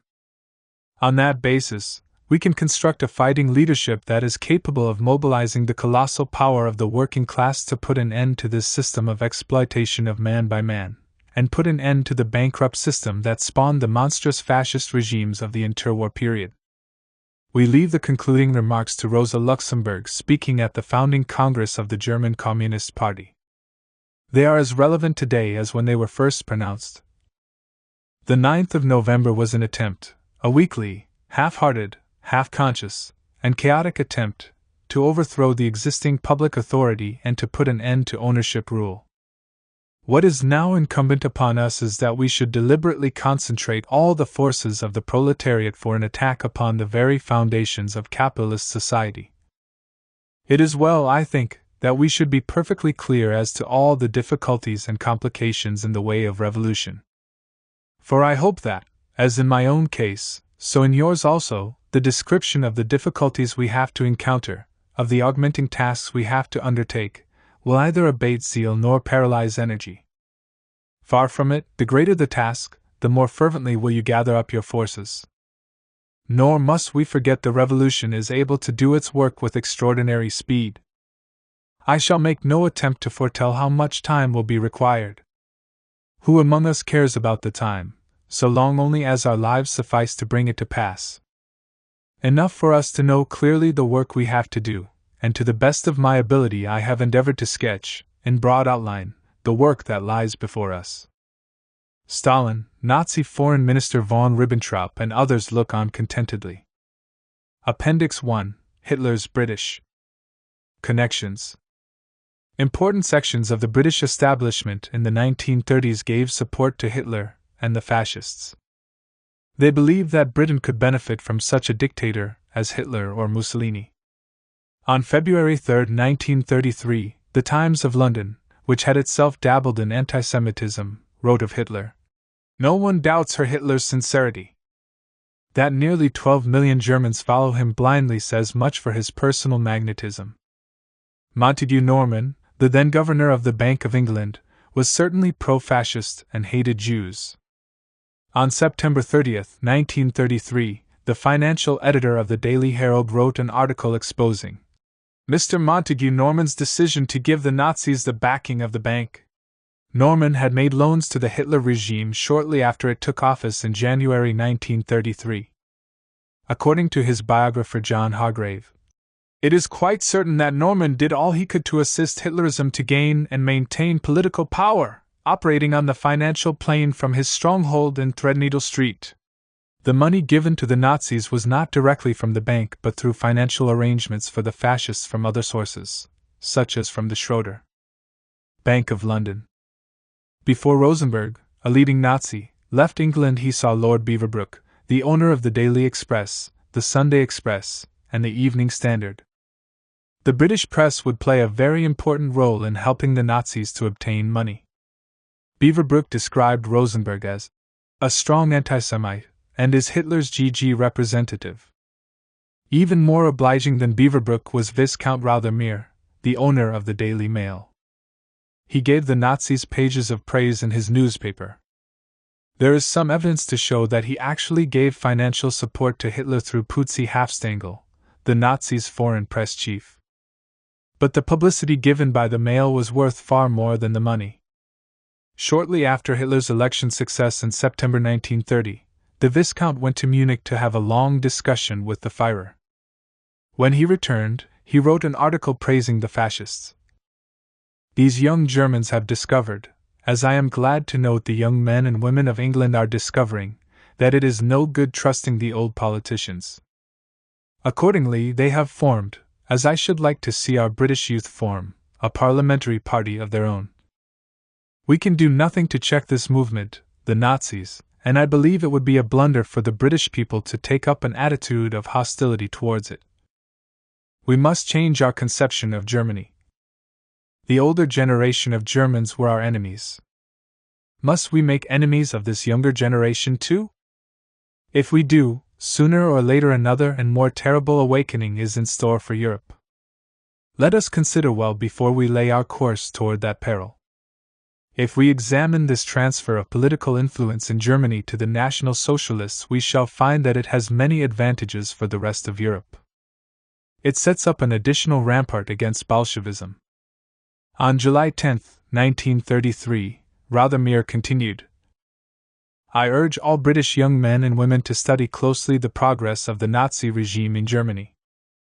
They must not be misled by the misrepresentations of its opponents.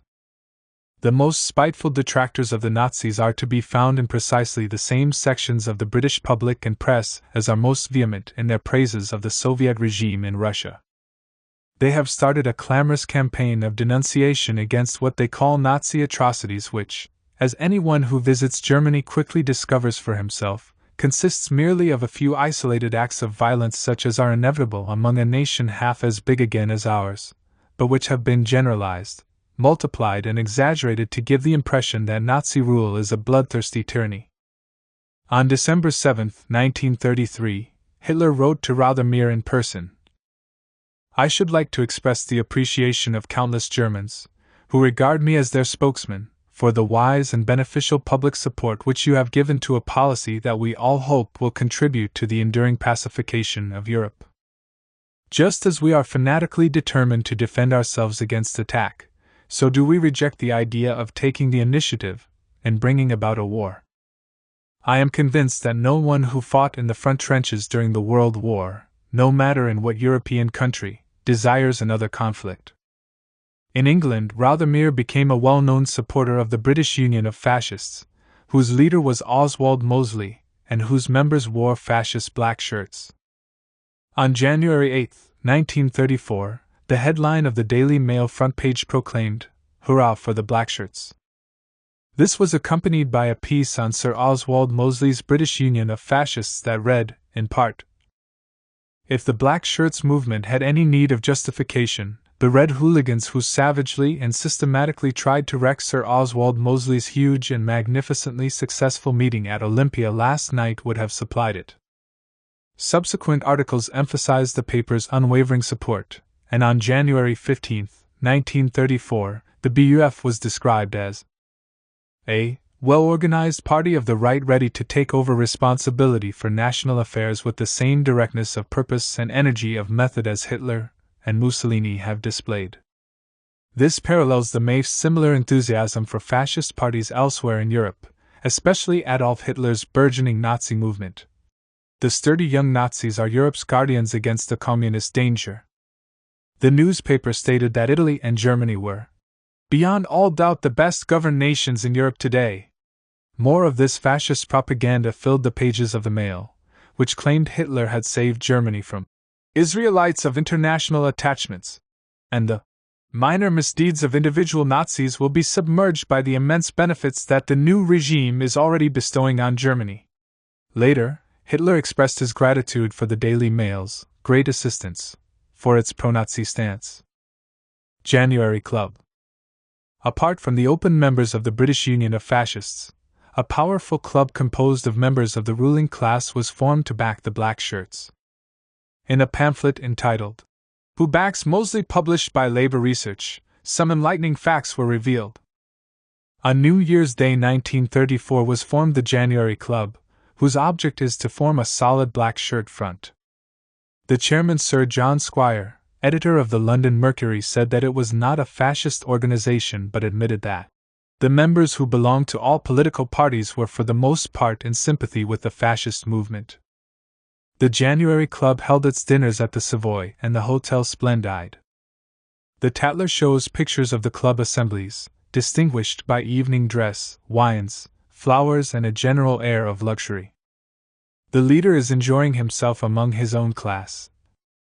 The members of this club were Colonel Lord Middleton, a director of the Yorkshire Insurance Co., Malton Investment Trust, British Coal Refining Processes Ltd., and 3 other companies. He owned about 15,000 acres of land and minerals in Nottinghamshire. General Sir Hubert de la Poergoff, GCMG, KCB, KCVO. Commander of the 5th Army 1916-18 and Chief of the Allied Mission to the Baltic, 1919, Russian Intervention, now Director of Siemens Brothers, Caxton Electric Development Ltd., Enfield Rolling Mills, and 2 other companies. Air Commodore Chamir, CB, CMG, OB, DSO, late Indian Army. Now aviation consultant and agent to, and lately director of, Vickers Aviation Ltd. Vincent Vickers, director of the London Assurance Corporation and a large shareholder in Vickers Ltd. Lord Lloyd, former Governor of Bombay. The Earl of Glasgow, Privy Councillor, brother-in-law to Sir Thomas Inskip, the Attorney General, who was responsible for the Sedition Bill in the House of Commons. The Earl owns Kelburn Castle, Ayrshire, and about 2,500 acres. Major Nathan, Liberal MP for Any Bethnal Green. A member of the Jewish Agency under the Mandate for Palestine. Chairman of the Anglo-Chinese Finance and Trade Corporation. Ward Price, Special Correspondent to the Daily Mail and Director of Associated Newspapers and British Movietone News.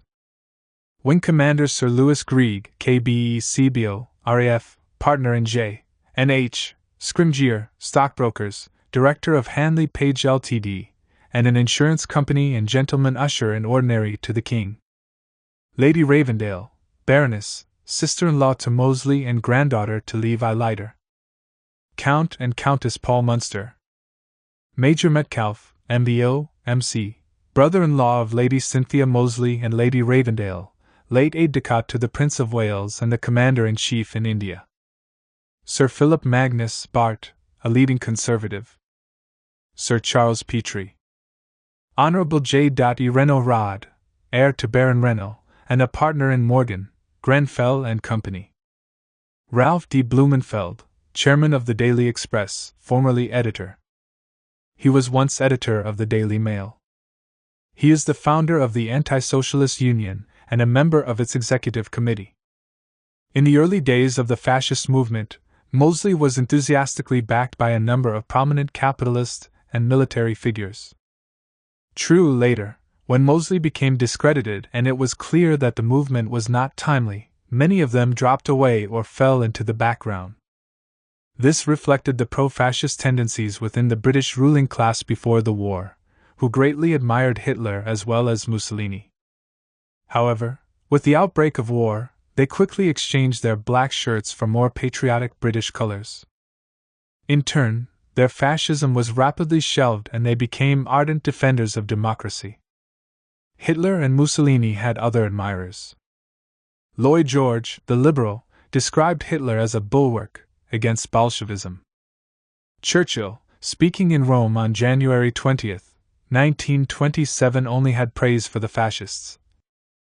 I could not help being charmed, like so many other people have been, by Signor Mussolini's gentle and simple bearing and by his calm, detached poise in spite of so many burdens and dangers. If I had been an Italian, I am sure that I should have been wholeheartedly with you from the start to finish in your triumphant struggle against the bestial appetites and passions of Leninism. I will, however, say a word on an international aspect of fascism. Externally, your movement has rendered service to the whole world. Italy has shown that there is a way of fighting the subversive forces which can rally the masses of the people. She has provided the necessary antidote to the Russian poison. In regard to Hitler, he was just as flattering.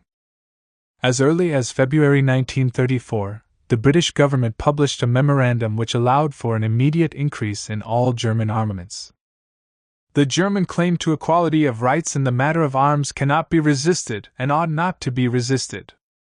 You will have to face rearmament of Germany, declared the British Foreign Secretary, Sir John Simon, on February 6, 1934. Export to Germany of unwrought nickel, cotton waste, the basis for gun cotton, aircraft, and tanks rose tremendously. When asked in March 1934 if Vickers Ltd. were engaged in rearming Hitler's Germany, the company chairman replied, "I cannot give you an assurance in definite terms, but I can tell you that nothing is being done without complete sanction and approval of our own government." Ted Grant explained. The big financiers and bankers openly advocated a policy of support and assistance for the Hitler regime. A short time after he came to power, the governor of the Bank of England declared that loans to Hitler were justified as an investment against Bolshevism.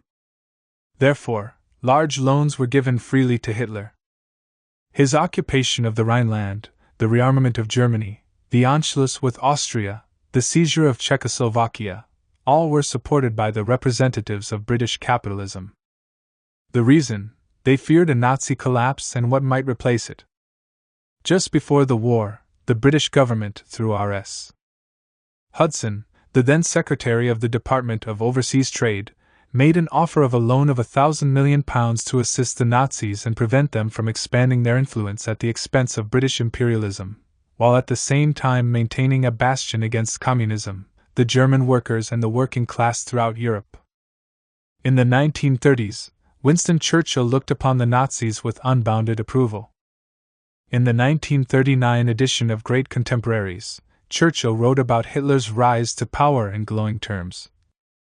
The story of that struggle cannot be read without admiration for the courage, the perseverance, the vital force which enabled him to challenge, defy, conciliate, or overcome all authorities or resistance which barred his path.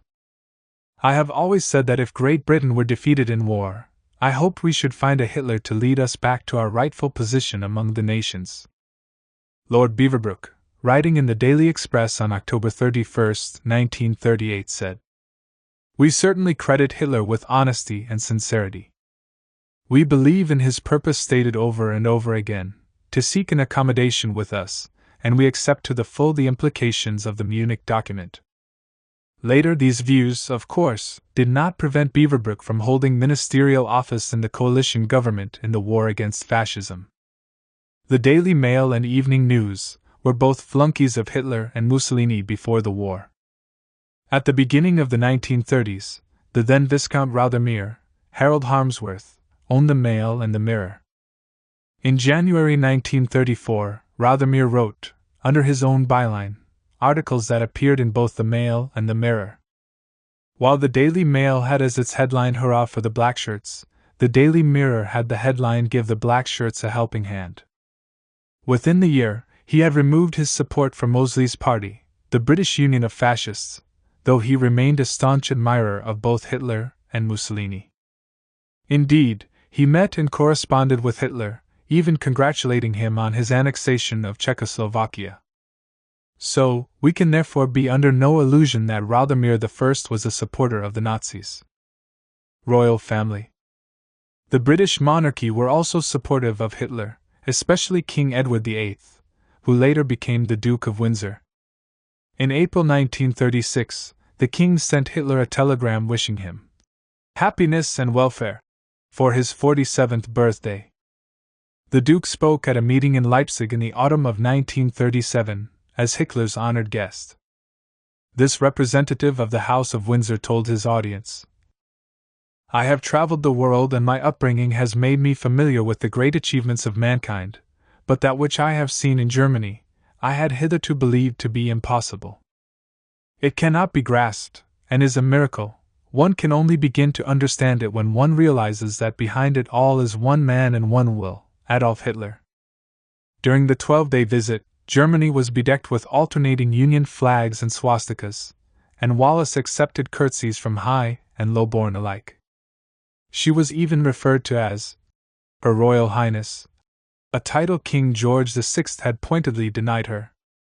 The former king gave a Nazi salute when he met Hitler and other leaders.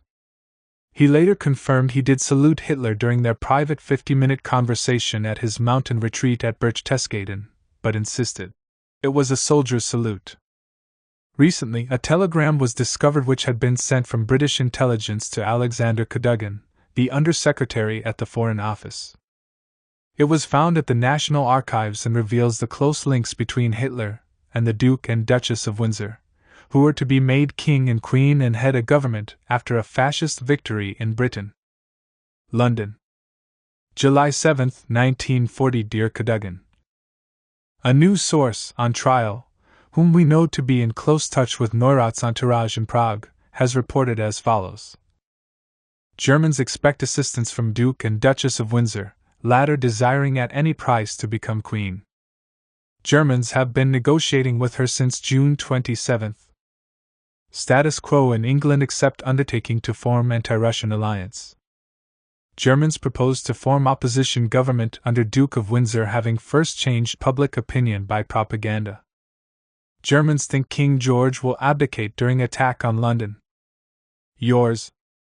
Apparently, the strategy was formulated 3 years after the Duke and Duchess of Windsor visited Nazi Germany as guests of Adolf Hitler at Berchtesgaden, a visit which proved a little embarrassing to Edward's brother King George VI.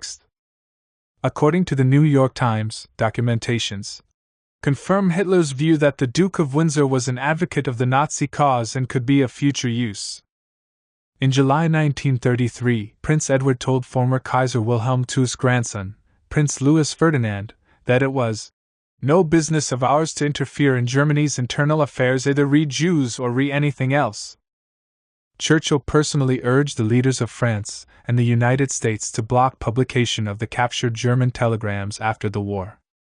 When the telegrams finally came to light in 1957, the Duke of Windsor denounced their contents as complete fabrications and gross distortions of truth. The British Conservative government, meanwhile, supported the Duke of Windsor, stating that he never wavered in his loyalty to the British cause. The problem was Windsor regarded the British cause as very much as the fascist cause. Edward VIII wasn't the only son of King George V to conspire with the Nazis' leaders to create a World War II Anglo-German alliance. Prince George, the Duke of Kent and uncle to Queen Elizabeth II, played a key part in planning a coup d'état with Hitler's deputy, Hesse, to remove Prime Minister Winston Churchill and forge a treaty with the Führer. Some of the Windsor's Nazi-supporting German relatives were involved. For a period, one was a welcome visitor to Buckingham Palace. Former British Prince Charles Edward, the Duke of Coburg, also known as Charlie Coburg, was Queen Victoria's grandson, first cousin to King George V and confidant to the Duke of Windsor.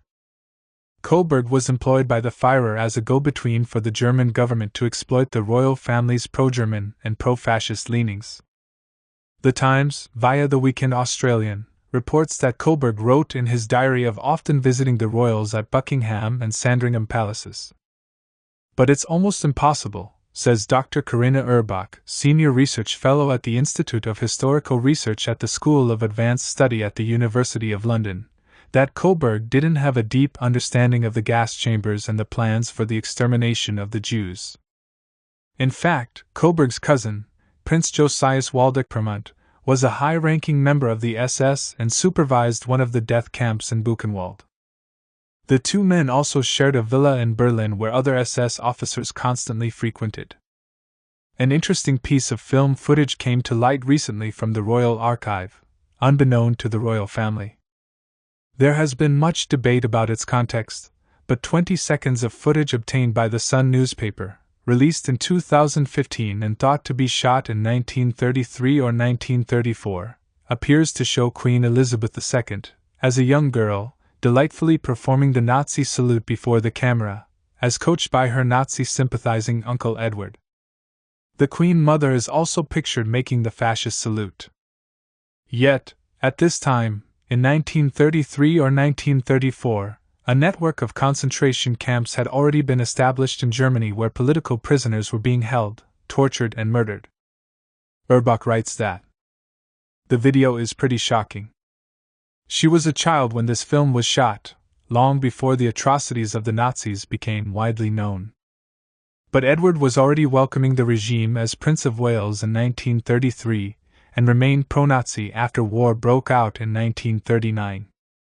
He could well be teaching the Queen and Princess Margaret how to do the salute. The film involves our monarch and is an important historical document that asks serious questions of the royal family. We know that after 45 there was a big clean-up operation. The royals were very worried about correspondence resurfacing, and so it was destroyed. Churchill employed a top-secret team called the Wieders, sent to Berlin to find and conceal anything that documented the Duke's relationships with Hitler and Nazi officials, to protect the royal family's reputation. For the next 12 years after the war, Winston Churchill, post-war Prime Minister Clement Attlee, American President Eisenhower, and others in the political elite attempted to destroy or cover up the damning Windsor dossier. However, a microfilm has come to light recently revealing the close relations between the Nazi regime and the Duke of Windsor. The Duke twice secretly contacted the Nazis via a Spanish diplomat, asking first if they would protect his two rented houses in Paris and Cannes and their contents. The captured microfilm revealed the potentially explosive negotiations. The Germans agreed to his request. Even the ambassador brother of Spanish dictator Franco was shocked by Edward's behavior. A prince does not ask favors of his country's enemies. To request the handing over of things he could replace or dispense with is not correct.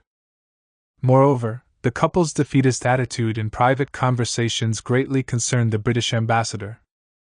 The Duke believed that Great Britain faced a catastrophic military defeat which could only be avoided through a peace settlement with Germany, observed historian Michael Bloch.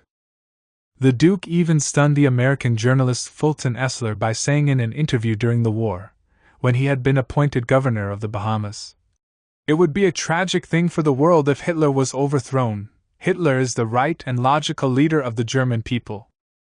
Hitler is a very great man. Members of the royal family's fascist sympathies are well known." The fact that a future King of England, Edward, was flirting with the Nazis and the Black Shirts is public record. Other connections have been buried deep. However, the sisters of Prince Philip were, indeed, married to German noblemen who were members of the Nazi Party and the German army. When his sister Cecile died in a 1937 plane crash, Philip, then 16 years old, was photographed marching in a funeral procession with men wearing Nazi uniforms. Another of Philip's sisters was said to have had lunch with Hitler, hardly an informal chat over champagne and oysters. Prince Philip has admitted that during those years there was a lot of enthusiasm for the Nazis at the time. The economy was good, We were anti-communists, and who knew what was going to happen to the regime? And that going in his sphere there were inhibitions about the Jews, and jealousy of their success. The royal connection is only one part of the British establishment's links with the fascist movement. Others involve high-flying bankers, businessmen, and politicians. They very much admired Hitler and Mussolini and thought the experiment could be tried in Britain. To underline the point, dictators are very popular these days, noted the Duke of Windsor. We might want one in England before long.